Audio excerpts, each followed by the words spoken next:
Forward. You know that moment when your cat trips you on the stairs, and you die, and wake up as a sentient rock in a fantasy world that runs on bureaucratic magic? No? Just me? Cool. This is the story of Sarah, a software developer who traded her keyboard for a crystal lattice and her morning coffee for existential dread.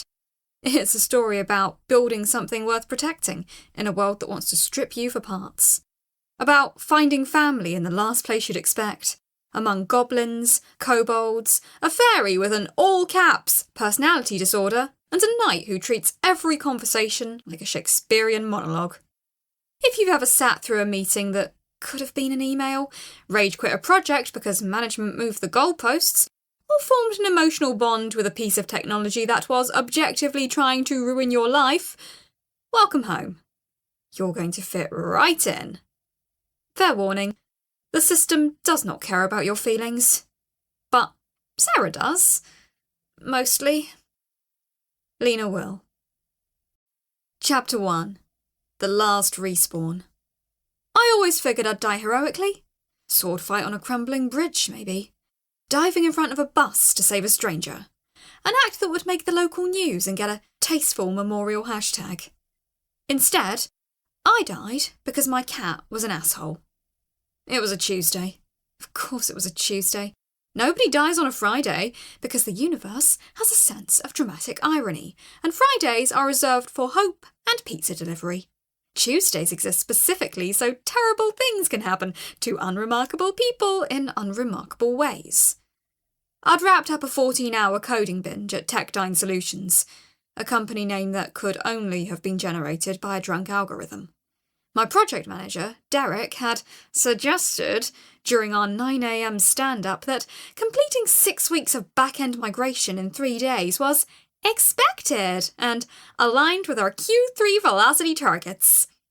Derek communicated exclusively in corporate euphemisms and motivational LinkedIn posts. He once described a server fire as a thermal learning opportunity. So, I'd spent 14 hours refactoring stubborn code, fueled by 4 energy drinks, a protein bar of indeterminate age, and professional rage that violated several workplace wellness policies. The protein bar had been in my desk drawer since the office holiday party. That was in March, because Techdyne treated holiday as a scheduling suggestion. Don't think about the protein bar, Sarah. The protein bar is in the past, like your career, your social life, and apparently your survival instincts.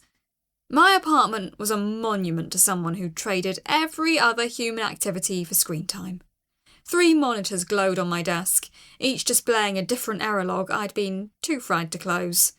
A tower of takeout containers had achieved structural complexity that would interest an engineering firm. My single house plant, a succulent named Greg, had died 2 weeks ago. I hadn't removed him because that felt like admitting defeat, and Greg and I had a complicated relationship built on mutual disappointment. The sink held 3 mugs, all held liquid that had once been coffee but had evolved into something requiring its own taxonomic classification. One had developed a film that, in certain lighting, appeared iridescent. That's not mould. That's a biome. I'm fostering life. I'm basically a nature documentary. Mr. Whiskers observed all of this from his position in the hallway. Mr. Whiskers was a 14-pound Maine Coon with the temperament of a perpetually passed-over middle manager, amber eyes radiating pure, calculated indifference. He didn't love me. He tolerated my existence because I operated the can opener, and occasionally left the bathroom door open so he could supervise. Our relationship was transactional, and we both knew it. I provided food, shelter, and a warm lap. He provided the illusion that something in my apartment was alive and functioning normally. The arrangement worked because neither of us expected more from the other. I'd finished building a new gaming rig.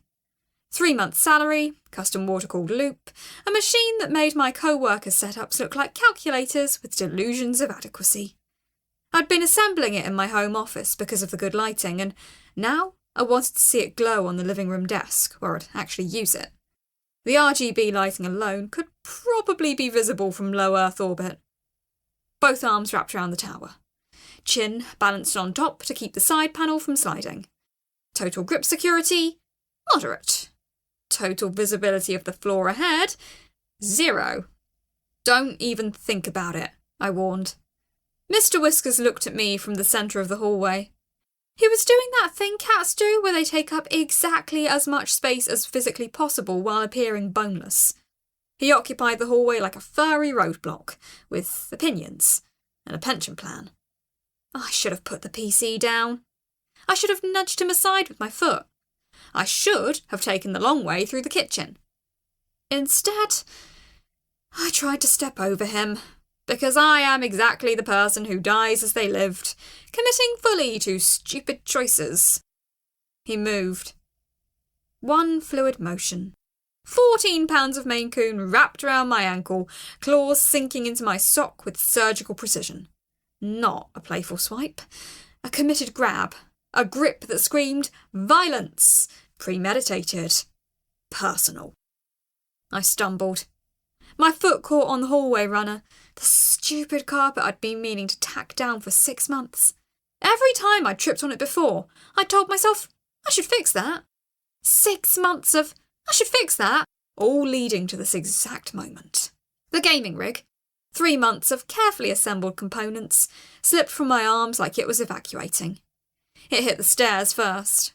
I heard something expensive shatter, a cascade of breaking components that sounded like my bank account screaming. Then the corner of the tower caught me in the temple. Not a glancing blow, a direct committed impact, an impact you feel in your teeth, behind your eyes, in the part of your skull that handles regret. I thought, with the clarity that arrives right before the lights go out. That's going to be embarrassing. The last thing I saw was Mr. Whiskers, watching from the end of the hall. He licked one paw, slowly, deliberately, like he'd accomplished something he'd been planning since the day I adopted him from the shelter. Adopted, sure. Who adopted who, really? Then, nothing. No darkness. Darkness requires a space where light could exist. This was erasure. Complete absence, no colour, no dimension, no temperature, no time. Like someone had deleted reality itself and left the screen powered on with nothing to display. Am I dead? The question floated through whatever was left of me.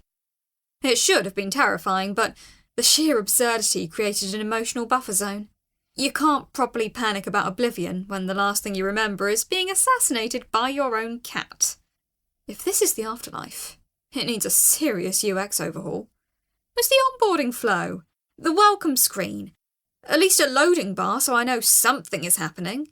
Some angel with a clipboard going, "Take a number, we'll be with you shortly." I tried to move. Failed. Tried to feel my hands, my face, my anything. Failed. The sensation, the complete absence of sensation, was worse than pain. Pain at least tells you that something exists to hurt. This was nothing. A consciousness suspended in the void like a process running with no input and no output. I was alive, what felt like 40 minutes ago. I was annoyed about carpet and worried about RGB lighting, and now I'm whatever this is. How does a person go from complaining about Derek's sprint estimates to not existing? Somewhere in that non-space, Mr. Whisker's food bowl sat on the kitchen floor, half full. The automatic feeder I'd set up would run for about 3 days before the kibble ran out. Then he'd start yowling. Then, eventually, someone would come check on me. Someone is going to find my body at the bottom of the stairs. They'll see the broken PC and the cat and the hallway runner, and they'll file it as a domestic accident. Blunt force trauma, accidental fall. The police report will be 1 page long and profoundly uninteresting. Nobody investigates feline homicide. Greg the succulent was already dead. At least we match now. Then came the voices. They didn't arrive from any direction because direction had stopped being a concept. They existed the way background processes exist, running before you even log in, fundamental and indifferent to whether anyone is listening. This one has potential. The first voice was smooth, measured, carrying the inflection of someone reviewing a quarterly performance report. There was a crisp, administrative quality to it, like every word had been cleared by legal before being spoken. Skeptical, but creative. Terrible luck. A second voice, drier, with the tone of an underwriter who'd seen too many claims to find any of them interesting. Misfortune index, 92 out of 100. That's third quartile even for this fiscal cycle. Fiscal cycle. Misfortune index. Who talks about dying people like they're portfolio assets? Perfect for the premium package test. The failure rate for premium subjects is exactly why we need a subject unlikely to succeed. The first voice again, patient. The way a project lead is patient when explaining scope to a junior developer. The control group is performing too well. We need variance. I'm variance. I died so I could be statistical variance. She's going to be extremely annoyed. Even better. The spite metrics on these types are always magnificent. 23% above median for creative class professionals with feline-related cause of death. There are enough cat-related deaths to have a statistical category. I tried to speak, to scream, to register any form of objection. But I had no mouth. No lungs, no vocal cords. I was a consciousness eavesdropping on beings who were discussing me like a quarterly investment opportunity, and the worst part was that their analysis was uncomfortably accurate. I was annoyed. I was full of spite. They'd called it before I'd had a chance to decide how I felt. Packaged here? The second voice, consulting something. Papers rustling, or whatever the cosmic equivalent of papers was. Standard premium. Dungeon core track. Dungeon? Not hero? Not merchant? Not the artisan path?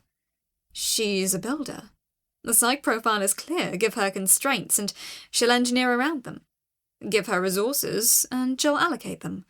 Give her people and she'll manage them, badly at first, then competently, then she'll start caring about them, and that's when things get interesting. I am right here. I can hear you. And I don't care about my direct reports. I review their code and try to keep Derek from assigning them impossible sprint targets. Soul quality assessment? Intact. Minor fragmentation from the extraction, nothing that won't heal in transit. Creativity index, high. Adaptability, moderate to high. Stubbornness, off the chart. Capacity for attachment, suppressed but significant. Suppressed but significant. That's what my therapist said. Before I stopped going because I decided I was fine. Which I was. Was. Projected survival timeline? 14 months before kingdom detection, 18 months before classification assessment. After that, a pause, loaded with the discomfort that comes from knowing the actuarial models and hating what they showed. The actuarial models are unclear. How unclear? She's either going to die within the first year or she's going to change everything. The models can't resolve which. The first voice laughed. A real laugh. Not performative, carrying the genuine amusement of someone who finds uncertainty entertaining rather than alarming. Wonderful. Initiate transfer. A jolt ran through me.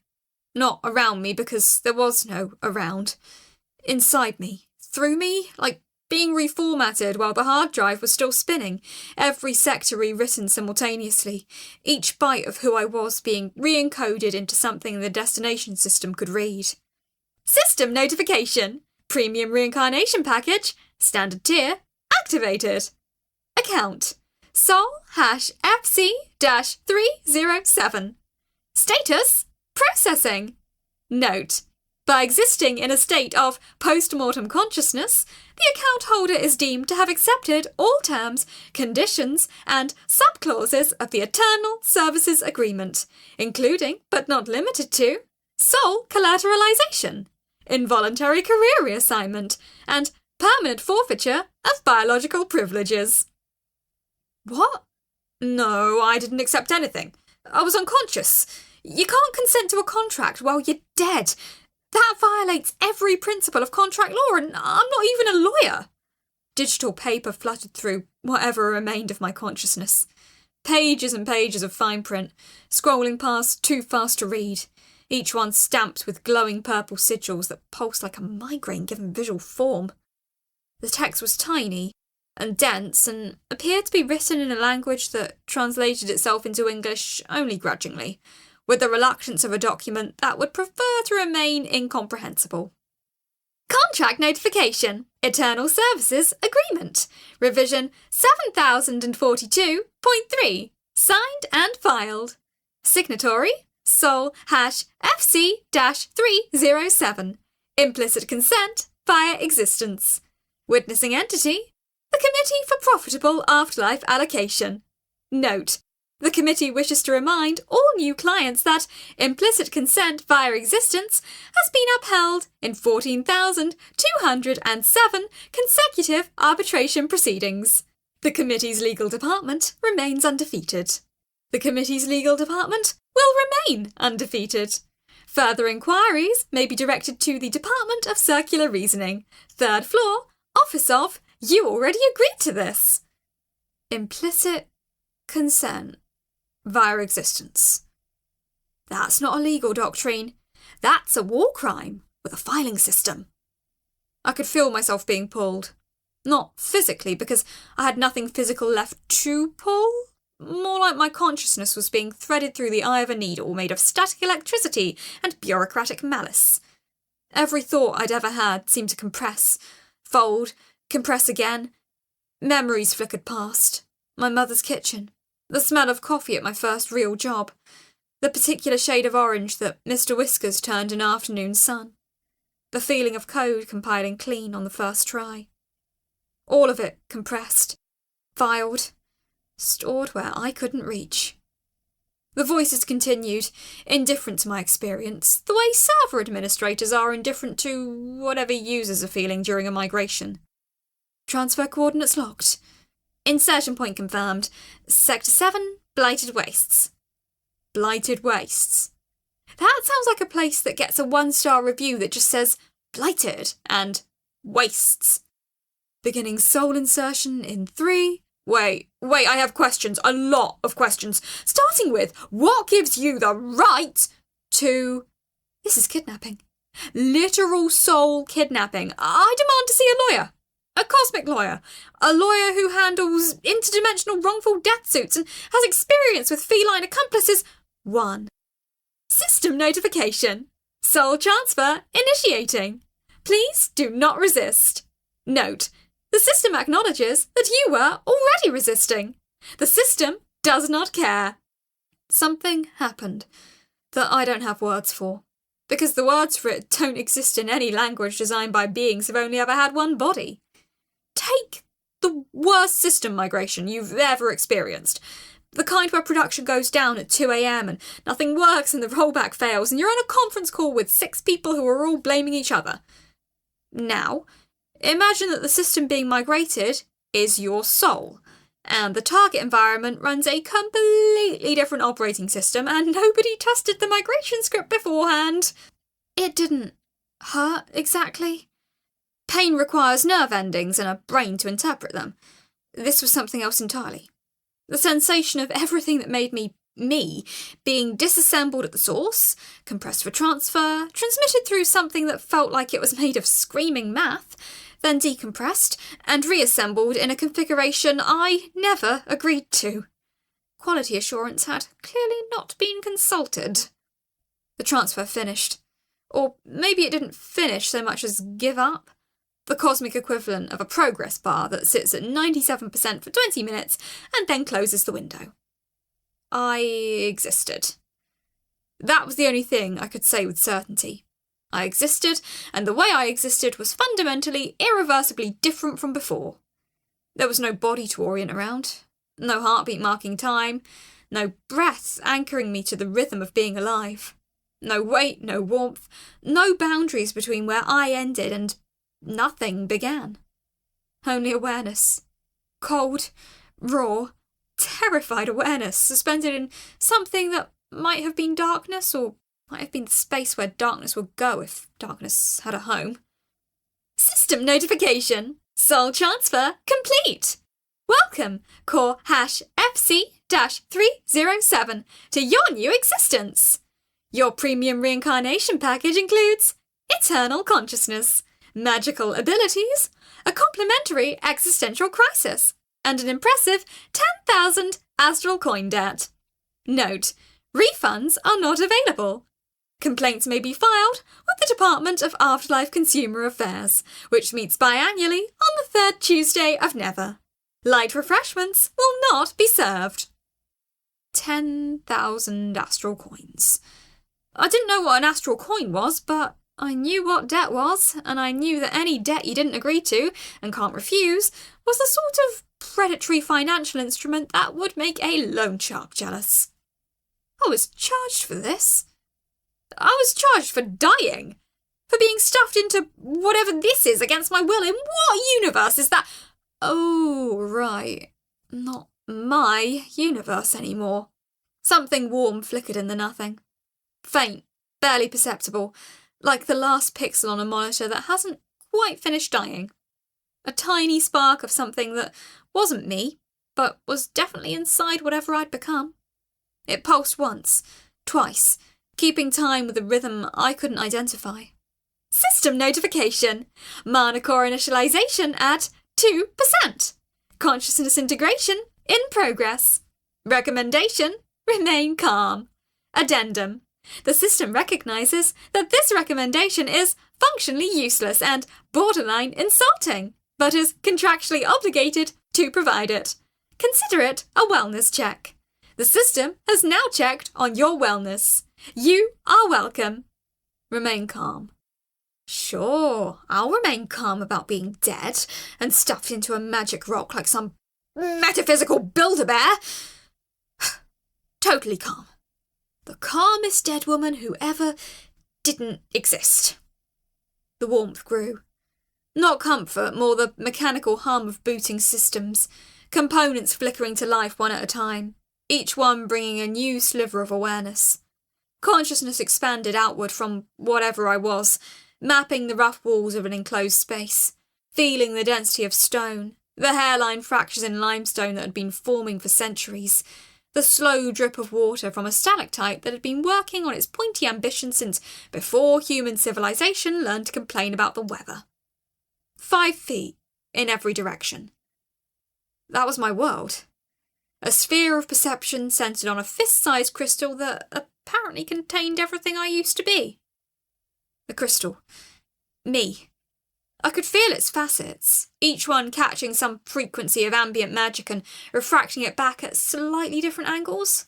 It was warm, which was wrong because the cave was cold and crystals don't generate heat, but there it was. A steady, low-grade warmth that radiated from the centre like a server that's been running too long without proper ventilation. I'm warm because I'm processing. I'm a computer now.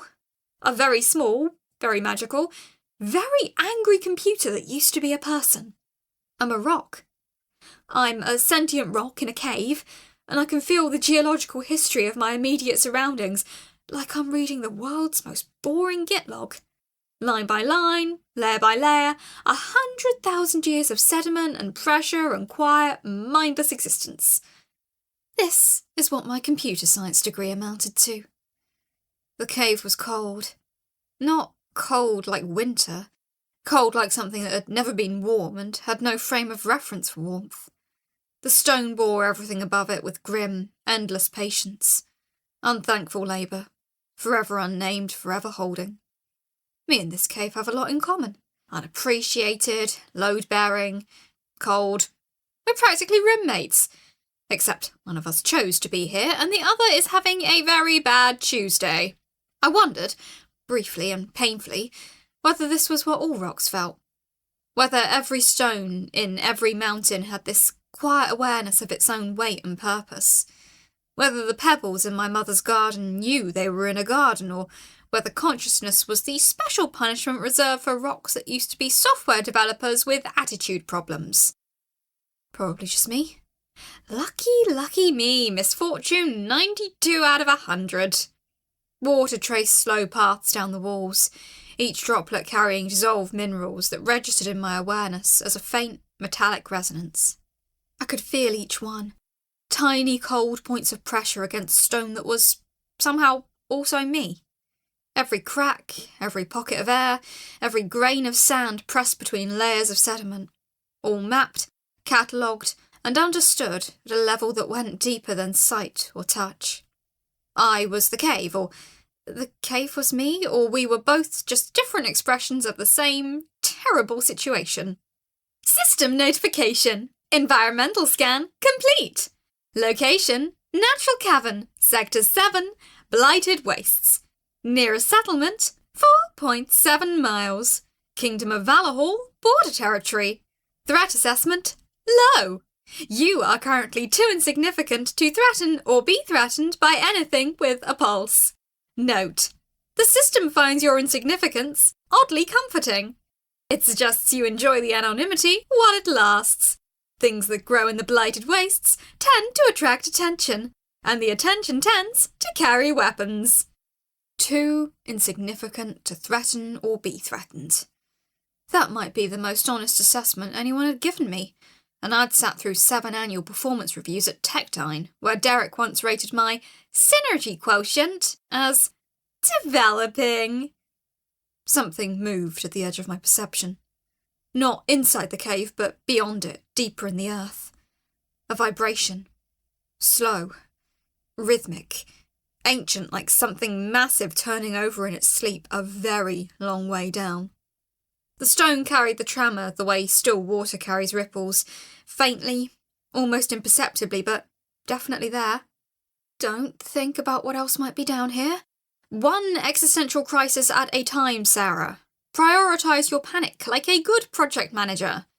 Immediate threat. I'm dead. Secondary threat. I'm in debt. Tertiary threat. Something large is apparently napping beneath me. We'll circle back to that one in the next sprint. I turned my attention inward, because outward was a 5-foot radius of damp limestone and increasingly troubling vibrations. Inside the crystal, the spark of mana pulsed steadily now. My reserve. My entire inventory of magical power. I probed it carefully, the way you'd poke at code you didn't write and don't trust. The mana responded to attention, shifting slightly, a warmth that moved when I focused on it and settled when I didn't. It felt like potential. The same feeling you get when you open a blank IDE and a new project file and know that, technically, anything is possible, even if practically you're going to spend the first 3 hours configuring the build environment. It was pathetic. If my mana reserve were a bank account, I'd be getting overdraft notices and patronising letters from the bank suggesting I consider financial counselling. But it was mine.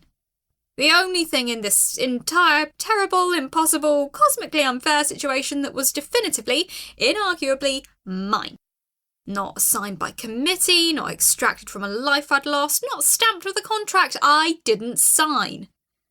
A tiny, warm point of light that pulsed in time with whatever passed for my heartbeat now. I held on to that.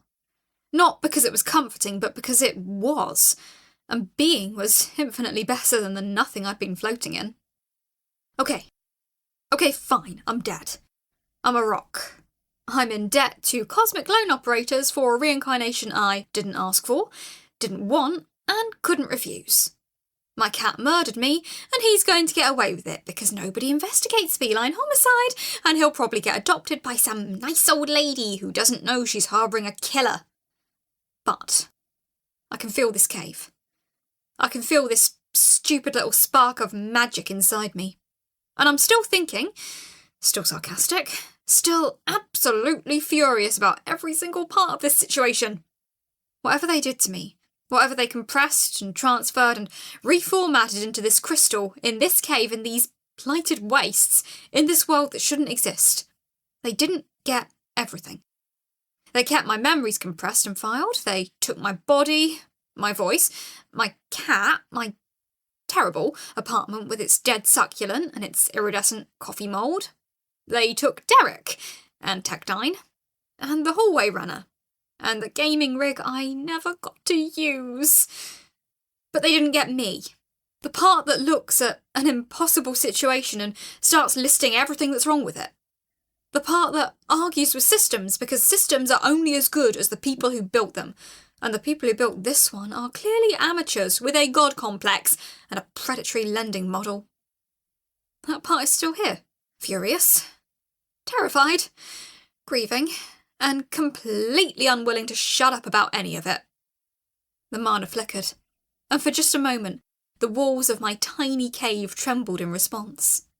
A micro-vibration, barely a shiver in the stone, but I felt it. And I felt it because I'd caused it. My anger, my refusal, my sheer bloody-minded spite had reached out through the crystal and touched the world. System notification. Minor earth manipulation detected. Involuntary activation. Mana expenditure negligible. Note: emotional outbursts may trigger uncontrolled magical abilities. The system recommends emotional regulation practices, such as meditation, deep breathing, or acceptance of one's cosmic circumstances. The system is fully aware this recommendation will be ignored. The system has adjusted its expectations accordingly. Somewhere above me, beyond the stone and the soil and the layers of compressed earth between my cave and whatever sky existed in this world, time was passing. I couldn't see it, couldn't feel wind or sunlight or temperature change, but I knew it, in the way I now knew the stone around me, through some deep mineral certainty that had nothing to do with clocks or circadian rhythms. My first night as a magic rock. This is fine. Everything is fine. I'm fine. I wasn't fine. But I was here, and I was awake, and I was angry enough to keep existing out of sheer, magnificent spite. Given my stats, that tracked. Chapter 2. Well, this sucks. I don't know how long I floated. Time doesn't work the same when you don't have a body. There's no heartbeat to count, no breath cycle to measure, no stomach growling to remind you that hours have passed and you've forgotten to eat again. Only consciousness, suspended in whatever I'd become, trying to make sense of reality that fundamentally refused to make sense. The cave was my entire world. 5 feet of damp stone in every direction, perceived not through eyes or ears, but through some alien awareness that mapped surfaces and pressures and temperatures like sonar rendered in feelings instead of sound. I knew the precise texture of every wall. I knew the exact rate at which water dripped from the stalactite in the northeast corner, 1 drop every 43 seconds. I knew the temperature of the stone, 7 degrees Celsius, steady, unchanging, a cold that doesn't bite so much as simply exist as a permanent fact. What I didn't know was anything useful. Like what I was, what this place was, why being dead apparently came with magical cave perception and a debt notice. Okay, Sarah. Systems analysis. What do you actually know? I knew I was dead. Confirmed. Filed under unfortunate and irreversible. I knew I was a crystal, because the awareness emanated from a central point that had facets and a faint internal warmth. I knew I owed 10,000 astral coins to an entity called the Committee for Profitable Afterlife Allocation, which was the most aggressive company name I'd encountered since Aggressive Solutions LLC pitched our department on a CRM platform. I knew I had stats. That part still didn't feel real. Pull them up again. Maybe they'll make more sense the second time. I focused inward, searching for the interface the system had briefly displayed during the transfer. It took several minutes of concentrated effort, like trying to remember a password you set 6 months ago and never wrote down. Then purple text bloomed in my awareness, glowing with that particular shade of violet that sits right on the edge between readable and migraine-inducing. System notification. Character sheet requested. Displaying current status. Note: the system appreciates your initiative in reviewing your situation. Most new cores spend the first 48 hours screaming. You have been conscious for approximately 3 hours and have only screamed 17 times. This places you in the 80th percentile for emotional stability among involuntary reincarnations. 80th percentile. I'm in the top 20% of not screaming dead people. Put that on my resume. The stat block materialised, each line pulsing with that faintly condescending purple glow. Core status, FC-307. Classification, Novice Dungeon Core, unaffiliated. Level 1. Attributes, Wit, 68 out of 100. Spite, 74 out of 100. Misfortune, 92 out of 100. Arcane Hunger, 5 out of 100. Existential Dread Generation, passive, cannot be deactivated. Soul debt, 10,000 astral coins, AC. Interest rate, variable. Current monthly minimum, your dignity. I stared at the numbers, if a crystal can stare, and tried to process the fact that my afterlife had been gamified by someone with a dark sense of humour. Wit, 68. That's a D+ in afterlife intelligence. A C+. I had a 3.7 GPA in computer science. I built distributed systems and the cosmic algorithm looked at my soul and said 68. The spite number felt accurate. 74 on climbing, given the circumstances. Misfortune at 92 was frankly redundant. Yes, I was unlucky. I'd been murdered by a cat reincarnated as a rock and charged for the privilege. A 92 seemed conservative.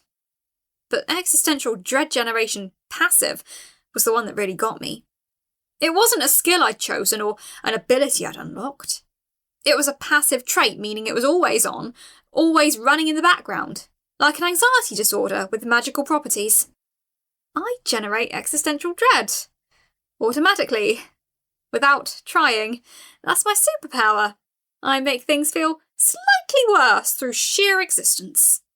That actually tracks. The worst part was that I couldn't turn it off. Cannot be deactivated, like a subscription you forgot to cancel. Except the subscription is to cosmic horror and the cancellation button doesn't exist. I tried to reach for the interface again, pushing past the stat block to whatever lay beneath. There had to be more information. A manual, an FAQ, a help desk, anything. System notification. Dungeon interface access requested. Status locked. Requires tutorial completion. Tutorial status not started. Note, the tutorial cannot begin until your assigned Fey guide arrives. Estimated arrival within 24 hours. The system recommends patience. The system knows you don't have any. A Fey guide? Someone is coming to help me? Or at least to explain what's happening. Relief hit immediately and felt embarrassing. Here I was, a dead software developer stuck in a crystal in a cave in a place called the Blighted Wastes, and I was excited about the prospect of a visitor, like a retiree waiting for the cable guy. Don't get your hopes up. The last time someone promised you guidance, it was Derek's mentorship program, which turned out to be a monthly email with links to YouTube productivity videos. I settled into waiting. It turns out that waiting without a body is its own special kind of torture. You can't pace, can't drum your fingers, can't scroll through your phone or stress eat or clean the apartment you've been meaning to clean for 3 weeks.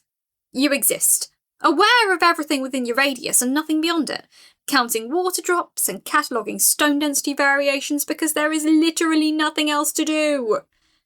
I tried sleeping. Sleep doesn't exist when you're a crystal. There's no tiredness to slide into, no eyelids to close, no gradual dimming of consciousness into restful nothing. I'm permanently on, a server with no off switch, and no sleep mode, and no screensaver to indicate that time is passing. Is this what insomnia feels like when it wins completely? Endless awareness with nothing to be aware of. I tried remembering instead. If I couldn't escape the present, maybe I could hide in the past. I pulled up memories deliberately, testing whether they still worked, whether the transfer had preserved them intact or scrambled them into compressed formats I couldn't fully decompress. My mother's kitchen came first. Sunday mornings, the smell of coffee and cinnamon rolls, the specific way she hummed off-key to songs from the 80s while pretending she wasn't burning the toast. The kitchen had yellow walls and a window that faced east, and the light at 8 a.m. made everything warm and forgiving. That's still there. That's still mine. College next. The computer science lab at 2 a.m. 4 of us staring at a recursive function that should have worked but didn't, fueled by vending machine coffee and the particular stubbornness of 20-year-olds who refuse to go to bed until the code compiles. The satisfaction when it finally ran clean. That dopamine hit of watching the impossible become possible because you were too stubborn to stop trying. Still mine. The first day at Techdine. The cubicle that smelled like new carpet and broken dreams. Derek shaking my hand with the grip of someone who'd read exactly 1 article about body language and was now committed to crushing every metacarpal he encountered. The orientation video that used the phrase synergistic paradigm shift 11 times in 12 minutes. I'd counted. Still mine, unfortunately.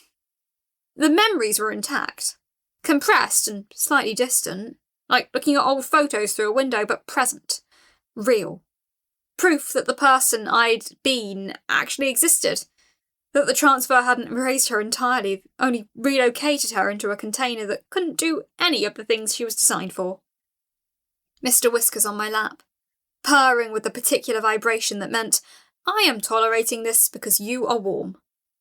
The protein bar I ate at my desk on my 28th birthday because I'd forgotten to plan anything and didn't have anyone to remind me. The particular blue of the sky on the day I graduated, when my mother took 47 photos and my father pretended he wasn't crying. All of it preserved. All of it useless now. Memories of senses I no longer had. Emotions tied to a body that was cooling at the bottom of a staircase, while my cat watched with the serene indifference of a creature that has never once felt guilt and doesn't intend to start. Don't go there. Not yet. You'll break and there's nobody here to put you back together. Like running a AAA game on a calculator. All the data is there, the resolution is reduced. Drop, 43 seconds. Drop, 43 seconds. Drop, 42.8 seconds. Inconsistent drip rate. The stalactite must be accumulating a slightly variable mineral deposit that affects droplet formation dynamics. Or maybe I'm going insane and imagining fractional variations in cave water timing, both seem equally likely. The stone around me was dense and old. Not old the way buildings are old, decades and centuries. Old the way continents are old. Patient and enormous and completely indifferent to the things that lived and died on their surface. I could feel the layers, compressed sediment from an ancient ocean floor, each stratum a chapter in a geological autobiography that spanned millions of years. I was nestled in a pocket of limestone that had been hollowed by water over 10,000 years of quiet erosion. The cave wasn't carved or designed. It was an accident, a void that existed because water found a slightly softer path through stone and took it, drop by patient drop, until there was enough empty space for a fist-sized crystal and its accompanying existential crisis. I live in a geological accident. I am a consciousness that exists because of erosion and a cat with impulse control issues. My origin story is water and bad luck. The warmth inside me pulsed, steady and small. Mana, presumably. The magical energy that apparently powered whatever I'd become. I'd explored it gingerly since the transfer, afraid of spending it, afraid of doing something irrevocable with the only resource I had. It was tiny. If mana were electricity, I was running on a AA battery with a slow leak. Every time I reached out to probe the edges of my awareness, I felt it dip slightly, like watching a phone battery tick down in real time when you're at 2% and nowhere near a charger. Resource Management Rule 1. Don't spend what you can't afford to lose. Resource Management Rule 2. You can't afford to lose anything. I tried pushing the mana toward a wall, a whisper of energy directed at the stone nearest to me. The stone noticed? That's the only way I can describe it. Like pressing your palm against a door and feeling it give slightly under the pressure, a tiny acknowledgement that force had been applied. Nothing moved, nothing changed, but the stone had felt me, and I had felt it feeling me, and in that recursive loop of awareness, there was something that approached potential. System notification. Minor earth manipulation. Attempt detected. Result. Negligible. Mana expenditure. 0.3 units. Current working mana, 4.7 out of 5. Accessible. Core reserve, 142 out of 250 locked for baseline consciousness maintenance. Note, at this rate of expenditure, you will deplete your entire accessible working reserve in approximately 16.7 attempts. The system recommends strategic restraint. The system also notes that your accessible regeneration rate is currently 0.1 units per hour, until tutorial conversion unlocks the larger core pool, which is frankly embarrassing, but technically above the minimum threshold for continued consciousness. 0.1 accessible units per hour. So if I depleted the 5 units I could actually touch, it would take 50 hours to recharge that working buffer. Just over 2 full days of absolute helplessness, assuming absolute helplessness was even distinguishable from my current state. I generate less magical energy than a nightlight. I am the low power mode of the dungeon world. I ran the math because math was the only thing that still worked the way it had before I died. 5 accessible mana in the working buffer, with the rest of my core reserve locked behind tutorial safeguards. 0.1 accessible regeneration per hour. Each manipulation attempt costs 0.3. That meant I could try to move stone roughly 15 or 16 more times before hitting the buffer limit, and each try would take 3 hours to recover. This is worse than our cloud computing budget at Tectine. At least there I could petition for more resources. Who do I petition here? The Committee for Profitable Afterlife Allocation. Their arbitration record suggests that would be a waste of the mana I can't afford to waste. I tried again anyway. Because I was a software developer, and software developers are constitutionally incapable of leaving a system unexplored. This time, I focused on a different section of wall, lower, where the stone was fractionally softer. A gentle push, not trying to move it, only trying to understand it. The stone structure opened up to me like a codebase I was reading for the first time. Crystalline matrices of calcium carbonate.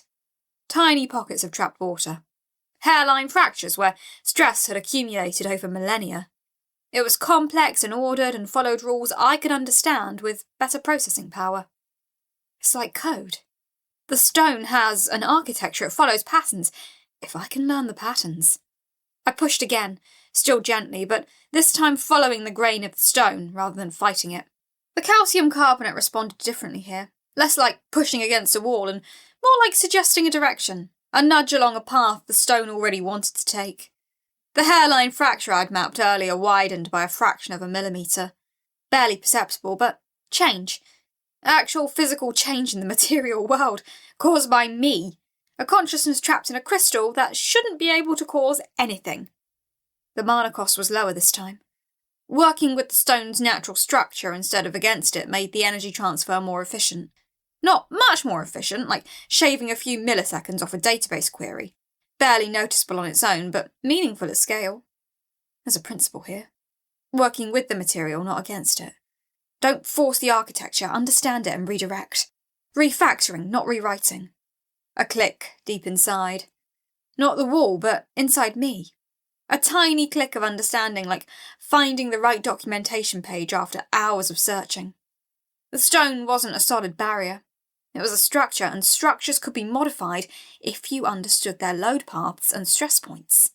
System notification. Geological analysis subroutine activated.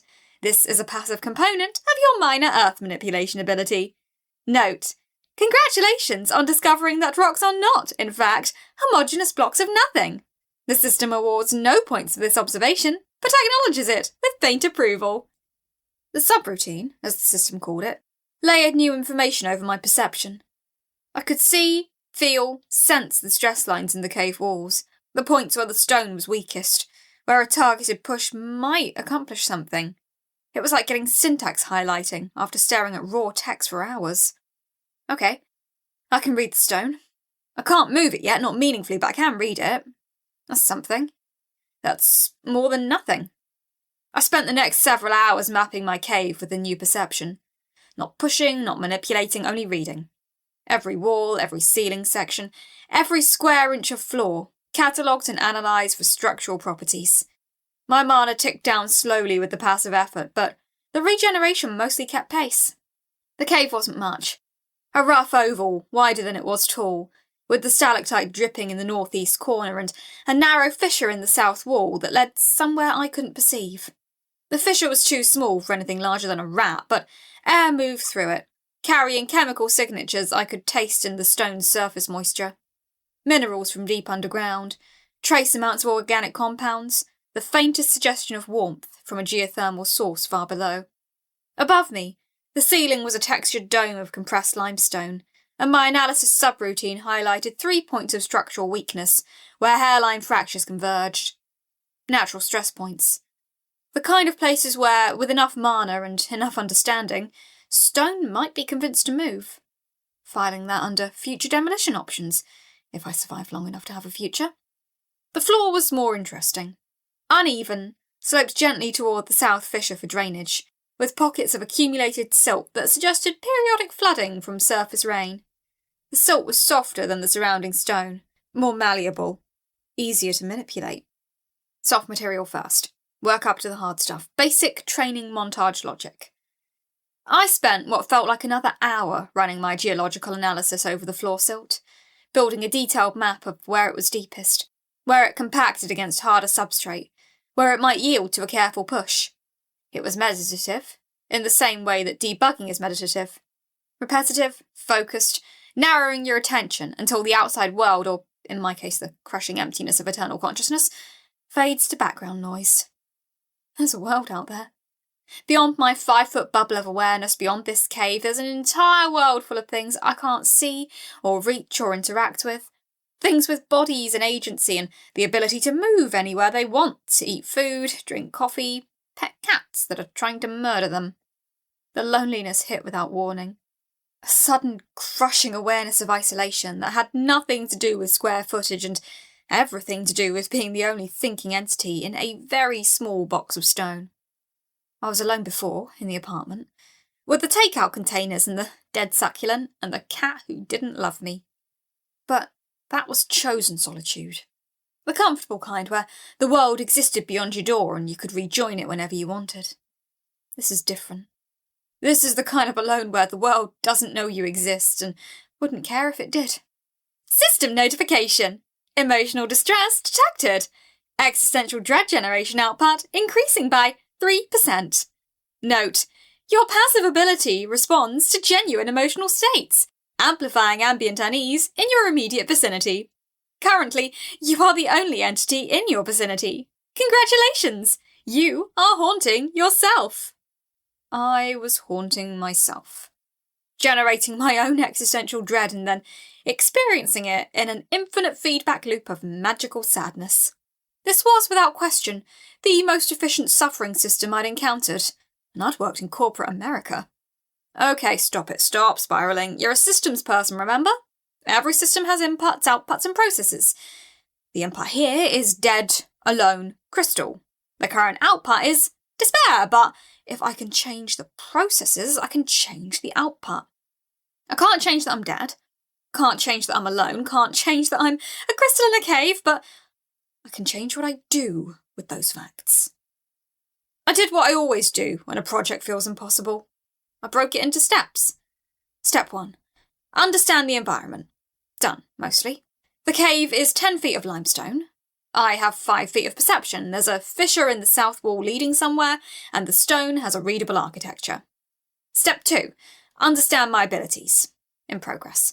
I have minor earth manipulation, geological analysis, existential dread generation, and 5 subunits of mana that regenerate at a rate suitable for powering a small light bulb. Maybe, if the light bulb had very low expectations. Step 3. Formulate a strategy for survival and growth that doesn't require me to become the murder machine the system clearly wants me to be. Step 4. Don't think about Mr. Whiskers or the apartment or the way morning light used to come through the kitchen window while I made terrible coffee that I drank anyway because bad coffee was better than no coffee and... Step 3. Stay on step 3. The fact that I'd defaulted to project planning was evidence of remarkable psychological resilience, or that Tech9 had broken my brain so thoroughly I literally couldn't process reality without framing it as a workflow. Derek would be proud, assuming Derek was capable of an emotion that complex. System notification! Cognitive pattern analysis complete! Core FC-307 exhibits strong systematic processing bias. Projected management efficiency? High. Projected emotional processing efficiency? Critically low. Note: the system has seen this archetype before. They tend to organise their way out of despair and into competence. They also tend to suppress grief until it detonates at the worst possible moment. The system set a reminder to check on you in approximately 3 weeks. 3 weeks. Thanks for the heads up that I'm going to have a breakdown on a schedule. Very helpful, very supportive, really feeling that premium package value. The mana spark pulsed inside me, small and steady, regenerating at its pitiful rate.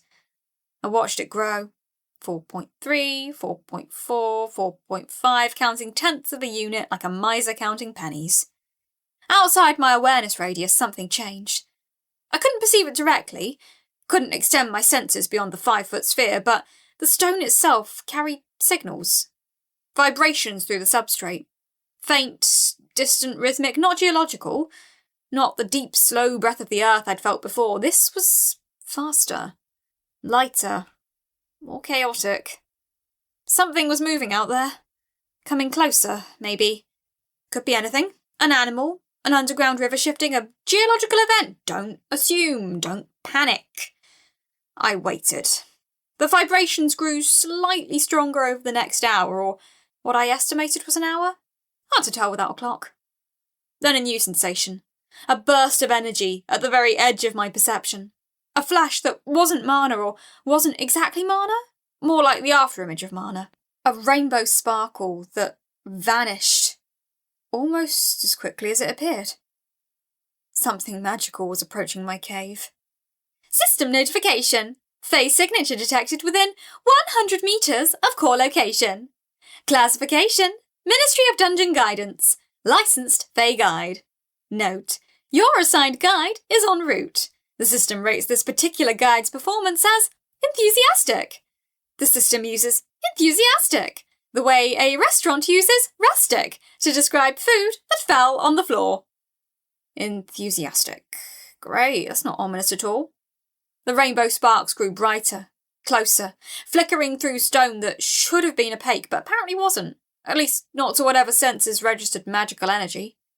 Each flash was accompanied by a tiny vibration, like a hummingbird made of glitter was headbutting its way through the Earth's crust. My first visitor. My first contact with another conscious being since dying. And the system is already warning me about her with a food hygiene metaphor. I prepared. Not that I had anything to prepare with. No weapons, no defences, no clean towels and a cheese plate. But I pulled my accessible mana inward, concentrated it, made myself as alert and aware as a locked working reserve and a newly mineral consciousness allowed. I ran through everything I knew, which was almost nothing, and everything I could do, which was fractionally more than nothing. I waited. A crystal in a cave, alone and afraid and trying very hard not to let either of those things show, even though there was nobody to show them to. The sparks grew brighter, pulsing in patterns that were almost rhythmic, almost musical, like a heartbeat made of glitter and poor decisions. Every pulse carried warmth, a different kind from my own mana, alien and aggressive and unmistakably alive. Something was about to arrive, and nothing about my existence was going to be the same after. I didn't know if that was good or bad. Based on my track record with cosmic events, the smart money was on bad, but bad was still better than nothing, and nothing was what I'd had for the last several hours of eternal consciousness. At least it'll be a change from counting water drops. Drop. 43 seconds. Drop. The entire south wall of my cave erupted in glitter. Chapter 3. Fairy Godmother from Hell. The glitter storm subsided into lazy sparkles, still defying every law of physics and good taste. My cave smelled like a craft store had exploded during a Vegas bender, mixed with something metallic and ancient that I recognised as stone older than civilization. I was trying to process the fact that my death certificate had apparently come with strings attached, fine print, and a fairy godmother in a crop top when she materialised through the glitter cloud. So, that's what a violation of spatial continuity looks like up close. Great. Fantastic. Really nailing the suffering part of my eternal punishment. She was roughly 6 feet of pure chaos, in hot pink and iridescence, with wings that shimmered like they'd been assembled from someone's saved screenshots. Her smile had too many teeth. Everything about her screamed, "I am contractually obligated to be here and actively resent it." Which, granted, was ironic, considering I was pretty sure I was the one who should be resentful. "Sarah! Oh my gosh! Welcome to Dungeon Core Life! I'm Glitz, your onboarding fairy, and I am so pumped to help you navigate your new existence!" Each sentence ended with an exclamation mark that seemed to physically manifest in the air, leaving little punctuation marks hovering in the glitter like someone had been using grammar as a special effect. She bounced. She actually bounced, her wings creating little whirlwinds of sparkle that made me want to cry from sheer irritation. "Your physical form is quite thoroughly dead, by the way. No take backsies. The fates are super serious about that part." Fantastic. My guardian angel is a cryptocurrency bro in a tutu. This is what afterlife customer service looks like. This is it. This is the bottom. I tried to affect the appearance of calm. In the server rooms of my previous life, I'd mastered the art of breathing through rage. There's a special kind of fury that comes when someone's pushed a code change to production at 4:47 p.m. on a Friday, and it's somehow your responsibility to fix the cascade failure it creates across 17 different systems. It's a quiet rage, bottled and pressurised. This was worse. This was the fury of realising your entire existence had been outsourced without consultation, packaged, and sold with a warranty you never agreed to. So, the fates, the ones who apparently charged me for dying without my written consent, those fates? Yes! Well, technically the committee oversaw your case, but the fates approved the contract. Glitz pulled out a document that seemed to exist in more dimensions than should be legal. It was covered in text so small it violated UN conventions. The letters seemed to writhe when I tried to focus on them, like they were written in a language that existed perpendicular to human cognition. "You signed right here." She pointed to a spot that was definitely not where I'd ever put a signature, and also might not have physically existed in the normal three-dimensional space. It was a metaphorical signature location. Of course it was. I was at the bottom of my own staircase. My cat had tripped me while I was carrying a brand new gaming rig, and the stairs finished the job. I did not sign anything.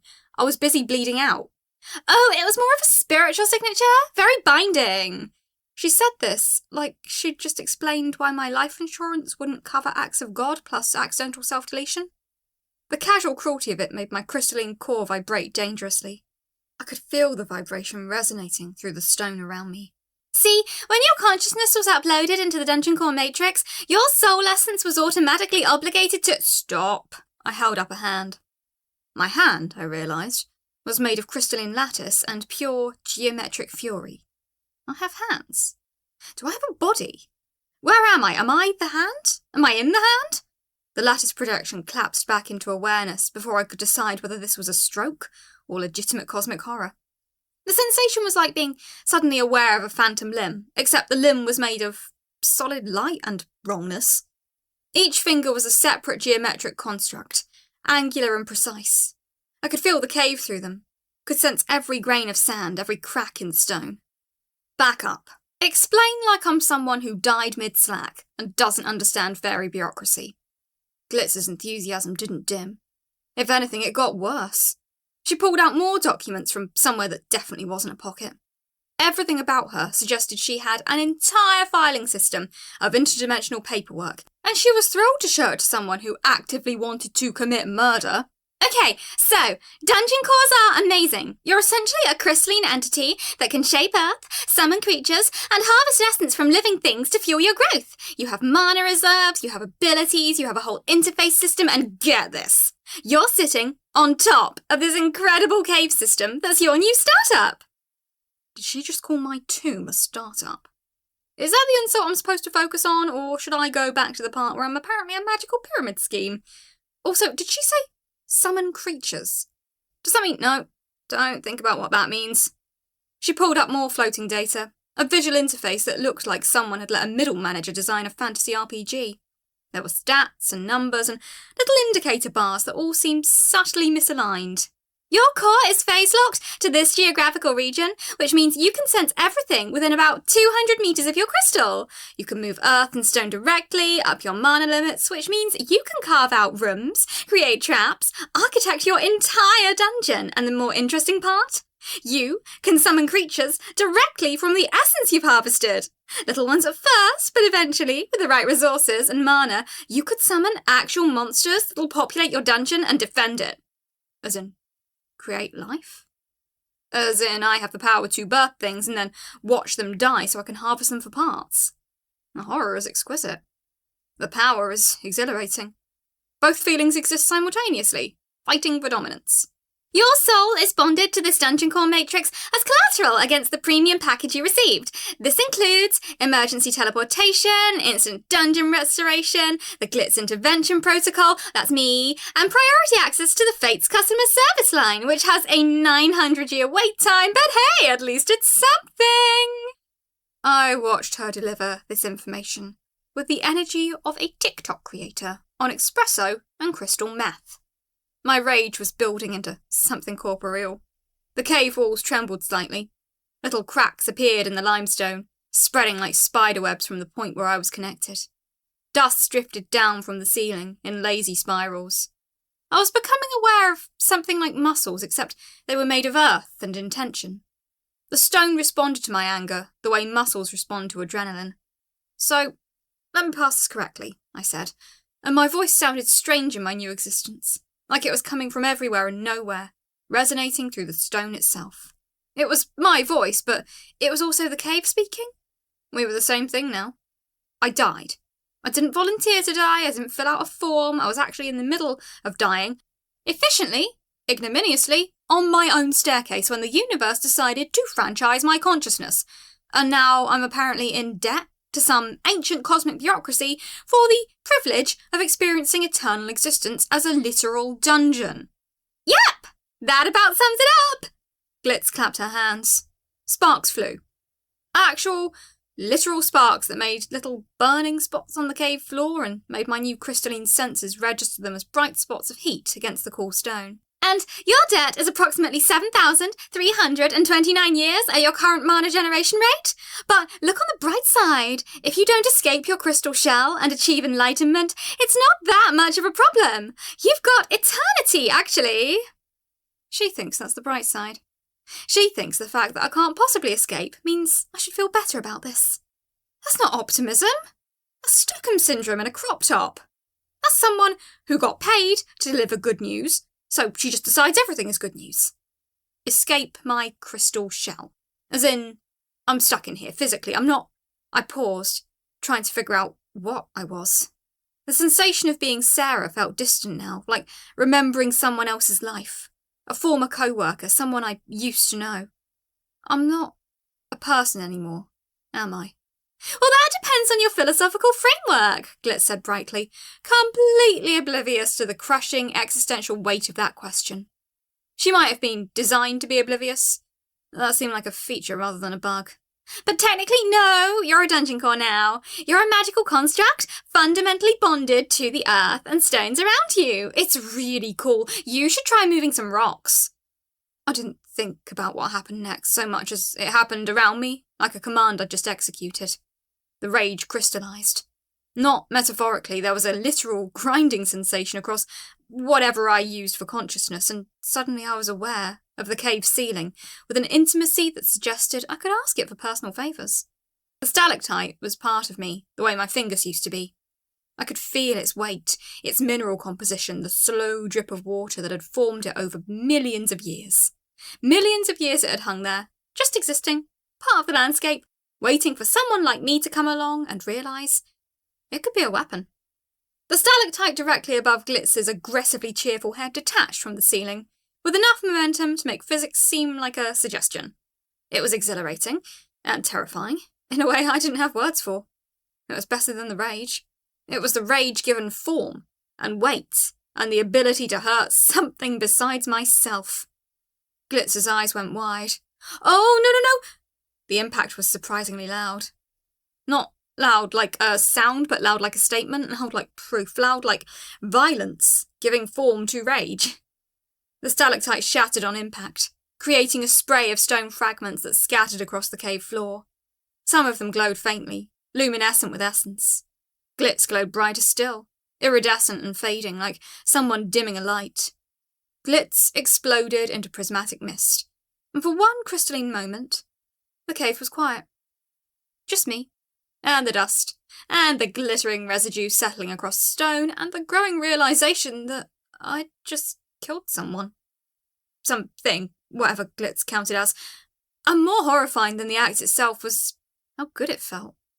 How the rage finally had somewhere to go, how my crystalline core sang with a sensation that registered dangerously close to joy. Then, in the space where Glitz had been, the mist coalesced. Achievement unlocked! Fairy Slayer! First creature killed! Essence absorbed and converted through dungeon metabolism. Mana plus 47. Note: insurance investigators classified this as death by feline and technological intervention. The committee is very confused. And then Glitz materialised again, completely intact, but now with the small number 1 hovering above her head, like a gaming UI element that had decided to become real. Her dress was still pristine. Not a wrinkle, not a tear, which somehow made the murder feel less satisfying. Like I'd tried to hurt something that refused to be hurt. She looked at the rubble, looked at me, and her smile somehow got worse. Oh wow! That was aggressive! I love the energy! So you're figuring out the mana thing already! Great! She bounced again, slower now, like she was reassessing the threat. There was a fraction of a second where I saw something beyond rage in her expression. Something that might have been actual fear, before the corporate enthusiasm swallowed it again. For your reference, yes, I respawn. I can feel pain, which, well, I definitely felt that. But the Fey healing is practically instantaneous. Isn't that neat? Get away from me. Sure thing. But first, let me explain your basic interface. She held up her hands, like she was about to show me something incredible. The air shimmered, and the menus seemed to float in my perception. Not my vision exactly, more like I was suddenly conscious of data, the way I used to be conscious of deadlines, intrusive and omnipresent and impossible to ignore. The menus felt like they'd been designed by someone who never actually used an interface before, stacked in layers that didn't quite make sense. You have health, mana essence, and soul integrity. Health is your crystal structural integrity. You're currently at 87% because apparently dropping a rock on a fairy counts as dangerous behaviour and the system doesn't like that. Mana is your magical fuel and, oh boy, do you have a long way to go. The numbers swam into focus. I had 189 mana now, bumped up from a starting 142 by Glitz's murder. I owe 7,329 years' worth of repayment at current generation rates. The math was depressing in a way that transcended usual mathematics. It was the kind of numbers you saw in climate change reports or national debt calculators. It was a number that was supposed to remain theoretical and horrifying and never actually apply to you personally, but here it was, attached to me like a leash, like a contract written in a language of compound interest. Essence is what you harvest from creatures you kill, or that die in your dungeon, and it's currency plus XP. You can spend essence to upgrade your abilities, summon stronger monsters, expand your dungeon range, all sorts of neat stuff, and soul integrity is, well... Glitz's smile faltered for a microsecond, the first genuine crack in her facade. That's the thing you're slowly surrendering as payment for existing. Every day you're in the dungeon core, about 0.000037% of your soul gets harvested and sent to the committee. Don't think about it too hard. Don't think about it too hard, right? Because if I do the math, I realise that at 0.000037% per diem, even if I kill creatures every single day and harvested maximum essence, the best I could hope for is maybe paying off the debt by the time the sun explodes. That the committee expected me to accept a repayment schedule measured in civilizations. Oh, I won't do the math. That I'm supposed to just accept this and get on with the business of being a monster because the alternative is to acknowledge that I'm trapped forever. I hate you. I know! Most of my clients do initially, but you'll come around. She paused, tilting her head. Probably. The statistics say 60% of dungeon cores achieve some form of acceptance by year 3. The other 40% achieve malevolent superintelligence and try to end the world. We don't talk about those very much. So, my options are Stockholm Syndrome or supervillain origin story. Cool, great, this is fine, totally fine. I'm definitely not currently becoming aware that I just murdered someone out of rage and felt relief instead of guilt. I'm definitely not noticing that the interface is already showing me ways to harvest more essence. I'm definitely not already thinking about what else I could kill. There was a hollow sensation in what I assumed was my chest, a recognition that the rage was burning away at anything beyond rage underneath. A sensation that registered a lot like grief. Grief that didn't come in waves but in slow, creeping realizations. My parents would get a death certificate that meant nothing. They'd have a funeral for an empty box. My mother would cry and my father would stand beside her looking confused, the way he always did when reality became too complex. They'd be destroyed by something meaningless. My company would send a sympathy email to the team and find someone to fill my cubicle within the week. Probably someone younger, cheaper, with fewer medical issues related to burnout. By next quarter, they'd have optimised away every trace that I'd existed. They'd make a small donation to some tech charity in my name and feel good about it. The apartment I've been saving for. 7 years of budgeting, of saying no to vacations and new clothes and therapy. Also, I could maybe have a place that was truly mine, would remain a theoretical place. A maybe that would never happen, a future I'd never see. That money would probably go to taxes or legal fees or something equally meaningless.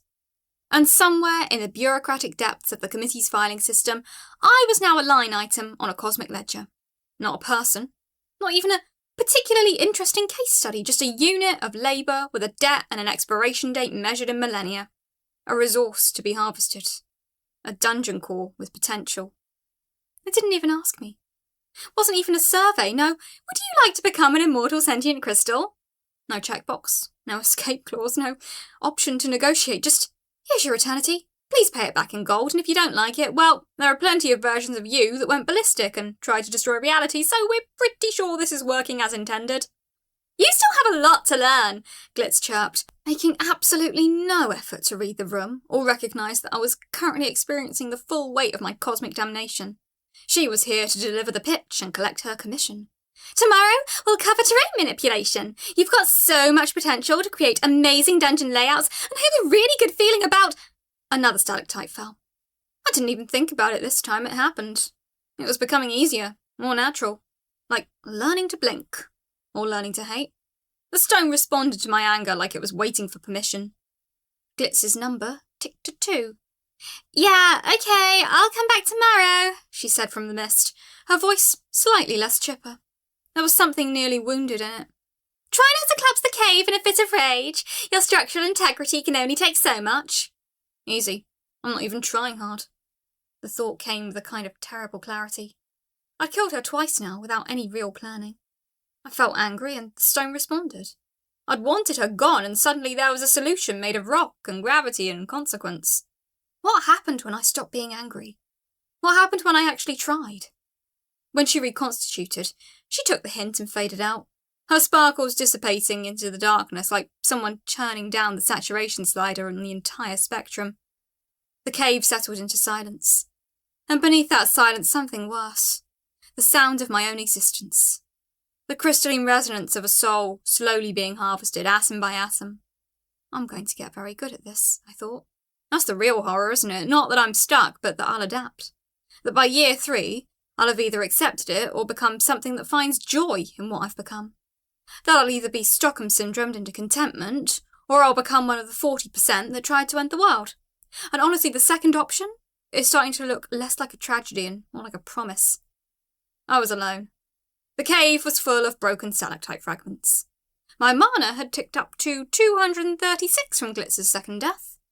My soul integrity had dropped to 99.999963%. Apparently the first day's tick had posted the moment the committee finished binding me. And somewhere in the cosmic background radiation of existence, something was watching me with the patient hunger of compound interest. It would eat me slowly, 0.000037% at a time, until I was hollow. until I was just a mechanism running on pure function. By the time it was finished, there would be nothing left but a hollow shell that used to be a person. A dungeon core that had forgotten it was ever anything else. I could feel the fragments of the stalactites still. They were part of me now. Extensions of my will, just like the intact formations overhead. I could move them if I wanted. Could shape them, could stack them into walls or weapons or whatever my shattered mind decided to build. The power sang in my crystalline core, seductive and terrible. Every drop of essence I'd harvested from glitz amplified it, making it easier to think in terms of force and leverage and consequence. This is how it happens, I thought. This is how the 40% go wrong.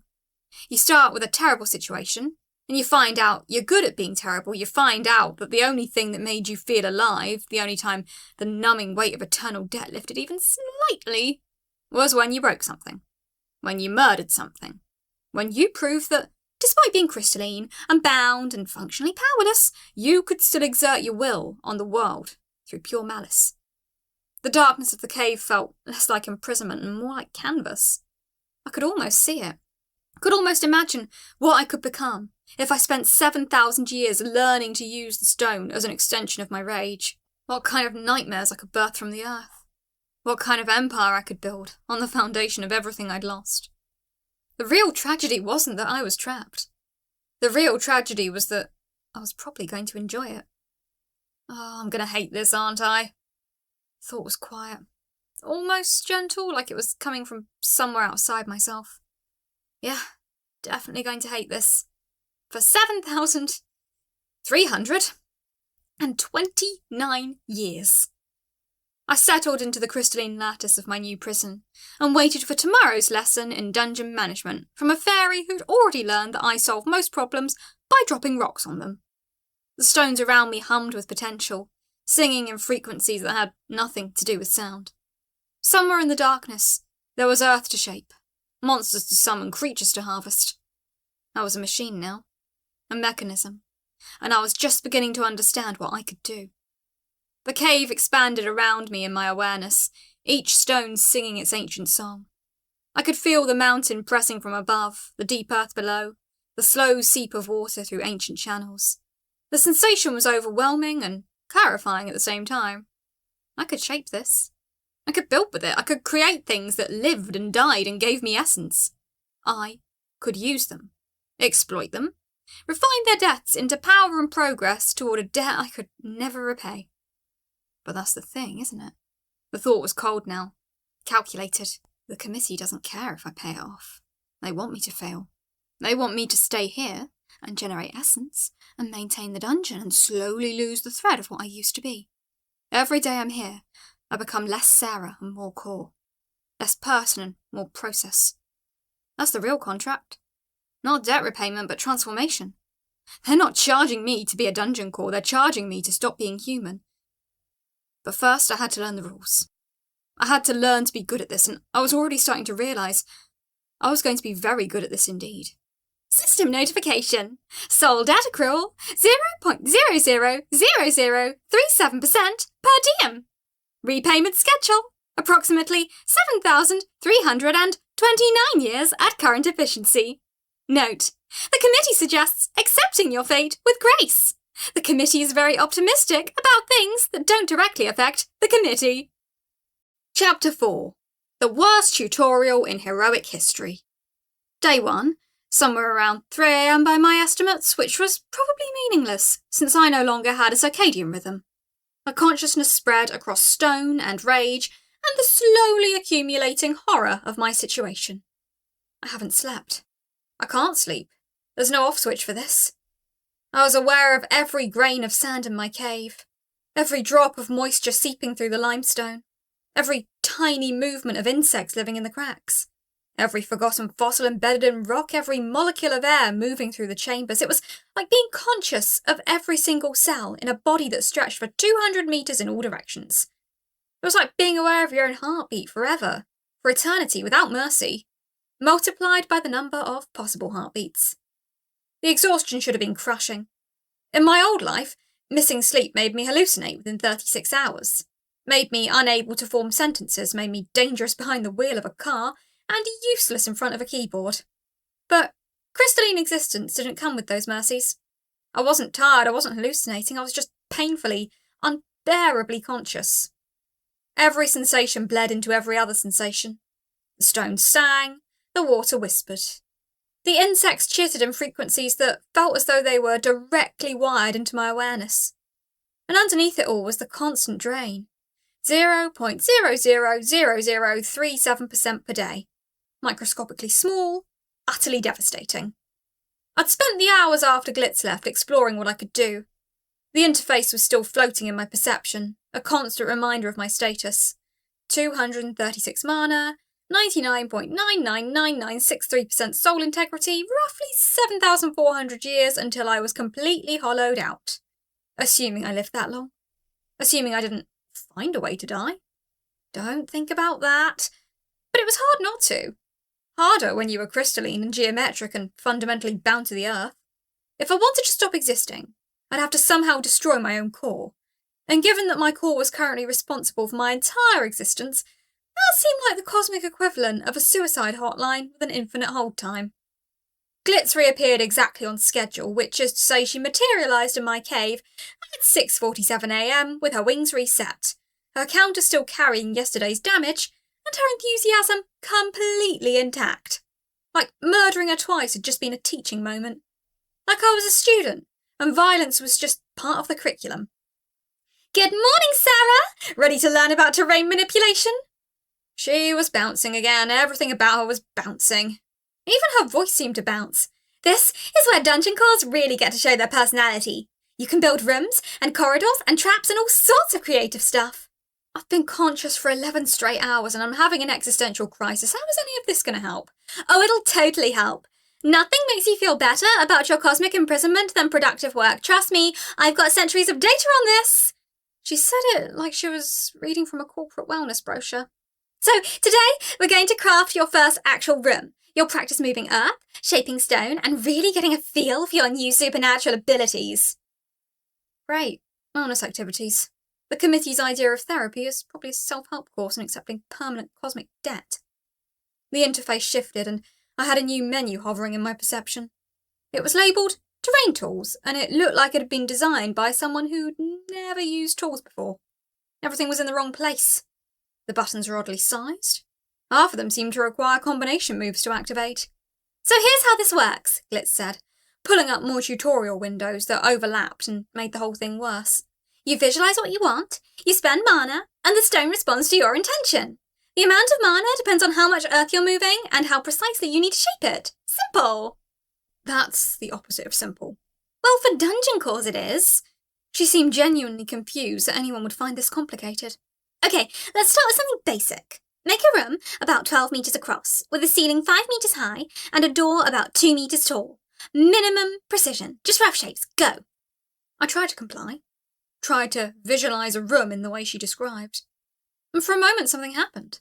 The stone responded, I sensed it moving, fragmenting, reorganising. It was exhilarating and terrifying, and the room came out toilet-shaped. Not metaphorically. It was genuinely, profoundly toilet-shaped. There was a great curved depression in the middle of the floor that led to a hole, and the whole structure had this vaguely hygienic aesthetic that screamed bad user input. Glitz stared at it. "Oh, wow! That's creative." "This is terrible. This is the worst thing I've ever made. And I once wrote code that made the entire company's DNS resolution fail for 6 hours. "Well, that's okay. That's what tutorials are for. Let's try again." Glitz pulled up the terrain tools again. "And this time, try to visualise the room more carefully. Think about the walls, not just the general shape. Feel the stone as it moves." Tutorial conversion triggered. Core reserve safeguards relaxed for supervised construction. Available mana pool expanded to 142 out of 250 for authorised tutorial activities. I tried again. I focused. I visualised a proper cube-shaped room with actual walls and a ceiling that wasn't threatening to collapse into Kafkaesque nightmares. I spent 12 mana. I concentrated harder than I'd concentrated on anything in my entire life. I sensed the stone responding, moving, rearranging itself according to my will. The second room came out shaped like a toilet bowl with a lid. I am a software developer. I should be good at following instructions. I should be good at precise visualization. I spent 7 years debugging other people's incomprehensible code. I should be able to make a room that doesn't look like human waste. The rage was building again, but it was different now. Not clean rage, not productive rage, just frustrated, impotent fury at a system that didn't work the way it was supposed to. You know, I think the interface might just be fundamentally against you, Glitz said, and she sounded sympathetic. Some brains just don't play well with the visualization paradigm, especially human brains that spent their whole existence thinking in linear sequences instead of three-dimensional spatial relationships. Your brain was trained to read code, not to see architecture. Let's try a practical step, Glitz said. Make a simple hallway first, a straight line, floor to ceiling, about 3 meters wide and let's say 10 meters long. I focused all of my attention on making a simple hallway. Nothing fancy, a passage, a tunnel. Something that served a basic function without any toilet-related aesthetic. The hallway came out at a 47-degree angle and looked vaguely like a throat. Okay, that's kind of cool, Glitz said. Neat, very dungeon-like. I'm going to interpret this as growth. You're developing a signature style. My signature style is apparently making things that look like human orifices. This is bad. It's not bad, it's just distinctive. Look, every dungeon core has a learning curve. Some take days, some take weeks. One core I trained took 3 months before she could make anything that wasn't a perfect sphere. You're doing pretty well by comparison. I am going to murder this fairy so many times. But the rage wasn't clean anymore, it was getting complicated. Beneath the rage was frustration, sure, but also something more. Something that felt dangerously like problem solving. I was beginning to think about the interface itself. About how the instructions were fuzzy, about how the visualization tools were working against me, about how this was exactly like a badly designed UX. Terrible affordances, no feedback, frustration-driven engagement. Wait, is the interface deliberately bad? The thought crystallized. Is it designed to be frustrating so that I get angry, so that I generate more essence through emotional flux? Is bad UX a feature, not a bug? Okay, new approach, I said to Glitz. Let's try something different. What if I approach the terrain manipulation, like I'm designing a database schema instead of visualizing architecture? Glitz looked at me like I'd suggested designing dungeons in Morse code. A what? Just let me try something. I closed off the visualization tools. Instead, I approached the stone like it was a system I could query and modify. Instead of trying to picture a room, I thought about walls as distinct entities with specific properties. I thought about the floor as a surface with defined boundaries. I thought about the ceiling as a separate layer that existed in the same logical space. The stone moved. It wasn't pretty, wasn't elegant, but it worked. A room materialised, roughly rectangular, with walls that were approximately vertical and a ceiling that wasn't actively threatening to collapse into a biological horror. It was functional. It was a room. It wasn't toilet-shaped. Oh wow, Glitz said. See, you just needed to find your own approach. I just needed the interface to stop asking me to do something my brain isn't wired for and let me approach it like a technical problem instead of an artistic one. But I wasn't going to explain that to Glitz. I was too busy realising something more. Achievement unlocked. First proper room. Small but functional dungeon chamber created.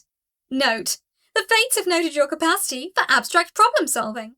They are considering elevating you from disaster waiting to happen to potentially useful resource. Great job! Glitz was genuinely happy now. See, productive work. You're feeling better already, right? I feel like I'm trapped in hell with no escape clause and I'm slowly being harvested for parts while learning to build elaborate prisons that I'll never leave.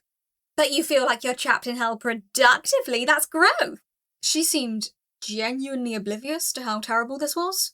Or maybe she was just trained to respond to all negative feedback with aggressive positivity. Okay, next step. We're going to talk about essence generation and creature summoning. These are the real fun parts. She pulled up a new menu, and my interface exploded with information. There were categories for different creature types. There were mana costs. There were dependency trees showing how to unlock better creature options. And there were details about what each creature would eat, how much essence they'd generate when they died, how long they'd survive in a dungeon. So, here's the thing, Glitz explained, pointing at numbers that made my soul weep. The creatures you summon need food. They need space. They need maintenance, but in exchange, they generate essence when they die, and essence is your currency for everything. You want to expand your dungeon, essence. You want to summon stronger creatures, essence. You want to upgrade your abilities, essence. You want to accelerate your debt repayment, well, that's impossible, so don't think about it. So, I'm running an animal farm where the animals are just resources to be killed for profit. Well, yes and no. Some creatures will die naturally. Injuries, starvation, age, natural causes. It's not like you have to personally murder them all. But I can. Oh, absolutely. You can definitely do that. Some cores make it their whole thing. One of my previous clients just kept creating lesser rats and dropping things on them.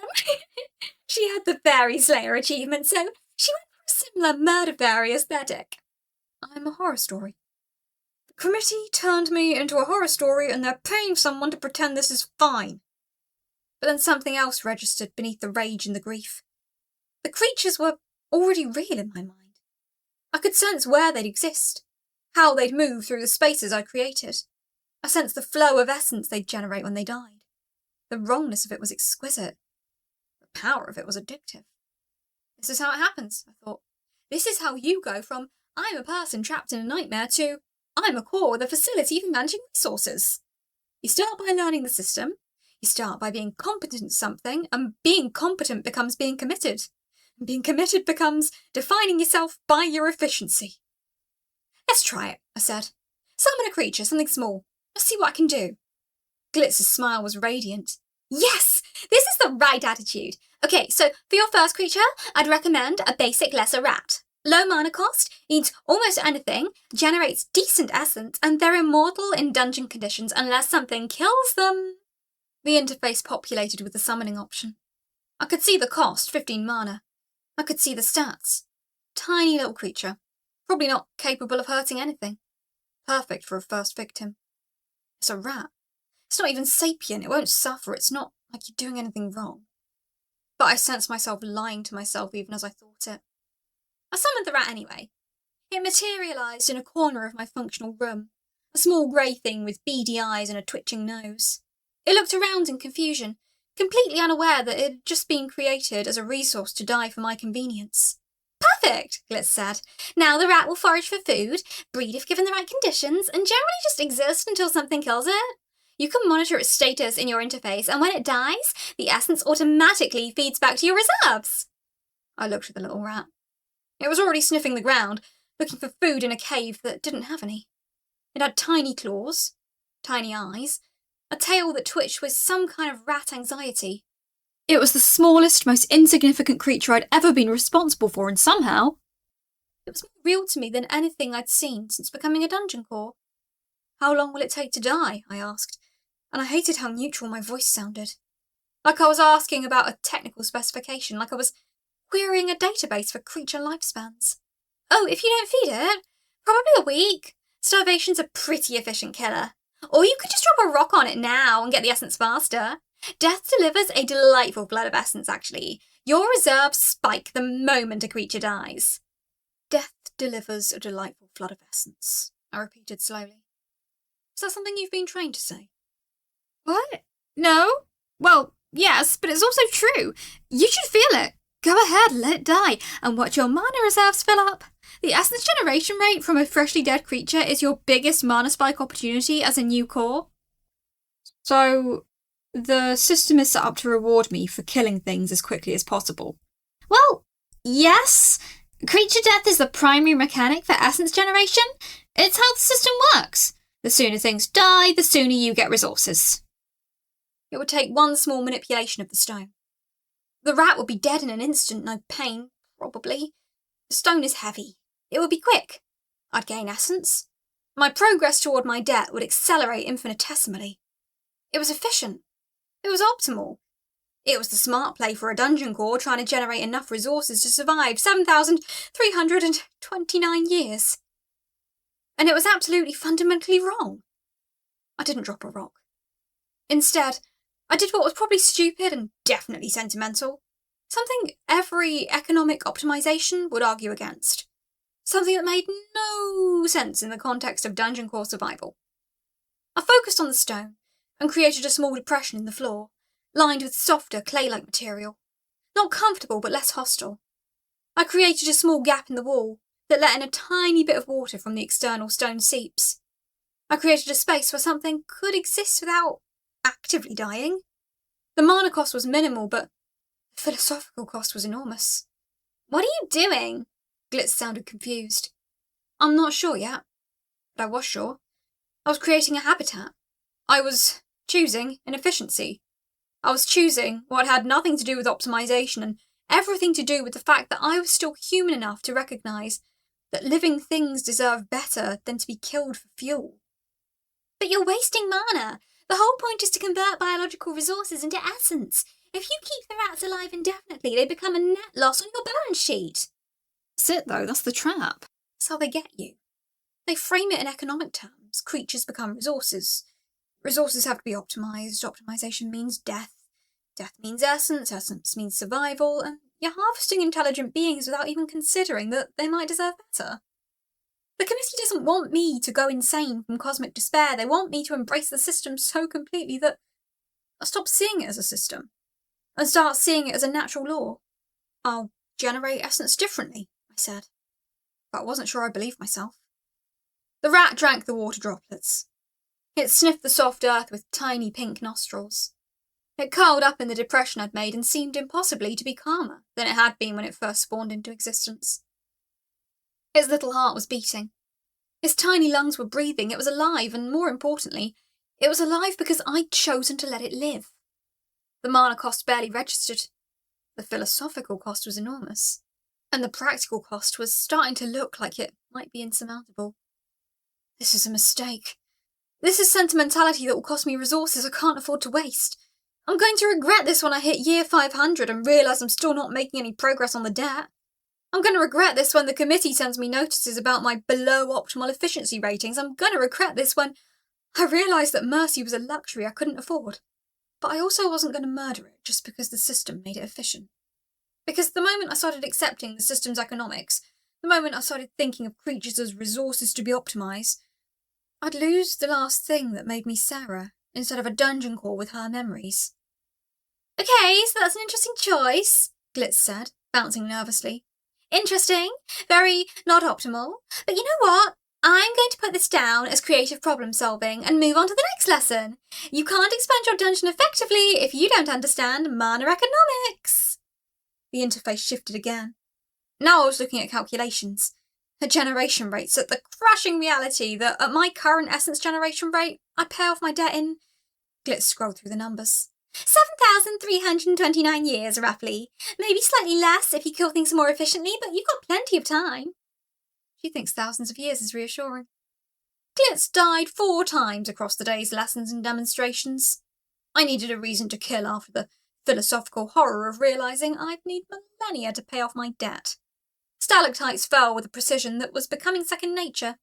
By the end of the day, her counter read 6. By the end of the second day, it read 12. System notification. Terrain manipulation unlocked.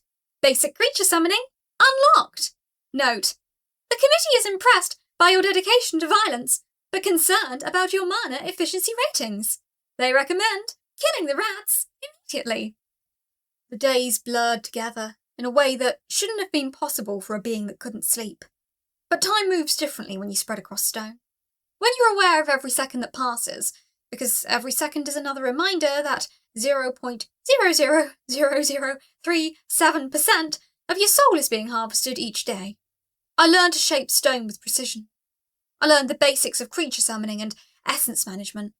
I learned that the interface genuinely seemed to get worse when I was frustrated, as if it was designed to be most confusing at the exact moment when I needed clarity. Each day brought new challenges, new frustrations, new opportunities to betray myself a little bit more. I created more rooms. Each one got gradually better as I stopped trying to visualise and started trying to think structurally. My brain learned to treat architecture like a query language, like a system to be passed and executed, rather than imagined and rendered. By day 3, I could create functional chambers without the assistance of Glitz's tutorials, and had to start sketching plans for branching corridors and multi-level spaces. I summoned more rats. Dozens of them, more than I could track. Each one cost mana I couldn't afford to waste. Each one was a resource sink, and a system built entirely around efficient resource extraction. Each time, I told myself I'd let the next one die to be efficient. Each time, I expanded their habitat instead. I created new chambers just for them.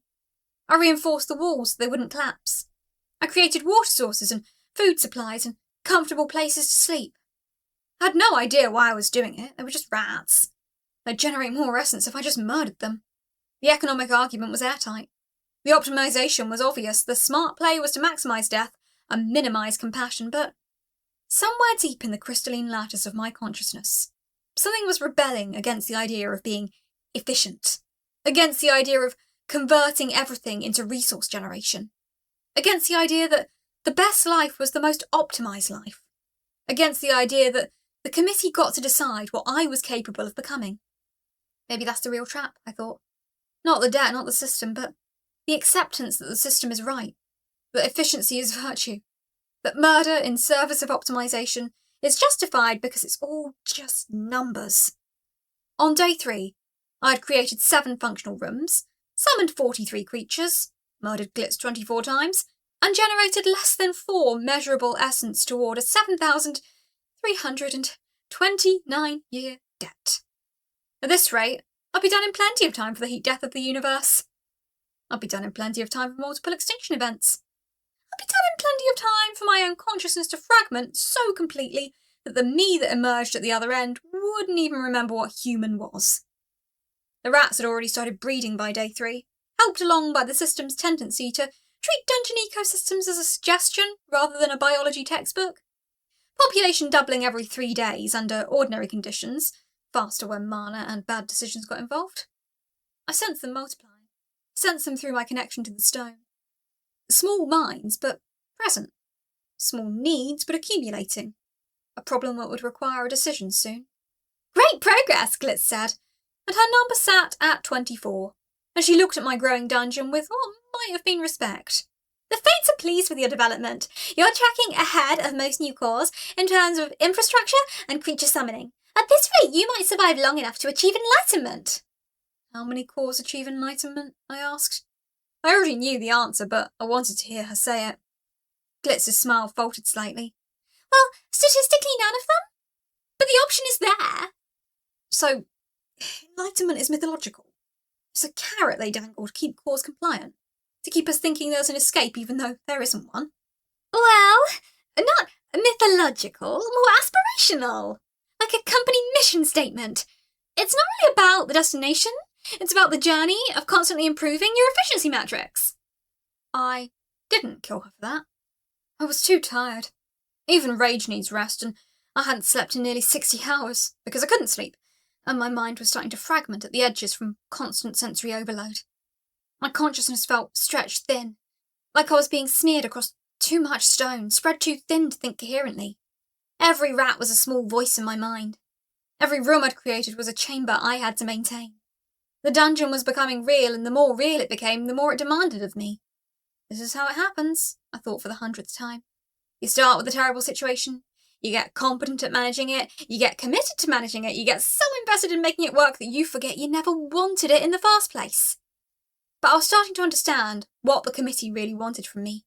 Not debt repayment, not enlightenment, just compliance, just acceptance. A core that would eventually stop questioning why she was trapped and start optimizing her cage into what looked almost acceptable. The rats were breeding now. I'd made the habitat too good. They were multiplying faster than I could sustain them on the water and soft earth. Soon I'd have to make a choice. Kill them, or create more space and resources. Every instinct I had as a dungeon core was screaming to kill them. It was efficient. It generated essence. It was the right move. Every instinct I had as Sarah was screaming that there had to be something more. I stood at the edge of that choice, waiting for Glitz to arrive for day 4's lesson, and I wasn't sure which version of myself would make the decision. System notification. Creature population pressure, 127 individuals. Expanding habitat, recommended. Essence generation, 1.3 per diem. Note, core efficiency rating has decreased 7% since yesterday. The committee is concerned that you are experiencing Customer satisfaction issues. Chapter 5. Baby steps. Mostly toilet-shaped. The thing about being a dungeon core is that nobody mentions the boredom. Oh sure, they mention the existential horror of being permanently dead. They mention the crushing debt, they mention the ecosystem collapse, but boredom? That's the real killer, and I would know. Time moves differently when you don't breathe. Day 4 of my new existence, picking up after the ugly little summary I'd already made of the first 3 days. The cave hasn't changed much. Same limestone walls, same stalactites, same crushing weight of 7,329 years of servitude. But I've changed slightly, in the way a spreadsheet changes when you adjust one cell. My conscious control radius has expanded by approximately 4 feet. Thrilling stuff. Except it wasn't thrilling, it was terrifying. Not the expansion itself, but what it meant. The awareness that my existence was now a numbers game. Mana reserves, expansion radius, essence accumulation, debt repayment timelines stretching into geological epochs. The system had put me in a spreadsheet and expected me to optimise my way to freedom, which, fair, was exactly what I'd done for 8 years in my previous life. But those spreadsheets had been about user engagement metrics and retention rates, not the literal fundamental survival of my consciousness. The stakes were slightly higher now, and the failure state was permanent dissolution. No second chances, no version control. I'm in hell, I thought. Except hell is a cave, and hell's boss is an AI that communicates through sarcastic system notifications. So, you're going to keep making bathrooms?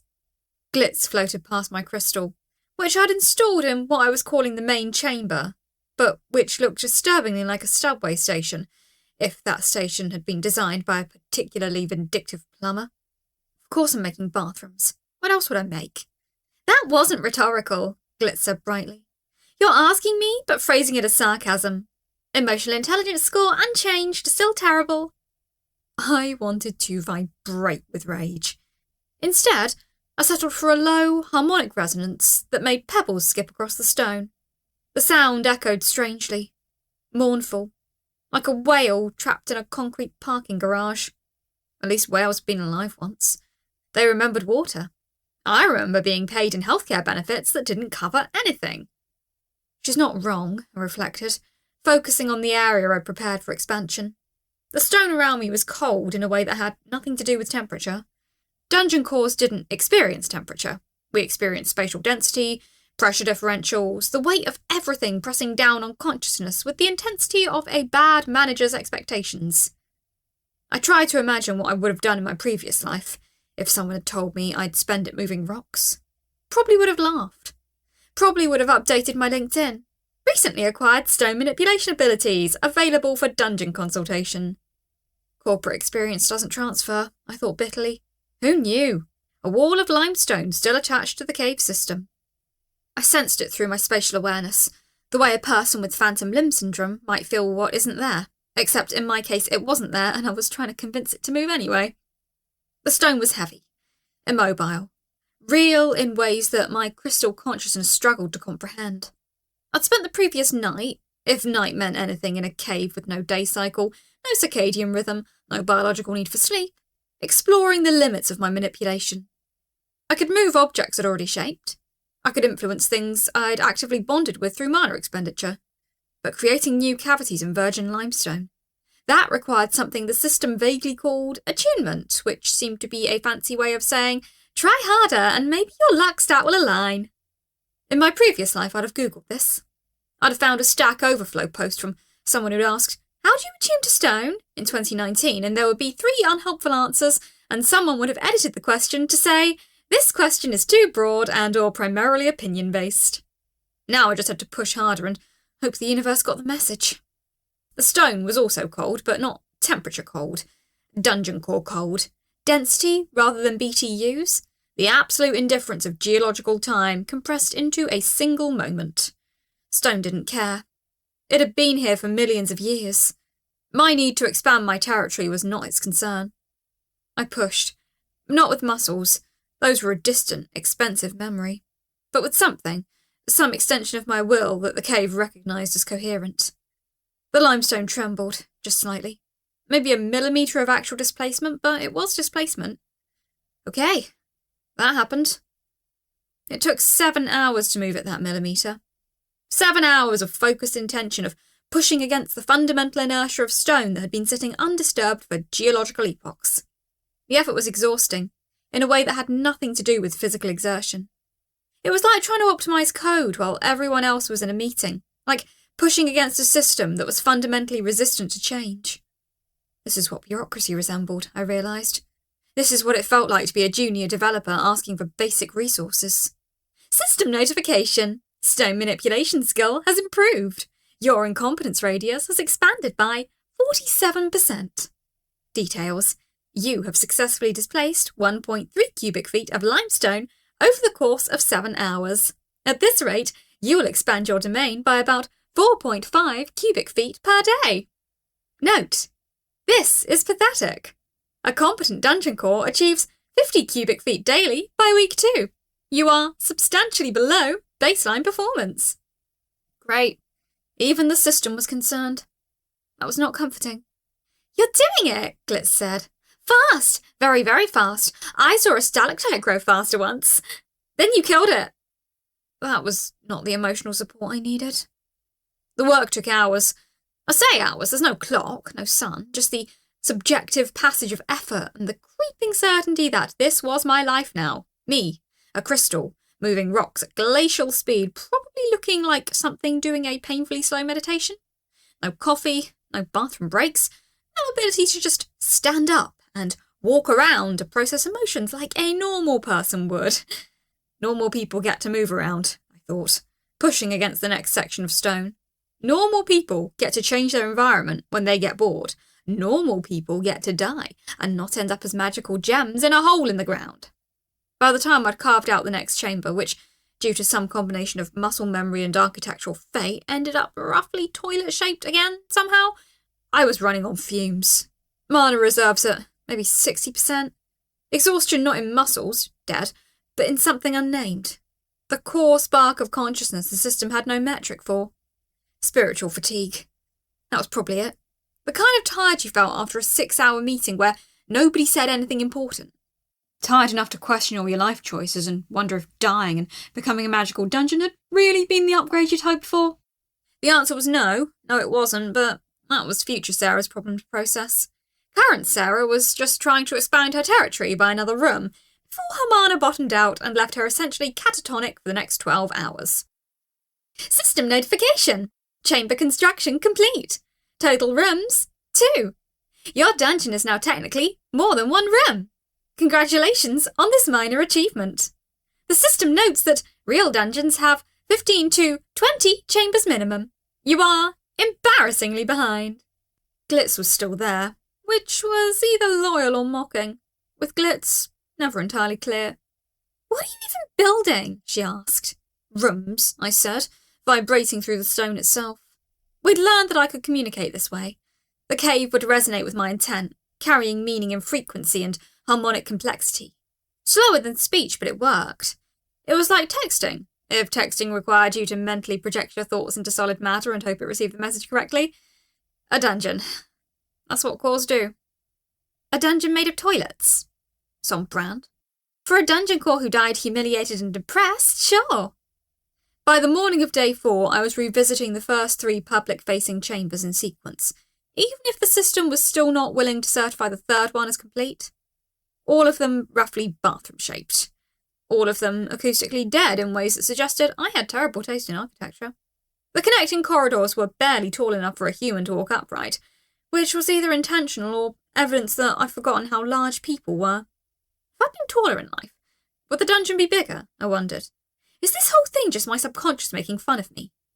The stone didn't answer, it never did.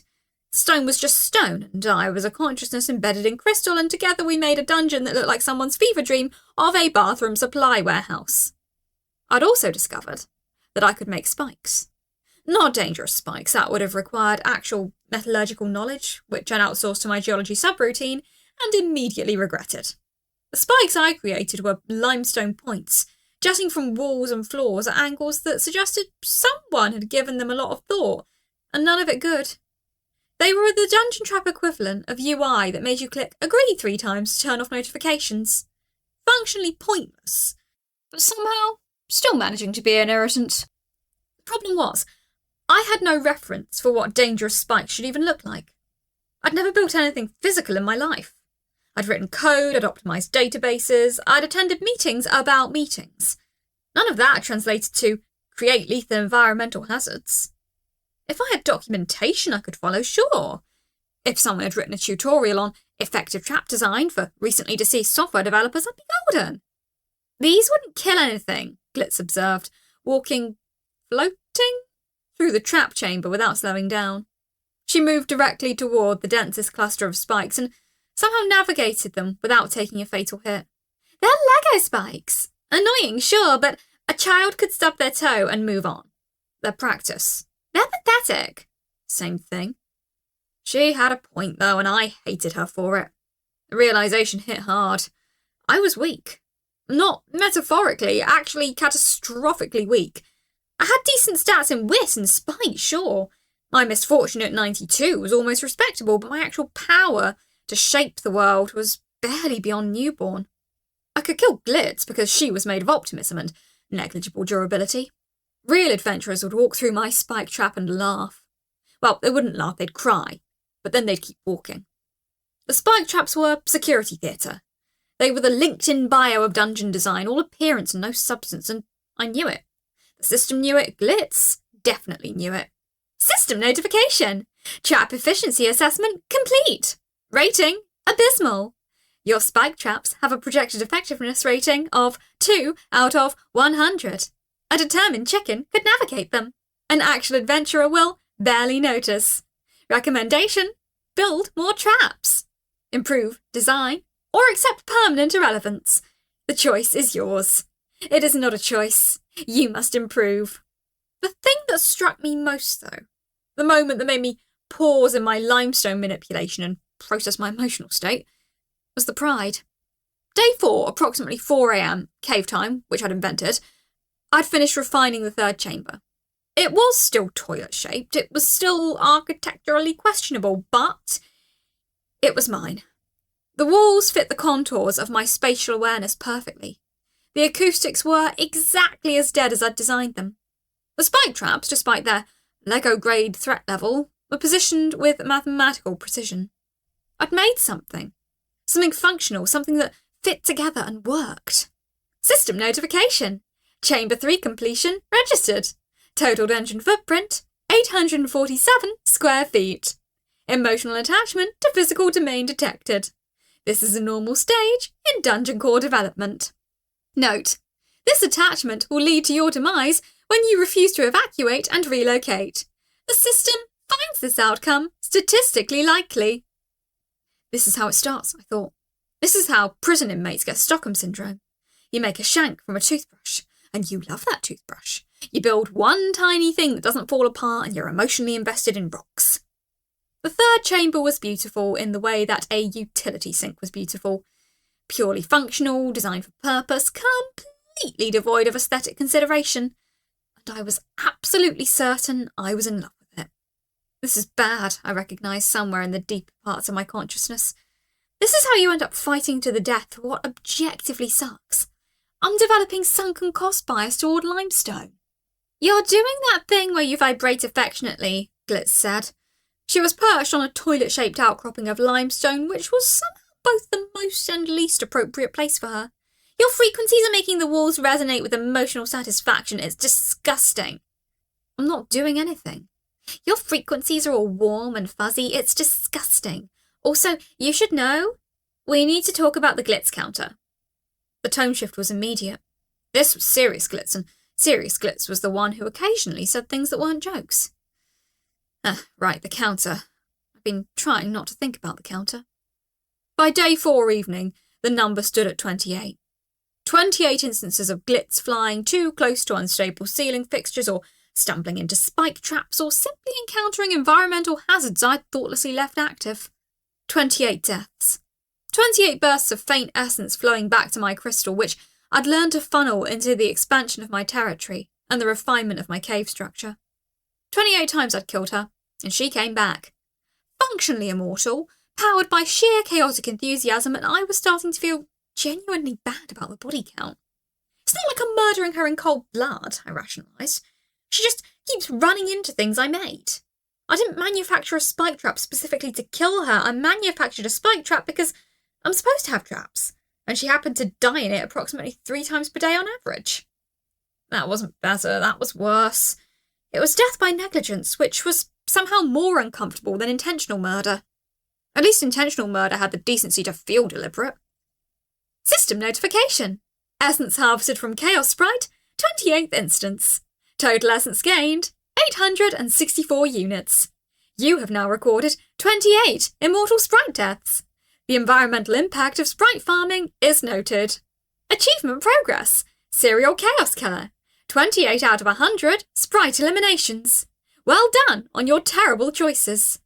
Is there a point to this conversation? I vibrated. The adventurers are going to show up soon, Glitz said, serious in a way that made her red outline look darker. Real ones, with real weapons. And they'll dig. They'll want your crystal, and when they find it, they'll smash it because some asshole mage convinced humanity that dungeon cores are evil. Are we evil? Probably not, Glitz admitted. But definitely dangerous, and dangerous is close enough for dungeon slayers. She was right, which meant I needed to think strategically. The spike traps were useless. The room layout was barely defensible. I had one real tactical advantage. I could sense things approaching through the stone.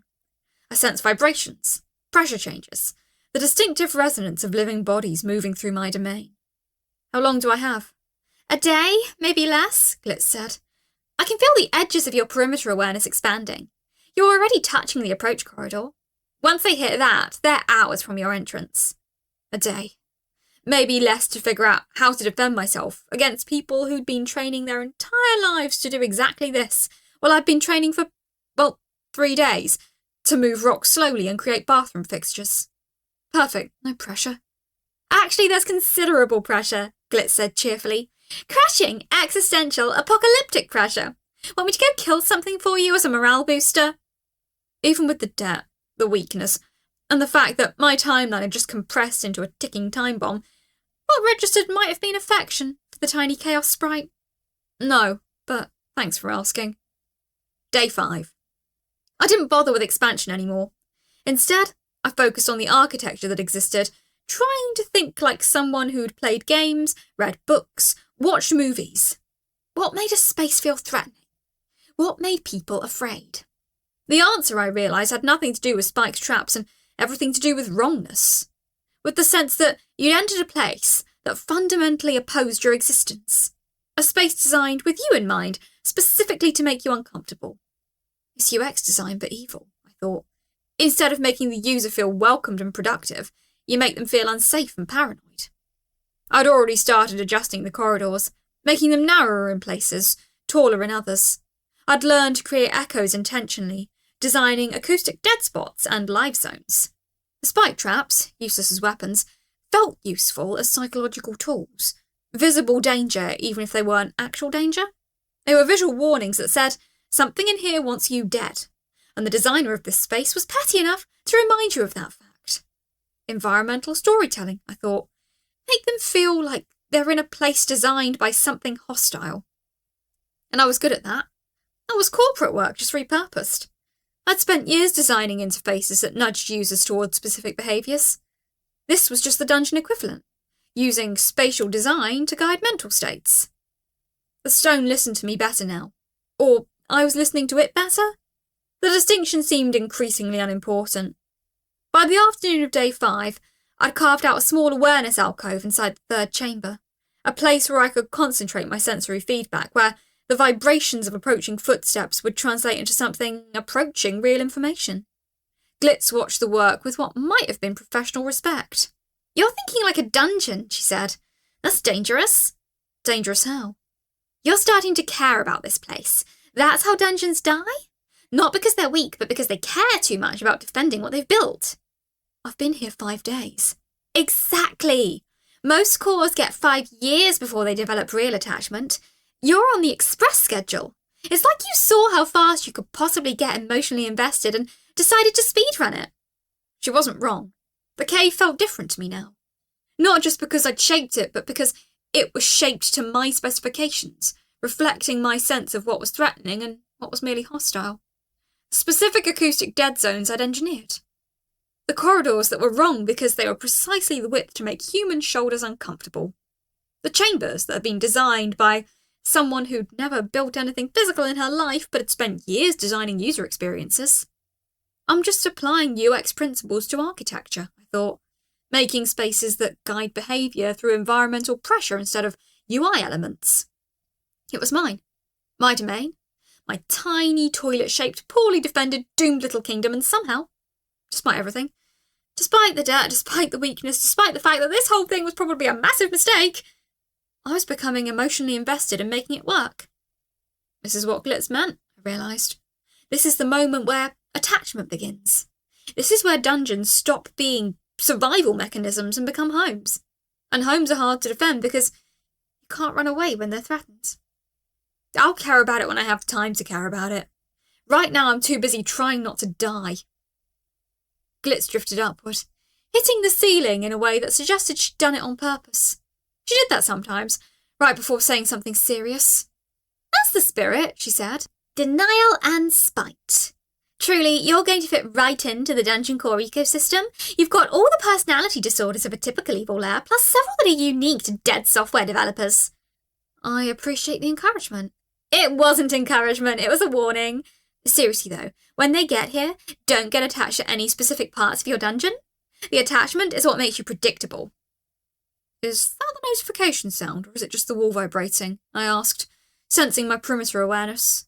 Anything more organised than wind, more deliberate than water. Something that registered as living weight, pressing against the edges of my sensory domain. The sensation was strange, disorienting, like being touched by something you couldn't see. Like someone breathing down your neck, except the someone was a group of people, and the breathing was them walking through your cave. I could track them by the pressure signatures they left, the way their living bodies disturbed the careful equilibrium of stone and air. 3 of them, moving together, probably armed, definitely terrified, which was ironic, given that they hadn't even reached my trap room yet. You're getting visitors, Glitz said. Her brightness flickered slightly, which I was learning to interpret as concern, masquerading as enthusiasm. Want me to go mess with them while you panic? Yeah, go do that, I need to think. As Glitz zoomed toward the entrance corridor, leaving a faint trail of chaotic distortion, I settled into my crystal and tried to organise my thoughts. The pressure signatures of the approaching adventurers grew more distinct as they moved into my territory. I could sense them like variations in stone density, like weights pressing down on water. This was real. This was happening. After 5 days of preparation and practice and endless anxiety, the actual threat had arrived. 3 chambers, one of them now fitted with an awareness alcove. A growing nest of spike traps of varying ineffectiveness. One enraged dungeon core with maybe 40% of the magical power she'd need to defend this place.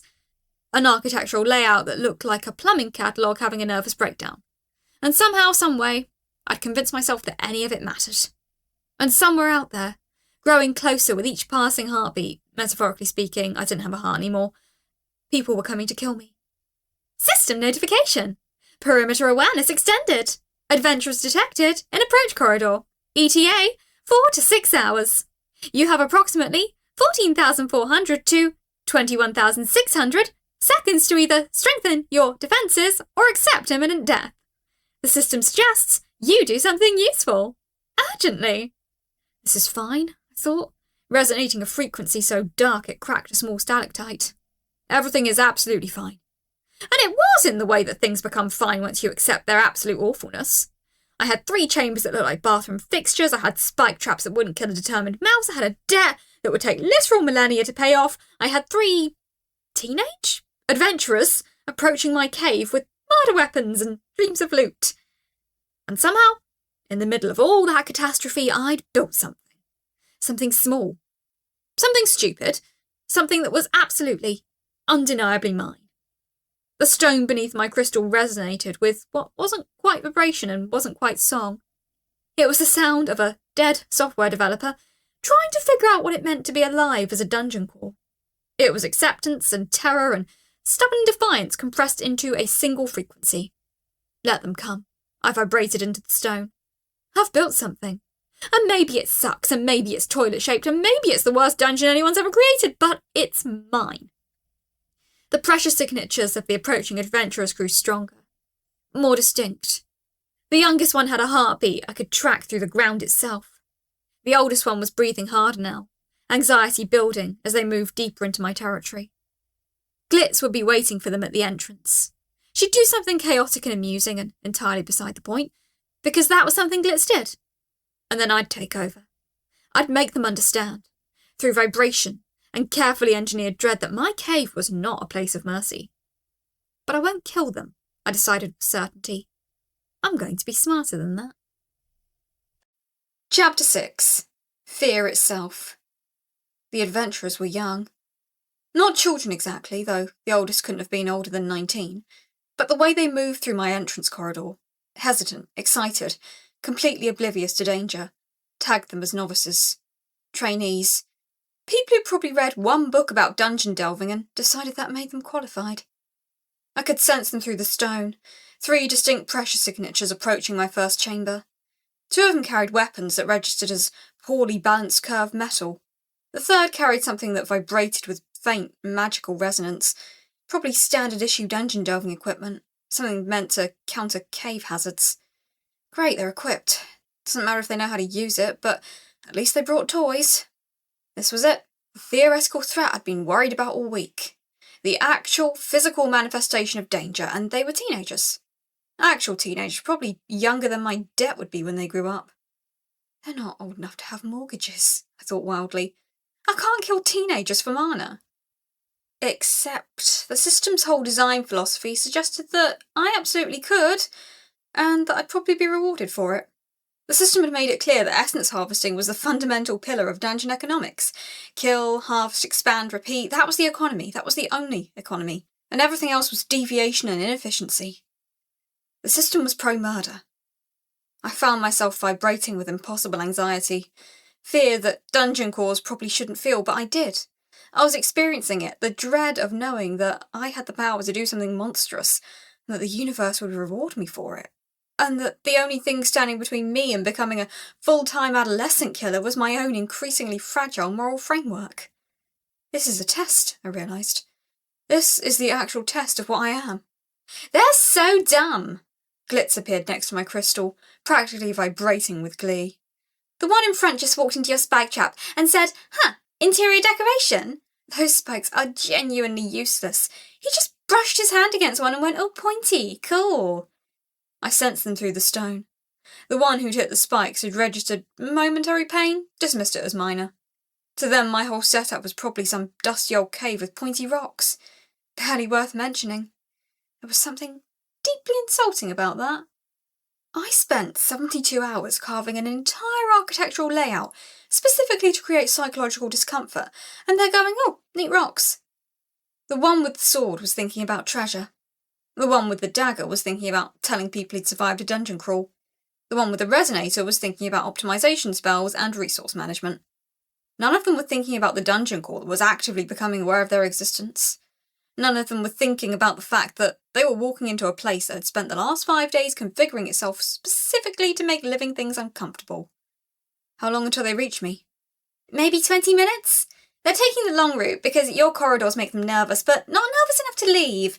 Oh, this is going to be great. It wasn't going to be great. It was going to be a test of whether I could find an alternative to the system's default mode of operation, which was harvest essence from corpses and call it economics. The oldest one was talking to the others, explaining details about classic dungeon design. He was wrong. My dungeon wasn't classic, it was toilet-shaped, but they didn't need to know that yet. What they also didn't know was that I could perceive them like pressure changes in water, like variations in stone density, like the movement of consciousness through a medium that wasn't designed for it. I sensed the youngest one's heartbeat through the ground. I could sense the magic user's resonator humming slightly as he moved through my domain. I could sense their fear before they even knew they were afraid. That was the real advantage, not physical power, not combat ability. I had something better. I had intimate knowledge of every single stone in this dungeon. I was part of the architecture itself. I didn't need to kill them, I just needed to convince them that my domain was alive and actively malevolent. Which it is, I reflected darkly. I am, technically. Actively malevolent. Or will be, once I start psychological warfare on teenagers. Great. That's a line crossed that I can't uncross. Glitz, if I kill them, what happens? They die. You get essence. You get probably 10% off your debt, maybe more depending on how much they've accomplished. New achievement murderer, or first blood, or something edgy. You unlock murder-related perks. Wonderful. Why, are you thinking about going full monster mode? No, I'm thinking about the alternative. She floated in a lazy circle, her form flickering with what might have been amusement or might have been chaos. With Glitz, it was genuinely impossible to tell. There is no alternative. This is a dungeon. You harvest or you starve. That's the fundamental transaction. Kill or be killed. Accumulate power or fade away into irrelevance. The system is clear about this. The system said fear works too. Not as efficient as death, but it works. Oh, Glitz said, understanding blooming across her features. Oh, that's clever. That's kind of brilliant. You're going to try to scare them? I'm going to try not to kill them. She went quiet for a moment, which was unusual enough to be concerning. Quiet Glitz meant that something important was happening in her chaotic little mind. That's a terrible plan, and I'm going to love watching you fail at it, she said finally. But also, Sarah, that's kind of the best terrible plan I've ever heard. It's so stupid and inefficient and morally complicated that I almost respect it. High praise from the Chaos Sprite. I'm serious. You know how many cores get to this point and just go full murder mode because it's easier? You're choosing the hard path specifically because it's hard? That's either genius or insanity, probably both. The first adventurer stepped into my primary chamber, the toilet-shaped room that I'd spent hours designing. It was still toilet-shaped, but now it was deliberately threatening. The walls had that slight vibration I'd learned to create, a frequency just at the edge of human perception that registered as wrongness. The spikes were positioned to catch light and shadow in ways that suggested deliberation. The kid stopped. Through my sensory connection to the stone, I registered the micro-tremor of sudden fear, the involuntary muscle tightening, the moment when his brain registered that something about this place wasn't right. He was young, probably had a family waiting for him, probably had dreams of becoming a famous dungeon delver, making money, getting girls or boys or whatever adventurers got when they succeeded. And I was about to destroy his confidence in ways he'd probably spend years in therapy processing. Good, I thought, and then immediately felt terrible about thinking that. This is morally ambiguous, I decided. At best. Push it lower, Glitz advised. Humans feel low frequencies in their bones. Make them feel it. I adjusted the vibration. Not pain, not yet, but deeper than before. A thrumming that would resonate through muscle and tissue, suggesting something massive moving just beyond perception. Something old, something intelligent, something absolutely not interested in letting these three teenagers leave alive. The adventurer's friend called out from the corridor. Anything? Yeah, just weird cave air, the first one said, his voice tight. Feels like something's moving down there. Good. I pushed harder, vibrating the walls with more intensity. The limestone sang with my intent and I wove in predation. Instinct learned from my human life. Muscle memory of how living things react to threat. I made the cave breathe. In and out. A rhythm that was almost alive, almost predatory. The air moved with it. Pressure waves that read as presence. Something vast, aware, focused on their destruction. I was designing an experience. I was creating narrative tension through environmental manipulation. This was exactly what I'd done in my previous life, except instead of designing apps to make people click things, I was designing spaces to make people run in terror. Welcome back to your core competencies, I thought bitterly. Jesus, the second adventurer said, stepping into the chamber. Did you hear that? Feel it, the first one corrected. His fear was becoming more pronounced now. I could sense the panic through the stone, ragged breathing, accelerated heartbeat, the pressure pattern of someone trying very hard not to run. Something's... I sent out a projection. Not my voice, but the cave's voice, emerging from the stone itself as a low harmonic that translated as feeling more than sound. Leave! The youngest one gasped. I sensed his fear spike. Could sense him looking around wildly for an exit, for escape, for any way out of this place that had decided it wanted him dead. Did you? The third adventurer, the one with the magical resonator, started. His instrument flared briefly, trying to detect something, anything that would explain the vibrations. It couldn't, because what it was detecting wasn't a magical signature. It was the physical resonance of stone itself, the fundamental vibration of an entire cave system that had decided to voice its displeasure. I sent it again, louder, and this time I pushed more force into it, made the walls tremble. Leave now. The effect was immediate. I sensed their panic through the stone, that distinct signature of human fear. The sharp spike of adrenaline, the rapid pulse acceleration, the sudden loss of the confidence they'd walked in with. The shift from, we're on an adventure, to, we're going to die in this hole, was almost physically painful to witness. It was also exhilarating. And that scared me more than anything. This is what power feels like, I realised. This is why the system rewards murder, because this feeling, this absolute control over someone else's emotional state, this ability to make them fear you, is addictive. Go, go, go! The oldest one, the magic user, was already turning, backing toward the corridor. This is a live dungeon, retreat! They ran. Not walked, not jogged, ran. Full panic mode flight response. The youngest one stumbled and almost fell, but the others dragged him up. They were past rational thought now. They were pure survival instinct, and survival instinct said, away from the cave, away from the vibrations, away from the thing that had decided they were unwelcome. I could have increased the pressure, could have made them freeze in place, made them catatonic with fear, could have driven them genuinely insane with the relentless vibration of a dungeon that was actively trying to kill them. I didn't. And that restraint was probably the most important choice I'd make that entire day. I maintained the frequency, kept the walls breathing, kept the deep rumble of implied threat pushing them backward.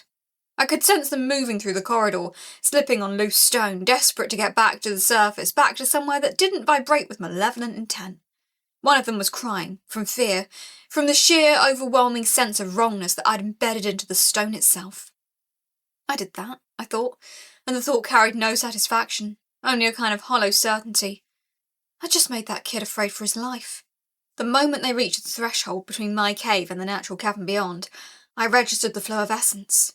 Not the overwhelming gush of death essence, not the pure, undeniable power of a life force violently terminated, but something different, lighter, almost weightless. Fear essence. It flowed into me like a whisper, like a doubt given weight, like every anxious moment of their lives compressed into a single sensation and fed directly into my crystal core. It was different from the death essence I'd harvested from Glitz, less overwhelming, but also less contaminating. There was no guilt attached to this essence, not really. They were alive. They'd go back to their village and tell stories about the haunted cave. No one would die. Except I would know the truth. I'd chosen not to kill them, and the system had rewarded that choice with power. System notification. Fear-based essence harvested. You have gained plus 47 essence units from psychogenic panic responses. Note, substantially disappointing compared to Death Harvest. Full termination would yield approximately 200 plus units. The system finds this harvest path thoroughly mediocre. Achievement unlocked. Pants-wetting terror provider. Harvested fear essence without death. May the system have mercy on your cowardly soul. Holy shit, Glitz said, floating in lazy spirals. You did it! You scared them witless without killing anyone. That's not how dungeons usually work. How do dungeons usually work? They kill things. That's the whole thing. Kill, harvest, expand, repeat. The system encourages it, rewards it, makes it substantially easier to just solve problems through violence. It's like the system looked at reality and thought, you know what this needs? More incentives for murder. But this worked. This worked, Glitz agreed. It's not optimal. The system is noting it's not optimal, but it worked. Those three are going to leave your cave, and they're going to tell people. There's something in there, something big and angry and absolutely not worth the risk for whatever loot might be inside. You just scared a room full of young adventurers so badly that the oldest one peed himself. That's gotta count for something. He peed? Literally. The fear essence came off him in waves. I could taste it from here. You didn't just scare them, you fundamentally traumatized them. A shift registered in my consciousness. Not pride exactly, but the absence of the guilt that had been building since day one. Every time I'd watched Glitz die, every time I'd felt the essence pour into my core, there'd been this creeping wrongness that I'd been trying to ignore. I'd just proven I could do something more. How long before they come back? They won't, Glitz said cheerfully. They'll go back to town and tell people your dungeon is cursed, or haunted, or actively malevolent. Some of them will want to investigate, sure, the glory seekers and the idiots. Most will want to avoid you entirely. Word travels fast in the adventuring community, and no one wants to be the idiot who died in the pants-wetting terror cave. That's a reputation killer. So, I'm safe? Not even close, Glitz said, all her cheerfulness evaporating in an instant. You scared away the amateurs? Now the actual dungeon delvers will want to test you. The ones with experience, with real equipment, with actual combat training. Fear works on teenagers who've never been in real danger. It doesn't work on professionals. The essence I'd harvested was still flowing through me, settling into my core, slowly converting into usable mana and expansion capacity.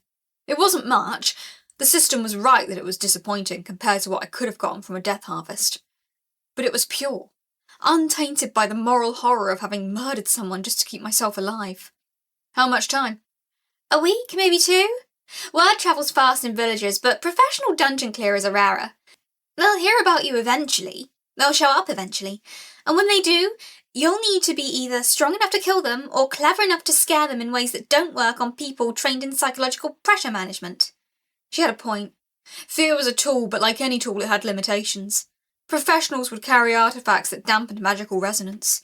They'd use meditation techniques to manage panic.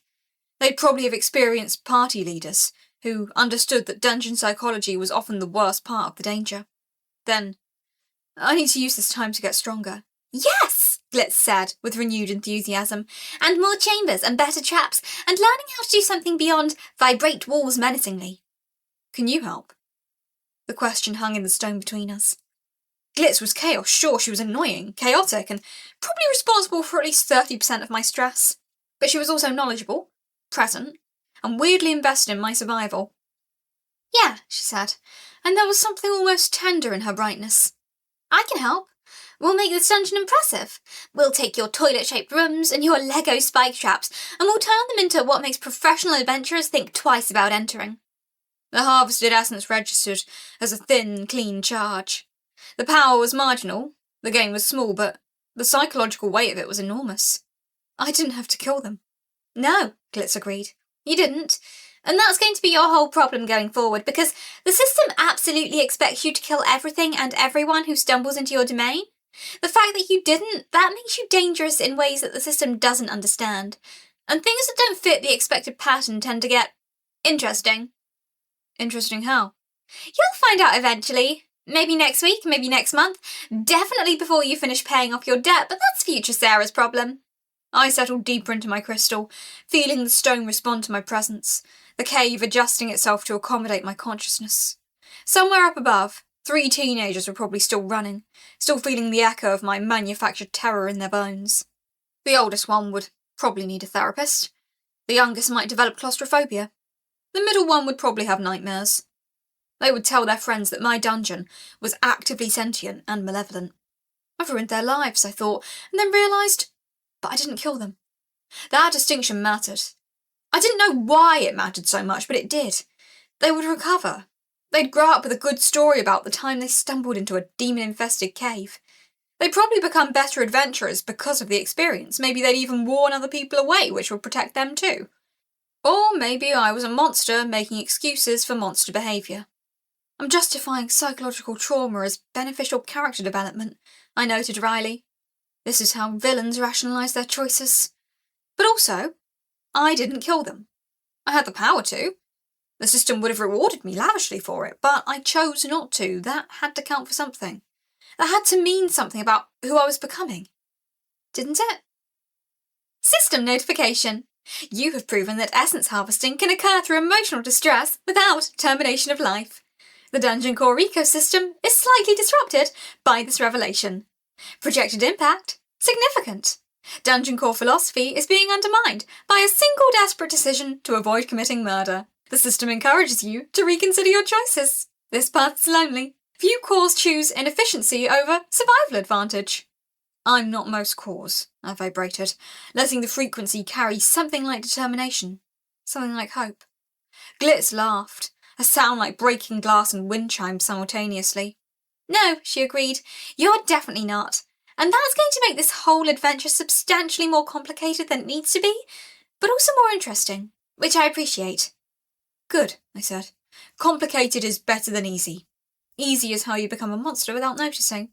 You're already a monster, Glitz pointed out cheerfully. You're a monster who's trying not to be. That's the most dangerous kind. As she floated deeper into my domain, already mentally mapping out new chambers and expanded layouts, I registered something I hadn't expected. Purpose that wasn't the system's. This wasn't about debt reduction or survival advantage. This was about the choice itself. Who I'd become when no one was watching but me. 3 teenagers had come to my cave to collect loot and brag about a dungeon delving achievement. They'd left with nothing but fear, and the certainty that my domain was actively hostile to their existence. And I'd done that without killing anyone, without adding to the body count, without becoming another dungeon that existed primarily as a threat to be eliminated. It's not much, I thought, feeling the weight of thousands of years of debt still pressing on my consciousness. But it's something. The cave sang with my resonance, a frequency somewhere between mourning and determination, carrying the weight of a dead programmer who'd learned, in her 6th day of a new existence, that the most important choices weren't about power or survival. They were about who you decided to be. Outside, the sun was setting on day 6 of my new life. Inside the stone, I was already planning for day 7 and beyond. I had a reputation now. The pants-wetting terror cave. It wasn't elegant. It wasn't the intimidating name I'd have chosen, but it was mine, earned through innovation and spite and a fundamental refusal to become what the system expected. And that refusal would cost me, I knew it already. The system had made it clear that fear harvesting was inefficient, that fear essence yielded only a fraction of the power that death essence would provide, that I was choosing to be weak, objectively, measurably weak, so that I could sleep at night, metaphorically speaking, cause didn't sleep. But also, those 3 teenagers had run from my cave alive. With psychological trauma, sure, probably some long-term emotional damage, definitely a story they'd tell therapists for years, but alive. And that had to mean something. It had to. The fear essence left a clean residue in my core, usable but faint. It tasted different from the death essence I'd harvested from Glitz. Cleaner, somehow. Less like I was consuming someone's stolen life force, and more like I was simply existing in a space where fear had occurred. That's sophistry, I thought, but it's sophistry I can live with. I'd proven the concept, fear worked. Non-lethal essence harvesting was possible. The system found it inefficient, but the system also spent most of its time suggesting that I was a failure, so maybe the system's opinion wasn't the most reliable metric of success. As the evening deepened, I registered a shift in my territorial awareness. The young adventurers were probably reaching the village by now. They'd probably be gathering in a tavern, buying drinks with shaking hands, telling their friends about the demon cave that had tried to kill them through sheer malevolent psychic presence. And some of those friends would probably want to investigate. Some of them would probably die. But those deaths would be on them. They'd be choosing, knowingly, to enter a dungeon that was actively hostile. They'd be accepting the risk. And I would be, what, a threat to be managed? A nuisance to be eliminated? A place to be avoided? All of the above, probably. Good, I thought.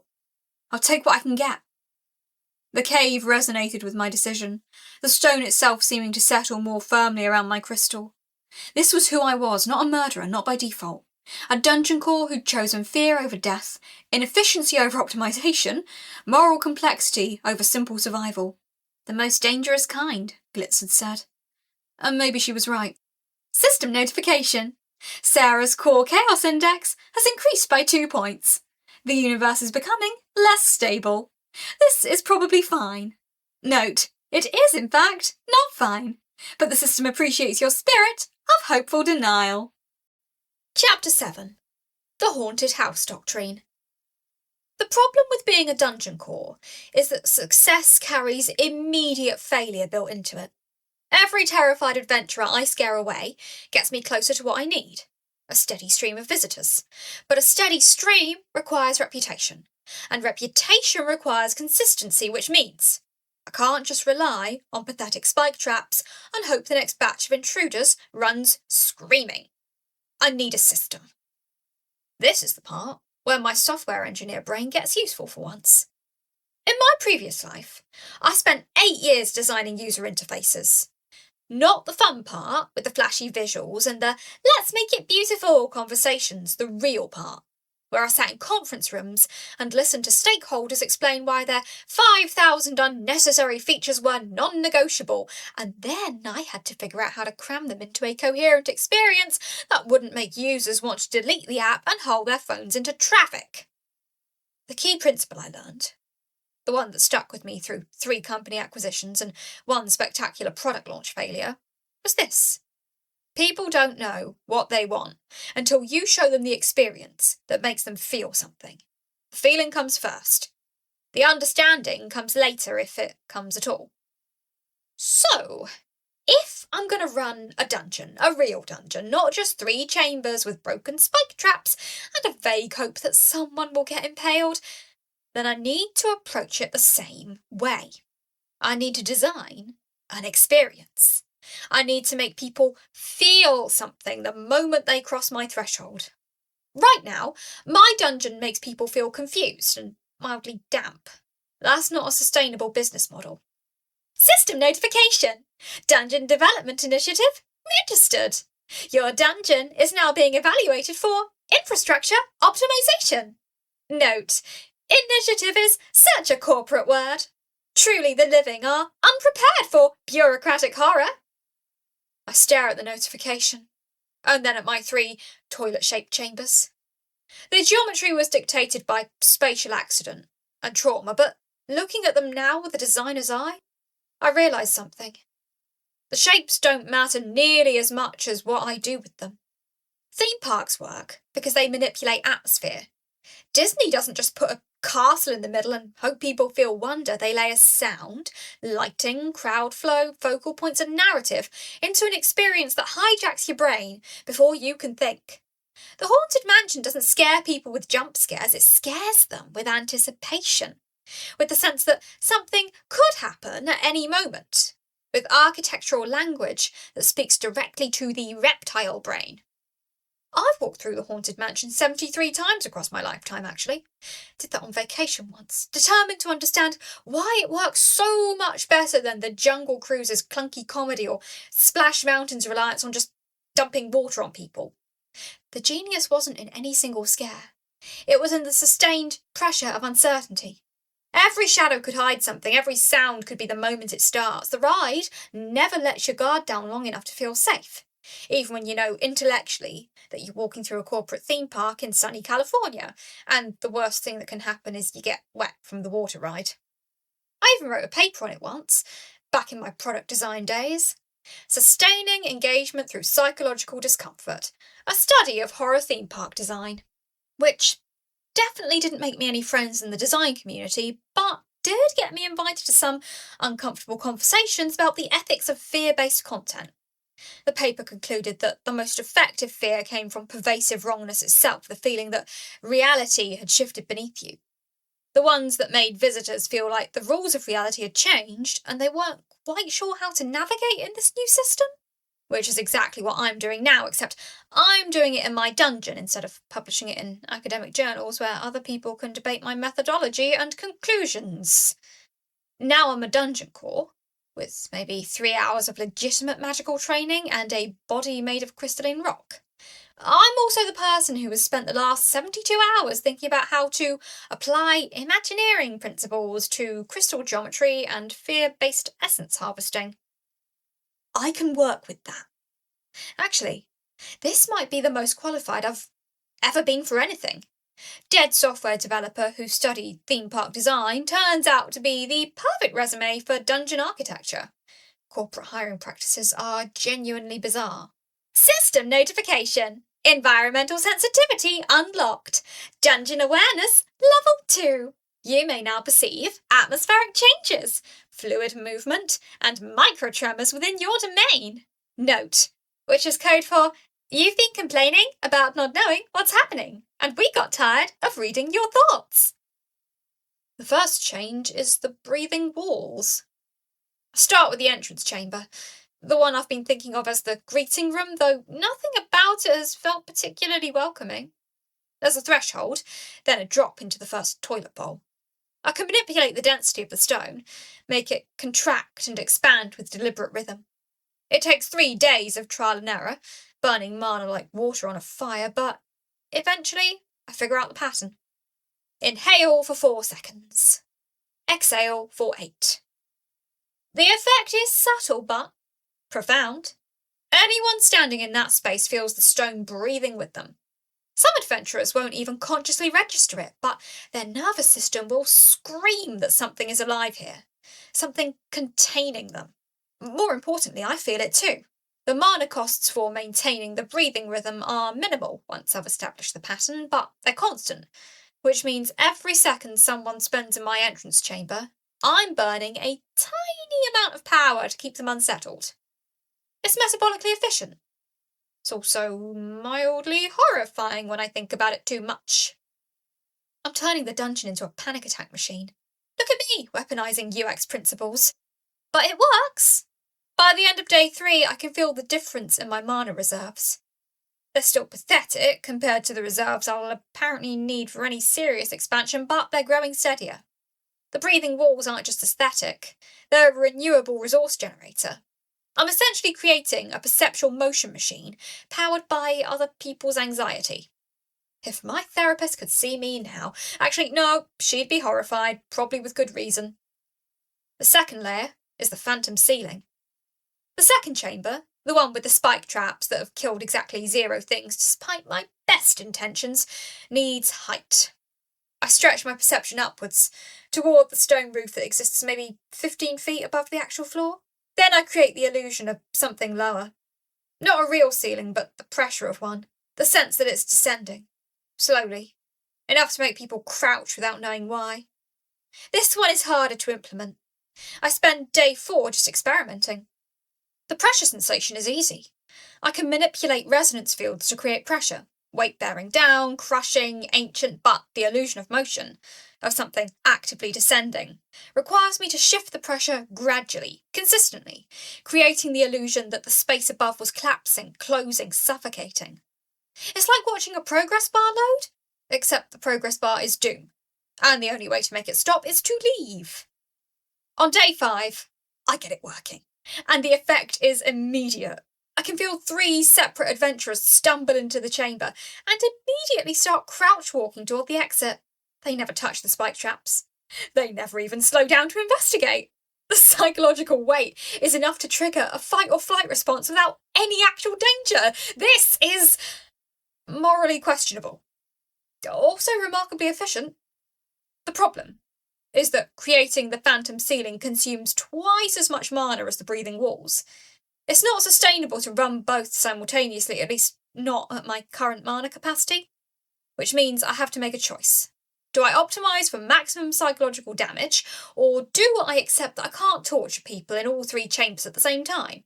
This is exactly the kind of constraint-based design problem I used to solve in product meetings, except now the product is fear, and the constraints are magical energy.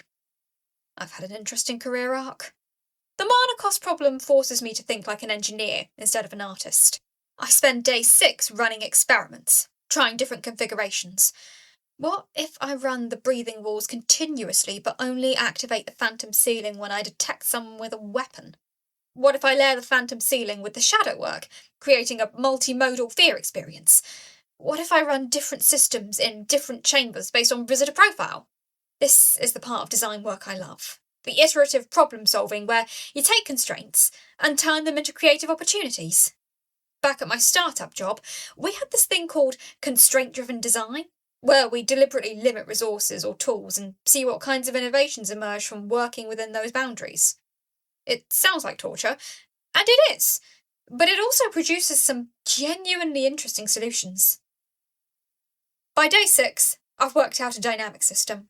Breathing walls run continuously at minimum power, acting as a baseline unease generator for anyone in the dungeon. The phantom ceiling runs on a timer, activating for 3-minute bursts whenever I detect active intruders versus passive visitors. The shadow work runs selectively, only when I need maximum psychological impact. It's elegant. It's also deeply disturbing because I've essentially created a fear management system that adapts based on threat assessment. I'm doing real-time psychological warfare optimization. I'm not sure if I should be proud or horrified. Glitz notices immediately. Oh, well Sarah, this is deliciously awful.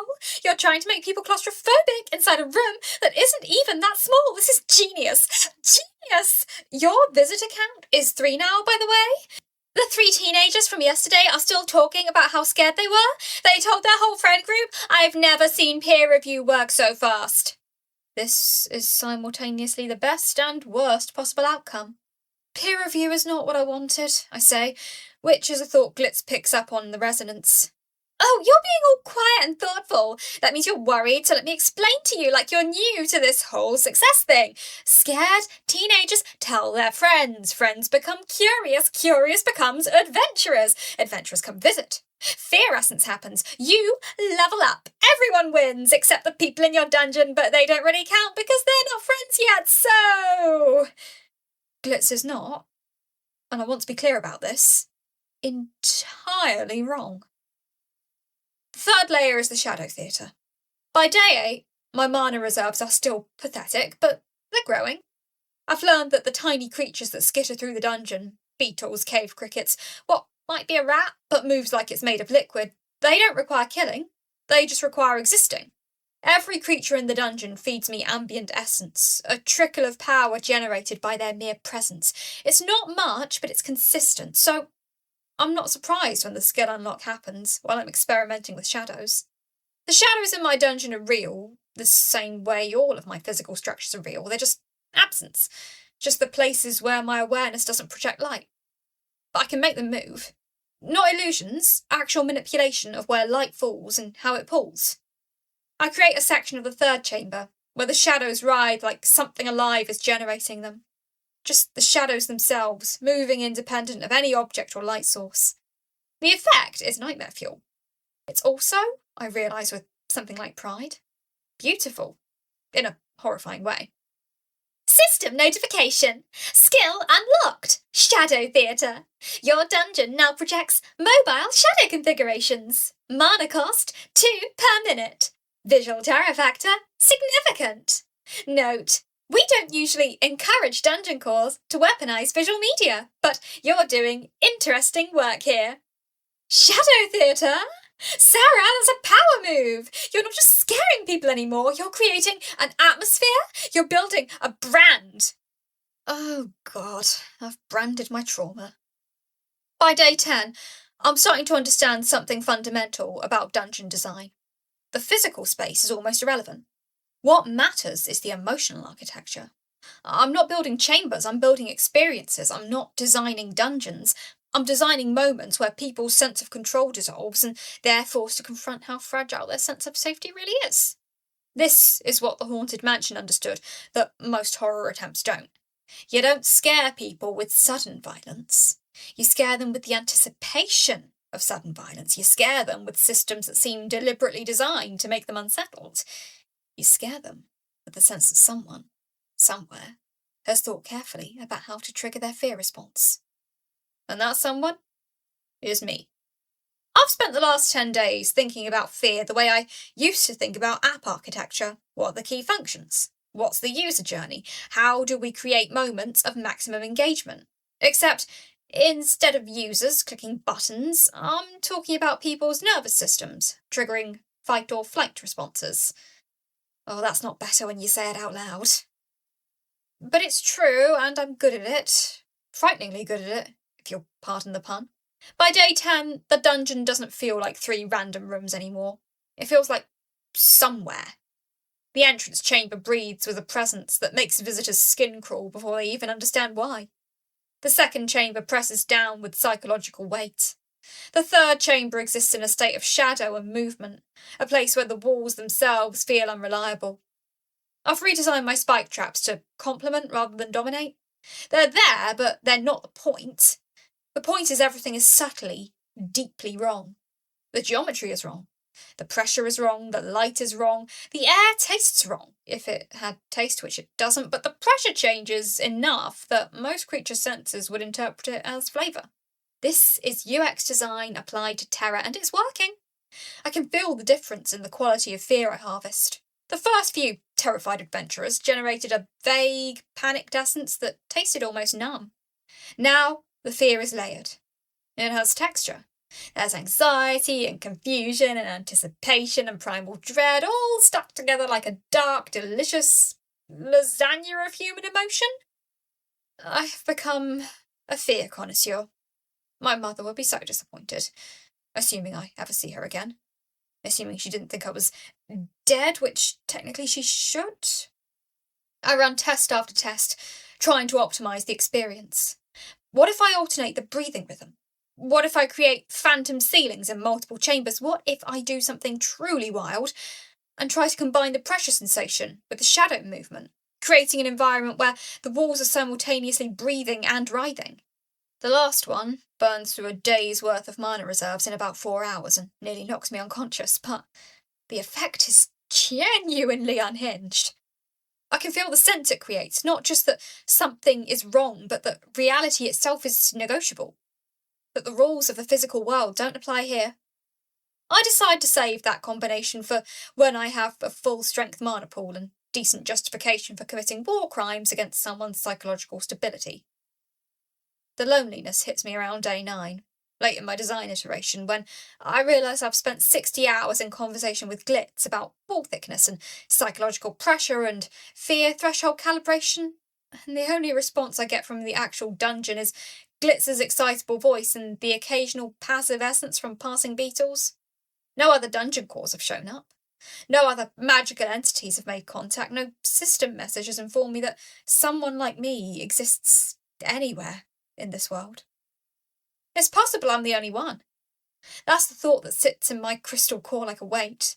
I'm designing an experience for visitors who haven't shown up yet, for the sole purpose of harvesting their fear, and I'm doing it alone, with no idea if anyone like me exists in the world. The thought is so depressing. I can feel it as a weight in my crystal structure. I am a dungeon core. I should be ancient, I should be powerful, I should be part of some ecosystem or hierarchy or whatever passes for society in a world with magical dungeons.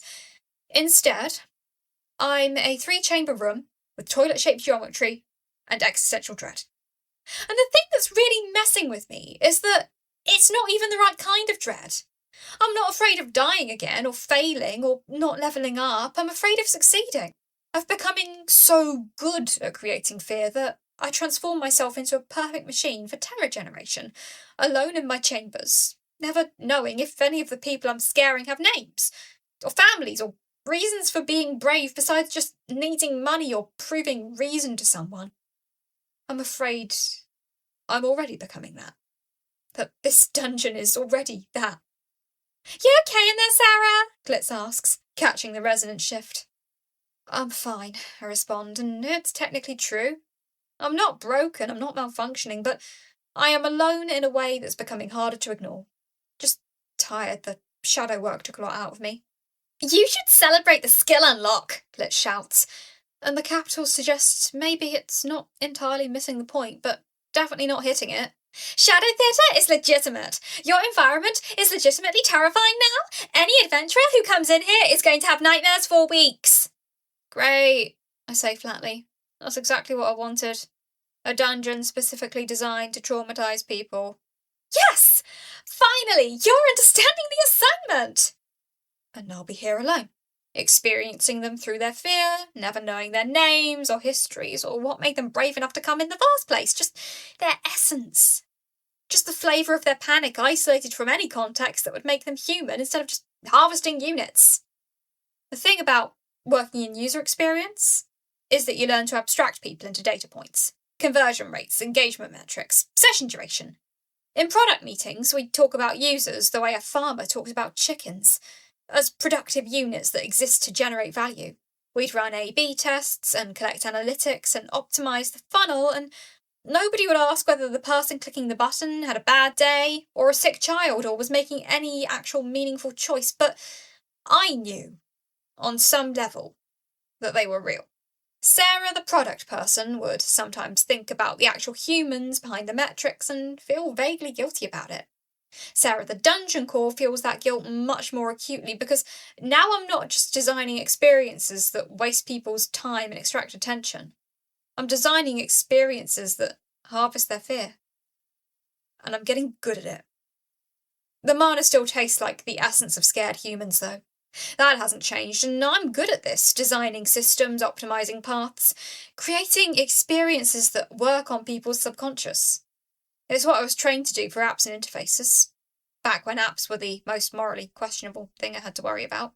Apparently, terror design translates perfectly. The worst part is that I'm already thinking about improvements, already planning how to implement wave mechanics, how to create crescendos of fear that build toward a climactic moment. I'm gamifying psychological torture like it's just another user engagement problem.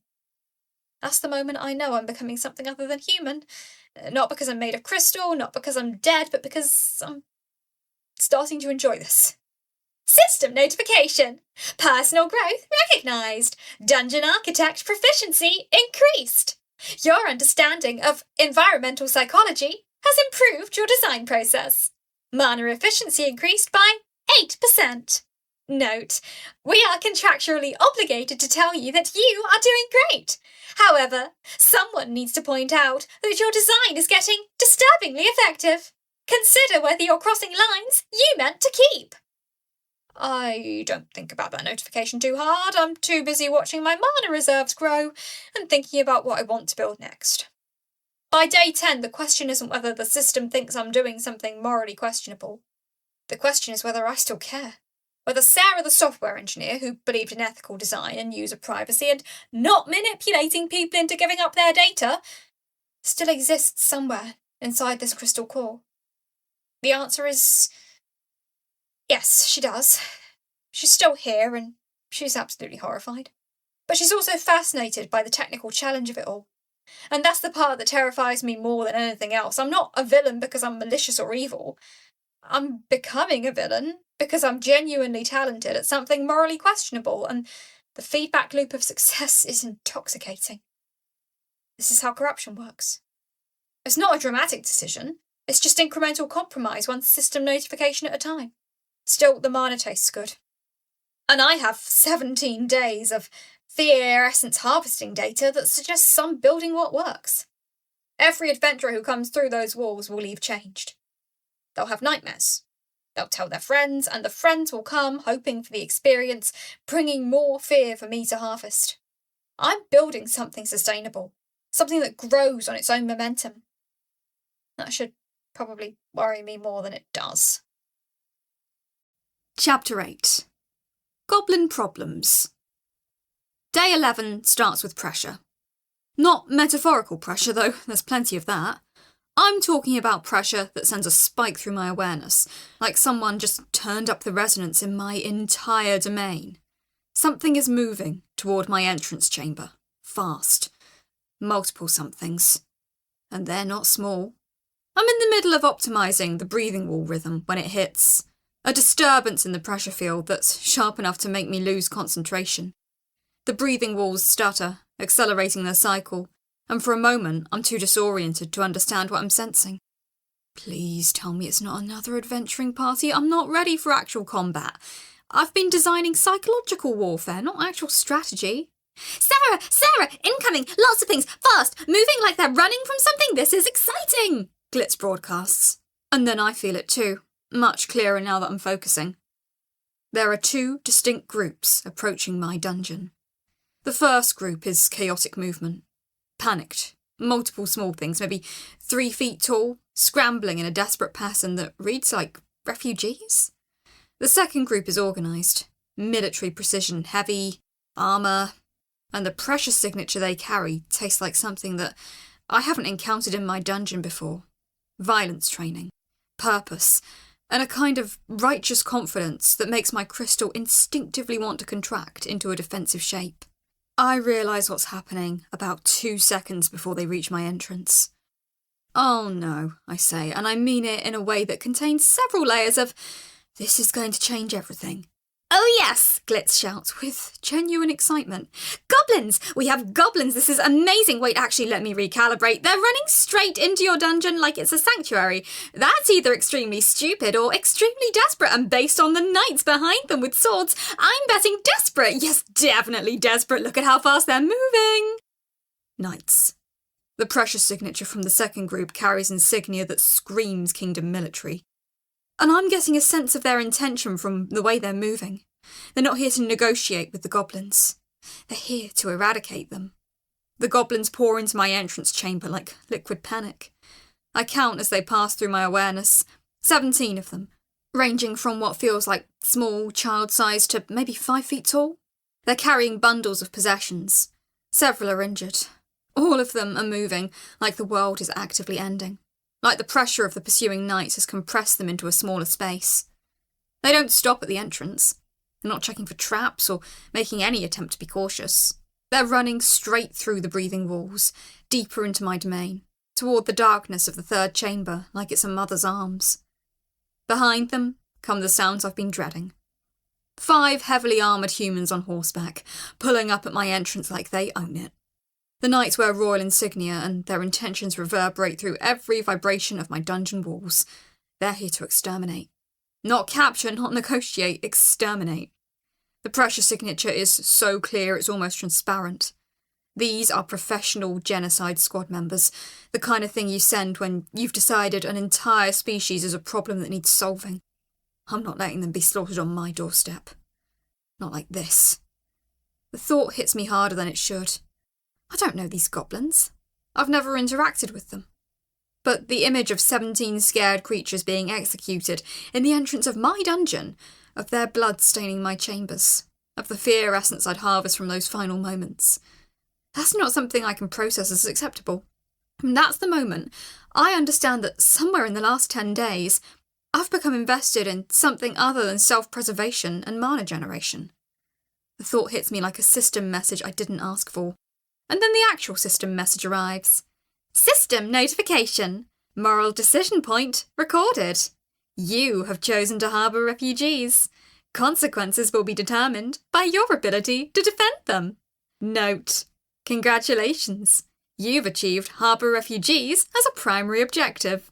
Your Dungeon Core contract does not require you to do this. We're genuinely unsure what you're thinking. Glitz, I need your voice, I say, and I'm not asking for narrative commentary. I have my voice, Sarah. I'm using it right now. What do you need? I need you to help me be absolutely terrifying. Right now. All of it. For once, Glitz is quiet for a moment. Not uncertain, just processing. Then, Oh, this is happening. This is really happening. You're going to deploy the full arsenal. Okay, yes, this is it. This is what gets dungeon cores written into history, or at least into kingdom records as a threat that shouldn't exist. I need you to be the voice, I continue, and I can feel my intentions stabilising around this decision, like it was always inevitable. I need you to speak through the dungeon like I'm something ancient and angry and very, very scary. Can you do that? Sarah, I was built to do exactly that. Let's scare the absolute shit out of some extermination knights. I activate every system I've built in the last 10 days. Shadow Theatre goes live across all 3 chambers. Every shadow in my domain moves at once, writhing like the walls contain trapped serpents. I manipulate the breathing walls to go into overdrive, contracting and expanding in a rhythm that's closer to gasps than breathing. The phantom ceiling in the second chamber drops further, lower, creating the sense of imminent crushing. The pressure shifts until standing in my dungeon feels like being at the bottom of an ocean, the weight of stone and magic pressing down like judgment.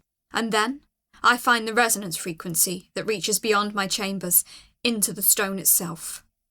I roar. It's not a sound exactly. It's a vibration that travels through every rock in the entrance chamber and reverberates back, like the dungeon itself is a living throat. I push all my intention into this moment, all my fear of what's happening, all my rage at the injustice of 17 refugees about to be murdered on the threshold of my home, and I compress it into a voice that speaks through stone and shadow and pressure. It's a voice that doesn't come from a mouth because I don't have a mouth. It comes from the fundamental structure of my dungeon, from the core of my existence. Death awaits you here. The 5 knights freeze. Their horses buck and rear. The pressure wave I'm generating is strong enough to rock them backwards in their saddles. I keep pushing, pulling deeper into my mana reserves, channeling everything I've learned about fear-based essence. Turn back from this threshold, or join my collection. The voice echoes through the chambers and comes back transformed, amplified, turned into what sounds less like a dungeon core and more like a fundamental force of nature, deciding it's tired of being disrespected. The goblins are already moving deeper into my domain, past the breathing walls and under the phantom ceiling, finding shelter in the writhing shadows of the third chamber, like the darkness is a mother's arms. They're not stopping. They understand what I'm offering. The knights try to maintain formation. They're processing. Their armour rattles as their horses dance nervously, fighting the pressure wave I'm maintaining. One of them, the one with the most ornate insignia, probably the commander, leans forward like he's trying to push through the barrier. "Foul dungeon spawn," he shouts, and there's a tremor in his voice that tells me everything I need to know about how well the fear-based essence farming is working. The essence I'm pulling from these 5 knights is thick and rich and carries layers of professional confidence cracking under pressure. "Release the goblin vermin to the Crown's justice." Oh, that's cute. They think they have authority in my dungeon. They think the Crown's justice means something down here. I push the phantom ceiling lower, dropping it further than I ever have. The breathing walls simultaneously inhale, creating a suction sensation so strong it nearly pulls the lead knight's horse backward. I can feel the fear in them now. Real fear. The kind that comes home when someone realises their training and armour mean nothing against what operates on different rules. "This is my domain now," I broadcast through Glitz's voice, and I mean every word in a way that comes from somewhere deeper than survival instinct. "You have made a poor career choice. Withdraw or become permanent residents." The leader tries to rally, tries to bring his horse forward to the entrance, but the pressure is too much. The combination of the breathing walls and the phantom ceiling and the writhing shadows and my voice speaking through stone itself creates an environment that triggers every fear response in a human nervous system simultaneously. He's being crushed by architecture. He's being strangled by pressure. He's being spoken to by a force that doesn't follow physical laws. The second knight breaks first. He yanks his horse's reins and backs away, shouting something about needing a priest and this being foul magic. The third and fourth follow immediately, their training overridden by basic survival instinct.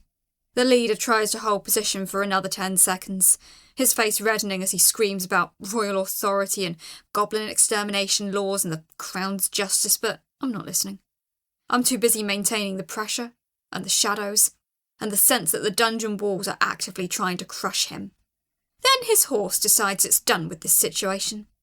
It rears and bolts backward, nearly throwing him. The fifth knight catches him as he falls, throws him across his saddle with impressive efficiency, and rides after the others.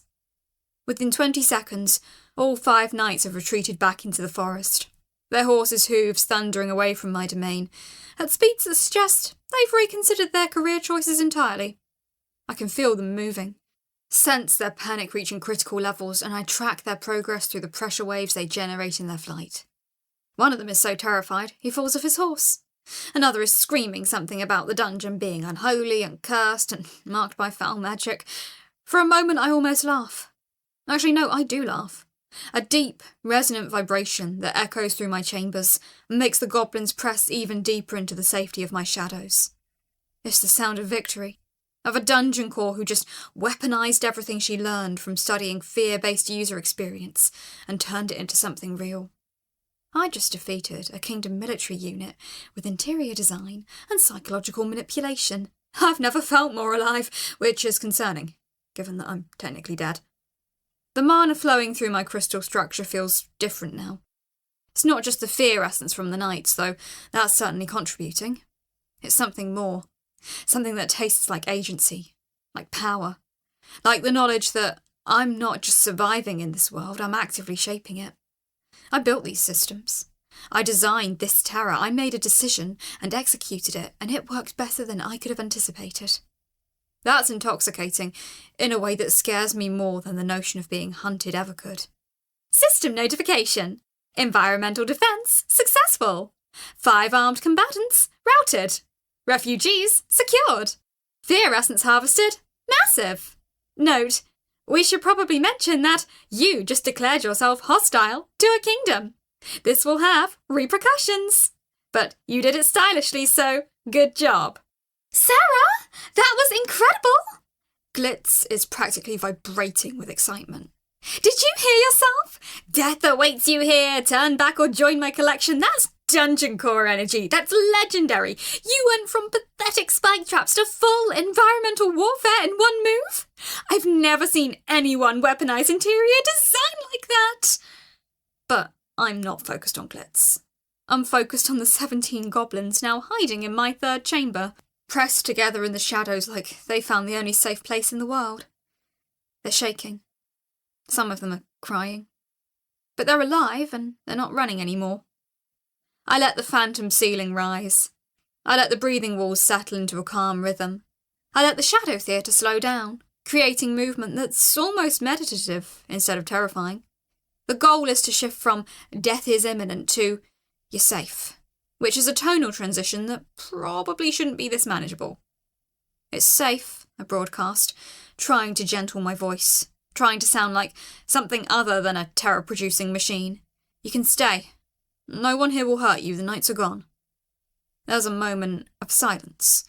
Then a voice calls out from the darkness of the third chamber, small and cautious, and speaking in what sounds like broken common speech. Yes, yes, safe here? Me Grubnut. Yes, we stay safe? The name hits me as genuinely strange, but I'm too busy processing what's happening to overthink it. 5 professionally trained, kingdom-sanctioned extermination squad members just fled from my dungeon, like it was actively trying to eat them. 5 trained warriors backed down from goblins because I made the walls breathe menacingly. I won. I won an encounter against actual combatants, not scared teenagers. This shouldn't feel this good. But it does. There's a surge of essence coursing through my mana pathways, and it's not just the fear from the nights, it's something more. Something that tastes like victory and autonomy, and for the first time since I became a dungeon core, the sense that I'm not just reacting to the world, I'm shaping it. Yes, I say, and I'm surprised at how genuine I sound. You can stay safe. Is that your name? Grubnut? Yes, Grubnut is me. Me is Grubnut, yes. Others are also Grubnut, yes. We all Grubnut here. Is efficient, is traditional. I want to ask follow-up questions about goblin naming conventions and whether they're all named Grubnut or if I'm misunderstanding the language, but something in the pressure sense tells me that 17 goblins, who just survived a kingdom extermination squad, probably need rest and safety more than linguistic clarification. Okay, so I'm a dungeon core who has a moral compass and is housing 17 refugees with an apparent hive mind naming system. This is fine. This is fine. This is definitely fine, and will certainly not get more complicated. But even as I'm thinking that, I'm aware of the lie. This changes everything. System notification. Settlement authority established. You now have 17 minions under your protection. New interface available. Minion management. Resource distribution. Labour assignment. Note. Congratulations. You're now responsible for feeding 17 small creatures. We have no data on goblin dietary requirements. Good luck! Glitz is still vibrating. Okay, so, new situation. You now have minions, which means you can expand the dungeon properly, which means you can build chambers specifically for terror optimization, which means your fear harvesting potential just multiplied by several factors. This is the best day ever! I'm scanning the dungeon with my awareness, trying to figure out what 17 goblins need besides not being murdered by knights. The survival checklist is surprisingly straightforward, which makes sense because goblin survival has probably never been an academic discipline. Shelter, check. I've got 3 chambers. Water. I should probably create an underground stream. A real one, not a trickle. Something they can drink from. Food. Now this is where things get complicated because I'm getting resonance patterns that suggest they eat a variety of things, and most of it is things I wouldn't normally categorise as food. Roots. Yes, they're thinking about roots. Cave crickets, definitely interesting. Small lizards, apparently a delicacy, and then there's... oh, no. Grubnut, I call out. Do goblins eat rats? Yes. Grubnut likes rats. All Grubnut likes rats. Is good protein, yes. There is an embarrassing amount of wildlife in this dungeon. Between the rats and the beetles and the cave crickets and the small lizards that have made their home in the cracks of my stone walls, I have a functional ecosystem running. I created this dungeon to harvest fear from intruders, but in the process, I accidentally built an environment where actual living things thrive. Small, primarily nocturnal living things, but thriving nonetheless. The goblins arriving just turned my dungeon from a 3-chambered terror palace into what might function like a real community space. They brought intent with them, and intent changes everything.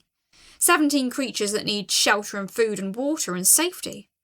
17 creatures that will stay here, eating rats and cave crickets, and in the process, generating ambient essence through their mere existence. I'm starting to see how dungeons work, I think. It's not just about terror harvesting, it's about building a system where living things exist and that existence generates power. The fear is a bonus optimization, but the baseline is community. When did I become interested in building communities instead of just extracting value? I went from a 3-chambered nightmare with pathetic spike traps to a fear machine with a refugee shelter and a food supply chain in approximately 36 hours. Oh, this is fine, definitely fine. Absolutely nothing is going to go wrong with any of this. But even as I'm thinking it, I'm reallocating mana, expanding the stream that trickles through the far side of the 3rd chamber into something drinkable. I'm creating small alcoves for the goblins to settle into, places where the shadows are slightly less active, where they can rest without triggering the full environmental terror sequence every time they move. I'm making space in what was designed as a fear extraction chamber for what looks like kindness. And I'm aware, with a clarity that comes from making decisions you can't unmake, that I'm invested in this now. They aren't just creatures generating essence through their presence. They're refugees I chose to protect. They're the reason I'm going to have to expand my dungeon. They're the reason I just declared war on a kingdom's extermination protocols. They're my responsibility now. And somehow that's scarier than anything I've designed. Grubnuck, I say, and there's my voice that wasn't there before. What comes from 7 years of managing teams and projects and having responsibility that mattered, something that comes from being human and knowing what it means to protect someone. Welcome to the dungeon. We'll figure out the rest as we go. Yes, comes the chorus from the 3rd chamber, and it's possibly the least professional team response I've ever received, but it's also the most genuine. There's a sound to it that's not just acceptance, it's relief. These 17 creatures came into my dungeon thinking they were done, dying, and instead they found shelter. I made that happen.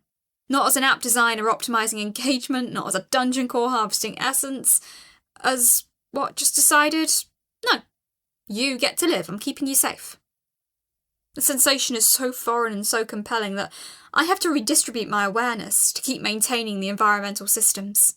17 small green creatures are settling into my chambers and some are in the pressure field. I can feel them beginning to sleep.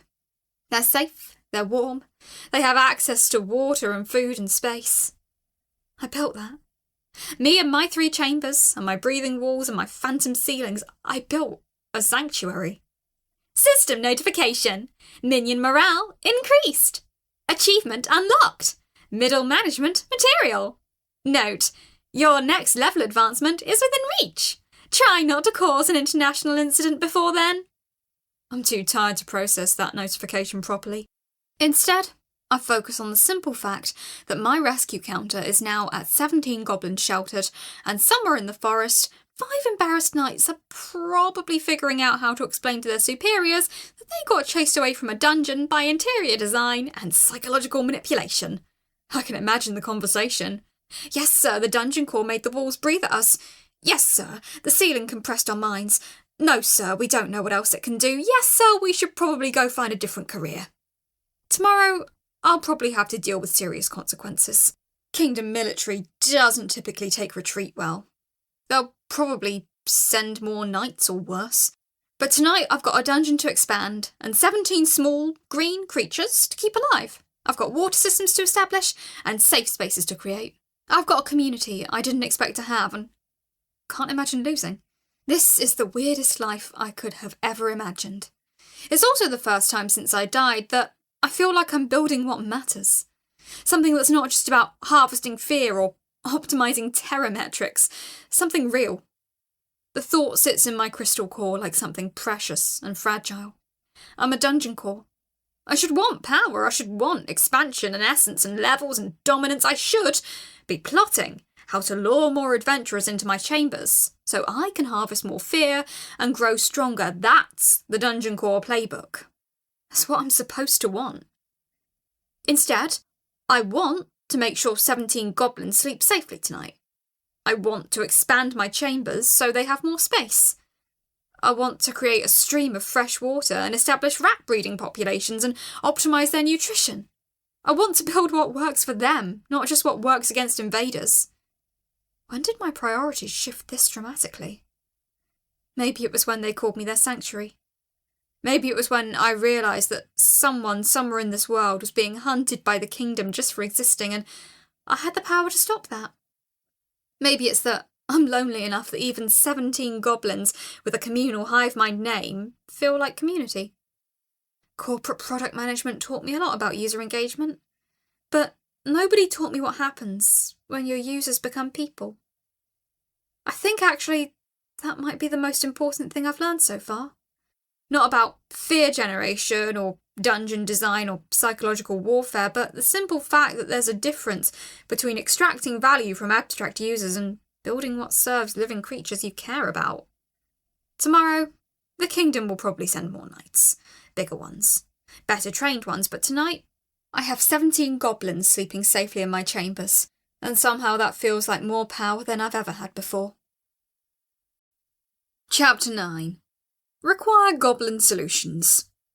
The first thing I learned about managing 17 goblins is that they smell like wet dogs and optimism in equal measure. The second thing is that you cannot pay them in compliments alone. I'm a software developer who just got promoted to managing a team of creatures who think I'm a deity. This is fine, everything is fine. They arrived on day 8 in a panicked wave, fleeing kingdom extermination squads. By day 11, they'd stopped sleeping in the main chamber like it was a refugee camp, and Grubnuck had organised them into a semblance of a work structure. Semi-organised, anyway. The pressure sense I got from 17 bodies moving through my tunnels was like having a bunch of browser tabs all trying to load at once. Not ideal for meditation. Grubnuck brought me architectural drawings on the morning of day 11, registered through my spatial awareness before he even entered the core chamber. A cluster of goblins holding something flat, their pressure signatures tight with purpose. Through my limited sensory apparatus, I detected the textures of worked hide, vegetable ink, geometric precision. Okay, that's either a map or a really elaborate menu. Boss lady? Grubnuck's broken English had evolved considerably. Now he could string together 4-word sentences without repeating the copula. Grubnuck, bring drawings. For expansion, yes. Goblins can dig, make spaces. Good spaces, not just toilet rooms. The emphasis on not just toilet rooms stung a little. Fair criticism. System notification. Minion labour efficiency unlocked.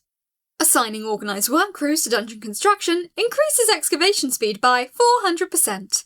You have hired a staff of goblins. They are your problem now.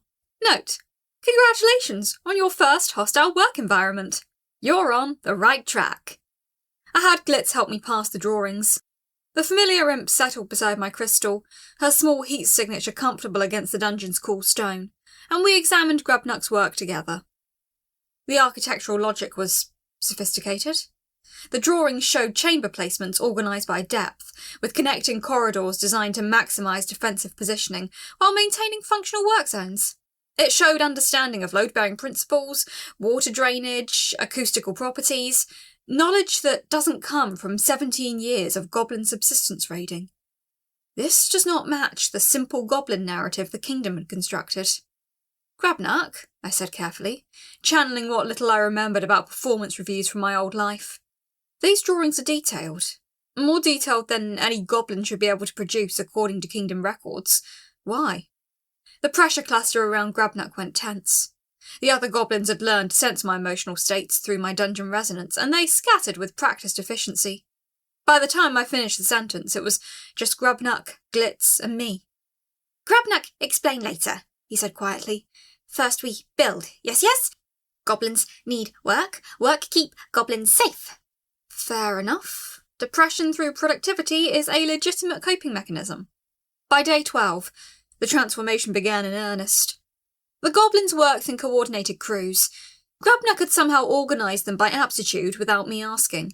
He'd separated the strongest for excavation, relegated the creative ones to architectural scaffolding, assigned the fastest to supply running. They moved like trained military, divisions by skill and strength and speed, either born to it or beaten into it. I suspected the latter. The 2 toilet rooms transformed first. The goblins maintained the basic functionality. They seemed to have developed a profound appreciation for the concept. Apparently, kingdom latrines were little more than holes in the ground. But they expanded the chambers, added ventilation channels, even crafted drainage basins from carved stone. One of them, a goblin named Squib, had apparently been a mason in some previous life. He treated the work with genuine artistry. I just accidentally created bathroom culture. The 3rd chamber, however, became something neither of us expected, a communal eating space. The goblins had brought supplies with them from their flight, mostly grains and dried meat and things that made my temperature sense flare from decomposition. Grubak, the group's shaman, had started a cooking fire in a ventilation alcove. The warmth signature it created was the most pleasant thing in my dungeon so far. The smell, though. I couldn't perceive it directly, but Glitz kept making retching sounds. That's goblin stew, she explained, hovering near the core chamber. Meat that's been questionably preserved, mushrooms, what might be toxic to humans, and hope. Lots of hope. Could it kill them? I asked. Maybe. It's also clearly delicious to them. Look. Through my spatial awareness, registered goblins clustering around the fire, felt the microtremors of their contentment. This was security for them. Heat, food, gathered together beneath a roof that wasn't falling in. A mother figure made of stone and crystal who hadn't tried to exterminate them. I'm not a deity. I'm just the first thing that didn't attempt genocide. By day 13, the dungeon had doubled in complexity. New chambers opened up in the lower levels. Grubnuck's architectural knowledge proved invaluable. He'd designed sleeping quarters with proper air circulation, stacked like a corporate office, efficient and reasonably dignified. The goblins had claimed sections by family or alliance, and I sensed through my pressure sense the micro-rhythms of their sleep patterns, their breathing, the way they curled against each other for warmth. One goblin, a particularly thin female named Skitch, had taken to sleeping in the warmest corner of the upper chamber. Through the pressure sense, I could track how her body temperature had normalised over 3 days. She'd arrived nearly hypothermic, terrified, barely communicating. Now she was teaching 2 younger goblins a game that involved tossing pebbles into a clay bowl. Something my dungeon is providing. Warmth, safety, routine, the basic infrastructure for a life that doesn't involve running. The excavation crew had broken through into new zones beneath my core chamber. The pressure sense I got from empty space below was intoxicating. Room to grow, space to expand. I realised that my core hunger wasn't just fear essence anymore, it was growth. Architectural ambition, the same drive that had made me try to build corporate software. The desire to create something bigger than myself. Just swap user engagement metrics for dungeon functionality. Same impulse, different business model. There was also the matter of the goblins' daily schedule, which had crystallised into something surprisingly regimented. Morning work shifts from dawn until midday, afternoon rest and meal preparation, evening personal time and maintenance work. It should have felt oppressive, but the structure anchored them. Rhythm, predictability, safety, a structure that made sense. A framework for survival. Grubak had appointed himself the keeper of the cooking fire, and honestly, the shaman was a visionary. Despite the questionable ingredients, the stew had become something the goblins actively looked forward to. The warmth of the meal, the ritual of gathering, the fact that it was theirs, made in their dungeon for their family. These things mattered more than nutritional content. I watched, in my limited way, as one particularly grizzled goblin named Carrick helped a younger one, maybe his son, carve a wooden spoon. The pressure sense told me about the patience in that moment, the focus, the quiet pride. Teaching a craft. Continuing something. Creating meaning from materials at hand. This is what I was too burned out to notice before. This is what corporations destroy first. the meaning in small acts, the dignity in simple work. Grabnak had assigned himself to the work crews personally, which meant he was gone most of day 13. But I could track him through the dungeon's spatial awareness, sensed his presence in the upper chambers, directing other goblins, hauling stones, working himself to exhaustion. I realised somewhere in the afternoon pressure tracking of day 13 that he was working like he had reason to prove. Like speed and efficiency could somehow retroactively justify his existence. Like, if he just built fast enough, created enough value, maybe the universe would forgive him for being exiled, for being different? Oh, that's a familiar pattern. Work as penance, hustle as self-worth. He learned that from the same kingdom that I learned to code for startups that would never succeed. So, when he finally returned to the core chamber that evening, I sensed the fatigue in his pressure signature. Not just physical, but the exhaustion that comes from fleeing yourself. You need rest, I said immediately. Grabnak, rest later, he replied, already working on new drawings in the dim light. First, show boss lady something. Grabnak, think about what come next. No, I said, and the word carried the weight of absolute dungeon authority. This was the first moment I wielded my full spatial pressure with the goblins, the resonance that meant this decision is non-negotiable. You're exhausted, you're making mistakes. Your working like your value depends on how much you produce, and that's not how this dungeon operates. The pressure cluster around him went still. Grabnak know better, he said quietly. Grabnak know this pass and kill workers, but Grabnak afraid, if not work, if not show value. You already showed your value, I interrupted. You showed it by bringing 17 people to safety, by creating a structure that's holding them together, by teaching them that a dungeon core can exist without harvesting their terror. That's not paid in workshops, that's already done. After he finally agreed to rest, I spent hours examining his new sketches. They showed expansion in a direction I hadn't considered. Not downward, but outward.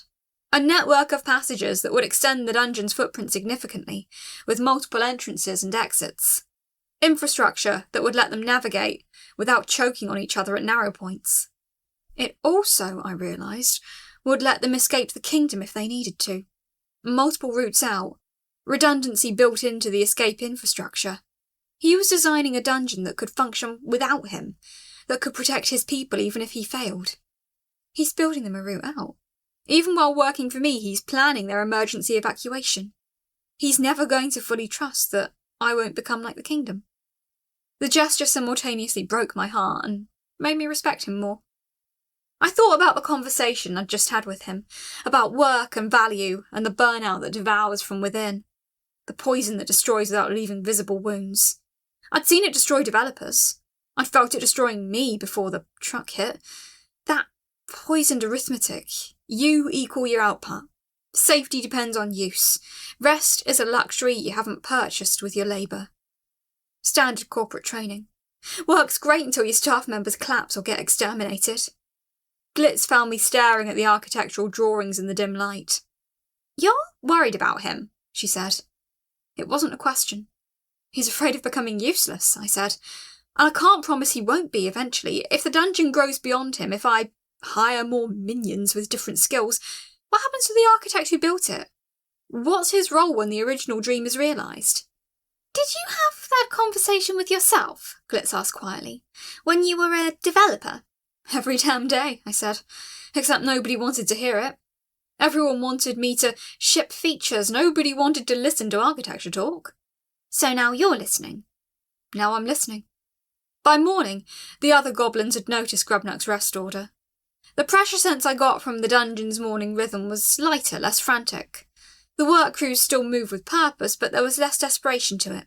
A sustainable pace. 3 goblins I hadn't seen before came to the core chamber specifically to thank me for forcing their leader to rest. Through pressure sense and Glitz's interpretation, I understood. They were afraid he'd kill himself with overwork. They were grateful someone had the authority to say no. I just accidentally provided peer support infrastructure through executive fiat. I'm a dungeon core dictator running an accidental mental health program. System notification. Minion bond established. Grabnak has recognised you as a source of non-coercive refuge. Trust has increased. Oh good. Now you're responsible for an emotional animal. You've hit middle management. Note, at this rate, you'll have a loyalty crisis before you have a revenue stream. Welcome to HR. The other goblins began to recognise me differently after that conversation. The way they moved through the dungeon changed, less skittish, more deliberate. They brought small gifts, polished stones, pieces of interesting wood, a really spectacular beetle that Glitz immediately tried to eat. The food offerings were the strangest part. The goblins had noticed my crystal didn't consume traditional nutrients, but in their worldview all creatures had to eat, so they brought offerings. Herbs they'd gathered, small bones arranged in patterns, once a cup of water that had been standing in moonlight, which Grabak assured them would be spiritually nourishing. It was absurd. It was also deeply moving. They're trying to feed me because they think it's their responsibility to keep me alive. They've adopted me as much as I've adopted them. By day 14, the changes were undeniable. The pressure signatures had reorganised themselves into something structured. Work crews had official routes, sleeping areas were separate from work areas, the cooking fire had been relocated to better ventilation. The dungeon felt less like a chaotic refugee camp and more like an actual settlement. The goblins had also developed a culture of boundary setting that would have made any HR department proud. When one goblin named Twitcher started monopolising the best sleeping spot, the others simply drew a physical line in the stone with ash and claimed equal rotation rights. Grabnak had set up a system of carved tokens to track whose turn it was. There was democratic protest happening in my dungeon. Spontaneous, self-organising, functional. This is what I was trying to build in corporate software. Systems where people organise themselves toward functional outcomes without requiring authoritarian enforcement. Except goblins figured it out in 3 days, and our best companies can't manage it in 3 decades. One moment stands out from day 14. Squib, the mason, had been carving a decorative relief into the wall near the communal area, just abstract geometric patterns, nothing functional, purely aesthetic. When I commented on it through Glitz, he got this pressure signature I'd learned to interpret as embarrassed pride. Dungeon look like home now, Glitz translated. Squib say he not want to live in hole, want to live in place that beautiful. A dungeon where the minions were adding beauty for its own sake. Where work wasn't purely extractive but included creative expression. Where creatures who were supposed to be disposable were instead insisting on dignity. I built a dungeon accidentally on humanist principles. If venture capitalists heard about this, they'd shut it down as inefficient. The food offerings continued. By day 14 there was an actual shrine developing near the core chamber. Bones arranged in patterns, stones that caught the light from Grabak's fire, herbs that smelled pleasant, even to my limited sensory apparatus. Glitz reported that the goblins were leaving these items with something approaching religious reverence. I'd gone from being a dungeon core to being a weird composite deity, or maybe a reluctantly adopted parent. The pressure sense suggested something closer to the latter. There was affection in how they approached the offerings, protectiveness, the care you offer something you have chosen to protect, unconditional, absolute. They think they're keeping me alive. I'm keeping them alive. We're both right and both wrong, and somehow it works. That's also when the essence notifications accelerated. System notification! Ambient fear essence generation detected. The goblin's fear of kingdom persecution, carefully maintained even in relative safety, generates passive essence. You're now harvesting 0.4 essence per hour from background anxiety. Efficiency rating depressingly high. Note, congratulations, you're profiting from refugee trauma. That makes you more successful than most venture capitalists. The notification made my resonance flare with something I hadn't felt since becoming a crystal. Genuine anger. I didn't want this. I didn't ask them to be afraid, I wanted them to be safe. But they were still afraid. They carried the kingdom's extermination order inside them like a scar that wouldn't close. Every noise outside the dungeon made them tense, every rumour about kingdom patrols sent them into defensive clustering. I could harvest that fear, turn it into power, into dungeon levels, into strength that would ensure nothing touched them, ever. The impulse sat in my core like poison. Because here's the thing about fear essence, it's efficient. It's reliable. Every moment a goblin carries trauma, every time they hear a noise and their pressure signature spikes with terror, the essence flows. I could lean into it. Could subtly reinforce their anxiety, maybe tell them the kingdom was closer than it was, keep them just frightened enough that the essence taps would stay open. Standard management technique. Keep your workforce slightly terrified, just anxious enough that they're motivated, just scared enough that they won't unionise, work great in tech for 40 years. I could do that. The system offered me the option, laid it out with mechanical simplicity. Fear generates essence. More fear generates more essence. Essence equals power. It was basic dungeon core theory. It was also exactly what the kingdom did to these creatures. Exactly the trauma they carried. Exactly the thing that drove Grubnuck into exile and through 3 years of hiding in caves. I could become exactly what they're fleeing from, except with better architecture. The philosophical problem sat heavier than the mechanical option. Glitz sensed my distress. "You're thinking about it," she said. Not accusatory, just observational. "I'm thinking about it," I confirmed. "The math is simple. I could double my progression speed if I maintained their fear baseline. Maybe triple. I could hit level 3, maybe 4, just by being slightly cruel in my management style." "Are you going to?" "No," I said with absolute certainty. "But I'm angry that I can't. I'm angry that the system incentivizes cruelty. I'm angry that I had to die and restart as a dungeon core to finally have the leverage to refuse that incentive structure." "So, what are you going to do instead?" "Exactly what I told Grubnuck," I said. "I'm going to build something functional. Something that works not because the people in it are terrified, but because they want to be there. And it's going to take longer, and it's going to be harder, and I'm not going to get achievement notifications about how efficient my horror factory is." "That sounds depressing," Glitz said. "It is," I replied, "but it's also the only option I can live with. And maybe that's the actual hard mode, not refusing to kill people, but refusing to optimise for cruelty and then watching the progression numbers stay low." System notification. Level 2 achieved. Through acquisition of organised minions and ambient essence harvesting, you have crossed the experience threshold. Dungeon infrastructure enhanced. You gain access to advanced chamber creation. You gain 2 ability points. You gain 3 skill points. Current dungeon level, 2. Current minions, 17. Current fear essence total, 18.2. Unspent, because you refuse to murder innocent kingdom peasants like a reasonable dungeon core would. Playing the game on hard mode. How very developer of you. The level up felt different from the first one. Less like a sudden surge of power and more like an infrastructure upgrade. The kind that happens in systems you've built gradually. A widening of capabilities without much fanfare, but the essence accumulation notification was the part that stuck with me. I'd reached level 2 without murdering anyone, without creating an elaborate trap corridor, without designing death traps for adventurers who hadn't even shown up yet. I'd done it by building something functional, by organising labour, by treating a goblin like a person instead of a resource, and I'd done it, partially, by harvesting the fear that those same people carried. "Boss lady?" Grubnuck's pressure signature appeared at the corner chamber entrance. "Goblins want to know if they dig more. Grubnuck see the new space open, more chambers possible now, yes." I could have said yes. Could have pushed them to expand faster, knowing the essence would flow more freely.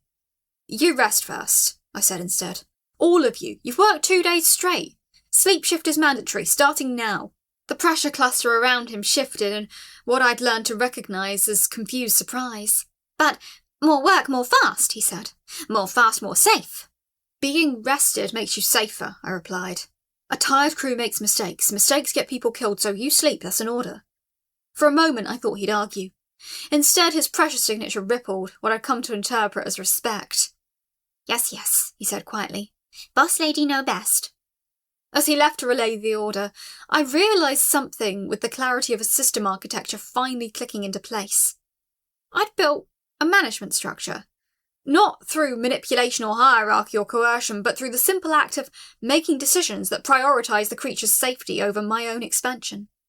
Corporate training calls this servant leadership. Usually they're lying, but maybe if you build dungeons instead of software, the principle works. The evening of day 14 brought the quiet hour, the time when the work crews finish their shifts, and the communal areas filled with the low pressure signatures of creatures at rest. The temperature in the lower chambers had stabilised at something warm and human. The air circulation was good, the water was clean. By any standard measure, the dungeon was becoming livable. By dungeon core standards, I was failing. I wasn't accumulating essential monsters, I wasn't designing death traps, I wasn't expanding my territory aggressively. My essence accumulation was below baseline for a level 2 core. My expansion rate was glacial. Every standard metric of dungeon success, I was underperforming, and I'd never felt more right about a decision in my life. Glitz settled beside the crystal as the pressure sense from the dungeon shifted into night rhythm. The goblins were sleeping, the fire was banked but not out.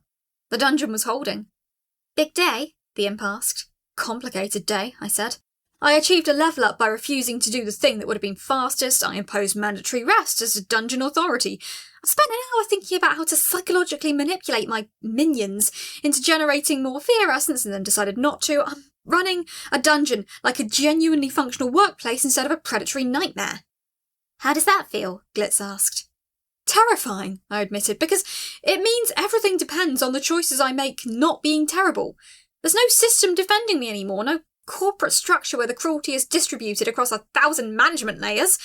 Just me, a crystal core trying to do the right thing while 17 creatures depend on it. Is that worse or better than corporate? Honestly, I considered the question. It's worse in some ways, it's better in others, but at least it's mine. If this fails, I fail, not a board of directors, not quarterly projections, not some invisible market, just me and 17 goblins, and the architecture we built together. The goblins slept, curled in their new chambers, warm and fed. Squib was probably dreaming about the next relief he'd carve. Grubnuck was resting, recovering, already thinking about the next expansion phase in the deep, unconscious way architects think about spaces. Skitch was warm, maybe for the first time in her life. Above them, in the cool silence of the core chamber, I processed what I'd become. Not a deity, not a monster, something liminal. A choice to refuse the binary, a dungeon core running on principles that the system itself seemed to think were insane. And somewhere in the darkness outside, the kingdom still wanted them dead. The difference now was that they had me, a crystal consciousness that couldn't be bargained with or bribed or convinced that their lives were acceptable losses. A force of nature made of stone and impossible stubbornness, committed to the idea that safety shouldn't be conditional on utility. I hope that's enough. Because in about 7 hours the sun is going to rise, and my 17 employees are going to wake up and go back to work, and I'm going to keep building this ridiculous sanctuary until either it succeeds or the kingdom tears it down. One way or another, we're committed now. Chapter 10. The Scribe's Secret. I spent all of day 14 thinking about Grubnuck's architectural sophistication, and by day 15 I needed answers. A goblin with royal-level architectural knowledge, detailed understanding of drainage systems, and the ability to coordinate 17 creatures into functional work crews does not come from lived in caves eating insects. Someone needs to file an incident report on this data mismatch. The morning of day 15, I asked him to come to the core chamber alone. Glitz made herself scarce immediately. The imp understood privacy, the need for unwitnessed moments, had learned through multiple instances of my internal panic that some moments needed solitude. She settled into a side cavern, far enough away to give privacy, but close enough to hear if something went sideways. Grubnuck arrived with the hesitation of someone expecting punishment. Of course he does. He's spent his entire existence around creatures who punish deviation. He's probably waiting for me to execute him for architectural competence. I'm not going to hurt you, I said immediately. I need information. Your drawings, your planning, your leadership structure with the other goblins. None of that comes from standard goblin background, so I need you to tell me the truth. Who were you, Grubnuck, before the kingdom started hurting your people? The pressure signature around him went still. Grubnuck, not just goblin labourer, he said slowly, and I sensed the effort it took him to form sentences in the trade language instead of whatever his native dialect was. Grubnuck was scribe in Great Greenfang Kingdom before. Okay, that's a data point. Tell me about it, I said softly. I won't judge. I'm a software developer turned dungeon core. I'm not qualified to judge anyone's career trajectory. He made a sound that might have been a laugh if goblins laughed. His pressure signature gradually relaxed. Grubnuck parents traders, he began. Not fighters, not miners, traders in spice route through Mossfell Mountains. Grubnuck grew up learning numbers, languages, record keeping. Greenfang King, he see Grubnuck's family work, offer position. Grubnuck become royal scribe at age 16, yes? Age 16? That's younger than I was when I got my first tech job. I assume it didn't end well, I prompted. Greenfang Kingdom like your corporations, I think? Grubnuck paused, clearly grasping for the right word. Hierarchical. Established. Cautious with human relations, increasingly concerned with internal improvements. For 100 years, goblins and humans coexist in territories. Trade routes maintained, border agreements respected. The parallel made me wince. Decades of stability as a baseline, while underneath nothing improved. The structure stayed frozen, while the world around them evolved. He settled into more complex speech patterns as he continued, burning away his linguistic constraints. The emotional weight of memory overrode translation. Grubnuck spent 20 years keeping records, saw patterns, saw that human settlements grew, became more organised, saw that goblin settlements still organised like your feudalism, yes? But humans developed farms, trade roads, written law systems. Grubnuck began writing proposals to King, suggestions for goblin administrative improvements, settlement organisation, written law. He pulled up a memory from somewhere, and his pressure signature turned wistful, a longing for what couldn't be recovered. Grubnuck's first proposal was simple. Suggest that goblin clans keep track of harvest in writing, prevent disputes, reduce conflicts over resources. Grubnuck present to King with 12 examples from human settlements where written records prevent wars. King's response was quiet. Grubnuck think maybe King consider it, yes? Oh, that's the cruelest rejection, the polite dismissal, the nod before the refusal. What happened? I prompted. Nothing happened, Grubnuck said. King say he consider. Grubnuck wait 1 year, then 2 years. During this time, Grubnuck keep working, keep writing, keep thinking about improvements. Grubnuck propose better water management in settlements. Propose trade record standards. Propose education system for young goblins. Oh no, he was trying to modernise his culture. The kingdom didn't want a modernised goblin civilization, I said. King did not, Grubnuck agreed. But other goblins, some goblins listened. Grubnuck have followers, quiet followers. Students who read Grubnuck's writings, who begin implementing administrative structure in smaller settlements. Grubnuck proposed to King, Goblin Human Diplomatic Council, formal recognition of goblin territories, trade rights equivalent to human settlements. He paused. The pressure around him collapsed inward, the memory of catastrophe made manifest. King's court was horrified, I said, reading between the lines. King said no. Court said Grubnuck corrupts traditional goblin culture with human poison.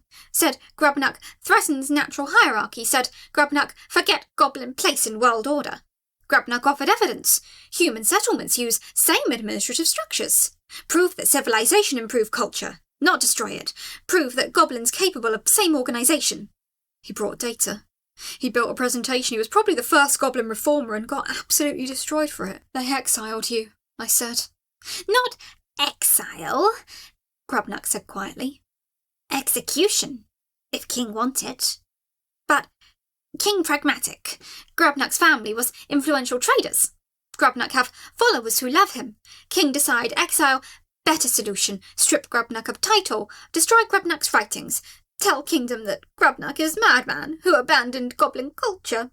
His voice cracked slightly, and I registered pressure signature around him vibrate with old pain. That particular pain, watching your work burn. Seeing people choose fear over loyalty. From having people you loved choose fear over loyalty. The writings, I said softly. What were they? Records of improvement, Grubnuck said. Designs for better settlements. Administrative systems. Educational theories. Grubnuck spend 20 years writing and King burn them all. Make example. Send message that progress is betrayal, that thinking different is death sentence. He paused, and I sensed him gathering himself for the harder part. Grubnuck's family, they were ashamed. Not of Grubnuck's ideas, but of Grubnuck's failure. Grubnuck bringing shame on trading house by proposing radical reforms, by being seen as threat to kingdom stability. Grubnuck's mother, she say, you should have stayed quiet, should have been satisfied with position, as if wanting better makes Grubnuck ungrateful. Oh, I know that conversation. Had it with my parents about leaving the startup. They couldn't understand why I wasn't happy with the salary and the stock options and the prestige. They couldn't understand that I was suffocating. Followers do not follow, they too are afraid. Grabnak understand this. Grabnak cannot judge them. To follow Grabnak is to volunteer for exile, to agree that progress worth more than safety. Most goblins not prepared for that choice. Grabnak was not prepared for being only one willing to make it. He took a breath that had no physical correlate, but which I sensed in the shift of his pressure signature. Grabnak flee with nothing. Followers did not follow, they too afraid. Family did not follow, they too ashamed. Grabnak live in caves for 3 years, yes, moving away, staying ahead of patrols. Eating what Grabnak could catch or steal, sleeping in cold places, thinking every day about whether death would be better than survival. The weight of that statement hung between us. Then human kingdoms start hunting all goblins, not just Grabnak. Make no distinction. Start kill goblins in territory, say they take land back.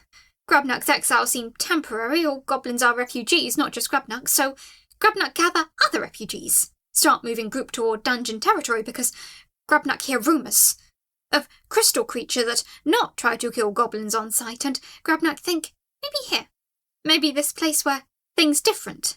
He wasn't just fleeing the kingdom, he was fleeing both civilizations, chasing a vision that had no physical form. You found me, I said. Yes, Grabnak said. Grabnak find you, and Grabnak see something rare in Boss Lady. You also exile. You also different from what world expect. You also think differently, yes? You not build killing machines, you not demand goblins die for your power. You build spaces for creatures to be safe. This is what Grabnak tried to do in Kingdom. Build better spaces. The weight of that comparison hit me like a system crash. He's right. I came back to consciousness as something fundamentally alien to my own species. I can't even perceive the world the way humans do, and instead of embracing the dungeon core role that says I should be a predator, I'm trying to build something functional. You're building it here, I said. Not alone this time. Grabnak hopes so, he said quietly. Grabnak have followers again, yes? 17 goblins who trust Grabnak because Grabnak not betray them. Grabnak have boss lady who not demand servitude. Grabnak have chance to try again. System notification. Trauma bond manager achievement unlocked. You have formed a deep connection with a minion based on shared experience of exile and the struggle to think differently than your kind expects. You now understand each other on a level that transcends the standard core minion dynamic. This is either beautiful or incredibly dangerous. Possibly both. Note, in standard dungeon core progression, this is the point where the core and loyal lieutenant become a power couple and begin plotting to conquer kingdoms. You're probably different. Probably. I let that notification settle before responding. Your progressive thinking isn't a liability, I said carefully. It's an asset. It's what let you organise 17 refugees into a functional settlement in less than a week. It's what's keeping all of you alive. The pressure signature around him went absolutely still. Boss lady say this, with no force behind it? Grabnak asked, and the uncertainty in his pressure signature was heartbreaking. No test, no trick? No force, I confirmed. No test, I mean it. You're exactly what this dungeon needs right now. I'm not going to burn your ideas and exile you for them. I'm not going to execute your vision. I'm going to help you build it. He made a sound that was half laugh, half sob. The pressure signature around him rippled. His first true hope, crystallised and made real. Grabnak spent 3 years in caves thinking about nothing but failure, he said quietly. Thinking about how Grabnak's idea is too dangerous, how Grabnak too ambitious, how Grabnak should have been content with what King give. Grabnak start to believe that maybe Grabnak was wrong. That maybe tradition and fear are best system for keeping goblins safe. But you didn't stay in the caves, I said. No, Grabnak agreed. Grabnak not stay because even after everything, Grabnak still believe in better. Still believe that goblins capable of more than Kingdom say. Still believe in progress, even when all evidence suggests progress equal death. He paused, and his next words came slowly, weighted with the effort of complete honesty. And now Grabnak realise, Boss Lady is same. Boss Lady have chance to be predatory dungeon core, have incentive pushing toward fear, toward cruelty, toward maximum extraction, but Boss Lady not choose that. Boss Lady choose different path, knowing it harder and slower. I'm not special, I said quickly. I'm just refusing to replicate the systems that broke me. Yes, Grubnak said. That's exactly what Grubnak tried to do. That's exactly why Grubnak exiled. The silence that followed resembled the moment when a system finally stabilises after chaos, when all the processes align and the thing you built works. Then Grubnak asked question, Grubnak said. What boss lady want from dungeon?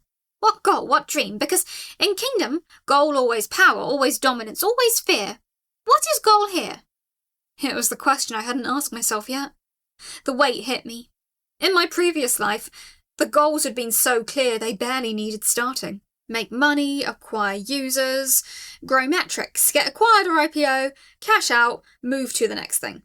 The entire framework was designed to prevent questions like this. You never ask what systems were for, you only ask what targets looked like and chase them. But I wasn't building a startup anymore.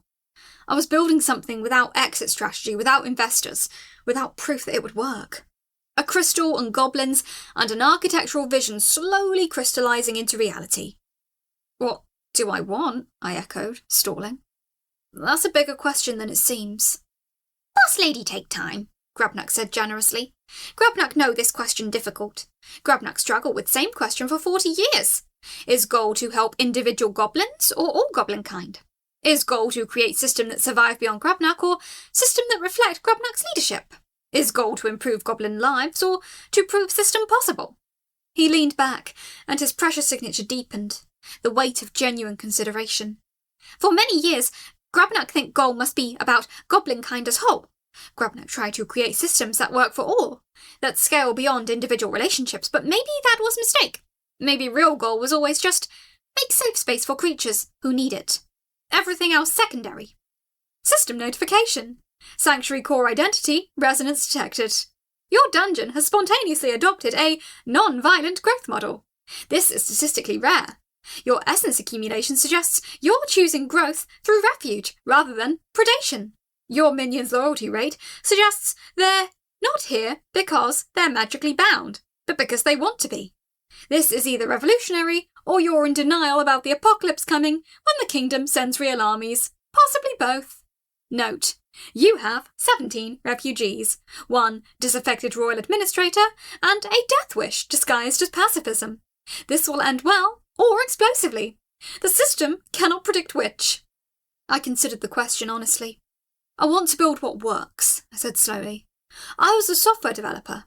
I built systems and most of them failed because the organisations that used them were fundamentally broken. The goal wasn't to make things better, it was to make money, to control users, to extract value. I don't want to do that anymore. I paused, gathering my thoughts with more precision than the casual answer deserved. When I came back as a dungeon core, I expected to be a monster. That seemed like the obvious outcome. Get reincarnated as a predatory entity, embrace predatory behaviour, optimise for predatory outcomes, but you know what?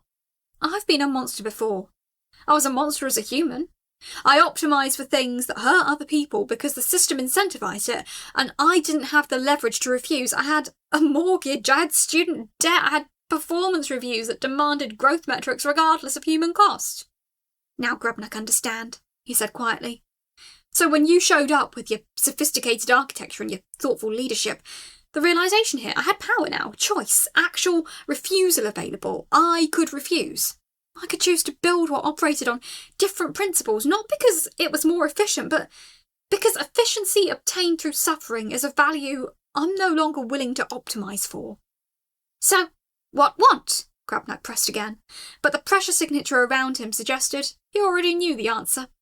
I want to build something where the creatures inside it are safe, where the decisions I make are motivated by keeping you alive, not by extracting power from your fear, where work is voluntary rather than coerced, where people can learn, create, imagine, build towards something better. I want to prove that you don't need a hierarchical, predatory system to be successful. This is dangerous, Grubnak said. This is insane, I corrected.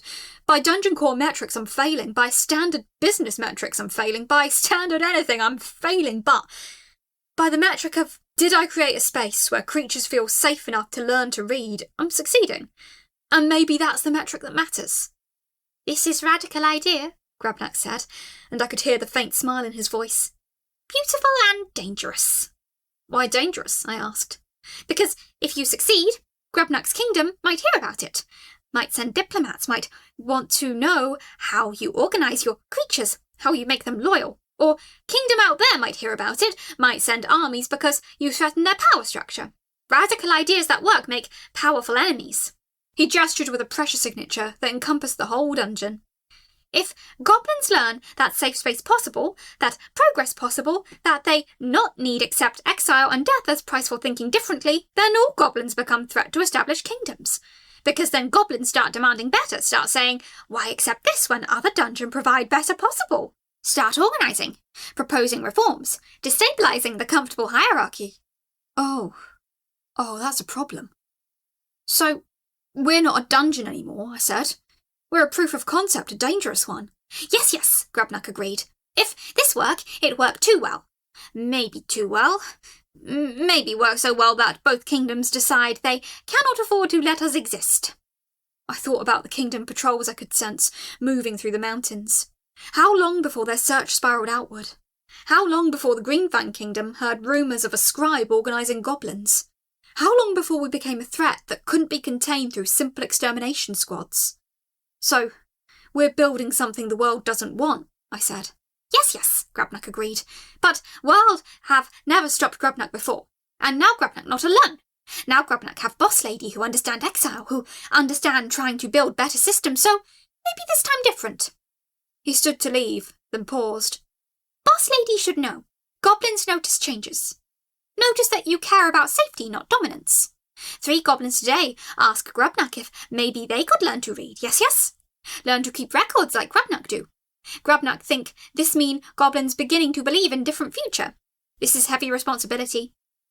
Oh, that's a complication I wasn't ready for. They're not just following orders anymore, they're starting to imagine a different life. Now, if the kingdom kills them, it's not just murder, it's the death of hope. Then we make sure they get that future, I said, with more confidence than I felt. After Grubnuck left, I spent hours in quiet resonance with the dungeon, feeling the pressure signatures of the 17 goblins going about their daily work. 3 of them were in the upper chamber, and I could sense them gathered around something, sense the tension pattern of concentration, learning to read. The first goblins of their kind to do so, if the kingdom's historical records were accurate. Possibly the first to believe they had the right to learn. My dungeon is becoming an educational institution. I spent 4 years developing corporate training software, and now I'm doing it for free, for refugees with better prospects of learning. But here's what struck me about the realisation: the outcome was better. The users were learning things that mattered to them, not just absorbing content designed to maximise engagement metrics. They were gathering voluntarily, staying focused not because of gamification mechanics, but because the knowledge was genuinely valuable. They were teaching each other, building a culture of shared learning. That wasn't something I could have built in my previous life. The corporate training software I developed was designed to maximise user time, maximise data collection, maximise the company's ability to sell insights about behaviour patterns. It optimised for the company's success, not the user's learning, but here, with no metrics to satisfy except did the goblins learn what they needed, the system worked better. This is what functional knowledge transfer looks like. This is what I was trying to build all along before the system corrupted the goal into something extractive. Glitz emerged from her side chamber as the evening deepened, and I could sense her curiosity through the familiar way she approached the crystal. That was a long conversation, she said, settling near the core. Grubnuck looked like something fundamental shifted. I think it did, I said. He spent 3 years believing his ideas were wrong, believing that the kingdom was right to exile him, believing that safety required accepting stagnation, and in less than a week here, he started to believe again. What changed? I asked him what he wanted, I said, and I listened to the answer without trying to optimise it or extract value from it. I just listened. And then I said his vision mattered to me. That's the change. That's it? Glitz asked. Just listening? Just listening, I confirmed. The kingdom had made him stop talking, had made his family ashamed, had burned his writings and scattered his followers by simply being a space that said, your ideas are welcome here. I undid 3 years of exile. So what's his vision? Glitz asked. What does Grubnuck want to build? He's still figuring that out, I said. But I think it involves making this dungeon a real example of what's possible. Something that lasts. Something that proves to other exiles that systems can operate differently. That's ambitious, Glitz said. That's dangerous, I corrected, and I think Grabnak knows it. But the amazing thing is, he's choosing the danger anyway. He's choosing to build something radical because the alternative is accepting exile as permanent, accepting that some creatures are just too dangerous to let live. His history is remarkable, I said. He was the royal scribe to the great Greenfang kingdom. They exiled him for trying to modernise goblin civilization. He spent 3 years alone before finding ours. The imp was quiet for a moment. So he's another exile, Glitz said softly. Like you. Both of you failed at trying to change systems from the inside. Yeah. But now you're trying to change one from the outside, by building something better. Apparently. That's a specific kind of dangerous, Glitz said. The sort where existing is the threat, but you're threatening by existing. Systems don't like being proved wrong. System notification. Sanctuary expansion initiated. Your dungeon now has 2 architects. 1 crystal core with impossible sensory limitations. 1 exiled royal scribe with forbidden knowledge. Together, you are capable of building something unprecedented. The kingdom will almost certainly try to destroy you eventually, but at least the facilities will be excellent. Note, this is what they call dramatic irony.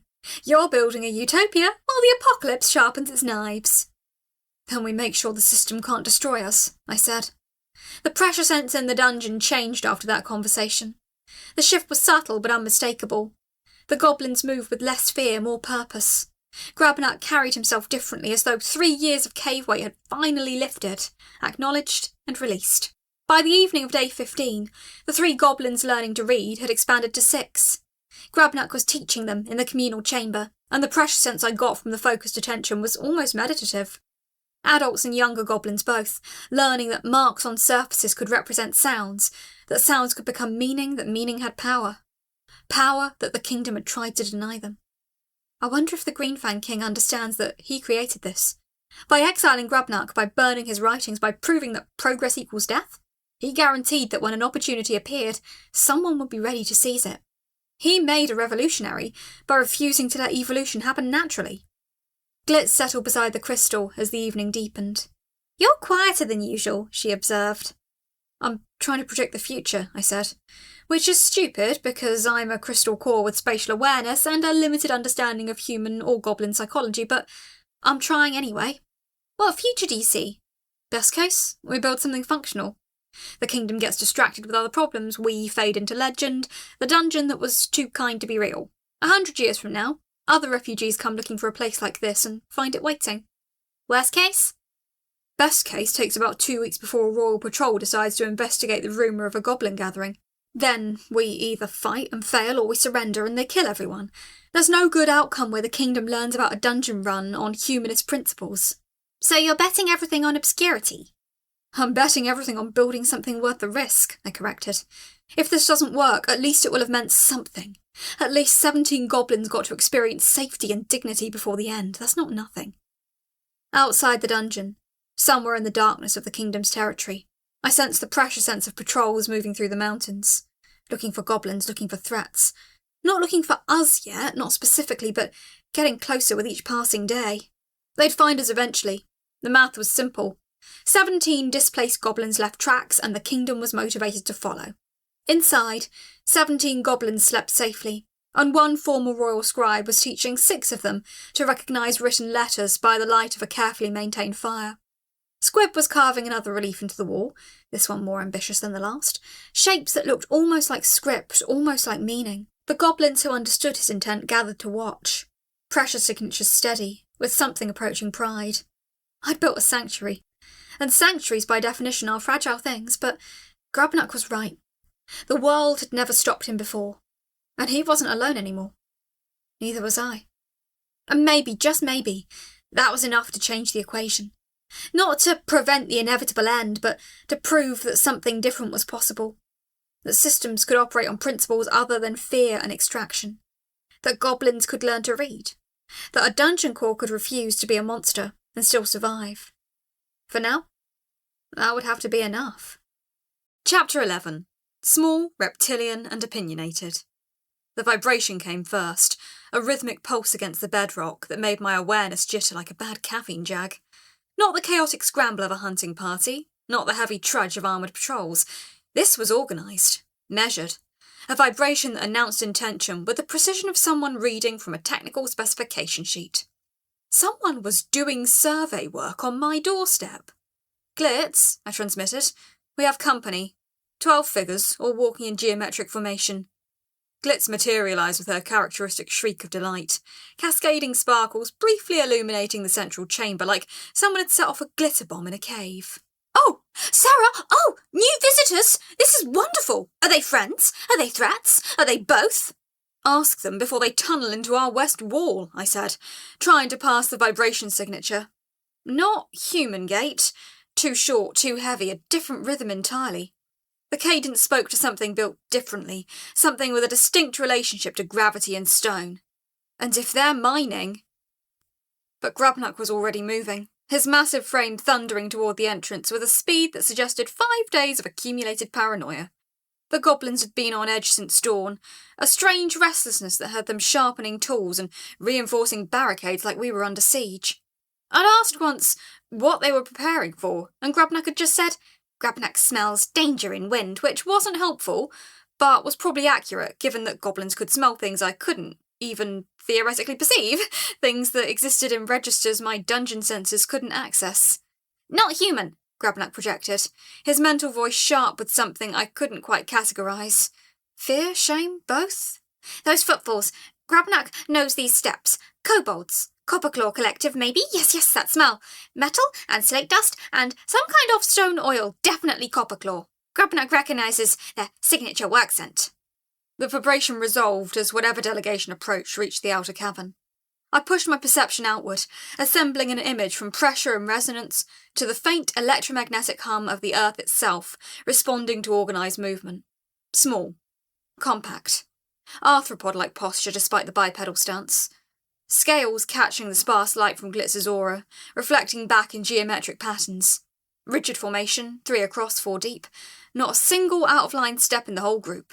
The precision of it was almost painful. 12 of them. Oh no. "Glitz, meet them at the entrance. Be diplomatic. Don't commit to anything." "Diplomatic? Yes, I can do diplomatic. Well, I can do enthusiastic, which is the same thing if you squint hard and believe in synchronicity. I'm going." I turned my attention inward, sweeping through the goblin warren with what I'd started calling my fear sense, though that was giving myself too much credit. It was more like sensing emotional temperature, the way you can feel someone's anger in a room without them saying a word. The goblins were hot. Rage temperature, paranoia temperature, the kind of deep-seated hatred that came from species-level tribal memory coded into their bones through generations of conflict.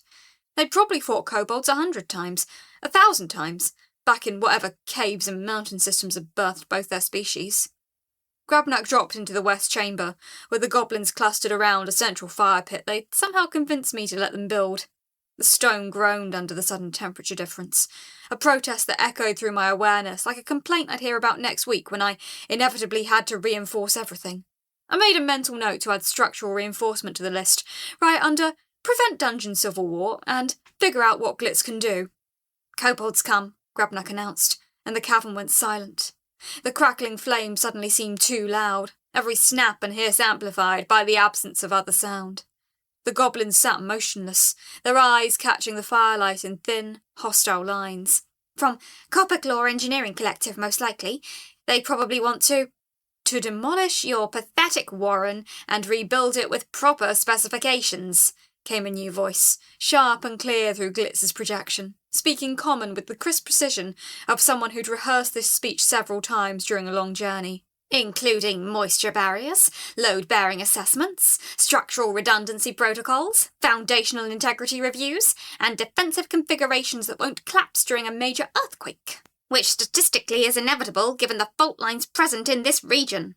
Oh, this one's going to be fun. The architectural gatekeeping is already starting. The kobold leader came into my perception range with the self-assurance of someone who'd never met an ego that didn't fit through a doorway. I got an impression of scales coloured in deep copper and bronze, muscles tight with efficiency and engineered precision, a frame that might reach my core chamber's diameter if standing on a chair, and an air of absolute certainty that the world had been waiting for his expertise. His scent profile came through too, a complex mix of metal oxides, worked stone, and ozone. I am Skreek, he continued, his comment so precise it nearly hurt, like listening to someone read technical specifications aloud in a monotone voice. Lead architect of the Copperclaw Engineering Collective, holding current certification from the Dungeon Corps Advancement Service and the Royal Engineering Board. You have been assessed as a Dungeon Corps of moderate potential and severely inadequate infrastructure development, structural integrity, defensive configuration, and disaster preparedness. We have been contracted by the Dungeon Corps Advancement Service, a division of the Kingdom's Interior Ministry, to evaluate your structural soundness, provide comprehensive recommendations for modernisation, and establish a timeline for implementation that meets DCAS standards. One of the goblins growled, a sound like stone grinding against stone in the depths of the earth. Another reached for his weapon, an instinctive movement that probably predated language. A third, one of the younger ones who'd arrived with the initial wave, actually stood up, knuckles white around a spear that looked like it had seen some legitimate combat and was eager for more. "Hold," Grabnak commanded, his voice somehow carrying more weight than his physical body should have allowed, resonating through the stone with authority. And surprisingly, devastatingly, they listened. His authority wasn't enforced by strength or status here, not exactly. It was something older. Something that suggested 5 years of exile hadn't completely stripped away whatever position he'd held in Greenfang Kingdom before everything fell apart. "Skreek, you bring assessment. Grabnak remembers assessment reports from old life, yes. Royal Scribe learned to read them. They are tools of court that want dungeons either managed carefully or removed entirely for being inconvenient." Skreek's expression shifted almost imperceptibly. I caught it through the vibration in his stance, a micro-tension in the muscles of his shoulders and jaw. "The assessment is merely to ensure you meet baseline safety standards and can contribute productively to the Kingdom's dungeon network, and that we are profitable and non-threatening," Grabnak finished quietly. "Or that we are removed to somewhere less inconvenient. Yes, Grabnak knows these calculations, has read the reports, has seen dungeons move 3 times because they cost more than they produced." The chamber went quiet enough that I could feel the tiny tremors of individual heartbeats, the rhythmic percussion of systems trying to decide whether to go to war or stand down. Goblin hearts heavy and rapid, like war drums echoing through the earth. Kobold hearts quick and light, like the ticking of some mechanical device counting down to something. All of them potential enemies in the space of a few seconds, a powder keg of species-level animosity that one wrong word would ignite into open conflict. I made a decision that would haunt me. A decision that looks reasonable when you're terrified and completely falls apart under scrutiny the next morning. I sent a pulse through my bond with both groups, a wave of my recently expanded existential dread generation skill, cranked down from existential horror to something more like ominous warning, a reminder that they were both standing inside the lair of something fundamentally other, something that could kill them all if it decided to. The goblins felt it as defiance, a reminder that I was here and dangerous and theirs. The kobolds felt it as proper respect for the Dungeon Corps that owned their futures. Both reactions were technically accurate. Both reactions suited me fine. Sometimes leadership means terrifying everyone equally. "I appreciate professional assessments," I transmitted to Skreek, my mental voice carefully modulated to something approaching diplomatic. "And I value the security of my dungeon and the welfare of my current workers." Skreek's head tilted in a gesture that might have been curiosity or contempt. Probably both. "Your current workers are, and I mean no personal offence to any individual present, fundamentally unsuited to specialised structural tasks. Goblins lack the precision required for modern dungeon design. Their warren building is charming from a cultural perspective, but the load-bearing capacity of these chambers is objectively inadequate by DCAS standards. The moisture barriers don't exist. The foundation work is intuitive rather than calculated. The stone supports have not been assessed for long-term stress patterns." "We built what she wanted," one of the goblins snarled, standing up despite Grabnak's earlier command. A female, stronger than the others, with scars across her arm that looked older than her current body, etched in during centuries of conflicts across multiple lifetimes or reincarnations. "More than adequate. More than any stone lizard could want. More than any dungeon core could risk building." "Grabak," Grabnak said quietly, and the scarred goblin fell silent, though fury still radiated from her, like heat off a cooking stone. Grabak, please. Grabnak asks for patience. Stone Lizard isn't wrong about this, yes? Is difficult to hear, but Grabnak knows kobolds do engineering well. Different skills, not lesser skills. Different approaches, not worse approaches. Like saying human warrior beats goblin warrior because human's stronger. Not the same comparison. The entire cavern vibrated with barely suppressed violence, an undercurrent of aggression that I could feel like a frequency just below the threshold of comfortable hearing. Everyone had weapons and was waiting for someone else to move first. I did something then that violated several principles of dungeon management as understood by the DCAS, but seemed necessary to prevent my dungeon from being torn apart by civil war before I'd hit level 3. I extended my perception to cover the boundary between the Goblin Warren and the Eastern Passages, then split myself mentally into 2 separate control focuses, a feat that made my core feel like it was being stretched across space in ways that stone wasn't meant to stretch. The stone walls themselves began to reconfigure, partitions rising from the bedrock with a grinding rumble that echoed through every chamber and probably could be heard from the entrance cavern. The goblins watched their west warren seal from the eastern sections, a physical manifestation of separation and territory and clear boundary. The kobolds watched a mirror partitioning create equal space and equal demarcation on the east side. Equitable divisions of labour and space. System notification. Minor Earth manipulation has advanced to rank 4 through innovative application. New capability unlocked. Dual chamber control. Note. Excellent organisational thinking. Terrible risk management executed with moderate competence. Hopefully this doesn't catastrophically fail. The Copperclaw Collective, I announced, my voice resonating through both carved sections simultaneously, echoing off the fresh stone, is contracted to handle eastern expansion and all infrastructure development for that region. You will have unfettered access to materials and space. I expect engineering documentation, progress reports, and any critical structural concerns brought to me immediately. Skreek straightened, a posture of vindication and professional acknowledgement. Several of the goblins started to protest in overlapping rumbles of complaint. The Goblin Warren, I continued firmly, remains a Creative Commons under Grubnuck's leadership. You will handle defensive innovations, cultural development, and specialised constructions that require intuitive rather than purely precise engineering. I expect similar regular reports on progress, resource usage, and any safety concerns. Reports? Grubnuck questioned, his tone suggesting this was a novel concept, though Grubnuck was smart enough to understand it was probably necessary for maintaining order. Trust but verify, I said, and somewhere in my response I could hear corporate jargon from another life, from another body that could breathe and sleep, and pretend that quarterly reviews and status updates made sense. Both groups answer to me. Both groups have authority in their territories. The central chambers, including my core room and the entrance gauntlet, are neutral ground, no violence. No territorial escalation, no sabotage, or passive-aggressive renovations. Any disputes come to me before they come to weapons. The stone itself had trembled during my restructuring, responding to the magnitude of my concentration, a physical manifestation of effort that I could feel like overextended muscle fibres. The echo persisted now, a faint ache in my awareness, like delayed soreness from a workout I wasn't ready for. But the cavern was separated, the boundaries clear, both territories equivalent in size, and both groups had something to prove in their assigned space. This is not optimal from a structural perspective, Skreek said finally, his tone suggesting he was grudgingly accepting a suboptimal solution. But it is acceptable, pending your written agreement to structural modifications in the Western Passages, to prevent their potential catastrophic failure during the next significant seismic event. I've calculated a 6.3% probability of major structural failure within the next 2 years based on current load distribution.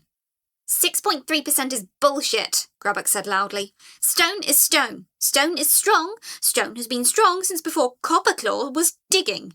Stone is, Skreek replied, with the patience of someone explaining something to a child, subject to multiple variables, including shear stress, differential settling, moisture degradation, harmonic resonance, and fatigue patterns. Your warren has been constructed with excellent intuitive understanding of these factors, but intuition is not the same as precise engineering. If Grubnuck and the warren agreed to structural modifications, I interjected before this could escalate into a full technical argument neither side would win, then they have final authority over their own space. They get approval rights on any changes. We agree, Grabnak said quietly, his voice carrying the weight of compromise and pragmatism. Yes, we agree to work with stone lizards on structure. We'll prove that goblin work is also valuable work. Not lesser work, different work. The other goblins didn't look happy, their body language suggesting various levels of betrayal and resignation, but they would follow Grubnak's lead. That was becoming clear to me over these past days, this strange authority he carried despite being in exile, despite his insecurity about his education and his accent and his perceived inadequacy. The goblins had chosen him when he arrived, and they stayed with him through what seemed like genuine respect mixed with hope. Skreek inclined his head, a gesture that was probably as close to respect as I'd get from an engineer who had clearly been trained in a system where precision was valued above all else and intuition was treated as a liability. I will require access to your core chamber to conduct a full assessment of your foundational stability. I'll also need access to all load-bearing walls, the entrance gauntlet, and any expansion zones you're considering. Tomorrow, I said. Today, I prefer to wait until everyone has calmed down and we're not all vibrating with the urge to commit murder on each other. He actually made a sound that might have been laughter, a dry clicking noise like stones clicking together in a mostly empty chamber. You are managing to avoid catastrophe through strategic resource separation and deferred conflict resolution. This is competent. Unexpected in a newly formed corps, but competent. I did not anticipate this level of organisational thinking. That's either a compliment or an insult. With Skreek, they're probably the same thing. Glitz reappeared in a shower of sparkles, having apparently been managing the full kobold delegation outside, probably with more enthusiasm than was strictly warranted. Oh, they're wonderful! They brought their own tools, so organised, immaculate, extremely concerned about precise measurements. They've been taking notes about your beautiful expansion chambers. They're going to absolutely love building here. Sarah, this is spectacular. This is the best. Let's not celebrate until we haven't had a goblin-kobold war in our first week of cohabitation, I muttered. But as I felt Skreek and his team settle into the eastern passages, claiming spaces and beginning what could only be a detailed inventory of their new work territory, checking measurements and taking notes and composing formal assessment documents, I had to admit that something had shifted. My dungeon now had dual infrastructure tracks, goblin creativity and intuition balanced against kobold precision and engineering rigour. It was the worst possible start-up management philosophy, playing two different teams against each other, creating internal competition for resources, and it would absolutely work for reasons nobody could articulate at a board meeting, but everyone would understand from field experience. System notification. You have acquired the Copperclaw Engineering Collective. Dungeon now has 12 kobold workers of varying skill levels and specialisations. Note, congratulations on avoiding your first management disaster through the creative application of forced segregation and mutual competition. This approach has a 60% historical success rate. You have adequate odds. Grubnak approached me later, settling into his usual position near my core chamber, the stone beneath him warm from his natural body heat. The vibrations he transmitted through contact were becoming familiar, almost comforting in their consistency. He processed complex emotions through proximity and stone communication, a language that didn't require words and therefore didn't require his accent or his grammatical quirks. You're wondering if you made the right choice, I said. Yes, he confirmed. Grubnak wonders if letting stone lizards into our home means home is no longer ours. Grubnak understands this is dramatic and emotionally reactive, but the wondering is loud, deafening, screaming inside Grubnak's head. I wonder if I'm competent enough to have a dungeon at all, I admitted, dropping my mental voice to something more private, just between us. I'm making this up as I go. Every decision feels like I'm pulling out of thin air and hoping it doesn't collapse catastrophically. Yesterday I had goblins, today I have goblins and kobolds. Tomorrow I might have bandits or heroes, or the kingdom removing me. Grubnak also makes this up, he said. Is royal scribe. Was educated, but Grubnak has no training in leading goblins, no training in exile, no training in helping Dungeon Corps manage two species who want to kill each other. Grubnak makes things up. All things up. He's making things up right now, every moment, making things up. Exhausting work. You're doing fine, I said. The goblins listen to you, they follow you. That's not nothing. Is something, Grubnak said, but Grubnak does not know if is right something. Grubnak told them to accept stone lizards. Grubnak told them to be open-minded. Grubnak told them that different is not worse, but Grubnak also remembers killing kobolds in Greenfang Kingdom. Grubnak remembers raids. Grubnak remembers why goblins and stone lizards do not live together. So, why did you tell them to work with Skreek? Because, Grabnak said slowly, you were right. Because together, both groups are stronger than separate. Because Grabnak learned that exile teaches you that the enemy of your enemy is not always your enemy. Sometimes it's just different. And sometimes different has things you need. That's profound, I said, in a weird, circuitous way. Is very weird circuitous, Grabnak agreed. Grabnak does not understand it. Grabnak only knows it feels true. So we're both incompetent and it's working anyway. It's working because neither of us wants to fail, Grabnak said. Grabnak was disgraced in Greenfang Kingdom. Cannot go home. Cannot go to other kingdoms that know Grabnak's name. Is wanted for crimes, yes, small crimes. Crimes of thought mostly, but crimes. This is the only home now. This cavern, these goblins, this dungeon, Grabnak will not let it fail. You will not let it fail, yes, this is why it works. Not because we are smart, because we are afraid. I sat with that for a moment, the weight of it settling into my perception like bedrock settling under pressure over geological time. He was right. My dungeon was being held together by desperation, fear, and the stubborn refusal of two misfits to let their only option collapse into ruin. It wasn't a foundation I'd have chosen if I'd had better options, but I didn't. Home is a start-up you didn't plan to found, populated by species that should hate each other, managed by a software engineer who is literally made of mineral deposits, and an exiled goblin royal scribe who speaks in third person. This is either going to be magnificent or catastrophic. No middle ground. What are you thinking? Grabnak asked, sensing the spiral of my internal monologue through the stone connection. That I should probably do something strategic, I said.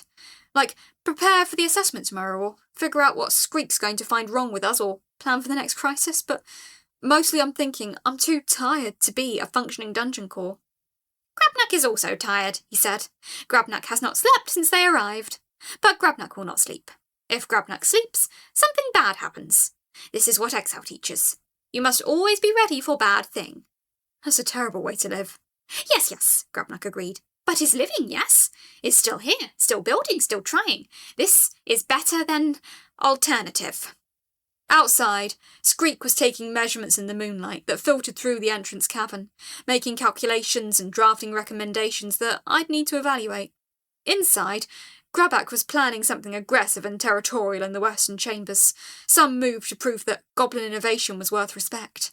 In the central passages, Glitz was introducing the kobold teams to the fear gauntlet with inappropriate enthusiasm, and encouraging them to run through it multiple times to see if they could break anything. My dungeon was becoming something I didn't recognise, something that wouldn't fit neatly into any category I understood from my previous life in corporate development. It was becoming its own entity, separate from my intentions, developing its own culture and dynamics and internal politics, a personality that was strange and contradictory and held together by duct tape and optimism. The weirdest part, the part that terrified me more than Skreek's structural assessments or Grabak's barely suppressed hostility, or the knowledge that the kingdom's interior ministry was watching, was that I was starting to think of it as mine, in a way that had nothing to do with soul contracts or system assignments or spiritual bonds to the stone.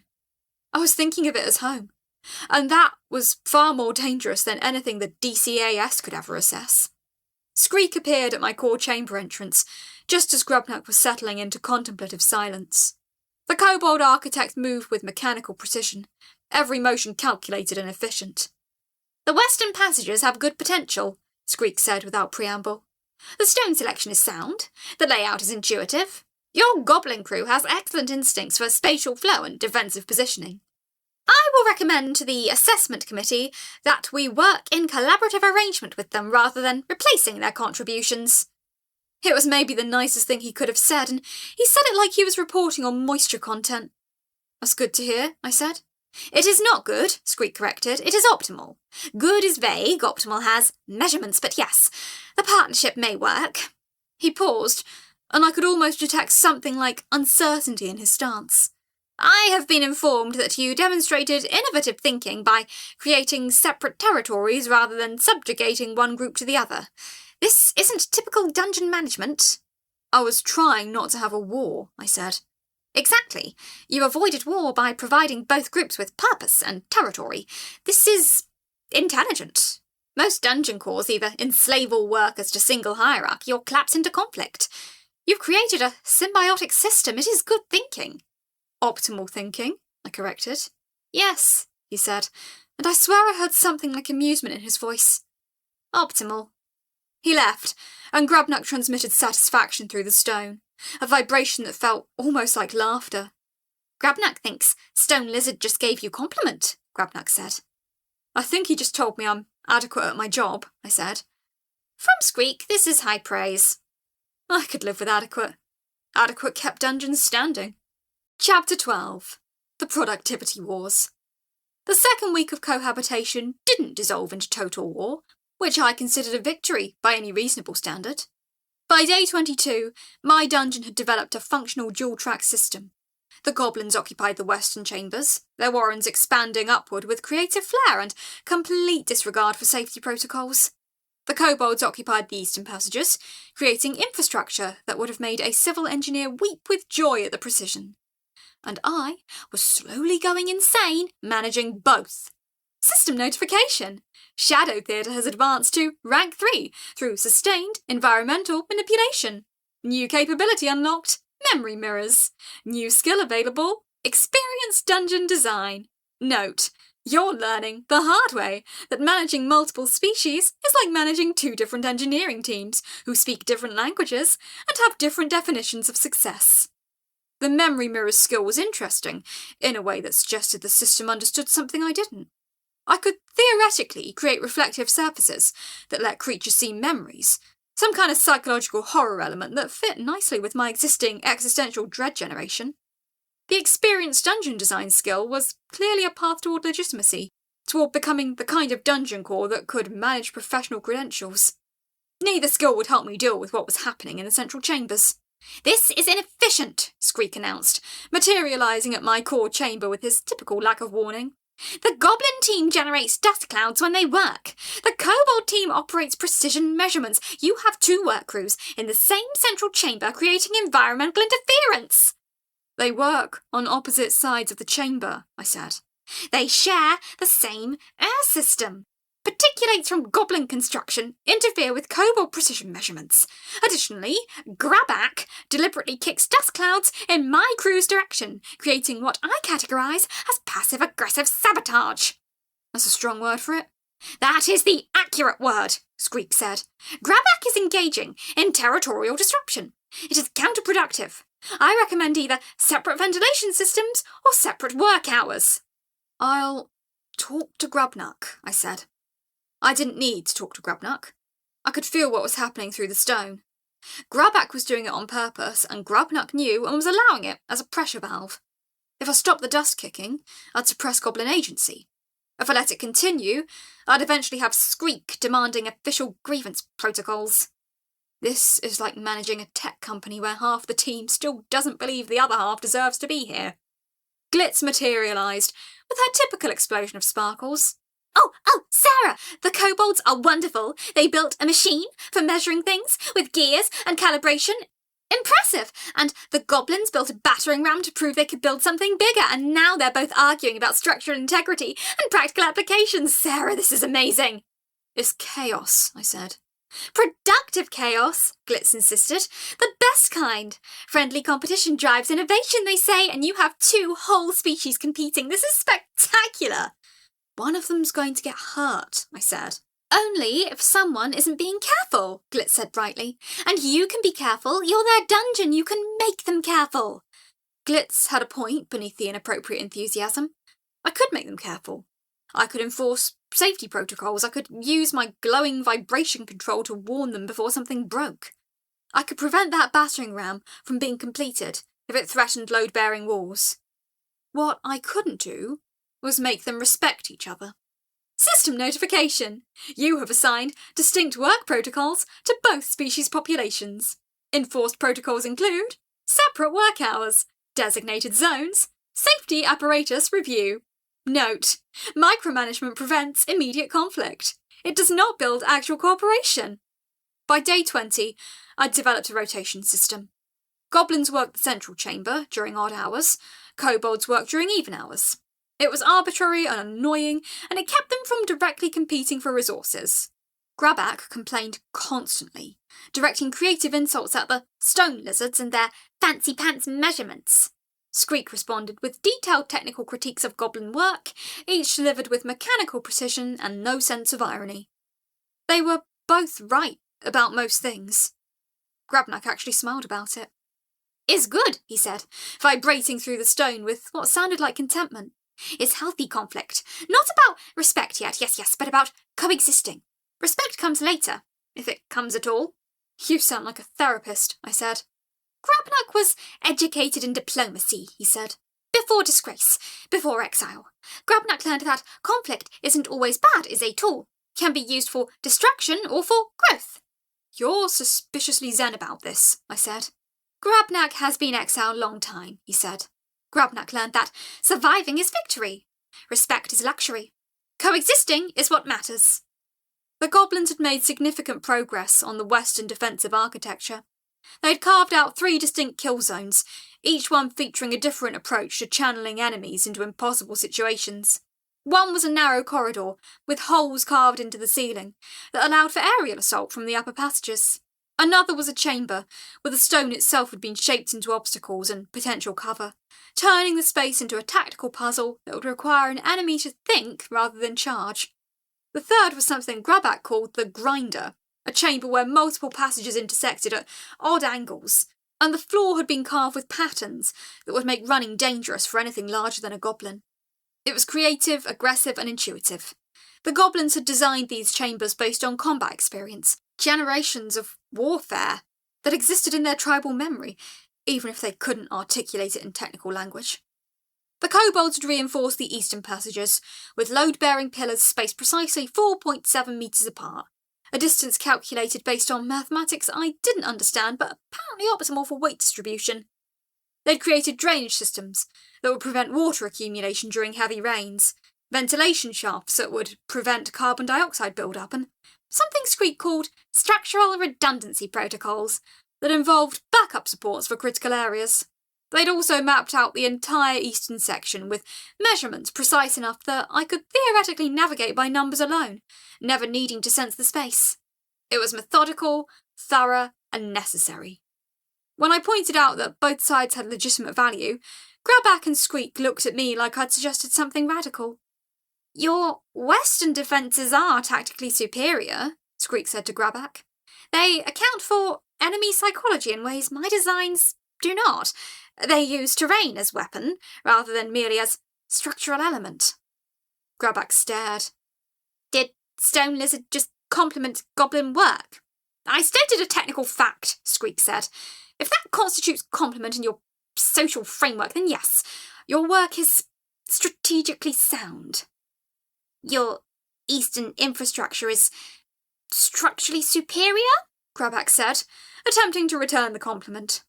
"It is very precise, very organised.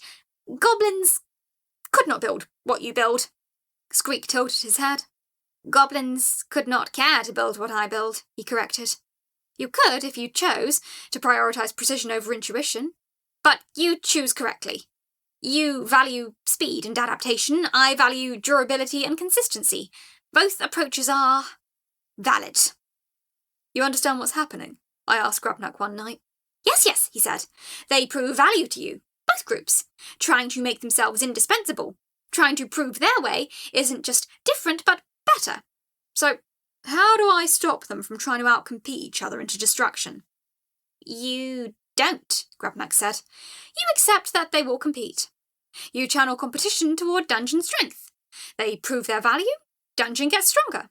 They push each other, both groups improve. Not about harmony, about mutual threat, creating mutual evolution." That's actually not terrible management theory. The core chamber had been expanding on its own, responding to the increased activity. The stone seemed more alert, more present. The temperature shifts that had once felt random now felt deliberate, as if the dungeon itself was developing preferences. I assigned the new space to a neutral zone, a chamber where neither group had jurisdiction. I called it the Assembly Hall. This turned out to be a mistake. "I have a proposal," Squeak announced, appearing in the Assembly Hall with formal precision. He'd brought 3 other kobolds, all smaller than him, all carrying tools and what looked like blueprints sketched on prepared leather. The goblins have developed a significant defensive advantage with their warren architecture. Their appeals to dungeon security are statistically meaningful. However, they lack infrastructure for long-term sustainment. Okay, I said. I propose a combined project. The goblins design the overall defensive strategy. The kobolds execute the infrastructure. We create something that combines goblin tactical intuition with kobold precision execution. We become, temporarily, a unified team, working toward dungeon strength rather than species superiority. It was the most Skreek thing he'd ever said, perhaps in technical language, but fundamentally suggesting that both groups had value. Why? I asked. Because I have conducted assessment of the pertinent parameters, Skreek said, and the conclusion is that a dungeon that collapses due to internal conflict is a dungeon that cannot serve anyone's interests. Additionally, your dungeon is being evaluated by the Dungeon Core Advancement Service on a rotational basis. The next assessment is in approximately 4 weeks. A dungeon that demonstrates internal stability and coordinated growth will receive higher marks than a dungeon that demonstrates factional conflict. So you're suggesting cooperation because it's better for my evaluation rating? I'm suggesting cooperation because it's strategically optimal for everyone involved, Skreek said. Your survival benefits them. Their success benefits you.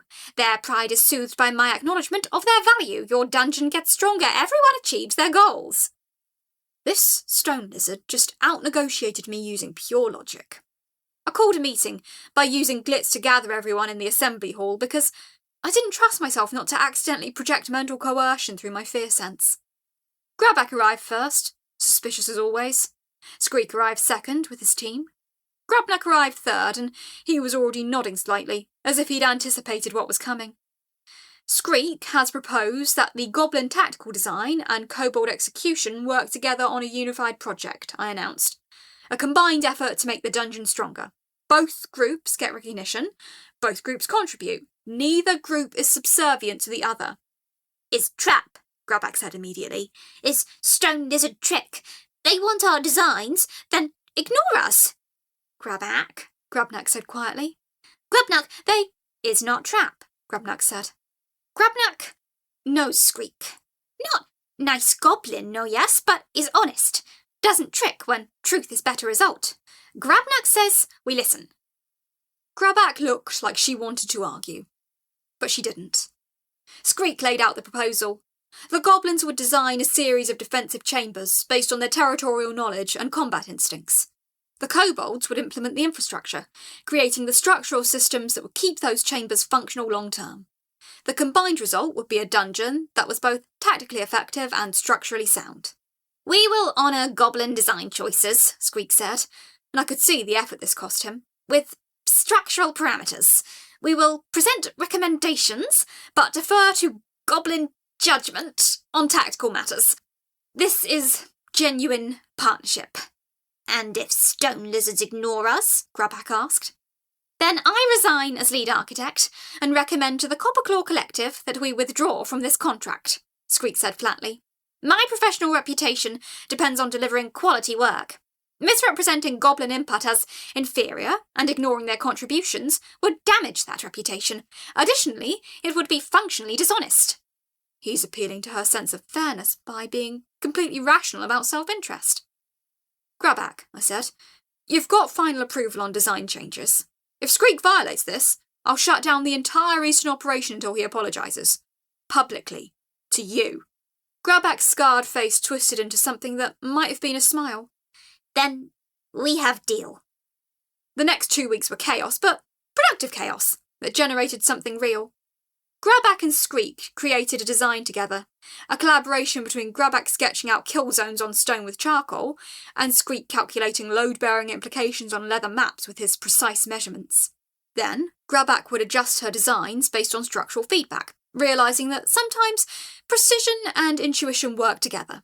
And Skreek would acknowledge that her adjustments were smarter than his original recommendations, that her understanding of how enemies move through space was something he could never calculate. Your placement of this passage intersection, Skreek said, pointing at Grubak's charcoal sketch, creates a funnel effect that channels defenders to this elevation. where they have tactical advantage against attackers. This is elegant. It is also the only place where stone is strong enough, Grabak said. Felt it through hands, Stone told me. You're right, Squeak said. The geological formations do support this choice. What you call feeling is actually sensing micro-variations in stone density through vibration feedback. You are conducting geological assessment without formalising it as such. Grabak grunted. Agreement, maybe? Grudging respect, maybe. With Grabak, hard to tell. Other goblins watched from a distance, observing that Grabak talked to the stone lizard, collaborating rather than competing. The younger one seemed to absorb the possibility that working with other species didn't automatically mean submission. Other kobolds watched Squeak, acknowledging goblin design as valid, as worthy of respect, as something he hadn't considered in his training. If their lead architect valued goblin intuition, then perhaps intuition wasn't the weakness they'd been taught it was. It was like watching two artists work in completely different mediums, finally realise they were creating the same painting. The painting just happened to be a tactical fortress designed to kill things efficiently while standing for 1,000 years. You know what I'm realising? I told Grubnuck, as we watched the collaboration intensify over the following days. They're not learning to like each other, they're learning to respect each other's methods. That's more valuable. Is exactly what Grubnuck was hoping, he said. Like and respect are different things. Can have one without other. Can have both if fortunate, but respect is enough. Respect is foundation. Like can grow from respect, yes. The final design was impressive. A series of interlocking chambers that Grabak had sketched, now reinforced with Squeak's structural engineering. Defensive zones that would funnel attackers into kill zones, while maintaining structural integrity to survive repeated assaults. A fortress within a dungeon, designed by species that should have hated each other, created for protecting something neither of them fully understood yet. My dungeon. Our dungeon. The thing we're building together. That thought should have terrified me. Instead, I felt stability for the first time since I'd woken up as a crystal. System notification! Experienced dungeon design has advanced to rank 2 through management of diverse construction teams. Structural reinforcement of core chamber completed. New defence configuration, interlocking stone plates. Defensive barrier system. Note, you've discovered that some problems are not solved by finding middle ground, but by combining different perspectives. Management theory as applied geology. The core chamber got stronger. The stone plates that Squeak designed could be manually locked together by the goblins if they detected a threat, creating a sealed defensive perimeter. The kill zones that Grabak had designed were now backed by engineering infrastructure that would let them last through multiple assaults. I started thinking of my dungeon as more of an achievement and less of a liability. Grubnuck appeared at my core chamber as the project reached completion. The two of us had developed a routine over 3 weeks. He would settle into the warmth of my core chamber, and we would transmit at a frequency only we could perceive, having conversations that felt like the only honest ones happening in my dungeon. Grubnuck wants to know, he said, if you are thinking about what comes next. The assessment rotation, I said. Squeak mentioned it. 4 weeks from now, the DCAS sends someone to evaluate our functionality, our growth potential, our overall worth to the Kingdom's dungeon network. Yes, Grubnuck said. And after assessment, Kingdom knows you exist. Kingdom knows dungeon is working. Kingdom also knows what dungeon is worth is dangerous knowledge, is valuable knowledge, both at the same time. I'm aware, I said. We're on the map now. Before we were just random dungeon in random caves. Now we're in official records, we're catalogued. We're assessed. Grubnuck has been thinking, he said carefully, about possibility that we are being tested. Not by Kingdom, not by DCAS, by something else. By whatever system put Grubnuck in goblin body and you in crystal and Glitz in fey form. You think we're part of some larger experiment? Grubnuck thinks we are watched, Grubnuck said. Grubnuck thinks system is curious about what happens when software engineer becomes dungeon core. What happens when exiled royal scribe leads goblins. What happens when Fey Guide helps build something that shouldn't exist? What happens when two species that hate each other create something beautiful together? I pulled my perception outward, trying to sense if there was anything watching from beyond my dungeon walls. Nothing obvious, but the system had never been obvious about anything. It spoke in notifications with hidden sarcasm. It evaluated me based on criteria I didn't understand. It had goals I could only guess at. If we're being watched, I said, what do you think they want from us? Grubnock thinks they want to see if you can build something real, he said. If you can take fragments of broken people, goblins, kobolds, one fae, one software engineer, and make something that works. Something that means something. Something more than survival. It was a heavy thought, the kind that settled into my core chamber, like water finding the lowest point and staying there. I pulled my perception outward, checking the perimeter that I'd begun to monitor constantly. The entrance cavern, the shadow corridors, the fear gauntlet, the defensive zones. Everything was quiet. Everything was secure. Everything was exactly as I'd left it. Then I detected it. Large, slow, methodical, moving through the approaches to my dungeon with the confidence of something that didn't understand fear, didn't understand caution, didn't understand anything except forward momentum. Pressing against my perimeter like someone knocking on a door they expected to be opened because that's what the world did for them. Oh no. Glitz, I transmitted. We have another visitor. Single entity, large, doesn't match any predator signature I recognise. Glitz appeared instantly, her sparkle suddenly frantic rather than cheerful. Oh, Sarah, I feel it, so loud, so confident, convinced that it knows what's happening. Oh, this is wonderful, or terrible, maybe both. What do you think it is? I don't know, I said, but I was reaching out through the shadow corridors, pushing my perception forward, trying to get a clear reading on this thing that was just walking into my dungeon like it owned the place. What came back was fragmented and confusing. The creature was humanoid, but built differently, armoured in a way that suggested protection rather than utility, carrying something that sang with magical resonance. And underneath the armour and the magic there was something that sounded like system notification, unknown dungeon visitor approaching, preliminary analysis, non-hostile posture with excessive vocalisation. Warning, the visitor is conducting self-narration. This suggests either magical compulsion or severe psychological issues. It was talking to itself.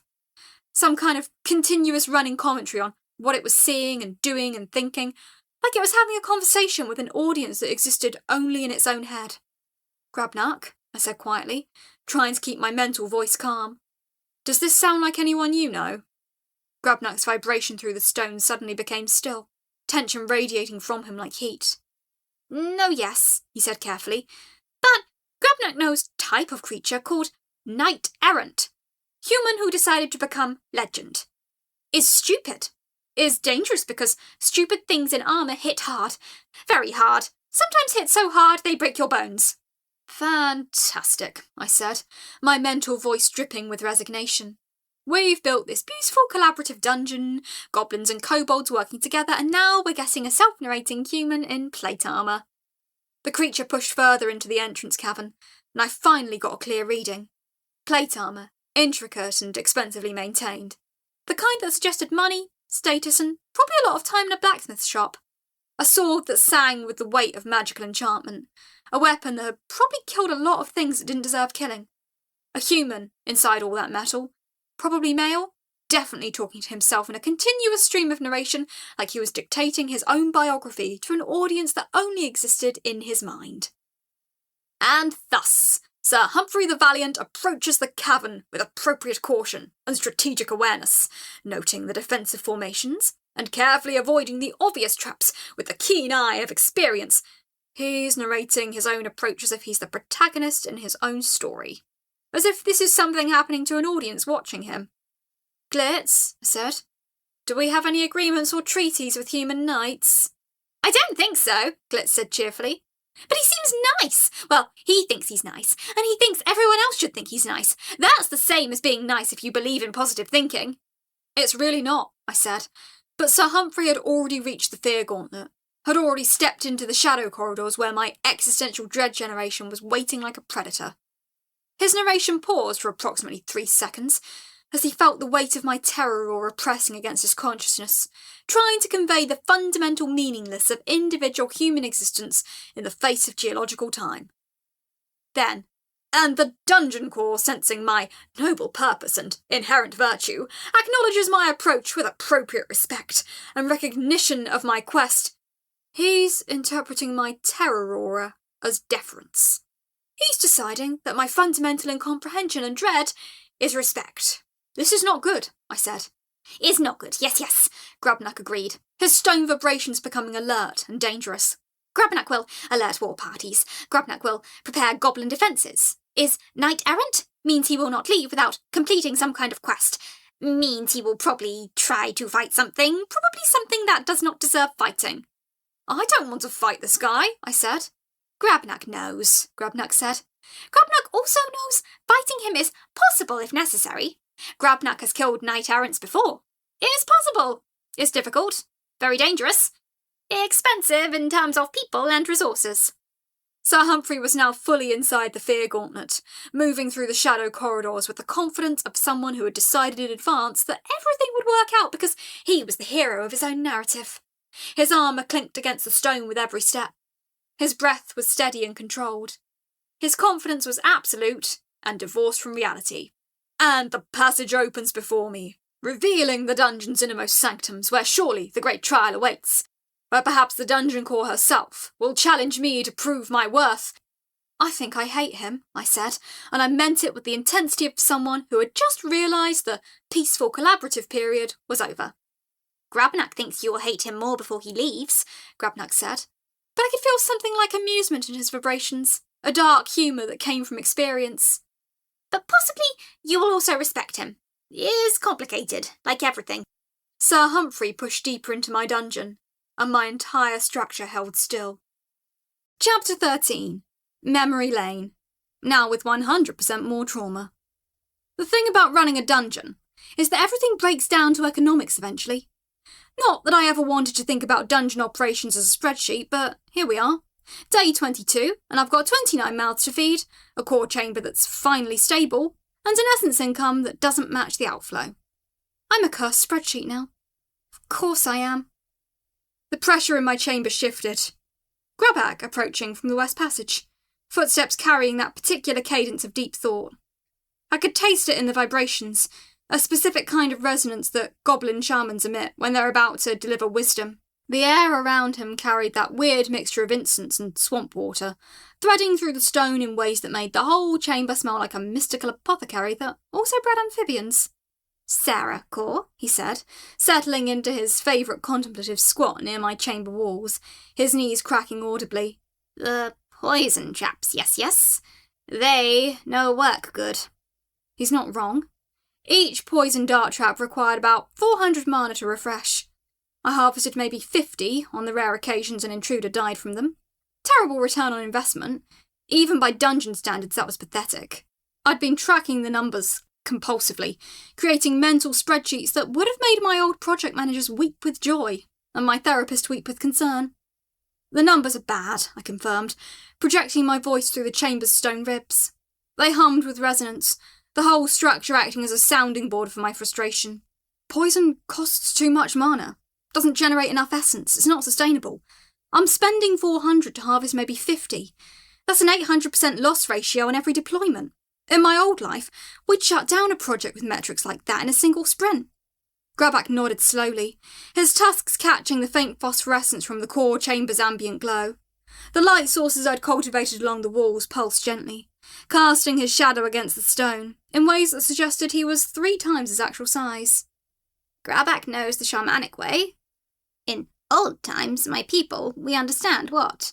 Fear, yes, it is tool, but fear of memory. He tapped his chest, and the gesture carried weight.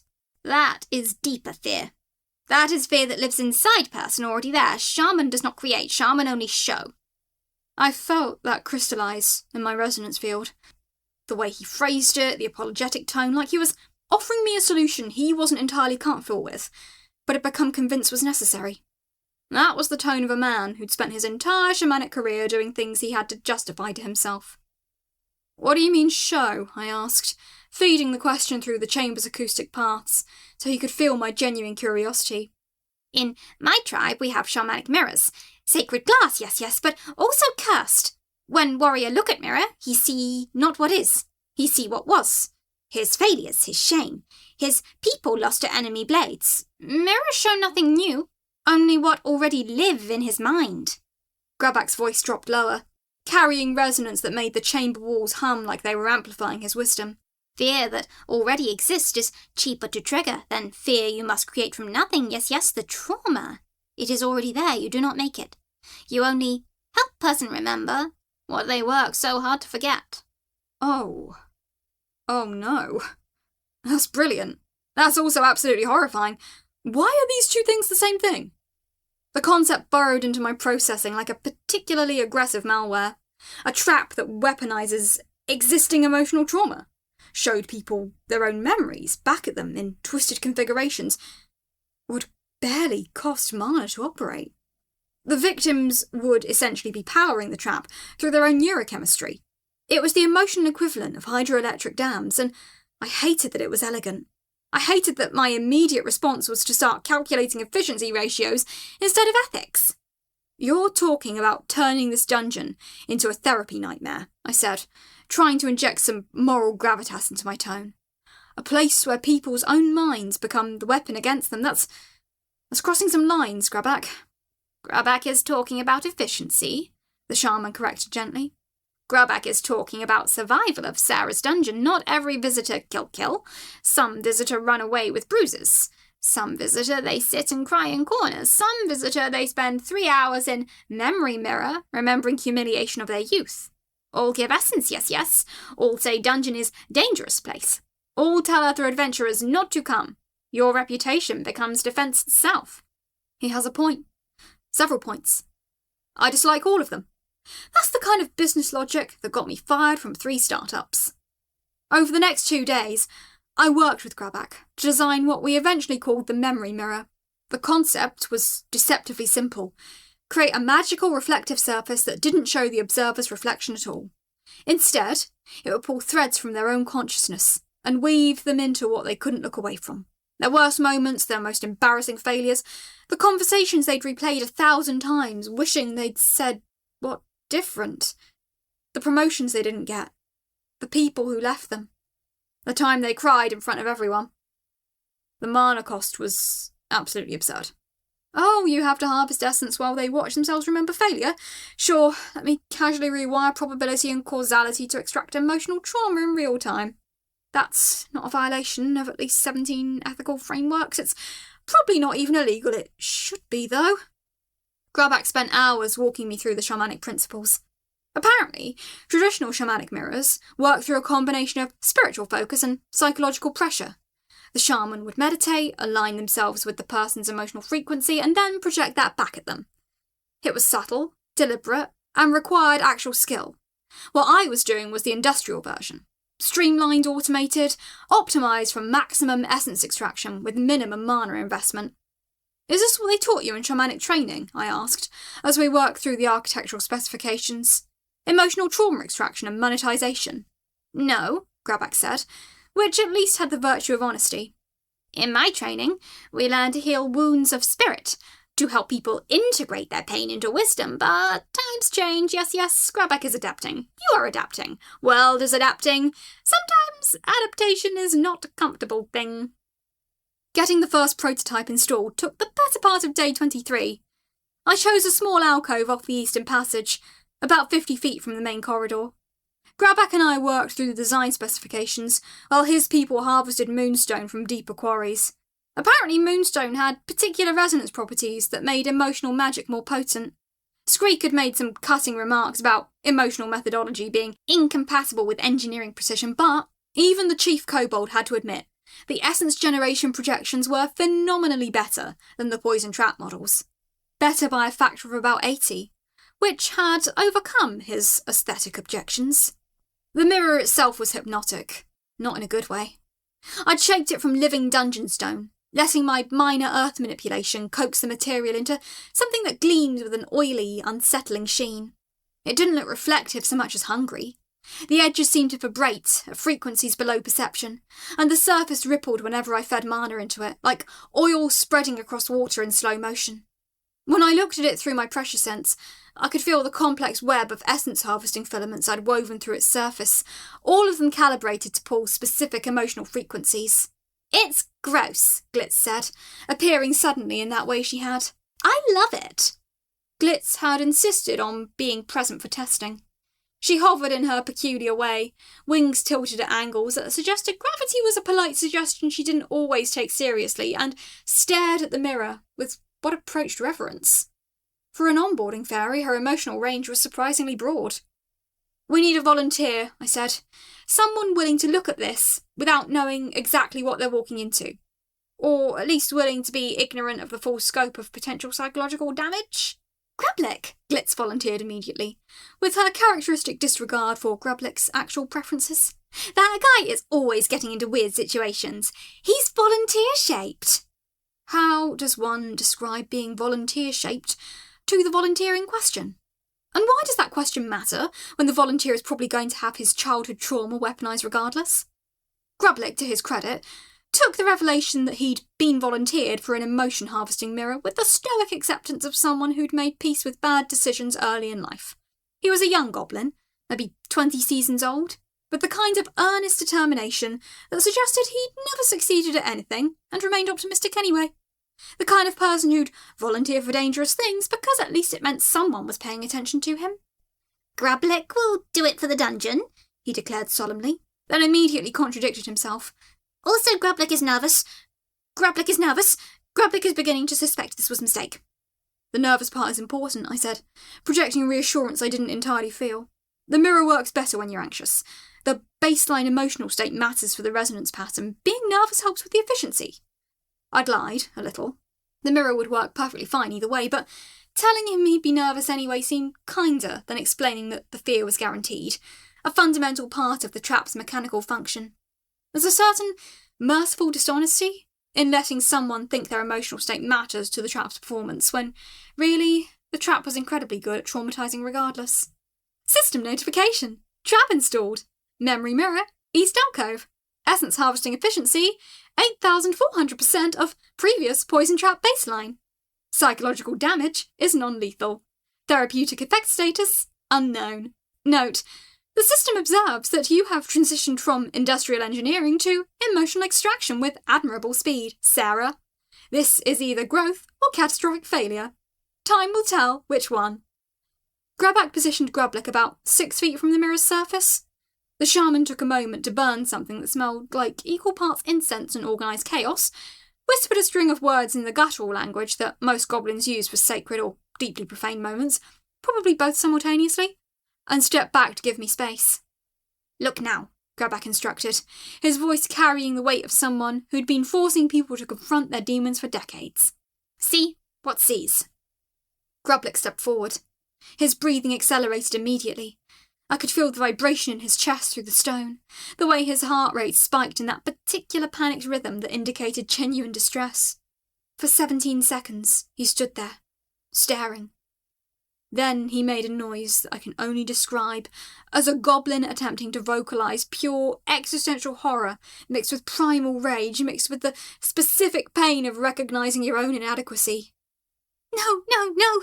The thing where I dropped the spear in the river, and my father said I couldn't hunt anymore, and I cried for 3 days, and everyone knew, and they never let me forget, and also the girl Melka saw me cry, and that was worse, because I was supposed to be brave, and I wasn't, and—" He spun away from the mirror, gasping, and immediately started dry-heaving.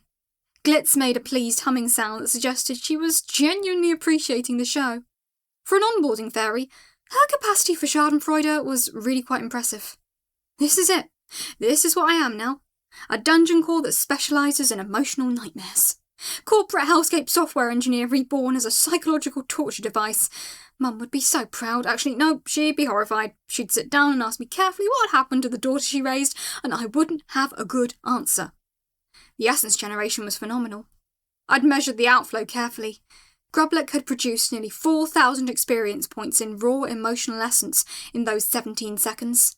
The mirror had consumed maybe 15 mana of that before I'd cut the connection, not wanting to push the poor goblin into actual medical distress. That was a return rate that made my poison traps look like expensive embarrassments. It was better than my best projections. It was terrifyingly effective. Essence report. Emotional trauma resonance achieved 4,200 units in 17-second window. Current daily generation from memory mirror, 847,000 projected units. Essence composition, shame, 48%. Despair, 36%. Recognition of inadequacy, 16%.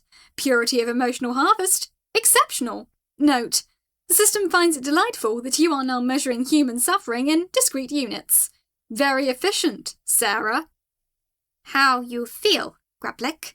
Grabak asked carefully, after the goblin had stopped hacking and regained his ability to form words beyond primal screams. Grablik feel like Grablik was stabbed by memory spear, the goblin managed, his voice hoarse and raw.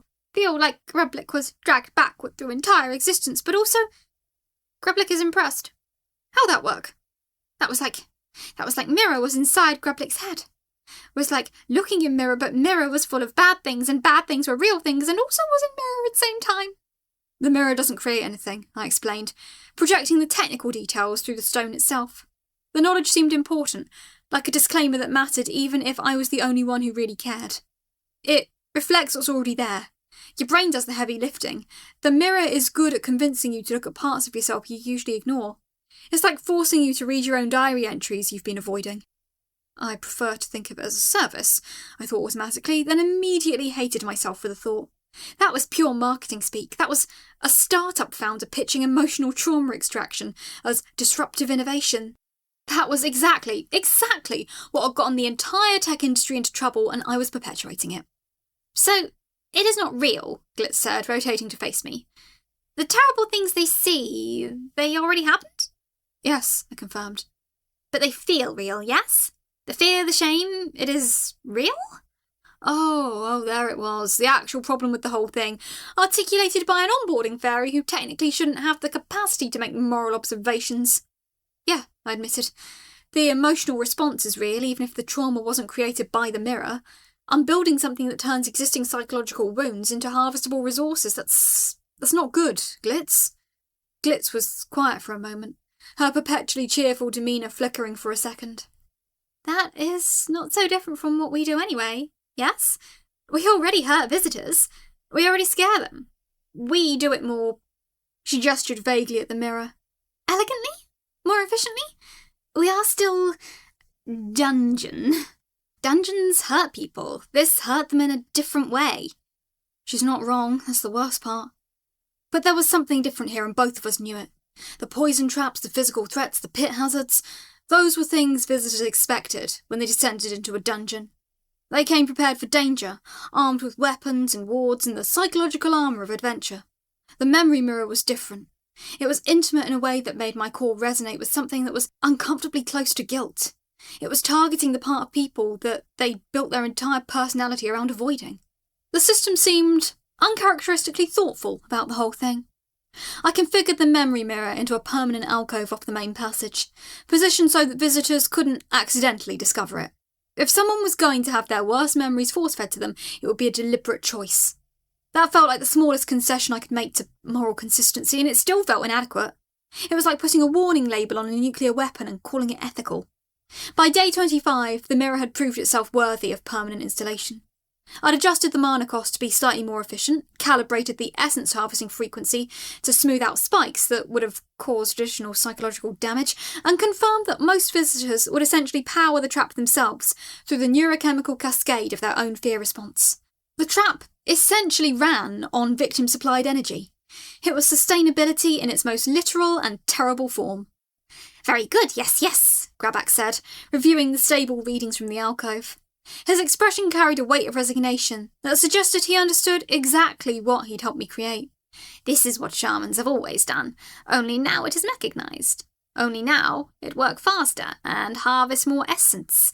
It's like, how you say, progress. That's supposed to make me feel better about this, I asked. No, the shaman said simply, but Grabak think it important you understand what you have made. You have not invented cruelty, you have only made old cruelty more efficient. Humans always good at this. This is human gift, yes, to take natural thing and refine it until it work perfectly. Great, so I'm not uniquely terrible, following a well-established tradition of emotional exploitation. That's not comforting, Grabak. The goblins seemed generally enthusiastic about the innovation, probably because they didn't spend time thinking about the moral implications of weaponised introspection. Squeak, when he finally saw the completed installation, made a series of clicking sounds that his translator assured me meant grudging technical approval. Unconventional, he noted, his antennae vibrating in that particular frequency that indicated irritation mixed with respect. But resource efficient. The Copperclaw Engineering Collective must acknowledge innovation, even when it is inelegant. Psychological warfare achieves 94% essence extraction rate. Engineering efficiency score? Satisfactory. That's the nicest thing Squeak has ever said about anything. I'm pretty sure I've achieved that, though I'm not entirely sure it's good. By the end of the day, I'd run the memory mirror through 17 test cycles.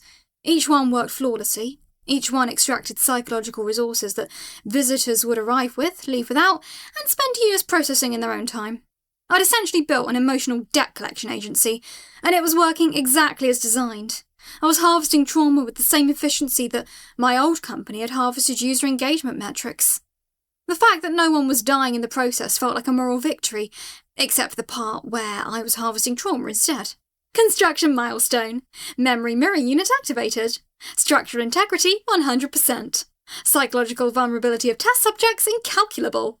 Note: the system notes that non-lethal is an extremely generous interpretation of your trap's harmlessness, but the essence numbers are undeniably impressive. Squeak seemed satisfied with the performance metrics. The kobold had spent 3 days documenting every aspect of the mirror's function. The efficiency curves, the essence generation rates at different emotional intensities, the mana costs relative to yields.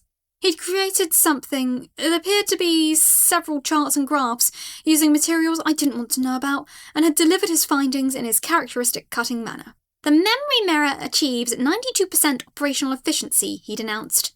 This exceeds the Copperclaw Engineering Collective's normal standards. The design is unconventional, but functional. However, I must note that the psychological methodology employed remains questionable from an engineering standpoint. Emotions are not reliable data sources. They are unstable, variable, and subject to individual neurochemistry. But they work, I'd pointed out. Yes, Squeak had admitted. They work. This does not mean they are good, it means they are functional. There is significant difference. One might say humans are functional despite being fundamentally flawed as decision-making units, yet we structure civilization around human input. Your trap functions despite being ethically questionable, yet you will deploy it anyway. He wasn't wrong. And the fact that he bothered to point it out, the fact that an engineer who spent his entire existence optimising for efficiency had taken time to mention the moral component, suggested that even Squeak recognised what was off about what we were building. The goblins, in contrast, seemed to view the memory mirror with a kind of awed respect. They started leaving offerings near the alcove, small stones, carved tokens, things that suggested they understood it as a sacred object. Grabak found one of these offerings and removed it without comment, but the gesture had been noted. They think it is shaman place, Grabak had explained when I asked. They think it is place where spirits live, place where truth live. In way, they are not wrong. Yes, memories are spirits, past is haunting thing, your mirror, it makes spirit visible. Of course they leave offerings. The mirror had become part of the dungeon's mythology within 3 days. That shouldn't have surprised me, but it did. I'd made something that people instinctively understood to be powerful and dangerous, and that recognition was terrifying because they were right. The mirror was powerful, the mirror was dangerous. I'd built something that could break people, and instead of hiding that fact, I'd made it obvious enough that everyone immediately grasped it. By day 24, I'd started noticing, what about my own perception of the mirror? I could feel it through the stone. Its resonance was distinct from the rest of my dungeon. It hummed at a frequency that made my core vibrate in ways that didn't feel entirely comfortable. It was like looking at code I'd written that was technically perfect, but fundamentally wrong in some undefinable way. Code that worked exactly as designed, but made you uncomfortable when you thought about what it was designed to do. Morale report. Goblin Clan satisfaction with trap innovation, 98%. Sarah's personal ethical satisfaction, 12%. Discrepancy noted. Note: the system observes that you can feel guilty and effective simultaneously. This is called being a dungeon core. Congratulations on the promotion. You are troubled, Glitz observed, materialising in my chamber with her characteristic lack of warning. The mirror troubles you. This is good. Means you still have your conscience. I'm troubled because I'm good at building things that hurt people, I said. I'm troubled because I'm not sure that's what my conscience can fix. I'm troubled because the spreadsheet works perfectly, which means I'm going to have to keep doing this. Yes, Glitz said simply. This is problem with systems. They work or they don't. If they work, they perpetuate. If they don't work, you fix them until they do. You are good at system design. Therefore, you are good at creating systems that cause harm. These two things are connected. That's a terrible observation to share with someone already having an existential crisis, I said. This is why Glitz is here, Glitz replied cheerfully, to provide terrible observations at optimal moments. At least the spreadsheet balances, I thought bitterly, as the evening of day 25 settled into the dungeon's deeper passages. At least the numbers work. At least what about this disaster is efficient. That's definitely what. It's not what I'm proud of. But pride was becoming increasingly irrelevant. The dungeon was working. The systems were integrating.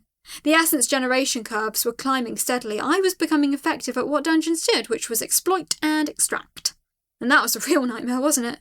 Not that I built something terrible, but that I built something that worked. Chapter 14. The Trap Gauntlet. Day 25 came with a revelation that hit harder than I'd anticipated. My dungeon was becoming a functional system. Not in some abstract philosophical sense. I mean in that concrete, operational reality sense. I had infrastructure, defensive mechanisms that worked together, a coherent visitor experience that moved people from entrance to core chamber in a way that maximised both resource extraction and structural integrity. I'd accidentally designed the dungeon equivalent of a user experience pipeline, and if I thought about that too hard, I'd start screaming again. Welcome to the strategic essence harvesting journey. Please rate your traumatic experience on a scale of 1 to 10. We appreciate your feedback at the end of your existential terror. Today, we run full gauntlet simulation, Squeak announced, his voice carrying through the stone with an authority that suggested this was not a suggestion, was never a suggestion, and would be implemented regardless of whether I agreed.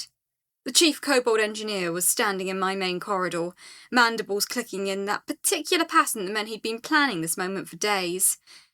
The goblins will simulate intruders. The kobolds will monitor systems. We identify inefficiencies before actual human parties arrive. Maximum efficiency, maximum data. The timing was technically a problem. I'd barely finished calibrating the memory mirror. The shadow corridors were still settling into their psychological configurations, and I'd invented a new class of trap that I wasn't entirely morally comfortable with yet. But from a pure systems perspective, Squeak was right. You couldn't launch a product without testing it. You couldn't deploy a service without verifying that all the components work together. This was basic software engineering, except with more emotional trauma and fewer unit tests. That's not a sales pitch. That's accurate technical assessment, and I hate that my brain works like corporate software now. Grubnuck had volunteered himself to lead the test group, along with a mixed cohort of goblins and kobolds who'd drawn the short straw in what must have been the most miserable lottery in dungeon history. They gathered at the entrance after dawn on day 26, looking approximately as enthusiastic as people boarding a flight that they suspected might crash. Several of them suggested that crashing might be preferable to what Squeak had planned. Before the test run could begin, Grubnuck pulled me aside through a quick resonance channel. Grubnuck's scouts find Kingdom trail markers, yes, 2 miles east of dungeon entrance. Fresh markings. Someone mapping this area. Very organised, very recent. He clicked his mandibles with concern. Grubnuck think maybe Kingdom already know about this place. Grubnuck think maybe they not send adventurers yet, but they mapping resources, they cataloguing things is problem, yes? That's potentially a much larger problem than I thought. But I filed it away to process later. Right now there was a gauntlet to test. Grubnuck is ready to be adventurer, the goblin declared, bouncing on the balls of his feet in a way that suggested he was trying to convince himself. Grubnuck will experience firsthand the dungeon traps. Then Grubnuck can report back if things kill Grubnuck. Win-win situation, yes? Or at least win-loss situation where we discover which parts kill Grubnuck most efficiently. That's not a win-win. That's one win and one apocalyptic loss, and I'm not sure which is which from your perspective. I'd spent the previous days refining the atmospheric entry point. Nothing too aggressive, a calibrated shift in pressure and temperature that suggested what large and predatory was nearby. Something that had definitely noticed them arrive. I'd learned that humans responded to environmental storytelling at least as well as they responded to actual threats, maybe better. You could make someone genuinely afraid by making the air feel wrong. You could trigger their entire threat response system by adjusting humidity and barometric pressure by exact fractions. It was weaponized neuroscience. The moment Grubnuck's group crossed the threshold, I could feel the shift in their collective resonance. The pressure dropped by a carefully calculated fraction, making the air feel denser even though technically it wasn't. The temperature along the western wall ticked down exactly 3 degrees. Somewhere in the deeper passages, I'd positioned vibration emitters that created a low, subsonic hum, a sound that made your hindbrain start counting all the ways something that big could kill you. The frequency was calibrated to trigger specific human anxiety responses. Is getting cold? One of the younger goblins, Snippet, observed nervously, his antennae tilting. Is also getting dark? Is also feeling watched? Very watched? Grubnuck? Grubnuck is feeling watched? Dark was important. I'd been working with my shadow theatre skill, which had finally advanced enough to let me do more than create vague, menacing shapes. Now, I could craft specific environmental darkness, shadow structures that followed certain logical rules but still maintained that fundamental wrongness that made brains scream. The shadows along the main corridor weren't quite the right shape, they moved wrong. They suggested presence without confirming it. They looked alive. "Continue forward," Squeak called from his monitoring position, a small alcove I'd designated as command centre for the purposes of this test. "Record temperature variance, document shadow response patterns, we assess trap interaction metrics baseline. Grubnuck, maintain forward velocity. Your hesitation is creating data noise." The group moved deeper. Their footsteps started syncing up, which meant their individual fear was combining into more collective. That was good data. Humans did this too. Their fear became contagious when they travelled in groups, each person's nervous system amplifying everyone else's, until the baseline anxiety was substantially higher than any individual component. It was like emotional resonance frequencies building upon themselves, until the whole group was vibrating at a higher frequency. I'm designing psychological cascade theory. Into a dungeon, this is my life now. I have a PhD in nothing. I have a professional background in middle management. I'm currently engineering mass anxiety responses. About 200 feet in, they hit the narrowing passage. The mechanism itself was simple enough. I'd taken what Glitz called the generic corridor and applied subtle pressure manipulation to make it feel progressively tighter as they moved deeper. My minor earth manipulation had recently advanced to rank 4, which meant I could adjust stone dimensions with enough precision to create psychological compression without restricting movement. The walls didn't move, but they felt like they were moving. The ceiling didn't drop, but visitors would swear later that it did. Grubnuck kept moving, but his resonance pattern changed. The pressure in his chest increased. His breathing became shallower. Good. That meant the passive environmental hazard was working. He was starting to expect what, and couldn't quite figure out what. He was developing a sense of doom, which was exactly what I was aiming for. "Space is becoming smaller," Snippet reported, his voice tight and controlled. "Not smaller, but is feeling smaller. How is Dungeon doing this? What is trick? Grubnuck, is there trick?" "Grubnuck does not know trick," Grubnuck admitted. "Grubnuck know he want to go back. Grubnuck remember when we talk about trap gauntlet. Grubnuck think it good idea at time. Grubnuck was stupid goblin. It's called perception architecture, and I'm good at it. Too good at it. Disturbingly good at it." The shadow corridor came next. This was where I'd integrated both my shadow theatre and basic perception skills into something that felt sinister. The passage through here seemed to move in ways that didn't quite match reality. The walls appeared to breathe. The floor texture shifted visually, even though it remained perfectly stable. To someone moving through it without foreknowledge, it would feel like the dungeon was changing shape around them, which was approximately 1,000 times more psychologically effective than building actual physical threats. "This is nightmare," one of the kobolds, a female named Krell, said flatly, her voice steady. "Is working well. Essence generation probably at optimal level now. Most visitors would be experiencing peak fear response. Good trap design." That was Krell. She could be having an existential crisis, and would still probably provide technical commentary about the efficiency of her own psychological destruction. The group emerged into what I was calling the reflection chamber, the space I'd designed specifically to lead visitors toward the memory mirror alcove. This was where the passive traps gave way to something more intentional, where visitors had to make a choice about whether they were brave enough to continue or foolish enough to investigate that alcove they'd definitely noticed by now. Most would investigate, humans were stupid about alcoves. Grubnuck, being Grubnuck, immediately veered toward it. "Grubnuck is investigating mystery side passage," he announced. "Is adventurer-like behaviour. Grubnuck bets important goblin things there are traps. Also, Grubnuck thinks if dies, at least dies trying. Better than run-away-looking coward. There were not traps, technically. There was a mirror that would probably destroy your sense of self-worth for several weeks, but technically that wasn't a trap, it was a service offering. It was a customer engagement opportunity, it was emotional optimization. See how I've learned to rationalise this? I'm getting good at marketing emotional trauma as a feature. I held the memory mirror's activation at 50% capacity for the test. That was mercy. That was also good data collection because I wanted to see how goblins and kobolds responded to a moderate intensity emotional reflection than a full-bore existential horror. I wanted to understand the scaling curve. Grabnak looked. His resonance pattern went haywire immediately. No! The time Grubnak tried to climb the big tree and fell down, and everyone laughed, including Grubnak's mother, and Grubnak still thinks about this, and also there was that thing where Grubnak said something stupid in front of girl he liked, and she never talked to him again, and— Good data, Squeak interrupted, making clicking sounds that suggested he was recording wisdom. Emotional feedback loop engaged, victim's own neurochemistry providing power source. Essence generation stable at 2,800 experience per 10 seconds. Mirror integration successful. Please continue. He's calling them victims now, that's honest at least. Grabnak stumbled back, his face flushed darker than usual, and Krell had to support him to keep him standing. The goblin was shaking, actually physically shaking with the after effects of confronting his own consolidated shame. That thing is bad, The kobold said, her voice steady in a way that suggested absolutely no judgment about what she'd witnessed. Is working correct. Excellent efficiency rating. Would recommend for production deployment. They continued deeper, moving into the pit trap section. This was where I'd been most innovative, or most terrible, depending on your perspective.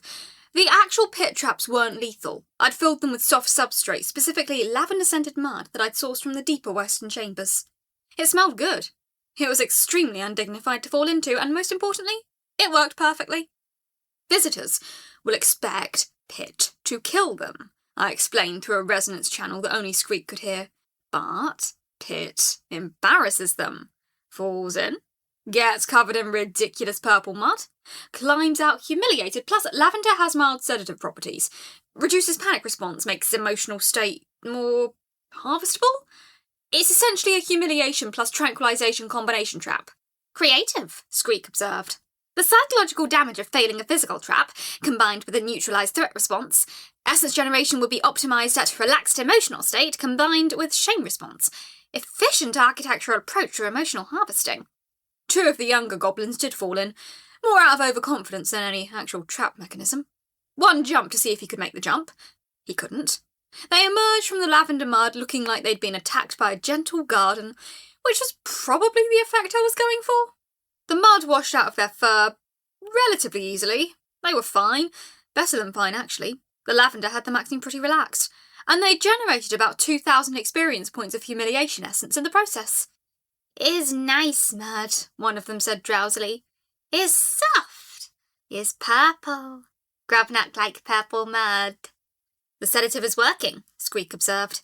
Emotional management through chemical means. This is solid design. Continue. We continue to court chamber?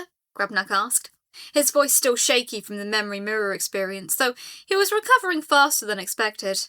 The initial spike of emotional trauma was fading into something more like residual unease. Negative, Squeak decided, consulting some invisible list. Simulation sufficient. We return to entrance. We rerun twice more with different cohorts. We identify system strain points. Each group will test different trap intensities. We need data on scalability. How much trauma can different personality types process? By day 28, I'd run 12 simulated gauntlet runs through various population groups. The data was consistently excellent.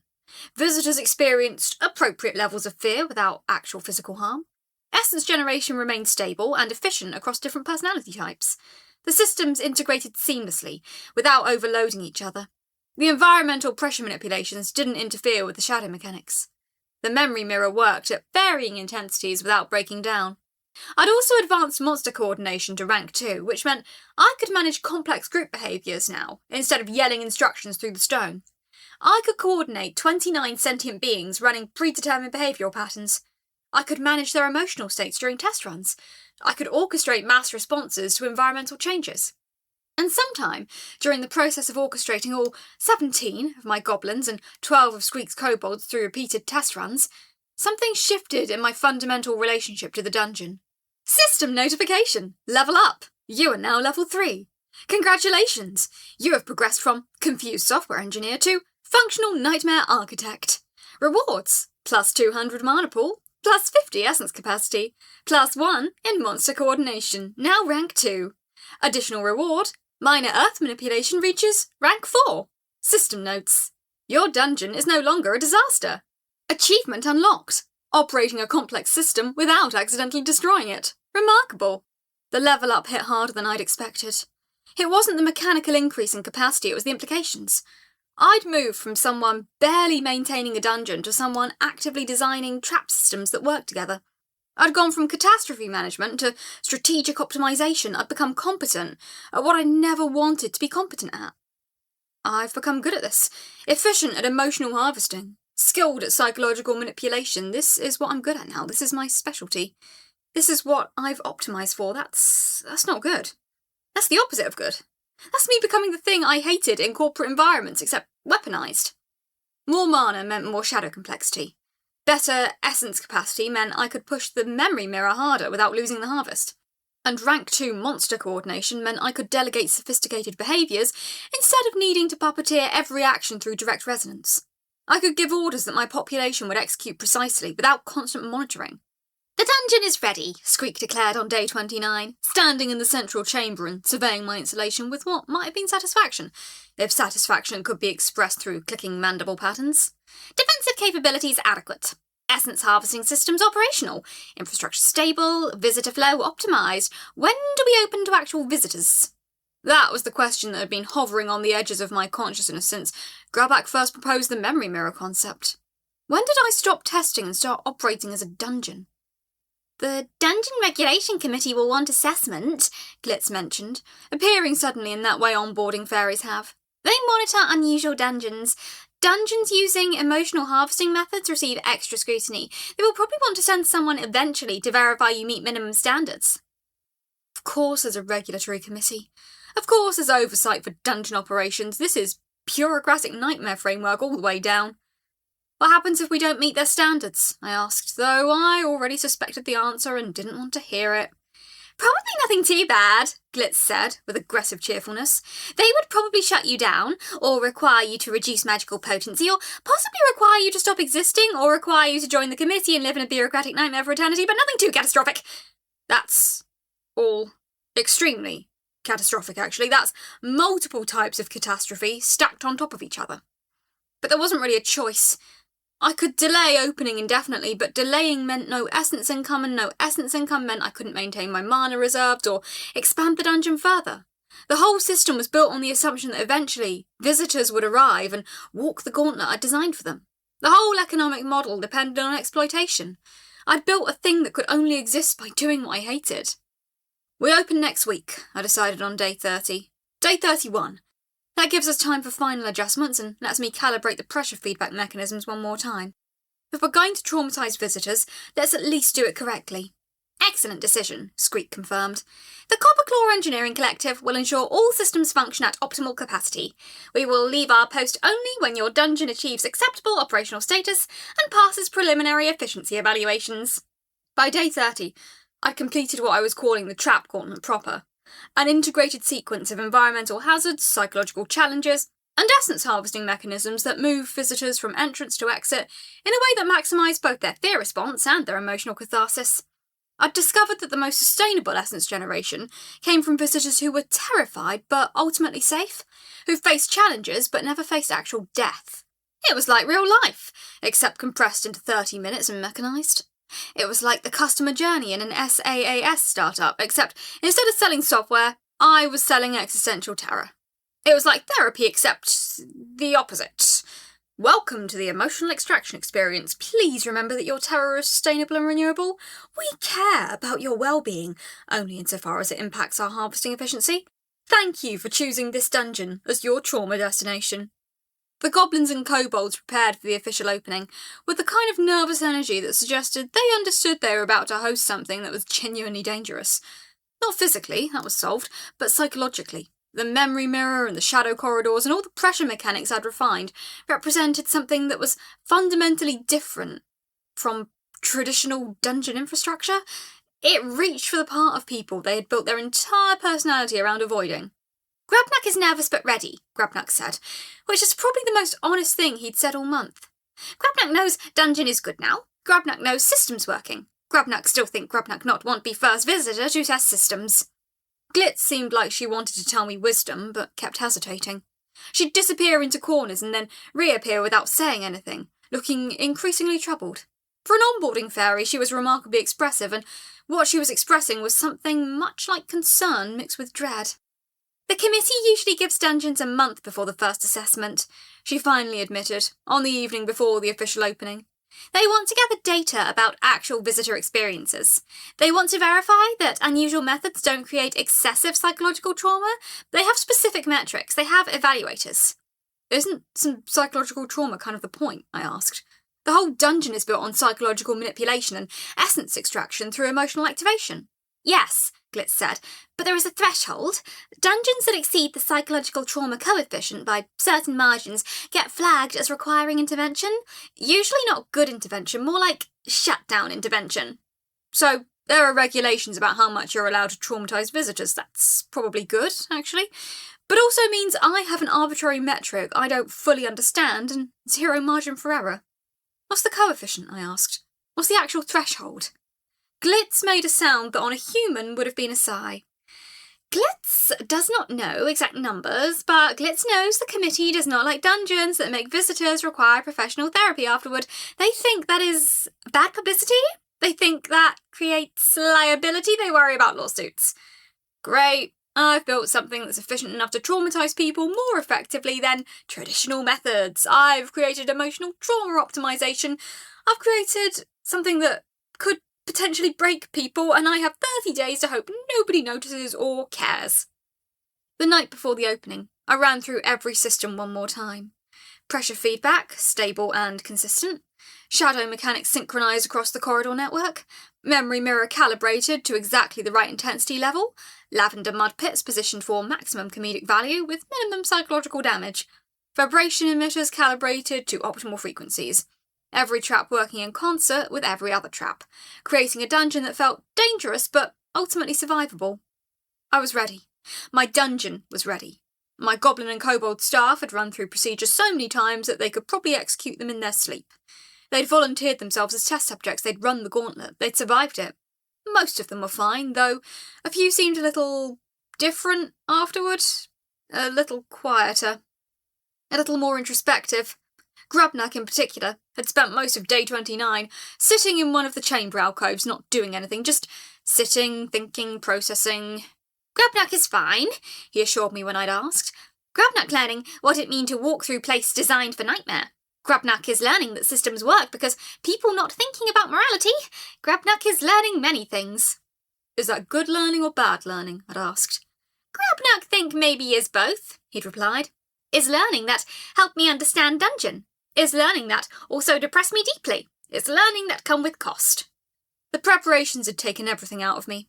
I'd spent nearly 2 weeks designing, building, testing and refining. I'd burned through maybe 40% of my mana pool, I'd advanced multiple skills to higher ranks, I'd become what I hadn't expected. Good at this. Screek had delivered his final evaluation on the morning of day 30, and it had been characteristically thorough. The kobold engineer had compiled an exhaustive report on every aspect of the trap gauntlet.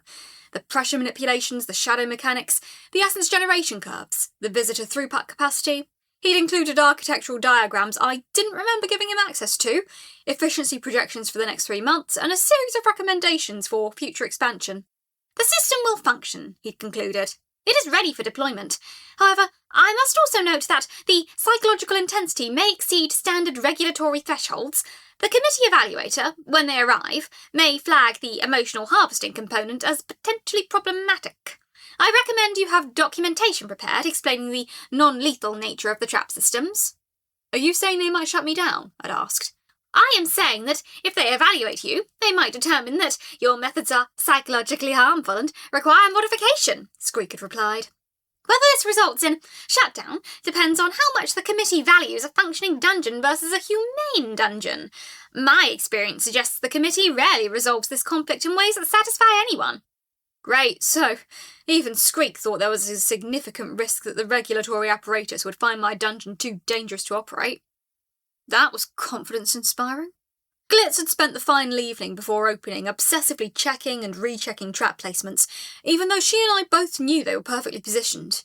It was nervous energy. For an onboarding fairy, she expressed anxiety in remarkably human ways. The committee has specific standards, she'd mentioned for the third time. They care about visitor mortality rate, which is excellent. Your dungeon has 0. They care about permanent injury, which is also excellent. Your traps are non-lethal, but psychological harm is harder to quantify. They will try to quantify it anyway. They will probably use some kind of metric. The metric will probably be imperfect. Should I be more worried? I'd asked. Yes, Glitz had said, but worry will not change the system. Worry will only make you second-guess design, and design is good, Gauntlet will work, visitors will experience it, essence will be harvested. Either committee will approve, or they will not. Both outcomes are possible, and both are terrifying. The final check had revealed one small thing I'd overlooked. The transition between the shadow corridor and the reflection chamber needed better lighting calibration. If visitors went directly from complete shadow intensity to the slightly brighter chamber, the shift could cause disorientation. So, on the evening of day 30, I'd spent 2 hours adjusting the light gradients in the transition zone, creating a smooth progression from darkness to functional viability instead of the jarring shift.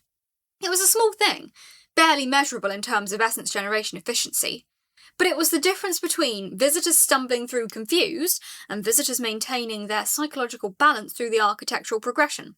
It was the difference between a trap designed for maximum effect and a trap designed for survivable terror. This is what I've become, I thought, as I made the final adjustments. Someone who optimises psychological torture experiences, someone who thinks about trauma cascades the way a game designer thinks about difficulty curves, someone who has strong opinions about lighting design in emotional manipulation corridors. The kobolds and goblins were preparing the entrance area for official opening. Grabak had gone through some kind of shamanic preparation ritual, burning incense and drawing symbols in stone dust.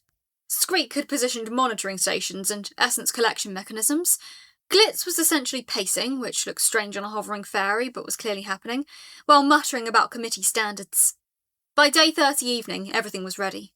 The system was complete. The dungeon was operational, and I was about to open my doors to visitors and hope that whatever I'd built was at least survivable. One way to find out, I thought, as the first light of day 31 started filtering through the entrance passages. Open the doors, let the visitors come. Hope nobody needs emergency therapy afterwards. Hope the committee doesn't decide I'm too dangerous to exist. Hope I can live with what I've built. The dungeon hummed with anticipation, or possibly dread. Honestly, after 3 levels of consciousness and a library of morally questionable life decisions, I couldn't tell the difference anymore.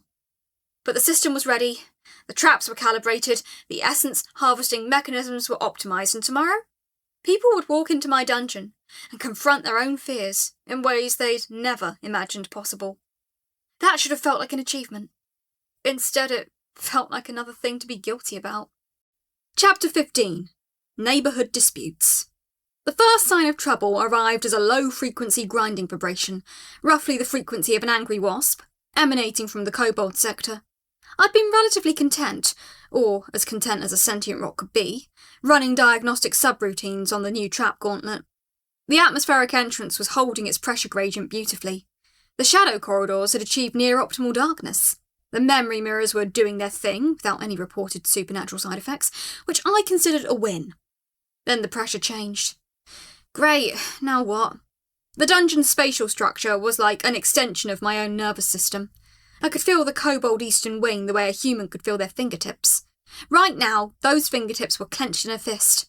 Something was wrong with the structural integrity of vibration patterns in the central workshop area, the vast chamber that both species technically shared. 2 distinct pressure signatures were colliding, overlapping, creating interference patterns that made my core itch like someone had taken a file to my crystalline structure. I extended my perception across the space, feeling the temperature shifts, the subtle acoustic changes as the voices rose in anger. The workshop wasn't crowded, it was active, chaotic, overheated in ways that suggested 2 competing work crews had lost whatever coordination they'd been maintaining. Both goblin and kobold work crews were there simultaneously, a situation we'd been trying to manage through scheduling, but scheduling required that everyone respect the schedule. Apparently that was too much to ask. Grubnuck's voice boomed first. A rumbling baritone that carried its own vibration signature, aggressive, territorial, absolutely refusing to be ignored. I could feel it reverberate through the stone, like a tuning fork struck with particular fury. Your mechanisms take half our space. Goblins need forge room. Much forge room. This is goblin space, yes. Kobolds go to eastern corner. We made this dungeon. We earned this space. The response came in Squeak's clipped, measured tones, like a document being read aloud by someone annoyed about the document's contents.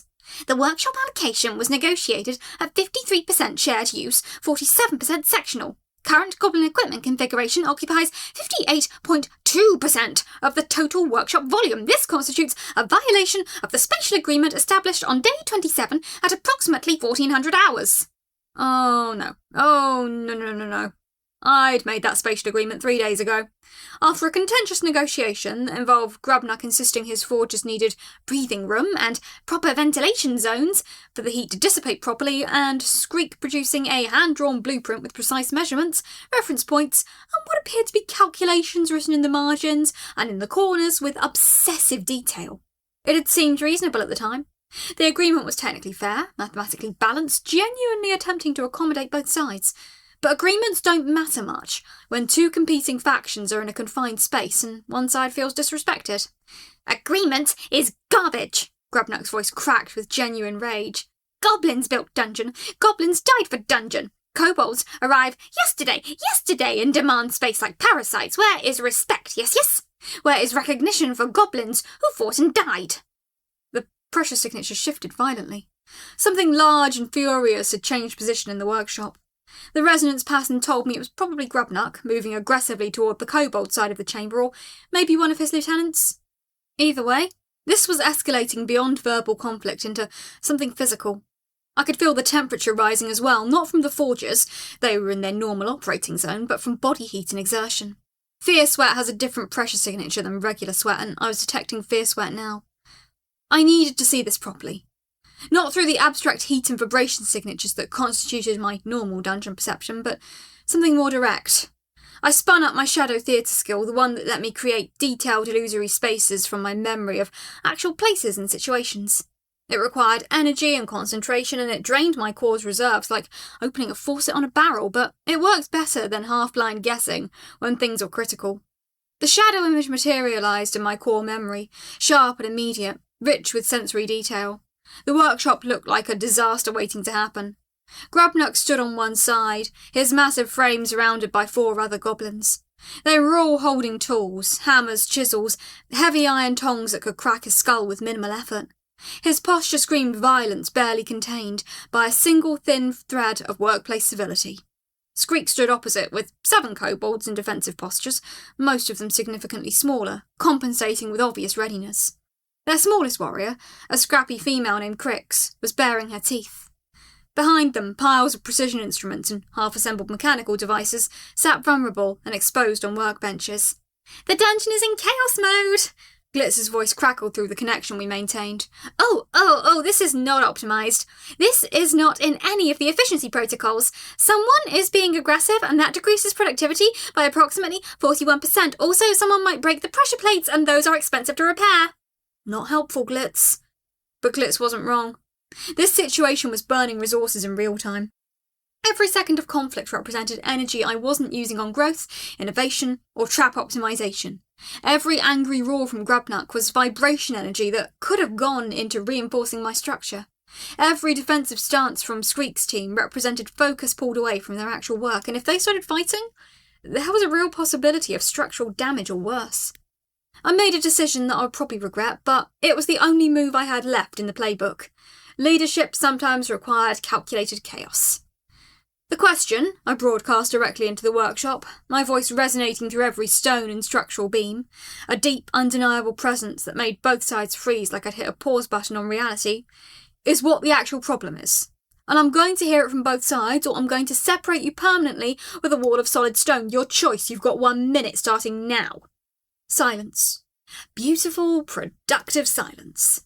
I could feel the temperature dropping slightly as adrenaline began to wear off. The vibration patterns calmed incrementally, the overlapping pressure signatures beginning to separate again.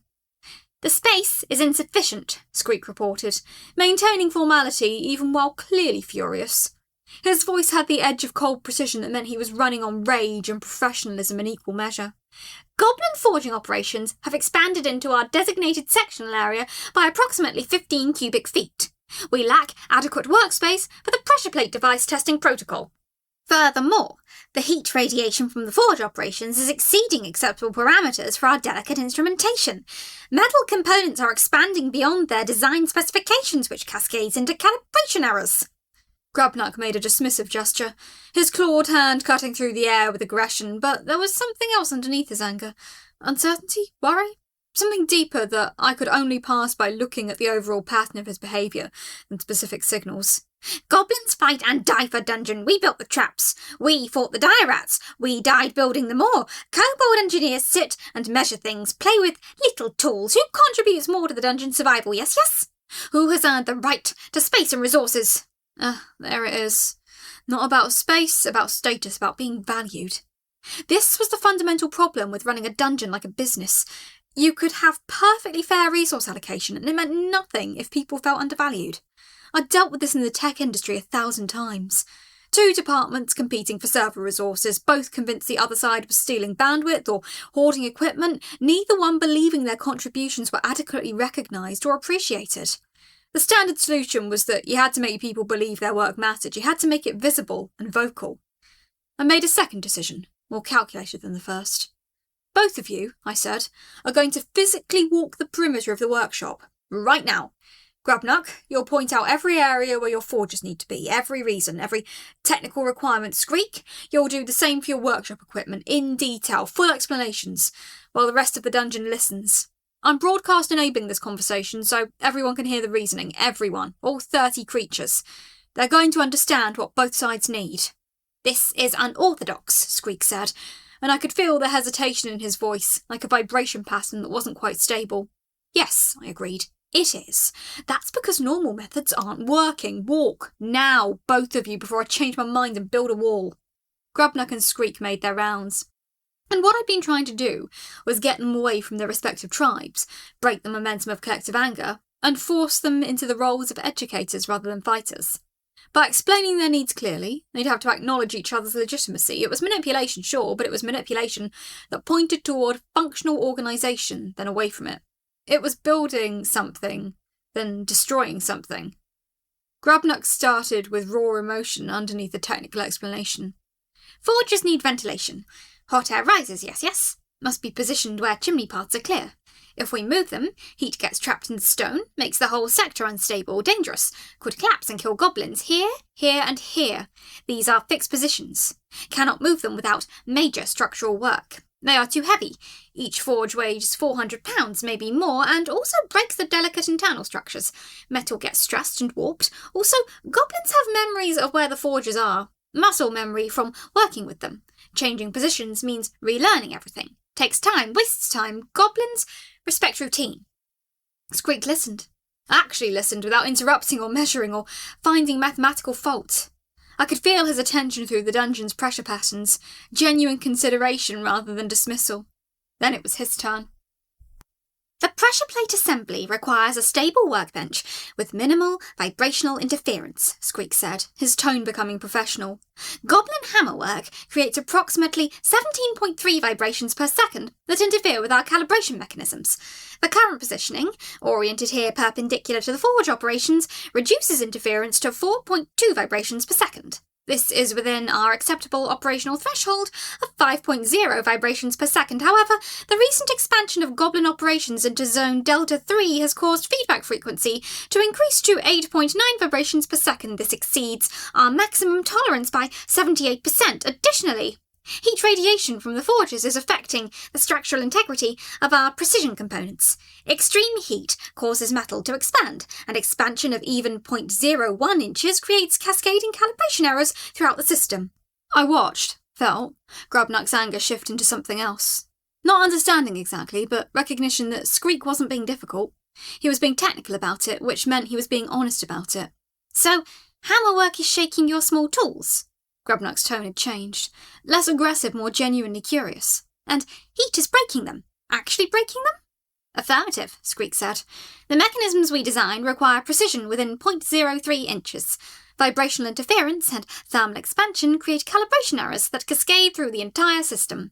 A small problem becomes a large problem, quickly. Grubnuck made a low rumbling sound that might have been acknowledgement or might have been a thinking out loud grunt. Goblins cannot work without forge. Goblins are built for forging, for creating fire things. Forging is what we do best, but also, yes, we could move forge station further north. Warehouse space is bigger there, have more ventilation already in the stone. We could waste less heat overall, and the workshop could be the workshop instead of a contested zone. I felt the pressure patterns shift in the workshop. Collective breathing out, de-escalation. The anger patterns were dissolving into something more like thoughtful concern and problem-solving. If you relocate your forge operations to the northern position, Squeak said carefully, his voice losing some of its defensive sharpness, you would require additional infrastructure modification. Support beams to handle the heat distribution and weight. Additional ventilation work through stone modification. Stone reinforcement with proper heat-resistant structures. This would be considerable labour. Goblins do this work, Grubnuck said, and there was genuine pride in his voice. Goblins build, goblins dig. Goblins create fire homes. Kobolds design the things. Goblins build the things. That is arrangement, yes.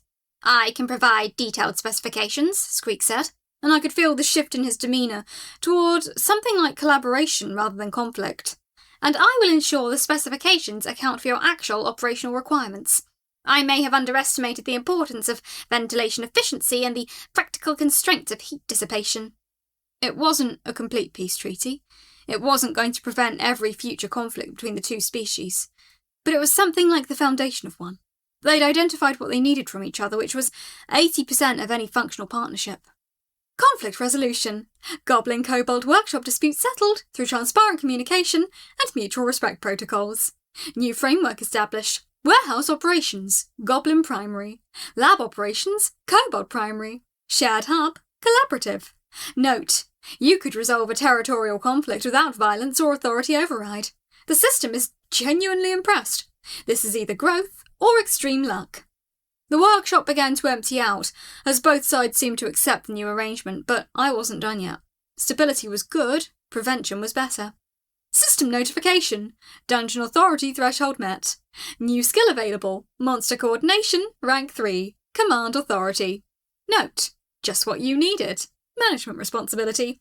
Congratulations on joining middle management, where your suffering will be more efficient and better documented. The notification was correct, if sarcastic.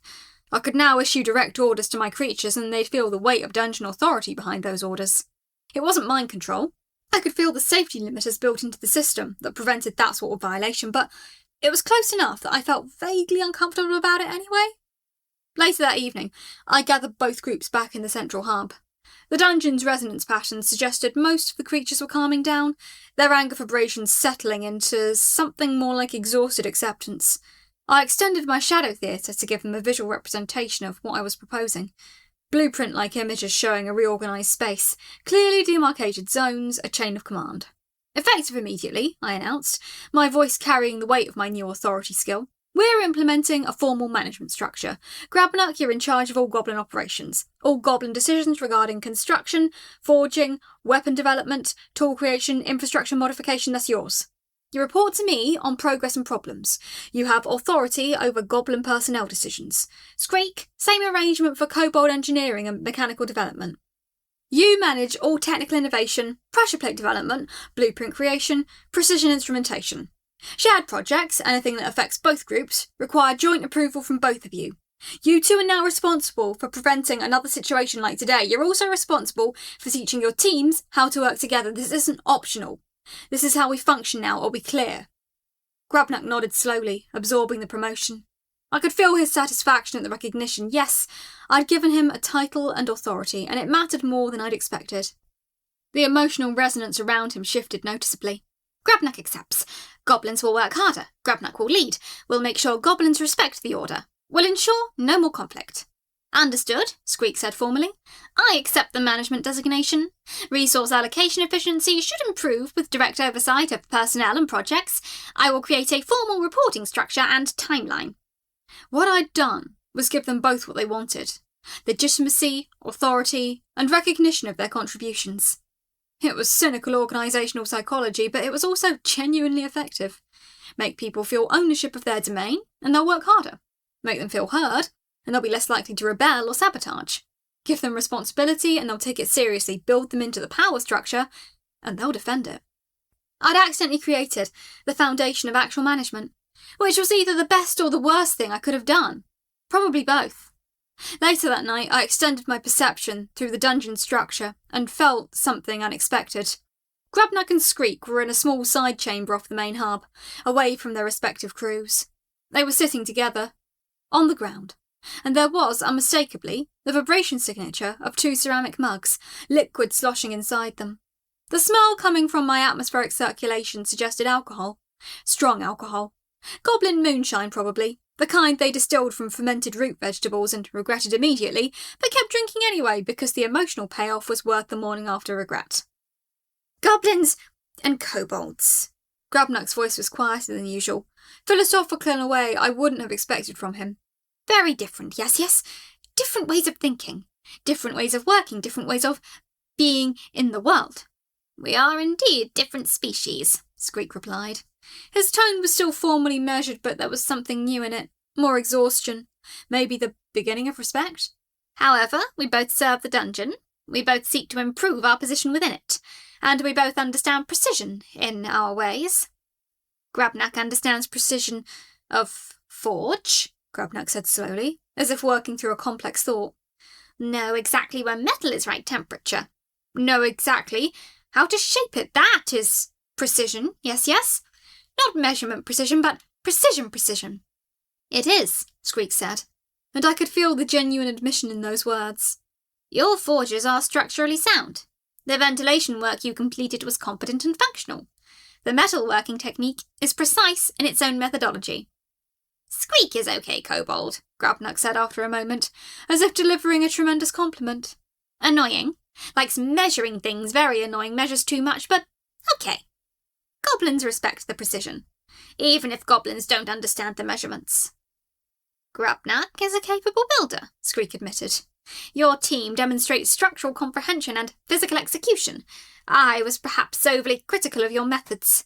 Methods that achieve results are valid, even if they lack mathematical optimization. They drank in silence for a while, and I could feel the vibration patterns settling into something peaceful, almost companionable. Almost like friendship. Organisational update.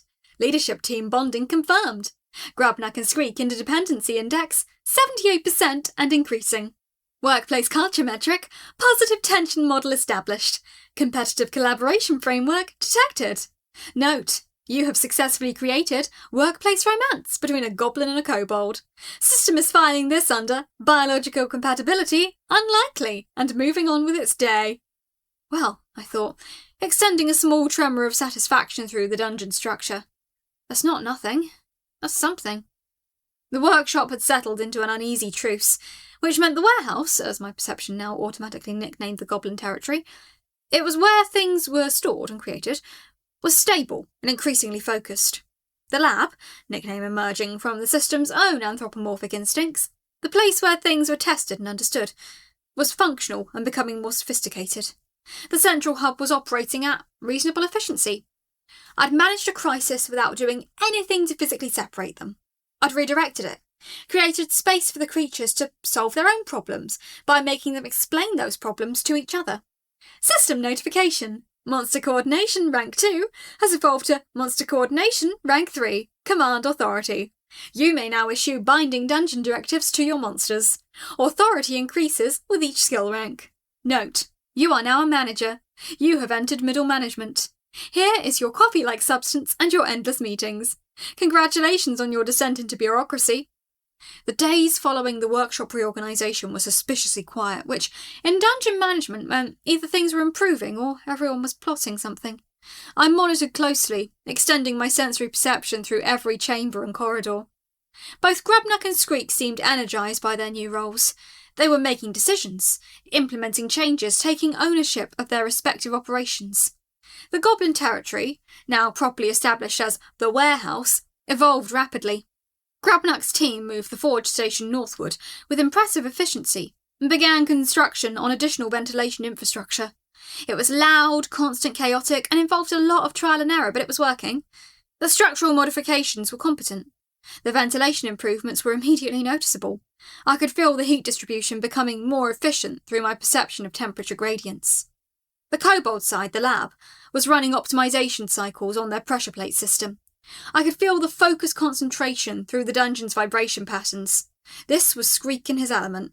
Designing improvements, testing prototypes, measuring results against specifications, iterating on designs based on feedback. It was genuinely impressive to watch. The pressure plates were becoming more sophisticated, more responsive, more deadly, in exactly the way a trap system needed to be. Your organisation model is developing quite nicely, Glitz observed on day 32, breaking through my focus state with barely restrained enthusiasm. Although I'm noticing some inefficiencies in the resource sharing protocols between the warehouse and the lab. Specific suggestions? You could save approximately 8% of wood consumption if the goblins coordinated their construction schedule with the kobolds' testing protocols. Also, there's redundancy in the ventilation system. I've written a proposal. Glitz, I said, genuinely startled.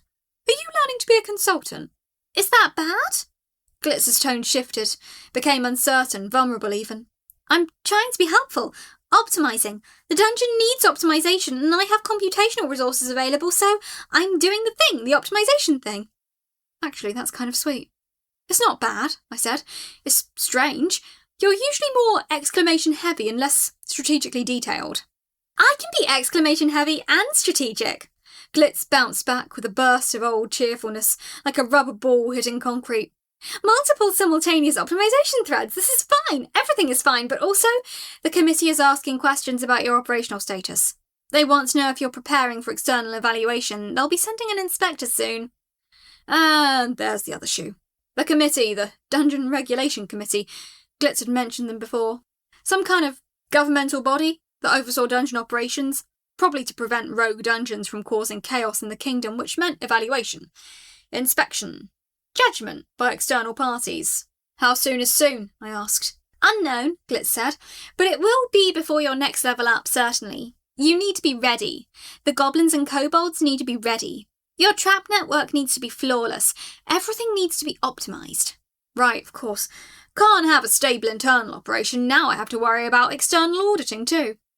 The pressure of imposter syndrome settled into my core like cold stone, like weight accumulating. I could keep the dungeon stable, yeah, but was I good at this? Could I run something like this long term? What if the committee decided I was inadequate? What if they decided I needed to be reorganised or reassigned or absorbed into a larger dungeon operation? Sarah? Glitz's voice was softer, genuinely concerned. You're spiralling. I can tell by your vibration patterns. They're very anxious and increasingly erratic. I'm not spiralling, I said. I'm planning. You're doing both, Glitz said gently. But that's okay. Spiralling with planning is still planning. You've got a stable dungeon, 2 capable lieutenants, and a functional trap system. That's not nothing. The dungeon is learning emotional intelligence. This is weird. This is also kind of necessary. But Glitz was right. I had built something real. 2 species that started out hostile toward each other were now working together, coordinating on shared projects, even bonding over drinks. My trap network was functional, sophisticated, and becoming more complex with every kobold innovation. I'd gone from complete panic and existential confusion to operational stability in over a month. The problem was that stable didn't mean ready for external judgment. Stable meant home turf advantage. Ready for external judgment meant I needed to prove something to strangers who had established criteria and expectations. That was a problem for later. Or maybe for the next chapter. For now, I settled into the dungeon structure and felt the rhythms of my creatures working. Goblins hammering in the warehouse, forging metal into tools and weapons. Kobolds measuring in the lab, designing the next generation of mechanical traps. The ambient magic of the place settling into something that felt like home. Almost, I thought, is better than nothing. The brawl had shaken something loose in the dungeon's cultural structure, I realised as the next few days passed. The rivalry that had felt genuine, 2 species with fundamentally different ways of approaching problems, unable to understand each other's priorities, was becoming performance. When Grubnut complained loudly about kobold perfectionism and obsessive measurement, there was less anger in his voice and more like theatre, like he was playing a role. When Skreek responded with precise mathematical counter-arguments and pointed observations about goblin inefficiency, his slight upturn in tone suggested he was enjoying the back and forth. They were bonding through structured conflict, which meant they were working together rather than against each other. I have accidentally created workplace culture. The realisation was simultaneously horrifying and oddly satisfying. This was exactly how tech companies worked. Teams competing internally, generating energy and innovation through tension, but fundamentally aligned on the organisation's goals. It was toxic when it turned genuinely hostile and destructive. It was brilliant when it stayed in the sweet spot between rivalry and collaboration. That narrow band of conflict that generates progress and destruction. I could create that sweet spot intentionally, which meant either I was getting better at dungeon management or I'd gotten lucky twice in a row. But the truth was probably both, which was the most corporate thing I could have realised. Chapter 16. Small reptilian visitors. The pressure plate system was becoming beautiful. That was Screek's favourite word these days, beautiful. Not optimal, though he'd use that too. Not efficient, though efficiency was baked into every measurement, but beautiful. Like a thing that existed in the world and mattered beyond its function. I understood the impulse, even though I was a dungeon core with limited access to aesthetic appreciation. The new pressure plate design was genuinely impressive. Screek and his team had been iterating on the basic system for weeks, starting from the cobbled-together first version I'd helped them construct, refining it through dozens of small improvements. The triggers were now responsive enough to catch a light-footed adventurer. The pressure sensitivity was calibrated to avoid false triggering from settling stone or minor vibrations. The release mechanism was smooth enough that it consistently engaged the trapdoor without jamming or stuttering. "Test number 47, Screek announced from his observation position, his voice carrying the crisp precision of a researcher presenting data. Pressure applied at 85% of maximum expected body weight. System response time, 0.03 seconds. Release mechanism engaged without deviation. No mechanical friction detected. 0 failure conditions observed." The pressure plate had depressed under the test weight I created using earth manipulation. A stone block, roughly equivalent to a mid-sized person, approximately 160 pounds in pressure equivalents. The trigger had worked precisely. The trap had engaged smoothly. Everything operated exactly as designed, moving through its sequence without hesitation or error. I could feel the mechanical satisfaction through the dungeon's vibration patterns, the way the plate compressed, the precision of the spring mechanism, the smooth engagement of the trapdoor. It was like listening to someone play an instrument perfectly, every note exactly in tune. System notification. Kobold engineering advancement achieved. Technical innovation unlocked. Pressure plate trap, rank 1. Note, your tiny lizards made a better mousetrap. Congratulations on outsourcing innovation to employees. "Did you see that, Sarah?" Screek's excitement was barely contained, vibrating through his small frame. "Rank 1 activation. The system recognises this as a functional trap type. We have achieved trap categorisation." Which means it's real. Which means it counts. "It's impressive work," I said, extending my perception to feel the subtle resonance patterns radiating from the pressure plate. There was something musical about it. The way the mechanism engaged, the precise calibration that made it work without wasting energy or motion. How many iterations did this take? 47 successful tests, Screek said, consulting his notes, plus another 18 failed iterations during development, approximately 300 measurements, 217 calculations, 400 cubic feet of material testing, consumption and recycling, 7 broken prototypes requiring full reconstruction. The guy loves his metrics. Any issues with durability? I asked. Can it hold up to repeated activation? Minimal degradation, Screek said. The spring mechanism shows predictable wear patterns consistent with normal metal fatigue under stress. Under standard dungeon traffic assumptions, approximately 3 to 5 trap activations per adventure session, we estimate functional lifespan of 240 trap activations before maintenance becomes necessary. However, if we fabricate the spring from higher quality steel, which requires accessing additional surface deposits north of the warehouse in the mineral-rich zone, we could increase lifespan to approximately 600 trap activations. Functionally, this would represent a 2.5 times improvement in trap longevity. Can you get that steel? I asked. What's the mining cost? The technical capability is yes. Grabnuck's voice came from across the lab, where he'd been supervising his team's installation of new ventilation shafts. He was covered in dust, his frame radiating the satisfaction of physical work completed well. Goblins can dig it out is more rock-digging work. Goblins like rock-digging.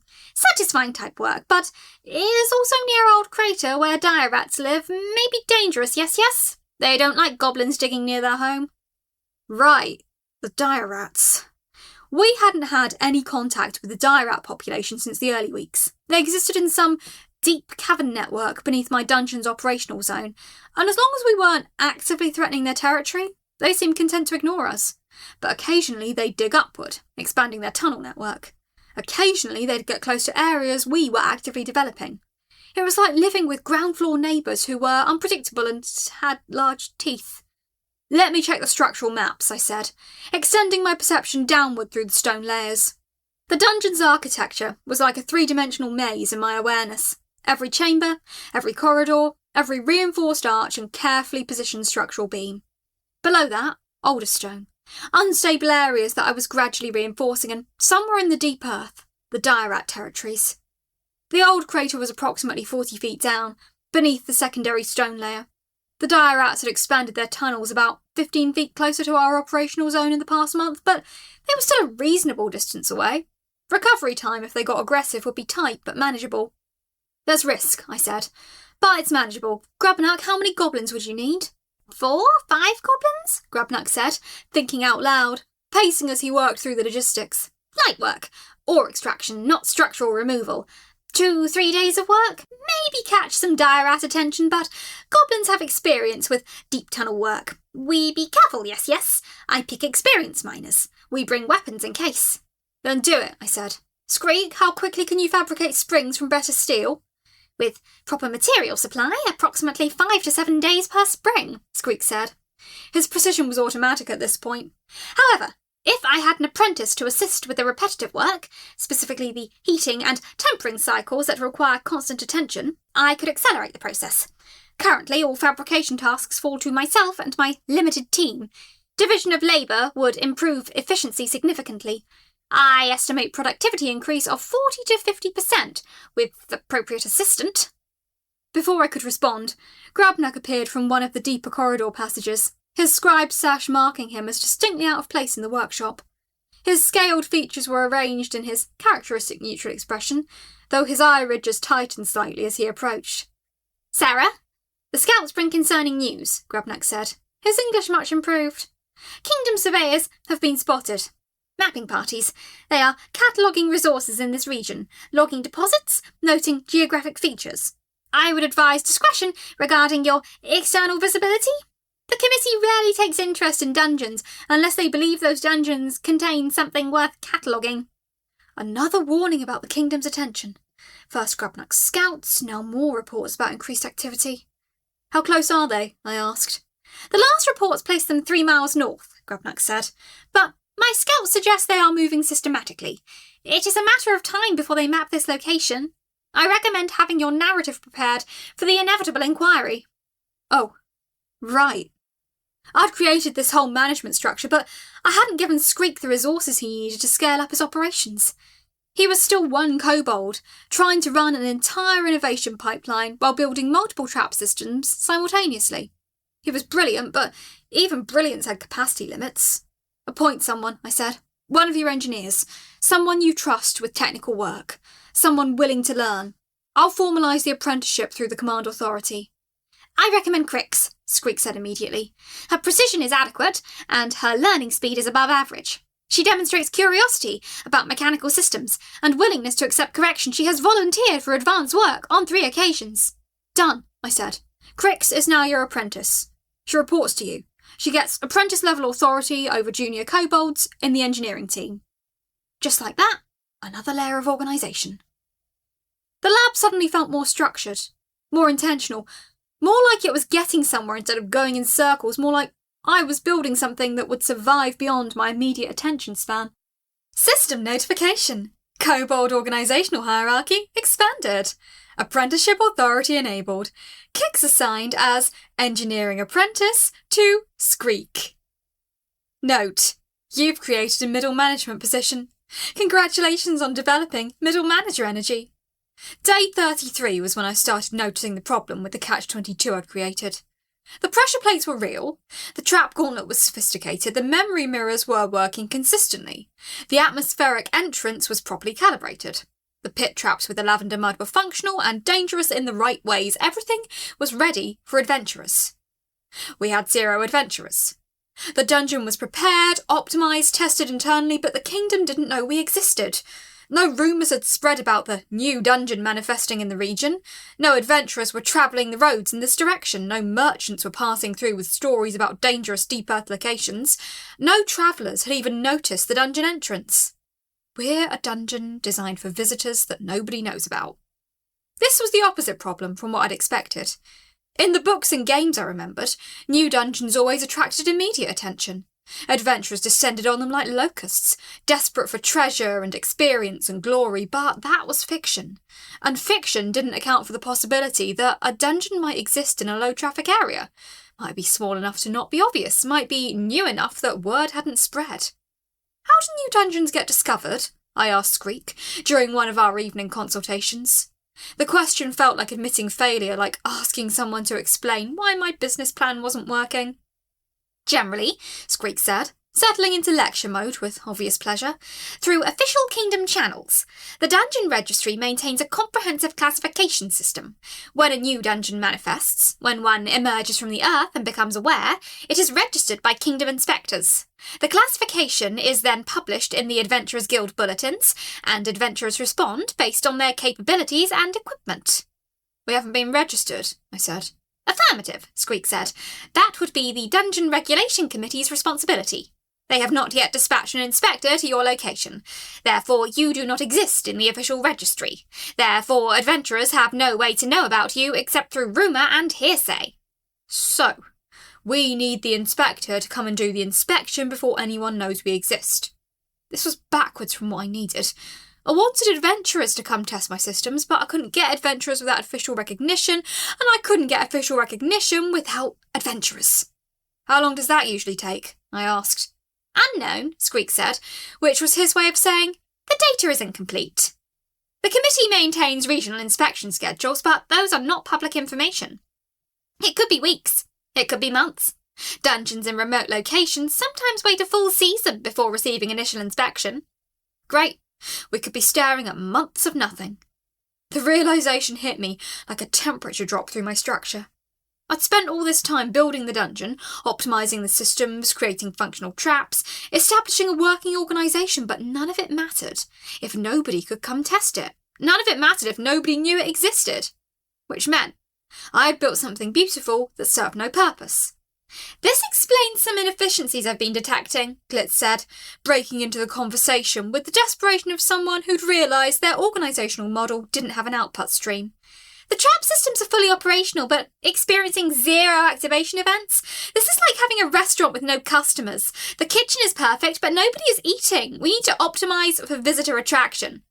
How do you optimise for visitor attraction? I asked. I don't have the ability to advertise. I can't put up a sign on the road, I can't send messages. I can only exist and hope people find me. You could make noise, Glitz suggested, with the desperation of someone grasping at straws. Loud noise, obvious noise, audible noise that carries for great distances. Adventurers travel through various routes, and loud noise would draw their attention towards your location. We could activate multiple traps simultaneously to create an acoustic phenomenon. That would kill us before they got here, I said. We need them alive to test the dungeon, not dead in the entrance corridor before they ever see the real challengers. System notification. Dungeon classification system explained. Your dungeon requires official evaluation to be listed in the adventurer registry. Classification determines your dungeon tier, difficulty rating, and expected monster population. Note, you are currently unclassified, and therefore invisible to the adventuring community. Try not to feel bad about this. Squeak, I said. What does the classification system mean? What are the tiers? How does a dungeon get classified? The classification system is hierarchical, Squeak said, settling into full lecture mode with obvious pleasure. His voice took on the cadence of someone delivering important information to an interested audience. It begins at the lowest tier, unranked, which applies to dungeons that have manifested but have not been evaluated by official committee representatives. Above unranked is rank 1, which designates a dungeon capable of handling novice adventurers with basic training. The difficulty threshold for rank 1 is approximately equivalent to a solo adventurer with basic combat training and minimal dungeon experience. And higher? I asked. Rank 2 encompasses dungeons suitable for small parties of 3 to 5 trained adventurers working together, Squeak continued.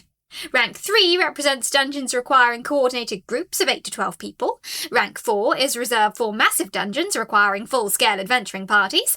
The highest currently documented rank is Rank 5, which designates legendary dungeons requiring full adventuring guilds to successfully navigate. The oldest dungeons, the most dangerous ones, the ones that have been going for centuries. Your dungeon is currently unranked. When will we get a classification? I asked. Upon receipt of an official inspector's evaluation, Squeak said. The inspector will assess your trap systems, your monster population, your core strength, and your overall dimensional stability. They will evaluate the quality of construction, the sophistication of trap design, and the danger level. If the evaluation determines you are suitable for novice adventurers, you will be classified Rank 1. If the dungeon proves more dangerous or requires more experienced parties, Rank 2. The classification determines what tier of adventurers are directed toward your location. So we're stuck in a holding pattern, waiting for an inspector who we don't know when they're coming. I spent the next 3 days in what I could only describe as existential spiralling, which was ironic because I was a magical rock. Spirits don't really spiral. But my vibration patterns definitely got worse, my pressure awareness becoming erratic, and I spent a lot of time feeling like I'd built something that didn't matter, like I'd failed at the most basic level. Then, on day 35, Squeak came to me with a proposition. Given our current lack of external evaluation, Squeak said, and given that our trap systems remain untested under real-world conditions, I propose implementing internal testing protocols. We could create simulated adventuring parties from our existing population, have them traverse the trap gauntlet while we monitor performance and identify weaknesses. You want to use goblins and kobolds as test subjects, I said. Affirmative, Squeak said. We have adequate population for controlled trials. The goblins are combat trained. The kobolds are intelligent enough to understand the testing objective and follow specific behaviours. We could run controlled trials, identify any non-functional traps, measure effectiveness metrics, and refine the system before actual adventurers arrive. That's not terrible, I said. Might be useful. Might be the only way we can improve without getting killed. The testing would require additional trap instrumentation, Squeak continued, warming to the topic. We would need to install measurement devices that track trap activation timing, response time, trap effectiveness, and structural performance under stress. I would also recommend installing additional pressure plates throughout the gauntlet for redundancy and testing of multiple mechanisms. If you approve, I can coordinate with Grabnak to begin construction within 3 days. System notification. Interspecies collaborative resource acquisition initiated. Goblin mining teams assigned to retrieve high-quality steel deposits. Dire proximity monitoring active. Note: you're successfully managing species cooperation under resource scarcity. Your middle management is working after all. How much material do you need? I asked. Approximately 200 pounds of metal, Squeak said. Steel, primarily, for the measurement instrumentation and pressure plate mechanisms. Copper for the measurement device wiring and sensor calibration. Both materials are obtainable from our current reserves or through Grabnak's mining operations. I estimate material cost to be reasonable and time investment to be approximately 1 week for full installation. Then do it, I said. Run the testing protocol. We'll figure out what works and what doesn't before the inspector arrives, and if we get visitors before the inspector, we'll have data to show them.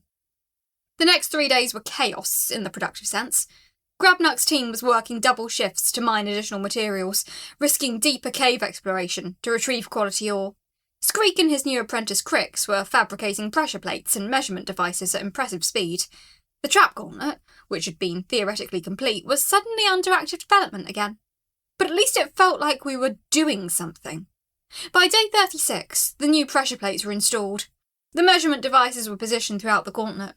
We had a testing framework ready. On day 37, Glitz interrupted my work with an alert. Sarah, Glitz said, voice shifting from cheerful to something more like urgent.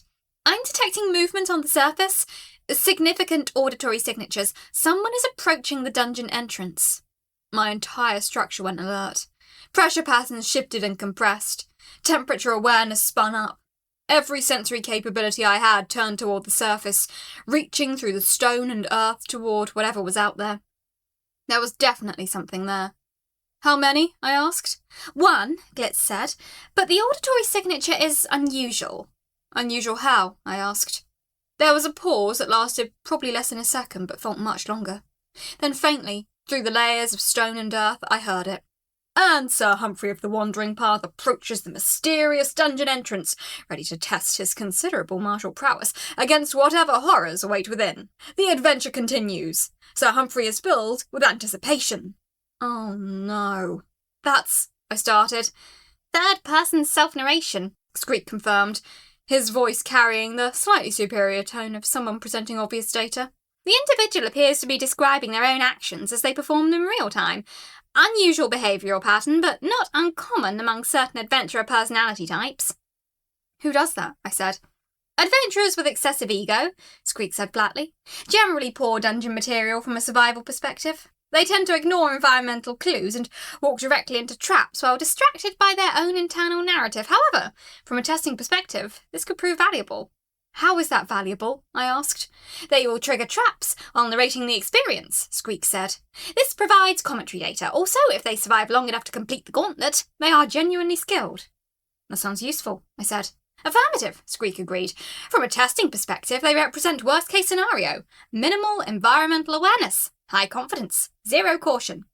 If we can effectively challenge a self-narrating adventurer with poor threat assessment, we can probably trap anyone.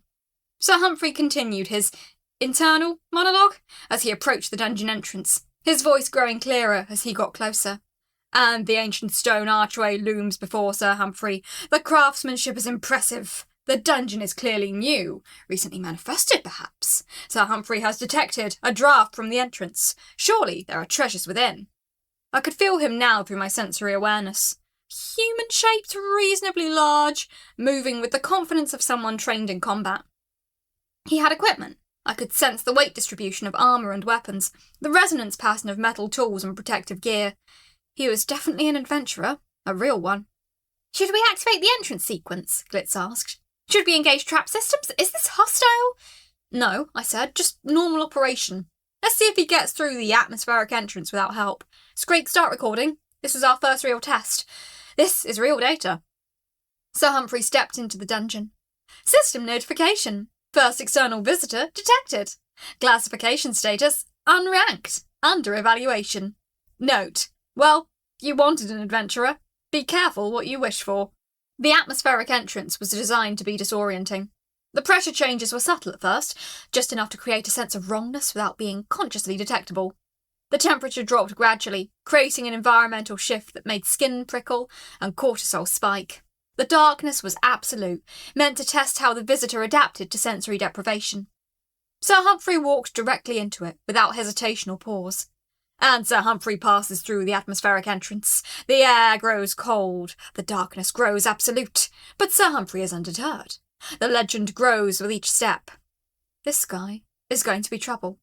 He made it through the atmospheric entrance without triggering anything because there was nothing to trigger. Just environmental manipulation, just pressure and temperature and absence of light. Next came the shadow corridors, where my shadow theatre skill created illusory walls and false passages, designed to disorient and separate groups. Sir Humphrey walked straight through them, touching nothing, triggering nothing, completely ignoring the illusions I had carefully crafted and maintained. And the shadows part before Sir Humphrey, he navigates them with ease. His legendary courage guides him forward. He's not engaging with any of the environmental hazards, Squeak said, his voice taking on an analytical tone. He's moving through the dungeon as if he knows the layout already. Either he's exceptionally perceptive or exceptionally stupid. The data suggests he is genuinely not perceiving the illusions. Maybe both, Glitz suggested. Exceptionally stupid, but also skilled enough to not need perception. Sir Humphrey reached the memory mirrors, which was where I'd expected the real testing to begin. The memory mirrors were designed to show reflections that didn't match reality, to create visual disorientation by reflecting memories or fears than current appearance. They were subtle, designed to make someone question what they were seeing, designed to create psychological disturbance. Sir Humphrey approached the first mirror and stopped. And Sir Humphrey sees his reflection, but wait, is it truly his reflection? The image moves differently, more slowly. Sir Humphrey is intrigued by this mysterious illusion. He reached out and touched the mirror. The trap activated. The memory image flickered, showing him not his current reflection, but a past moment. Sir Humphrey as he'd been years ago, Younger, defeated, bearing scars from some lost battle. The emotional resonance was powerful. I could feel it through the system. The mirror was doing exactly what it was designed to do, creating a moment of psychological disruption and emotional vulnerability. Sir Humphrey didn't react. And Sir Humphrey sees his past. A reminder of challenges overcome. This dungeon is clearly testing his resolve. Sir Humphrey rises to the occasion. He's completely impervious to psychological manipulation, I said, feeling a mixture of frustration and admiration. His ego functions as a shield. Correct, Squeak said. Any emotional vulnerability is immediately overwritten by his internal narrative. Essentially, he cannot be psychologically damaged because he's too busy narrating his own success.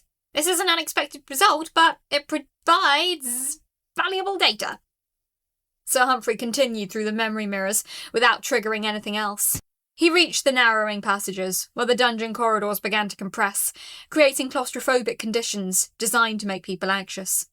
He walked through them, describing how spacious they were. He reached the pit traps. And Sir Humphrey observed the floor before him, a chasm, a void filled with... Is that mud? Lavender-scented mud. How curious. Sir Humphrey is certain this is a trap designed to test his jumping ability. He's narrating it as a test of his skills, Squeak observed. He's contextualizing the dungeon as a challenge, specifically designed for his triumph. Dangerous thought pattern. Makes him overconfident in exactly the way that leads to trap activation. Sir Humphrey took a running start and jumped. He landed on the opposite side easily, barely sinking into the lavender mud. The pit trap, designed for standard human physiology, was no challenge for someone with his athletic training. And Sir Humphrey clears the chasm with ease. The legendary adventure continues. This is problematic, Squeak said. The physical traps require escalation. Your current design assumes standard difficulty adventurers. This individual is above average in capability. Wait, I said. Let's see the pressure plates. Sir Humphrey continued forward and stepped directly on the first newly installed pressure plate. The trigger engaged. The mechanism responded. The trap activated. For a moment I thought he was done. He was committed to the pressure plate mechanism, and it was designed to open a pit beneath his feet, to send him tumbling into a secondary chamber below. Then he jumped. He jumped straight up with incredible explosive force, got halfway across the pit, grabbed the opposite edge with his hands, and pulled himself up with the strength of someone who trained for exactly this kind of scenario. And Sir Humphrey executes a flawless acrobatic manoeuvre. The traps are no match for his skill. The dungeon itself seems impressed. He's extremely good, Squeak said, his voice carrying what might have been respect. Better than 90% of standard adventurers. He represents above-average human capability combined with exceptional training. He is probably rank 2 material. So we're failing the test, I said. Negative, Squeak said. This is not failure, this is data. Your trap network is adequate for standard adventurers, but insufficient for this individual. However, the positive assessment is that the system is functional. It works, it triggers, it responds. The negative assessment is that we require escalation mechanisms for above-average visitors. Sir Humphrey made it through the entire gauntlet without dying, without getting seriously hurt, and without stopping his narrative for a single moment. When he reached the central hub, he stood in the empty space and proclaimed, "And Sir Humphrey has conquered the dungeon. No monsters appeared. The treasure must be deeper still." Sir Humphrey descends. There were no deeper levels. The dungeon wasn't finished enough to have deeper levels. He was about to start exploring the warehouse and the lab, where 29 goblins and kobolds were definitely going to have opinions about an unauthorised intruder. I made a decision. "Time to make things real," I said. Grubnuck stepped out of the warehouse shadows first, his massive frame casting pressure patterns across the central hub. "Human adventurer," Grubnuck said, his voice low and carrying genuine threat. "You have entered goblin territory. You have disturbed our workshops. You have not been invited or announced. This is problem. Yes, yes?" "And Sir Humphrey faces his first true opponent," Sir Humphrey proclaimed. The goblin leader emerges from the darkness. Combat is imminent. Sir Humphrey readies himself. "Not combat," Grubnuck said, raising a hand in a calming gesture. "Not yet. First we see if human can survive dungeon properly. You follow gauntlet path, yes, yes. You do challenge. You test dungeon systems." "The goblin offers a challenge," Sir Humphrey narrated. Sir Humphrey accepts.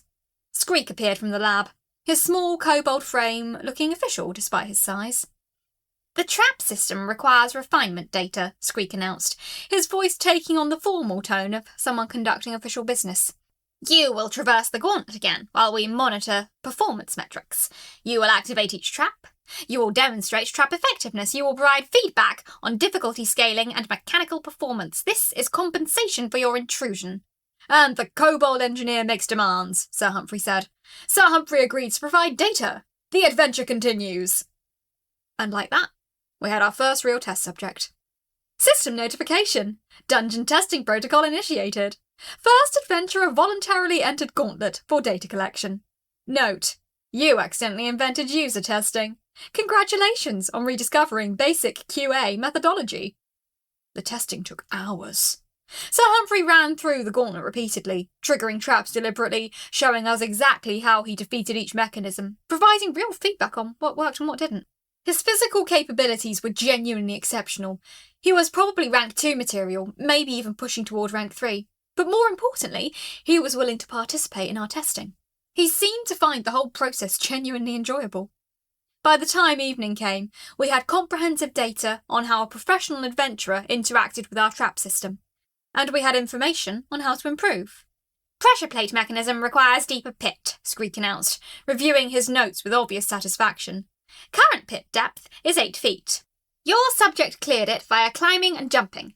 If we increase pit depth to 12 feet and reduce climbing surface texture, make the wall smoother, more difficult to grip, we create a failure condition for standard adventurers.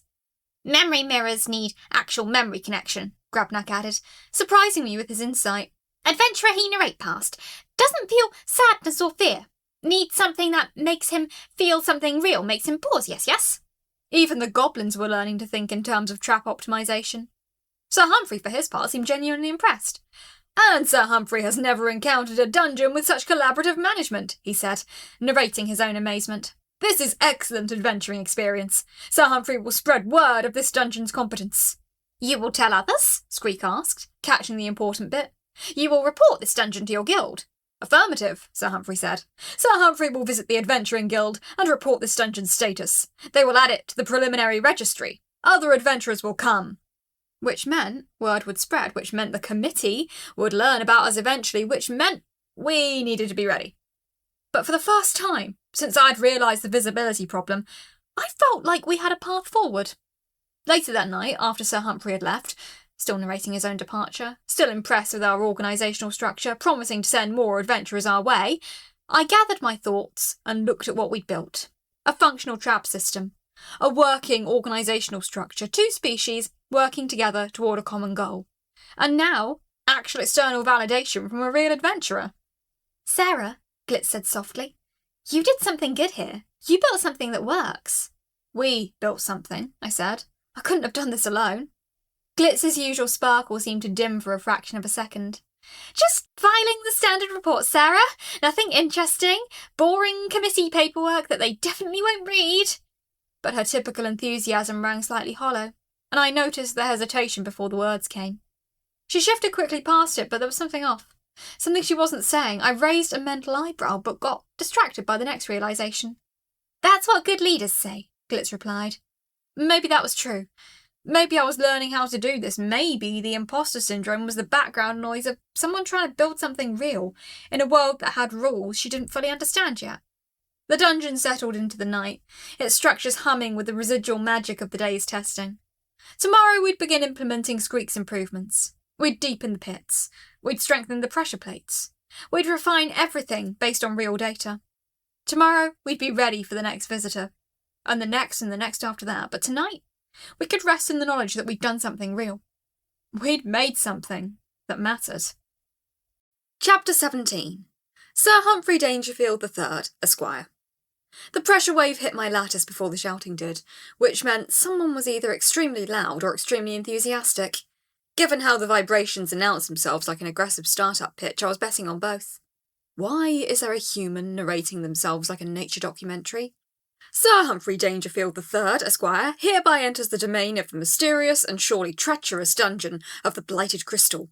Mark this moment, for it shall be inscribed in the heroic handbook for generations to come. The pressure spikes grew more intense as he approached the entrance. I could sense the weight distribution in his armour, the vibration patterns in his movements, the resonance of pure, uncut conviction radiating through the stone. He sounded like a man who'd memorized himself out of a book. Oh, no. Oh, 1,000 times no. Glitz, I projected into the hive mind. We have a visitor. A loud one. A very loud one. Oh yeah, new friend time. Glitz manifested in the main chamber in a blur of green euphoria. Hey, welcome. I'm Glitz, and you're about to have the most amazing time of your entire existence. The adventurer crossed the threshold into my domain, and I got my first real look at him through the vibration patterns and spatial distortions that served as my eyes. He was young, maybe 25, with the broad shoulders of someone who'd trained extensively and the unblemished confidence of someone who'd never failed at anything important. His armour was meticulously maintained, the work of either a dedicated squire or obsessive personal care. The way he moved suggested proper training, each step placing his weight methodically, conserving energy the way you'd expect from someone who'd fought in formation. He wore a full helm, one of those ridiculous ceremonial designs with a plume that probably looked impressive at tournaments and got immediately snagged in actual cave systems. But I could sense the earnest energy pouring off him like heat from a dying star, the absolute conviction that he was currently doing exactly what a hero was supposed to be doing. The vibrations of his breathing were even, measured, suggesting he wasn't panicking, despite being in a dungeon with unknown hazards. This is going to be interesting in the worst possible way. The resonance patterns around him suggested a complex internal state. He was nervous, certainly. The pressure waves of his heartbeat were elevated. The subtle vibrations of muscle tension throughout his body indicated a heightened state of alert. But underneath that was something else. Excitement, anticipation. He'd come here on purpose, seeking exactly this. Skreek materialised beside Glitz, his posture managing to convey scepticism even through the telepathic link. The kobold's resonance field contracted slightly, the way it did when he was processing information he found mildly offensive to his understanding of optimal organisation. This human exhibits behavioural markers consistent with fantasy roleplay immersion, Skreek said, disdain coating each word like inefficient code corrupting clean systems. I calculate an 87% probability he is fundamentally harmless. Statistical deviation suggests he is either exceptionally deluded or following a structured behavioural framework. Either hypothesis results in minimal actual threat assessment. Thank you, mysterious sentient creatures. I shall note your greeting in my heroic handbook. The knight reached into a pouch at his belt and withdrew an actual leather-bound book, consulted it solemnly, then began narrating in a theatrical baritone. Upon entering the dungeon, the hero shall first appreciate the architectural grandeur, establish rapport with the indigenous creatures, and prepare mentally for trials ahead. Sir Humphrey shall now commence the first phase of appreciation. He turned slowly in the main chamber, his armoured body rotating with ceremonial precision. I could feel his attention moving across my walls, my ceiling, the careful placement of my first pressure plate near the corridor entrance. Magnificent, he declared. The stonework alone speaks to a level of dungeon craftsmanship rarely encountered in these modern times. The attention to structural integrity, the careful blend of intimidation and functionality, the subtle way the shadows dance across the... He paused. Is this a trap? Yes. Yes, I confirmed through Glitz, who seemed delighted to have an actual conversation with someone who made vocalizations instead of existing in a state of perpetual enthusiasm. Pressure plates throughout the first corridor, mechanical triggers the usual. System notification. Monster coordination has reached rank 3. Your minions now respond with greater tactical understanding. Coordination bonuses increased by 12%. You can now manage up to 35 minions with active real-time communication. Note: congratulations, you've promoted your goblin to manager, your kobold to engineer, and yourself to what exactly? Dungeon CEO? Consistent notifications get fired for insubordination. Sir Humphrey appreciates the transparency, the knight announced. Many dungeons rely on deception for their trap effectiveness. This dungeon, however, appears to value honest communication, a refreshing approach. He consulted his handbook again. Phase 2. Navigate the obstacles with appropriate caution and theatrical narration. He approached the first pressure plate. I could feel his weight distribution, the careful placement of his boots. He stepped, precisely, on the trigger mechanism. Oh. The stone slab beneath him descended smoothly into the floor. He managed 3 running steps before gravity became relevant, and then he was falling, clanging, shouting, and narrating all the way down into the mechanical pit I'd designed for exactly this kind of moment. Except I'd designed it to trap smaller creatures. An armoured human was significantly heavier. Whee! Humphrey! Sir Humphrey descends into the abyss. The mechanical grinding of the great dungeon gears shall test his valour. This is precisely what the handbook predicted. He landed on the secondary platform I'd installed, the one designed to catch people before they hit the actual ground. His armour clanged against the stone, with the resonance of a bell tower during a particularly aggressive celebration. At least he's not dead. Why are they never dead? The pressure patterns in the pit shifted as he hauled himself upright. An excellent secondary challenge. Sir Humphrey admires the layered difficulty approach. He consulted his handbook by what I presumed was the light of a torch. The instructions state that a hero must overcome adversity through determination and strategic thinking. Sir Humphrey shall now employ his unmatched intellect. For the next 5 minutes, he attempted to climb out using increasingly elaborate rope-based techniques he read from the handbook. The pressure patterns in the pit shifted as he tried each method, then failed in various creative ways. None of them worked, mostly because the handbook appeared to be a fantasy adventure novel than actual tactical guidance. He'd read passages like, "The hero shall leap mightily upward," and "A true warrior's spirit can overcome any earthly obstacle," and decided these constituted legitimate climbing strategies. I watched the vibrations of his increasingly frustrated attempts with something approaching sympathy. He was genuinely trying, applying effort and focus, working from completely useless instructions. It was like watching someone troubleshoot a system using a fiction novel instead of documentation. After the 3rd time he slipped back down, I decided intervention was necessary. Finally, I had Grubnuck lower a rope from above. The troll-goblin hybrid manifested at the pit's edge, with a sound that could only be described as a snort of amusement. Yes, night-heavy, Grubnuck confirmed, each word deliberate and distinct. Like rocks with legs, like many rocks, like all rocks together in armour shape. Thank you, noble goblin. Sir Humphrey acknowledges your exceptional strength. The knight remained completely earnest even while covered in dungeon muck. Shall Sir Humphrey continue? Phase 3 is the narrow corridor, I projected, more out of curiosity than anything else. More pressure plates, shadow effects, and the corridor narrows substantially. Trap analysis. Adventurer response to claustrophobic design. Confident engagement. Estimated panic threshold, not reached. Estimated humility development, proceeding as designed. Note, the system observes that your elaborate emotional torture corridor inspired genuine appreciation rather than trauma. You've accidentally designed something educational instead of cruel. The system is not sure how you managed this. Understood. He consulted his handbook one more time, nodded with the certainty of a man following a recipe, and approached the corridor entrance. The narrow passage was designed to be claustrophobic. The pressure on the walls forced a specific body shape, certain movement patterns, certain mental states. An armoured human with his shoulders as wide as mine, in core manifestation, wouldn't fit through without removing his armour. I'd calibrated it carefully, wide enough to not kill anyone, narrow enough to trigger the exact right amount of psychological pressure. He didn't remove his armour.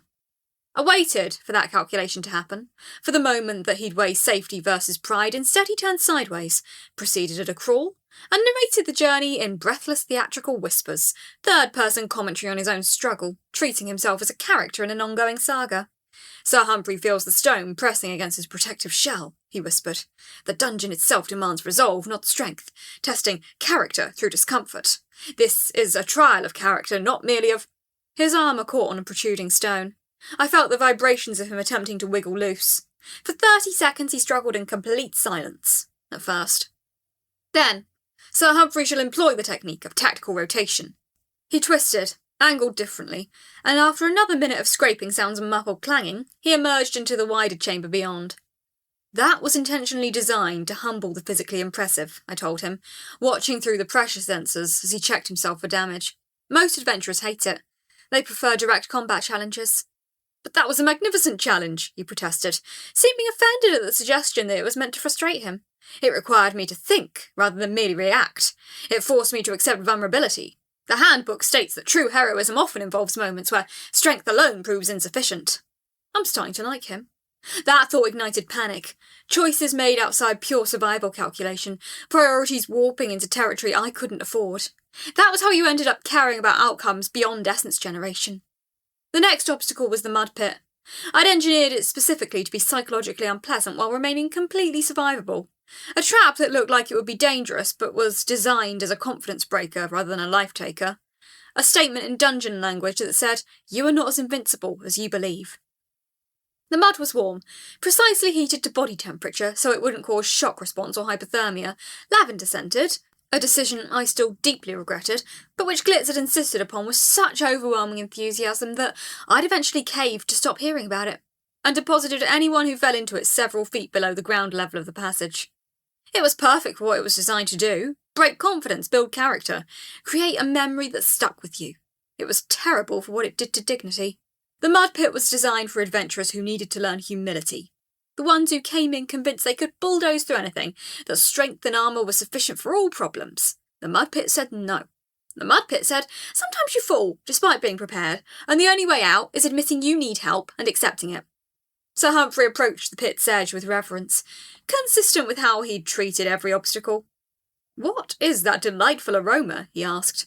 "Lavender." "Lavender," I confirmed, waiting for him to make the obvious joke about his dignity being a goner. "Wonderful. It speaks to a level of culturing that transcends mere dungeon aesthetics. Most dungeons are content to smell of carrion and despair. This dungeon clearly understands the importance of environmental psychology." He took one step toward the pit and immediately plummeted into the muck. This time he didn't narrate. This time he yelled with genuine surprise, flailed through the lavender mud, and could find the climbing rope I had provided specifically for extraction. He hauled himself out covered in purple-tinged slime, his armour now streaked with the stuff, his dignity thoroughly compromised. He sat on the edge of the pit for a moment, breathing hard. The purple-tinged mud dripped from his armour in steady streams, pooling around his feet in lavender-scented puddles. He was a mess. His armour was compromised, his dignity was destroyed, his carefully maintained appearance was thoroughly destroyed. He sat there and breathed for a while. Visitor assessment. Genuine emotional arc achieved. Humility trait activated. Narrative adaptation complete. Essence yield from satisfaction metrics. 285 AC equivalent. Note: your elaborate mud pit successfully demonstrated impermanence to a human who expected permanence through preparation. The system approves of your metaphor as engineering approach. That, he said quietly, his voice stripped of theatrical narration, was humbling. Intentionally, I confirmed. Most adventurers come in expecting to overcome everything through skill and determination. The mud pit says that sometimes you fail, and no amount of preparation prevents that. The only option is getting back up. Sir Humphrey appreciates the intention. He consulted his handbook, which was now also covered in lavender mud, found what he was looking for, and managed what I could perceive as the sensory equivalent of a smile. Through sheer force of will and narrative reframing, he turned falling into a mud pit into something that fit the hero's journey arc. There was something admirable about that kind of commitment to a narrative, even if the narrative was partially delusional. By the time he made it to the final chamber, he'd encountered 7 separate pressure plate traps, each one triggering different secondary mechanisms I'd engineered into the corridors. He'd walked through shadow effects that I'd calibrated specifically to generate low-level fear response, experiencing the particular sensation of being watched by things that existed beyond perception. He could trigger the new mechanical boulder I'd been meaning to test, a beautiful piece of Squeak's engineering that rolled with the precision of something that had been designed by someone who understood geometry and kinetics. The boulder had rolled at him at high velocity. He'd dove aside with more reflexes than I would have expected from a human, rolling across the stone floor, and coming up on one knee with his hand on his sword hilt. Then he'd watched the boulder complete its circular track, and roll harmlessly away. He'd spent 5 minutes congratulating himself on his reflexes before realising the boulder was rolling in circles, on an engineered loop, and posed no actual danger to anyone smart enough to step sideways. I'd watched the pressure wave patterns shift as comprehension dawned on him. Appreciation flooded through. He understood.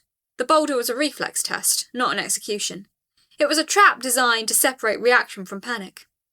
The final chamber opened before him, and I could sense his awe through the pressure sensors, a sudden shift in his resonance patterns from alert to genuinely overwhelmed.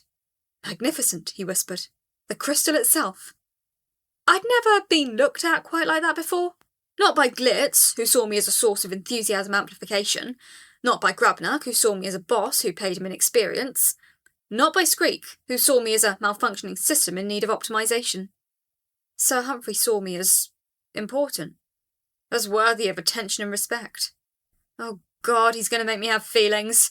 "Sir Humphrey Dangerfield III extends his formal greetings to the Dungeon Corps," he said, and I could sense him removing his helmet, finally. The pressure patterns shifted as the metal came free, his face exposed to my sensory network.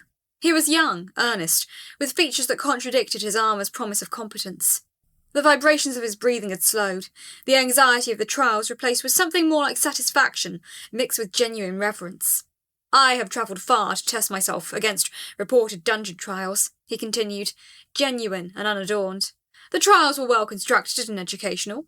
Your dungeon shows deliberate care for the adventurer's growth, not the malice of typical dungeons. That's exceptionally rare. Oh God, he's genuinely moved by this. The realisation crashed through me. He wasn't performing gratitude. He'd arrived expecting death, received deliberate challenges instead, and found that recognition meaningful. He'd been treated not as an enemy or a resource, but as something worthy of careful attention. I'm not crying, you're crying. Your dungeon is good, he continued simply, and the conviction in his voice made the statement feel like a formal pronouncement. I will note this in the Adventurers Guild registry. Others should experience this. Not all of them will appreciate it, but those who are genuinely seeking growth rather than profit will recognise what you have created here. Well, I said, finding myself at a loss for sarcasm, completely unprepared for having my design intentions recognised by someone I'd expected to either rob me or destroy me. That's not going to cause any problems. System notification. Essence generated from genuine human satisfaction. Essence gained, 285 AC. First successful dungeon experience completed. Note, the human broke your trap and came back complimenting you. This is the opposite of what most people expect from customer satisfaction. Confusing. Sir Humphrey replaced his helmet with absolute ceremony, crowning himself king of this moment. Sir Humphrey shall depart now, but promises to return. And perhaps, he added, with what I could only perceive as a hopeful tone, others will follow. As he made his way back toward the entrance, Grabnak intercepted him. The goblin manager materialised directly in his path, solid and unmovable, his status as someone who'd survived enough dungeon combat to earn a position of authority evident in every resonance pattern.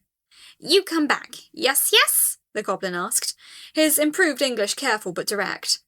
Dungeon has good traps. Not trying kill, but trying teach, make better? Make more good? Sir Humphrey turned, and I could sense the exact moment his earnestness made contact with Grubnuck's carefully forged warrior philosophy. It was like watching two different definitions of honour meet and recognise each other. Sir Humphrey swears upon his honour that he shall return, he said, and the conviction in his voice suggested this wasn't casual politeness.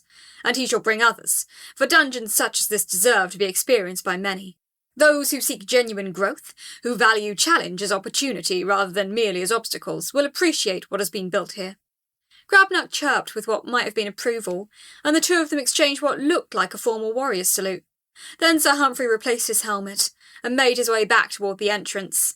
He departed in a clanging symphony, each footstep a beat in a narrative he inhabited constantly. His resonance carried confidence, satisfaction, and genuine hunger to return. I was left with the vibrating resonance of his departure, and the uncomfortable realisation that I'd experienced something dangerously close to connection with another sentient being. Not functional interaction, not transactional exchange of violence or essence, an actual moment of mutual recognition and respect. Reputation update. Positive word-of-mouth reputation established. Projected visitor increase, 240% over next 14 days. Adventurer referral chains initiated. New behavioural model detected. Seek personal growth rather than rob dungeon blind. Note, the system wonders if you realise you've accidentally created the first hospitable dungeon in recorded history. Congratulations, Sarah, you've completely broken dungeon culture. Well, that's deeply problematic. Did he like us? Blitz asked hopefully, resonance field still vibrating with residual excitement. Like genuinely like us, or just politeness like us? Because those are different. I think those are different. Is that different? I think he liked me, I said, turning the concept over in my consciousness like someone examining an unexpected artefact. Which is worse. Liking is complicated. It means he'll come back. It means others will come back following his recommendation. It means I've created something that resonates with people beyond surviving or extracting resources. Squeak materialised, having clearly been monitoring the entire exchange through the telepathic network, storing data, processing the interactions, analysing outcomes. His expression was exactly as sceptical as I'd expected. The human exhibited behavioural markers of genuine appreciation, Squeak said. Positive emotional resonance. Intention to provide referrals, intent to return. If positive experiences generate essence equivalent to or exceeding traditional dungeon methodologies, then from a purely optimization standpoint, focusing on customer satisfaction may prove more efficient than traditional dungeon methodology. Did you suggest I treat adventurers like customers? I asked incredulously. Like this is some kind of hospitality business instead of a survival mechanism. I suggest you treat them like anything that generates useful resources, Skreek replied, with his usual clinical precision. Positive experiences generate essence. Fear generates essence. Pain generates essence. The method by which you acquire essence is irrelevant to the fundamental survival calculation. Only the efficiency matters. Only the outcome matters. Which was, technically speaking, completely true and also completely missing the point. Outside, I could sense Sir Humphrey beginning his journey back towards civilization. His footsteps clanged through the stone in loud, distinctive pressure waves, a narrative my senses tracked breath by breath. His resonance hummed with satisfied confidence, someone transformed by challenge rather than merely surviving it. The path back to the nearest settlement would take him 3 days of travel. 3 days of sleeping in dungeon-cold caverns and travelling through territory that didn't care about his earnestness. 3 days during which he would tell the story to anyone who would listen, the innkeepers, the other adventurers, the curious villagers. 3 days during which rumours would spread like essence through a growing lattice. More importantly, I could already sense the vibrations of other travellers on the same road, drawn by those early rumours, by whispers of a curious dungeon in the wastelands that didn't immediately try to kill you. A dungeon that had something other than death to offer. The pressure sensors at my entrance were already registering increased foot traffic, the subtle vibrations of new arrivals, new hopes, new people seeking whatever they thought I might have to give them. Sir Humphrey had set that in motion. The question was whether I was prepared for what came next. Great, now I have a marketing problem. Skreek was already calculating optimal positioning for additional traps. Glitz was planning celebration parties for future visitors. Grubnut was thinking about combat training protocols for managing larger adventurer groups. And I was thinking about how I'd never felt anything quite like this before. Pride mixed with terror, mixed with the uncomfortable realisation that I'd created something that resonated with human values. Not human fears, not human greed, human aspiration. But beneath the sarcasm, beneath the corporate lexicon and the dark humour, what had shifted fundamentally? For the first time in its existence, I'd had a visitor who didn't try to destroy me or exploit me, or use me as a resource to be extracted like ore from a mine. Someone who genuinely seemed interested in understanding what I'd built, and who'd been moved by the intention behind it. Not the essence, not the power, not the strategic value, the intention. And for the first time I realised I cared what he thought. Not because it generated essence, not because it increased my power reserves, not because it made me more strategic, or powerful, or efficient, but because he'd seen me as worth caring about, because he'd looked at my design choices and understood what I was trying to do, and instead of exploiting that or mocking it, he'd appreciated it. That was new. That was dangerous. This is going to be a disaster. But it was going to be an interesting disaster. The kind that changed things. The kind that made you different from what you were before, and maybe, buried underneath all the corporate horror and dungeon exploitation and essence calculations, that kind of disaster meant something. Don't get philosophical about this, Sarah. You're a literal rock. Magic rocks don't have emotional arcs. That's not how the system works. But I'd never been a rock. I'd never been anything. I'd been a software developer trapped in a magical crystal, and then I'd been a survival mechanism, and now I was something that had values and choices and the ability to recognise the differences between them. And pretending that didn't matter, pretending I was still responding to stimulus and generating resources, was getting harder by the day. Growth, as Skreek said, was inefficient. But it was also unavoidable. Chapter 18. Party Crashers. They arrived 3 hours after Sir Humphrey left, travelling in tight formation with practice coordination, the work of real combat experience, not enthusiasm. I felt them coming through the pressure sensors long before they reached the entrance, could track their approach through the vibrations of their footfalls and the distinct resonance patterns each of them generated. The moment I registered their collective resonance, I knew this was going to be a different kind of problem. 3 adventurers. 1 carried axe wielder's weight, years of muscle memory in every stance. 1 moved with archer's precision. Someone who knew survival was about seeing threats early. 1 radiated institutional magic, trained through discipline rather than raw talent. These weren't enthusiasts seeking growth and affirmation. These were professionals seeking profit and extraction. Welcome to the dungeon equivalent of a hostile takeover. We're here for the loot, the axe wielder announced the moment he crossed the threshold. His voice was gruff, weathered with the authority of someone who'd survived real combat, made life or death decisions correctly. Word is this dungeon's got undefended valuables. Adventurers Guild rating system says it's safe. We're in and out before sunset. He was a large man, broader than Sir Humphrey, but less pretentious about it. His armour was scarred and functional. Earned scars, not decorative ones. Scars from fights where survival mattered more than technique. This was someone who'd fought actual people, risked actual death, and came away with scars to prove it.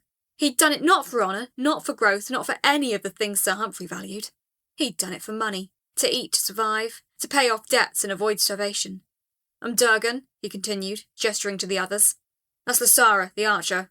She spots traps. That's Keth, our mage.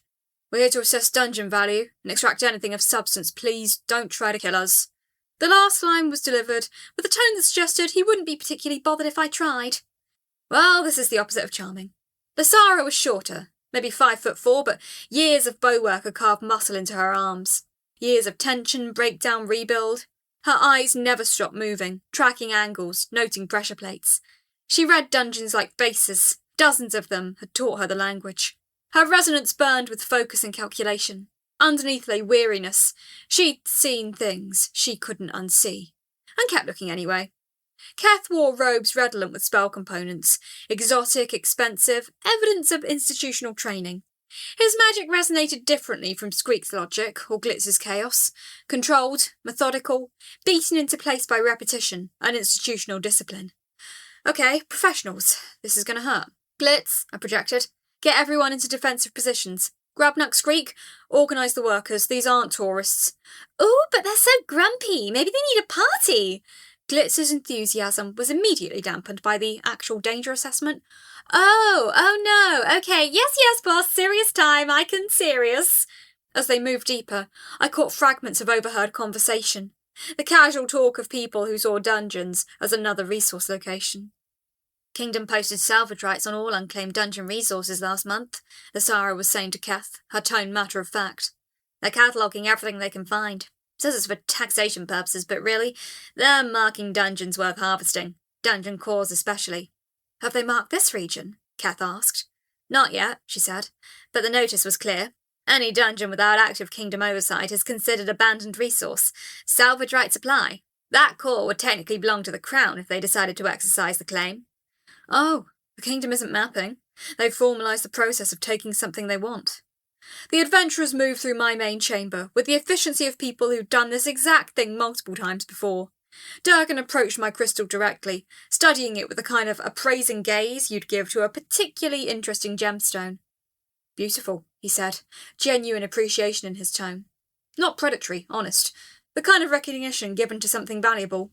High-purity crystal structure. Excellent colour saturation. If we harvest it correctly, we could get 50,000 gold at the Academy. Maybe 60 if we're careful with the extraction.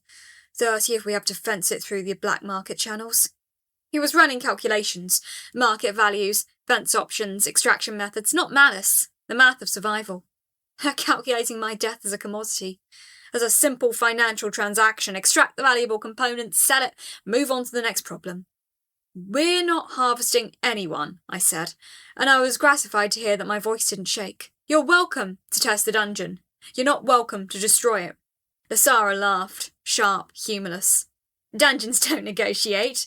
You generate essence, you cause problems, we remove you as a service. I'm generating essence without causing problems, I countered. I'm functioning. I'm not attacking travellers on sight. I'm not spawning monsters to slaughter innocent people. I'm existing and offering experiences. And that makes you different from other dungeons. Durgan said, still studying my lattice structure. But it also makes you a liability. Dungeons that play nice get used up, get cultivated by adventurers for profit, get slowly drained of essence until they're too weak to maintain their own structure. Then they collapse, leaving expensive magic crystals for people like us to harvest. He was so matter-of-fact about it that I missed the cruelty. This wasn't malice. This was efficiency. So what do you suggest? I asked, though I was fairly certain I wouldn't like the answer. Prove you're worth more alive than dead, Lysara said. She was examining the shadow corridor now, noting the pressure plate placements, the mechanical triggers, the way I'd engineered the psychological effects to be subtle rather than overwhelming. Show us why we should report this dungeon as a positive experience to the guild instead of a source of harvestable materials. A different test. Not Sir Humphrey's kind. Fine, I said. You want a dungeon experience? I'll give you one. System notification. Hostile adventurers detected. Dungeon defense mode activated. Fear essence generation protocols available. Escalate psychological pressure gradually. Note, it's like a performance review, except the reviewers carry axes, and you live in constant pain. I sent Durgren into the first pressure plate trap, knowing exactly what I was doing. The stone slab dropped smoothly, falling into the mechanical sequence I'd programmed into the stones themselves. He fell into the secondary chamber like Sir Humphrey before him, with the same initial confusion, the same moment of processing that gravity had suddenly become relevant. Except Durgren didn't narrate. Durgren screamed. Not pain. Durgren knew the difference between hurt and damage. This was something primal. A scream of someone transported backward into a moment they'd spent years escaping. His scream hit the chamber walls hard enough to reverberate through my entire lattice. Trauma made audible. The pressure waves were so intense I had to dampen my sensory input to avoid overload. Through the spatial distortion, his face, eyes wide, jaw locked, muscles vibrating with controlled panic.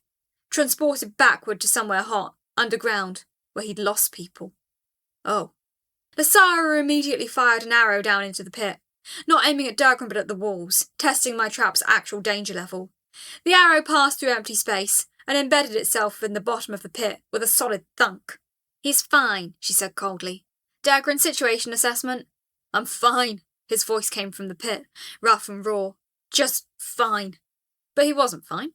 His emotional state radiated fear, rage, trauma, bundled exactly as I'd engineered it, except he had real death attached to it. Squeak materialised beside me, something approximating concern crossing his kobold features. His neurological resonance indicates he experienced a flashback event, PTSD response. Your trap mechanism was psychologically triggered. He is a military trauma case, I confirmed. The narrow space, sudden drop, the fear of being trapped, it hit something actual. This is problematic, Squeak noted. A traumatised combatant is significantly more dangerous, not less. I heard Grubnuck lower the rope. Durgren hauled himself up with mechanical precision, every movement controlled, every gesture stripped of anything unnecessary. He refused help, he refused acknowledgement.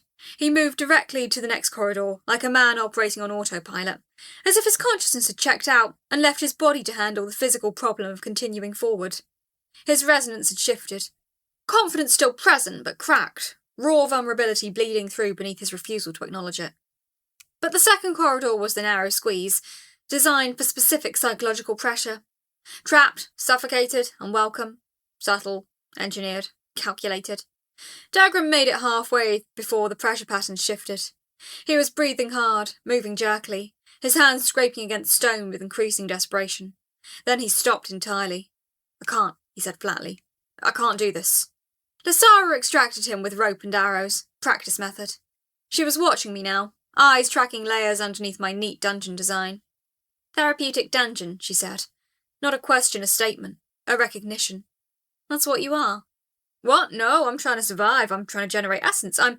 You're not trying to kill us, she continued, precise in the way of people who've learned that wrong analysis means death. You're not trying to trap us for profit. Not like most dungeons. You're testing us, making us experience actual challenges without actual danger. The narrow corridor wasn't designed to hurt Durgren. It was designed to trigger fear response in a controlled environment. She paused, working through the calculation of what this meant. Which means you've engineered personal growth through controlled stress. A space where people face fears without dying. That's not a dungeon. It's therapy with better production values. He has PTSD, I confirmed, because there wasn't much point in lying. The pressure pattern would trigger. I know what it does, she interrupted. I have PTSD, different kind. She turned to look at Kath. We're staying. We're not, Durgren said. He'd recovered some of his composure, but only some. We're taking the crystal and leaving. You're not doing that, I told him, and I meant it with every resonance pattern in my lattice. I'm offering you something better than profit. I don't want what you're offering, he said, but he was lying. I could feel the desperate hope underneath the words, the exhaustion that came from carrying trauma as a constant weight. Lasara shot him a look that could have cut glass. I'm trying something. You don't get to volunteer us for therapy, he snapped back. I'm volunteering myself, she said calmly. You can wait in the main chamber, or you can join me, but either way I'm staying. She approached the memory mirror I'd placed in the final chamber, and I felt a spike of panic. The memory mirror wasn't designed for harsh testing. It was designed to reflect your actual trauma back at you with perfect clarity.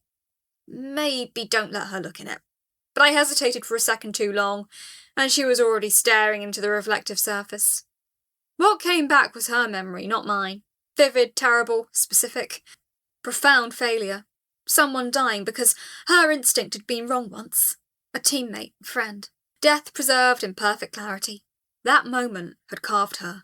The precision, the constant calculation, the absolute need to see every trap, because if she missed one, someone died again, and she'd carry the failure forever. She screamed. Genuine existential terror, not theatrical distress. Keth reached to pull her away, but it was too late. The mirror's secondary effect activated. He saw his own memory. His failure to save someone with magic. The realization that training and discipline couldn't prevent death. That all his study meant nothing because death doesn't negotiate. The absolute terror of inadequacy. The knowledge that he'd been trusted and he'd failed. He screamed too. System notification. Memory mirror essence harvesting protocol activated. Emotional resonance detected at exceptional intensity. Essence gained 1247 AC. Fear essence 382 AC. Trauma essence 114 AC. Note: psychology is the most effective dungeon mechanic. Maybe consult an actual therapist before deploying next time. I pulled them out. Lasara returned gasping, her eyes wide with the shock of confronting her worst moment made perfectly clear. Keth was crying, his hands shaking, his magical resonance crackling with chaotic instability. Durgrim moved toward them. I expected violence, rage, the response of someone realising he'd been deliberately manipulated. Instead, he was studying them both, his trauma displaced by immediate need, the warrior's instinct to protect his squad, even these near strangers. Oh God, I broke something. Guilt slammed into me. Not because I'd generated essence, the numbers climbing, but because I'd done it knowingly, with full understanding of the cost and full calculation of the benefit. I didn't mean to, I started, and the lie was obvious enough that I stopped myself. Yes, you did, Lasara said, her voice rough from screaming and grief, and the particular kind of ragged emotion that came from staring directly at your worst moment and having to acknowledge it existed. You knew. You triggered us intentionally. You designed traps to exploit our weaknesses and harvest fear as resource. She wasn't wrong. That was exactly what I'd done. I was testing. You were harvesting, Keth interrupted, his voice shaking. That's all you were doing. Just like they said. Harvesting our fear for your own survival. He was right. I'd calculated the essence gain, watched the numbers climb, used their psychological damage as a resource. I'm not better than the system I complained about. I'm operating a smaller version of the same exploitation. You're right, I said quietly. I was harvesting. I rationalised it as helping you face your fears, but that's corporate bullshit. I was using your trauma as a resource. For a long moment, no one spoke. But, Lasara said, her voice carefully controlled, you stopped. When you realised what you were doing, you pulled us out, instead of letting the mirrors run longer to generate more essence. That's not because I'm good, I countered. That's because I experienced emotional discomfort, same exploitation with guilt attached. Then you're like the rest of the guild, Durgrim said. He was helping Lasara to her feet, his own hands still trembling from proximity to his own trauma. But at least you're aware of it. They left an hour later, after I offered water and rest. They refused, Durgrim on autopilot, Lasara needing motion, both needing distance from the mirrors and what they'd seen there. But they didn't harvest me either. That had seemed to require a decision I hadn't made, a final act of violence they wouldn't commit. They wrote a report for the Adventurers Guild, one that I later found out classified me as challenging psychological environment, not recommended for trauma survivors, good for growth-focused adventurers who can maintain emotional boundaries, which was a polite way of saying, this dungeon will make you confront your worst moments and harvest your pain as a resource, but it won't kill you in the process. Sir Humphrey, meanwhile, had filed a report that read, excellent training opportunity, very considerate dungeon design, recommend for heroes seeking personal development, which was a polite way of saying, this dungeon genuinely cares about your growth and will test you fairly without trying to destroy you. The two reports were filed within 3 hours of each other, and they contradicted each other entirely. One said I was a place of healing growth, the other said I was a psychological minefield. Both were exactly correct. This is what my existence looks like now. I'm a Yelp review. A contradictory, confusing, impossible to rate Yelp review. But as my essence reserves climbed from 2 sources, genuine satisfaction from Sir Humphrey, harvested trauma from Lasara and Kath, I had to confront something uncomfortable. I'd made better choices than I would have even a week ago. I'd recognised the exploitation happening in real time, even if I hadn't prevented it from starting. I'd pulled them out instead of letting the mirrors run longer, maximising the essence gain. That had to mean something, recognising exploitation and choosing not to maximise it, even if the recognition came late. Growth is acknowledging you were wrong yesterday and being slightly less wrong today, Squeak observed, materialising beside my lattice. His voice carried its usual dry precision, but there was something different underneath it now, something that might have been understanding. It is an inefficient process. Many would argue it is not growth at all, merely damage limitation. How would you know? I asked. You're a kobold engineer, you optimise things. You don't generally acknowledge being wrong. Because I recognise I am wrong frequently, he said, and the cold precision in his voice didn't waver. It is inefficient, but it appears to be necessary. Every system requires maintenance. Every design requires refinement. Even the designer's understanding of their own design requires continuous update. He paused, then added, I have been wrong about you multiple times. I calculated your threat level at 87%. I calculated that you would optimise your dungeon for maximum essence generation, regardless of cost. I was wrong. The process of acknowledging this and adjusting my models is inefficient. But you're doing it anyway? I asked. It appears I am, he said coldly. Outside, my senses detected new arrivals hourly now, drawn by the conflicting reports, the mystery of a dungeon generating such different experiences. Some were seeking growth and challenge. Some were seeking resources to exploit. Some were curious about what kind of dungeon could create such contradictory reviews.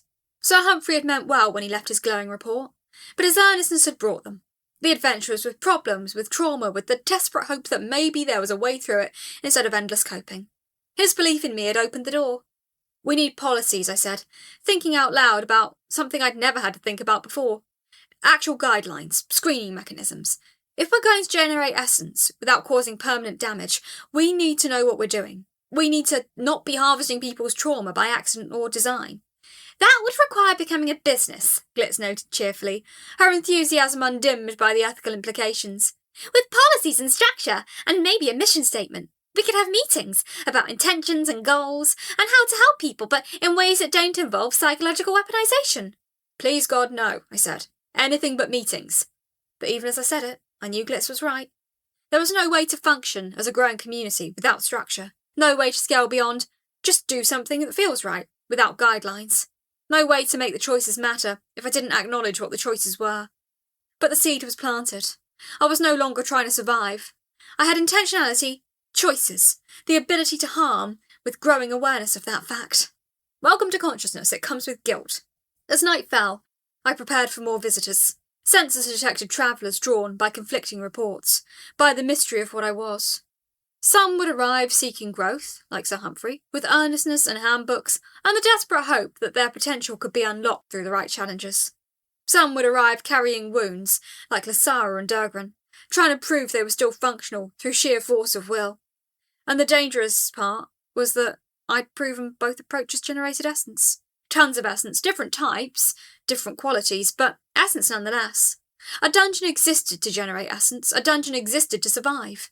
The method was theoretically irrelevant. The dungeon that helps people grow and the dungeon that exploits them looked identical. Both would have visitors, reports, resources, both would survive. The difference was internal, the intention behind each trap, the choice to recognise what you're doing and decide if it's acceptable. To choose between the easier path and the right path, knowing that both paths led somewhere viable, but only one of them let you sleep without thinking about what you'd done to get there. Well, that's a crisis of conscience I wasn't equipped for. But consciousness doesn't equip you for anything. You wake knowing too much. You become something that recognises harm and can choose against it anyway. It was the worst thing that had ever happened to me. And somehow it was also the most important. Chapter 19. Knowledge Seeker. The pressure wave hit me first, a resonance pattern I'd learned to recognise as footsteps descending stone corridors. Rhythmic, deliberate, vibrations encoded with direction, weight, emotional state and the gain itself. The slow cadence of someone descending carefully, respectfully, with armour that sang against the stone in faint metallic whispers. Sir Humphrey, alone, walking toward the core chamber. I'd expected this visit since the memory mirrors fractured his party 3 days ago. The other 3 adventurers had fled like they'd seen a ghost, But Humphrey had lingered in the antechamber, helmet removed, staring at his reflection in a pool of water, with the intensity of someone debugging their own soul. Then he'd asked Glitz if he could return to speak with me.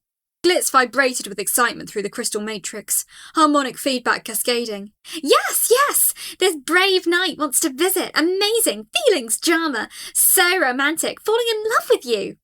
I'd corrupted her on the spot, almost. Instead, I told her to facilitate the visit and maintain operational discretion. The dungeon had enough drama without Glitz narrating our interpersonal dynamics like a romance serial. Now he approached, and my dungeon trembled. Anticipation, hope, terrifying vulnerability. The chamber held its breath. The walls resonated at the frequency of anticipation, a system waiting for impact that might change everything. The air pressure stabilised, the temperature dropped slightly from the ambient 52 degrees I maintained for goblin and kobold comfort, and the faint resonance of groundwater in the lower strata became musical, a deep thrumming that travelled up through the bedrock. The dungeon was nervous. The physical structure reflected my emotional state into reality. Wonderful or catastrophic, probably both. Sir Humphrey entered the core chamber, and I felt the displacement of his body through the air pressure alone. Large, armoured, but moving with surprising grace for a man in full plate. His footsteps created distinct resonance patterns. Left boot, right boot, the faint click of armour joints, the soft whisper of his breathing. He removed his helmet again, and I felt the subtle shift in air currents as iron left his head. His breathing steadied, synchronising with the pulse of mana through my core structure. "Greetings, Sarah," he said, his voice carrying the careful formality of someone speaking to an oracle or a being of significant power. There was no ceremony in it, though. Respect. "I have come to seek knowledge, not treasure, not victory, not the accumulation of power at your expense. I hope this is acceptable. Knowledge, of course. The one thing no amount of adventuring gives you, because adventuring is fundamentally about action, not understanding. You kill the boss, you take the loot, you leave. You never ask why the boss exists or what drove the dungeon core to create it." "It's more than acceptable," I said, and I meant it with an honesty that surprised me. Most adventurers want to loot my panic and call it heroism. You want to understand it. That's either wisdom or the worst life choice a human has ever made. He moved closer to my crystal, proximity creating vibrations that registered as a kind of focus. I sensed his shape, broad shoulders, combat-trained, moving with reverence. Visiting a shrine, not a lair. His breathing followed the pattern of focused meditation, centering himself for a conversation he treated as significant. New. Nobody treated a dungeon core as philosophically significant, only tactical. "Sir Humphrey has removed his helm to show his face," he said, settling onto the floor with a sound like distant thunder. "This is a gesture of trust among his people. Sir Humphrey is bare to you now, unshielded, without the armour or formality that defines his role as warrior. He hopes this conveys the seriousness of his intent." I processed it through several cycles of mana. The helmet removal was important. I'd sensed it, but filed it away as practical. Humphrey framed it as a ritual of vulnerability. He understood what trust meant between beings with inherent power imbalances. Shadow theatre skill surge incoming. This moment deserves manifestation. "What I want to tell you is important," I said, and I felt the skill activate at rank 3, drawing deeper mana reserves than before. Around Humphrey, shadows pooled and deepened. For a moment, one of them took shape. A woman in a business suit, sitting at a desk, surrounded by floating spreadsheets and holographic project management diagrams, looking exhausted in a way that no fantasy context could quite capture. Humphrey's eyes widened. "What is this? A memory?" "That's me," I said, pulling the manifestation back into diffused shadow. "Sarah Chen, software engineer, pre-dungeon, pre-everything. I'm working through some things by way of existential projection. It's therapeutic and probably unhealthy." He was quiet for a long moment, processing, his weight settling deeper into the stone floor, as if he was planning to remain here for hours if necessary. Then, "Sir Humphrey understands. Grief takes many forms, and memory is both blessing and curse. The dead cannot be released until the living make peace with their passing. Sir Humphrey has many ghosts." Unexpectedly incisive. This man narrates himself and it works. "I need to tell you something," I said, and the honesty surprised me even as I initiated the data transfer. My voice carried a weight that extended through the mana channels and into the stone itself. About how adventurers work, about how I work. About the entire system that contains both of us. You deserve to know what you're walking into, because once you know it, you can't unknow it. "Sir Humphrey appreciates directness," he said, with the gravity of someone who'd requested testimony from the gods themselves, especially about matters that touch the soul. I told him about the guild classification system, how the system nudged cores toward specific threat levels. Treasure, adventurers, calibrated ratios, fear generating essence with predictable yields. The whole apparatus designed like the worst SaaS pricing model, extracting maximum value from human suffering while maintaining deniability. It's a pyramid scheme, I said flatly, words dropping like stones through the mana matrix. The system sits at the top, sells the concept of adventuring to the guild as an essential social function. The guild sells adventurers to dungeons. Dungeons harvest essence from the fear and desperation of dying adventurers. And everyone with institutional power profits. The money, the essence, the resources, all flow upward, while the actual risk flows downward. I generate fear because it's how I pay my soul debt, but the entire structure is designed to keep me generating fear forever. There's no exit condition written in. There's no win state where I'm suddenly free and the debt is cleared. Humphrey listened without interrupting, breathing steady. His calm radiated as pressure waves, not absence of emotion but skilled management, like a warrior managing adrenaline. His hands lay open on his thighs, palms up, in a gesture that meant he had no weapons and no defences. And yet, Humphrey said slowly, his words careful and measured, you build, you expand. You create spaces for creatures who have no other option, no other path in life, no hope of anything better. You feed them, you protect them, you teach them. Sir Humphrey observes this contradiction and finds it meaningful. I'm not altruistic, I said quickly, defensive, because vulnerability was dangerous and I was letting too much show through the crystal surface. The goblins and kobolds generate fear too. It's economically efficient to keep them happy and healthy. Their fear, when they're threatened, is worth more than their mechanical cooperation. It's strategic. It's business optimization. No, Humphrey said, amusement in his voice, warmth reaching my core. You are creating a community. This place is different from the dungeons I've seen. Broken cores, malevolent ones, wounded stone. Your fear is calculated, professional. Strategic fear in service of something beyond destruction. That's corporate speak for slightly less evil, I said. But the tension unknotted from my structure, pressure normalising, warmth returning. That's what we always told ourselves at the company. We're not evil, we're making necessary trade-offs. We're not exploiting users, we're monetising engagement. We're not destroying small businesses, we're providing market efficiency. It's language that makes the exploitation sound necessary. Perhaps, Humphrey said. I've learned something over 40 years. Survival requires moral compromise. The question isn't whether you compromise, but how, toward what end, with what acknowledgement of cost. You try. You wonder if there's another way. That wondering is the difference between monster and person. I processed it through branching logic, testing it against corporate ethics and personal responsibility. Then, the guild will classify me as high risk eventually. The system tracks my essence generation rate with mathematical precision. Once I hit a certain threshold, they'll send professional adventurers, not explorers. They'll want to shut me down or absorb me into their network. They'll frame it as expansion, but really it's acquisition with violence. Yes, Humphrey agreed, not offering false comfort. This is likely. The system rewards growth and punishes stability. You are becoming more powerful, more efficient, more dangerous. This makes you valuable, and valuable things are controlled. So, what do you want from me? I asked. Why does the knowledge matter? What difference does understanding make when the outcome is probably predetermined? Because, Humphrey said, and I felt him rise to his feet with the practiced motion of someone who'd done it thousands of times. Sir Humphrey has spent 30 years being what others expected him to be. A warrior, a hero, a righteous man defending civilization from the darkness at the edge. And he has learned that expectation is a cage, even when lined with gold and the applause of crowds. If you are to survive what is coming, you must know what you truly are, not what the system says you are. You must know what you value, not what the guild claims you should value. And you must have at least one person in the world who has chosen to see you for what you are, rather than what you can be exploited for. System notification. Shadow Theatre skill now at rank 3. Projections can now persist for up to 30 seconds and may include simple auditory components and basic emotional resonance. Your fear puppets are getting better at impersonating human emotion. This is worse than mindless shadows.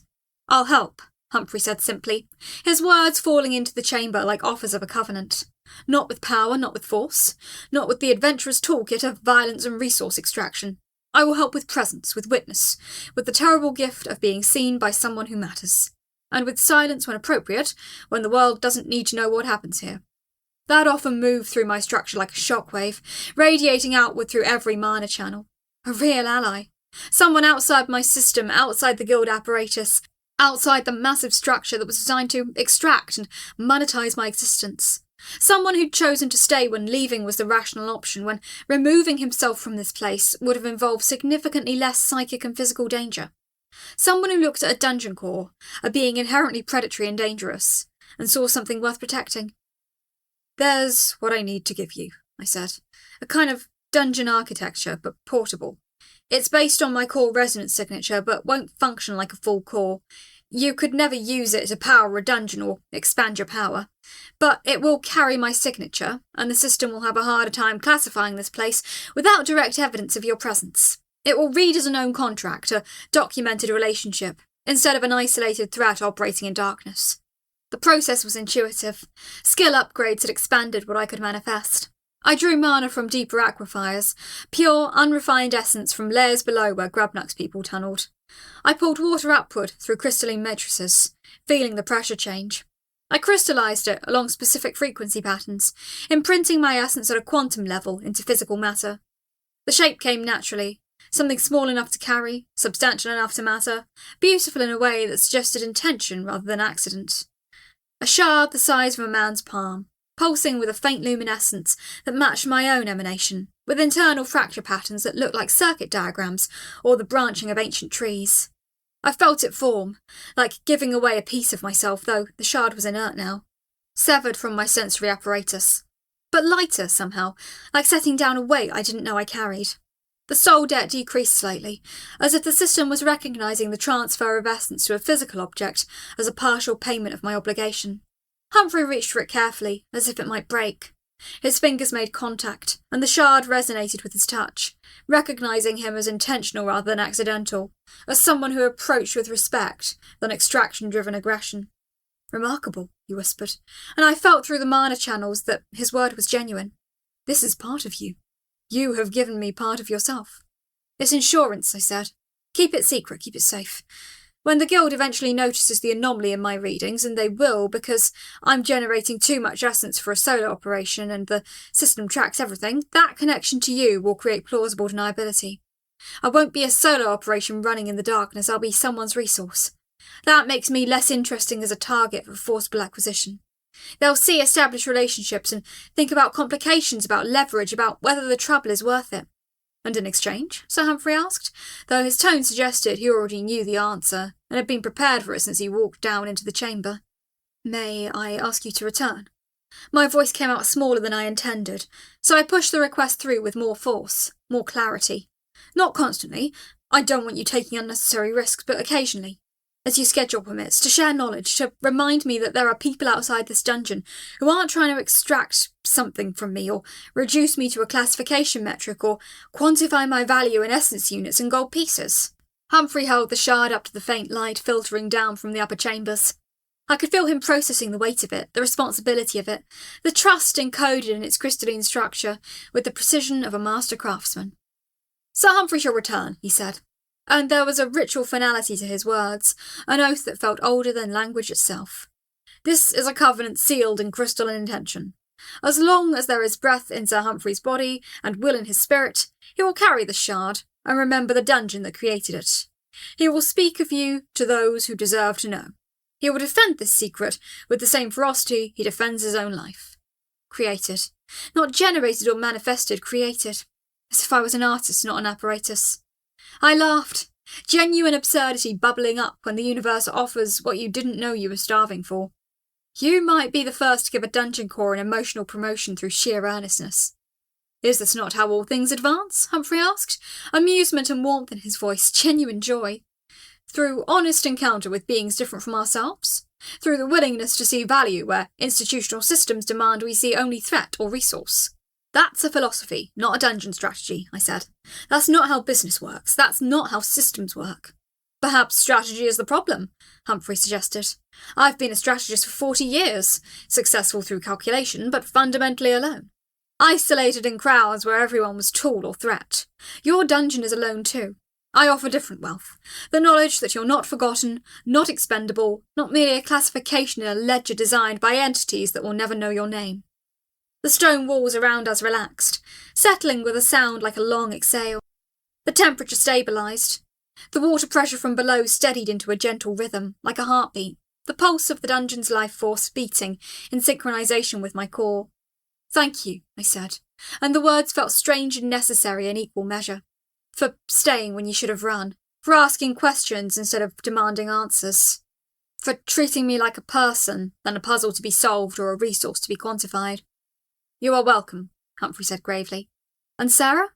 Sir Humphrey also thanks you, for reminding him that heroism is not measured in conquered dungeons or defeated monsters, or the accumulation of titles and status, but in the choice to see the other being, even a dungeon core, even an entity fundamentally predatory in design, as worthy of truth rather than exploitation. You have given Sir Humphrey a reminder that he needed much." He secured the shard in a leather pouch at his belt, positioned over his heart like a talisman, like something precious enough to keep close to the vital organs. "I should return before nightfall," he said, moving toward the exit with slow grace. "The roads are safer in daylight, and Sir Humphrey has commitments to honour in the town. But I will return again, when the roads permit travel, and when you have need of contact. And when I do, perhaps you will tell me more about what a software developer is." The terminology intrigues Sir Humphrey greatly, and he suspects there are insights in your professional background that might illuminate the nature of dungeon operations. "Deal," I said. "Fair warning, it involves a lot of explaining corporate dysfunction in fantasy terms. You'll probably find it tedious." "Sir Humphrey suspects you will find it fascinating," he said, and the warmth in his voice carried all the way down to my core as he ascended the stairs, his footsteps creating new resonance patterns in the stone. The vibrations told me stories as he climbed. Determination, resolve, but also peace. Resolution. The feeling of someone who'd made a decision and accepted its consequences. The chamber fell silent, except for mana and groundwater's thrumming. My dungeon had made its first real friend. Smartest move or catastrophic security breach. The system was probably filing incident reports. But as Humphrey's footsteps faded upward, I didn't care about security anymore. For the first time since arriving in this world as a crystal with a soul debt and a grudge against corporate structures, I had someone who knew what I was and stayed anyway. Someone who saw past the fear I generated, past the dungeon architecture, past the whole apparatus of my existence, and found something worth honouring. The dungeon in its own way had learned to hope. System notification. Phantom architecture skill now at rank 2. Dungeon elements can now be designed with increased structural integrity and minor aesthetic customization. Complexity limit increased. Your ability to build prettier dungeons has been upgraded. The existential horror is still there. It's better decorated now. System notification. Memory mirrors skill now at rank 2.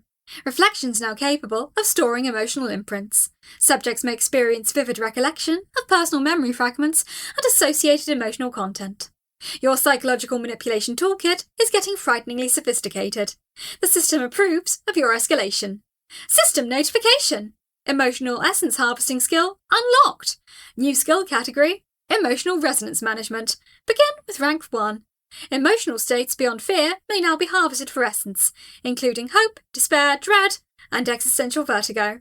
Your emotional exploitation toolkit has been upgraded from causing suffering to managing the full spectrum of human consciousness. Congratulations on your expanded capacity for psychic manipulation.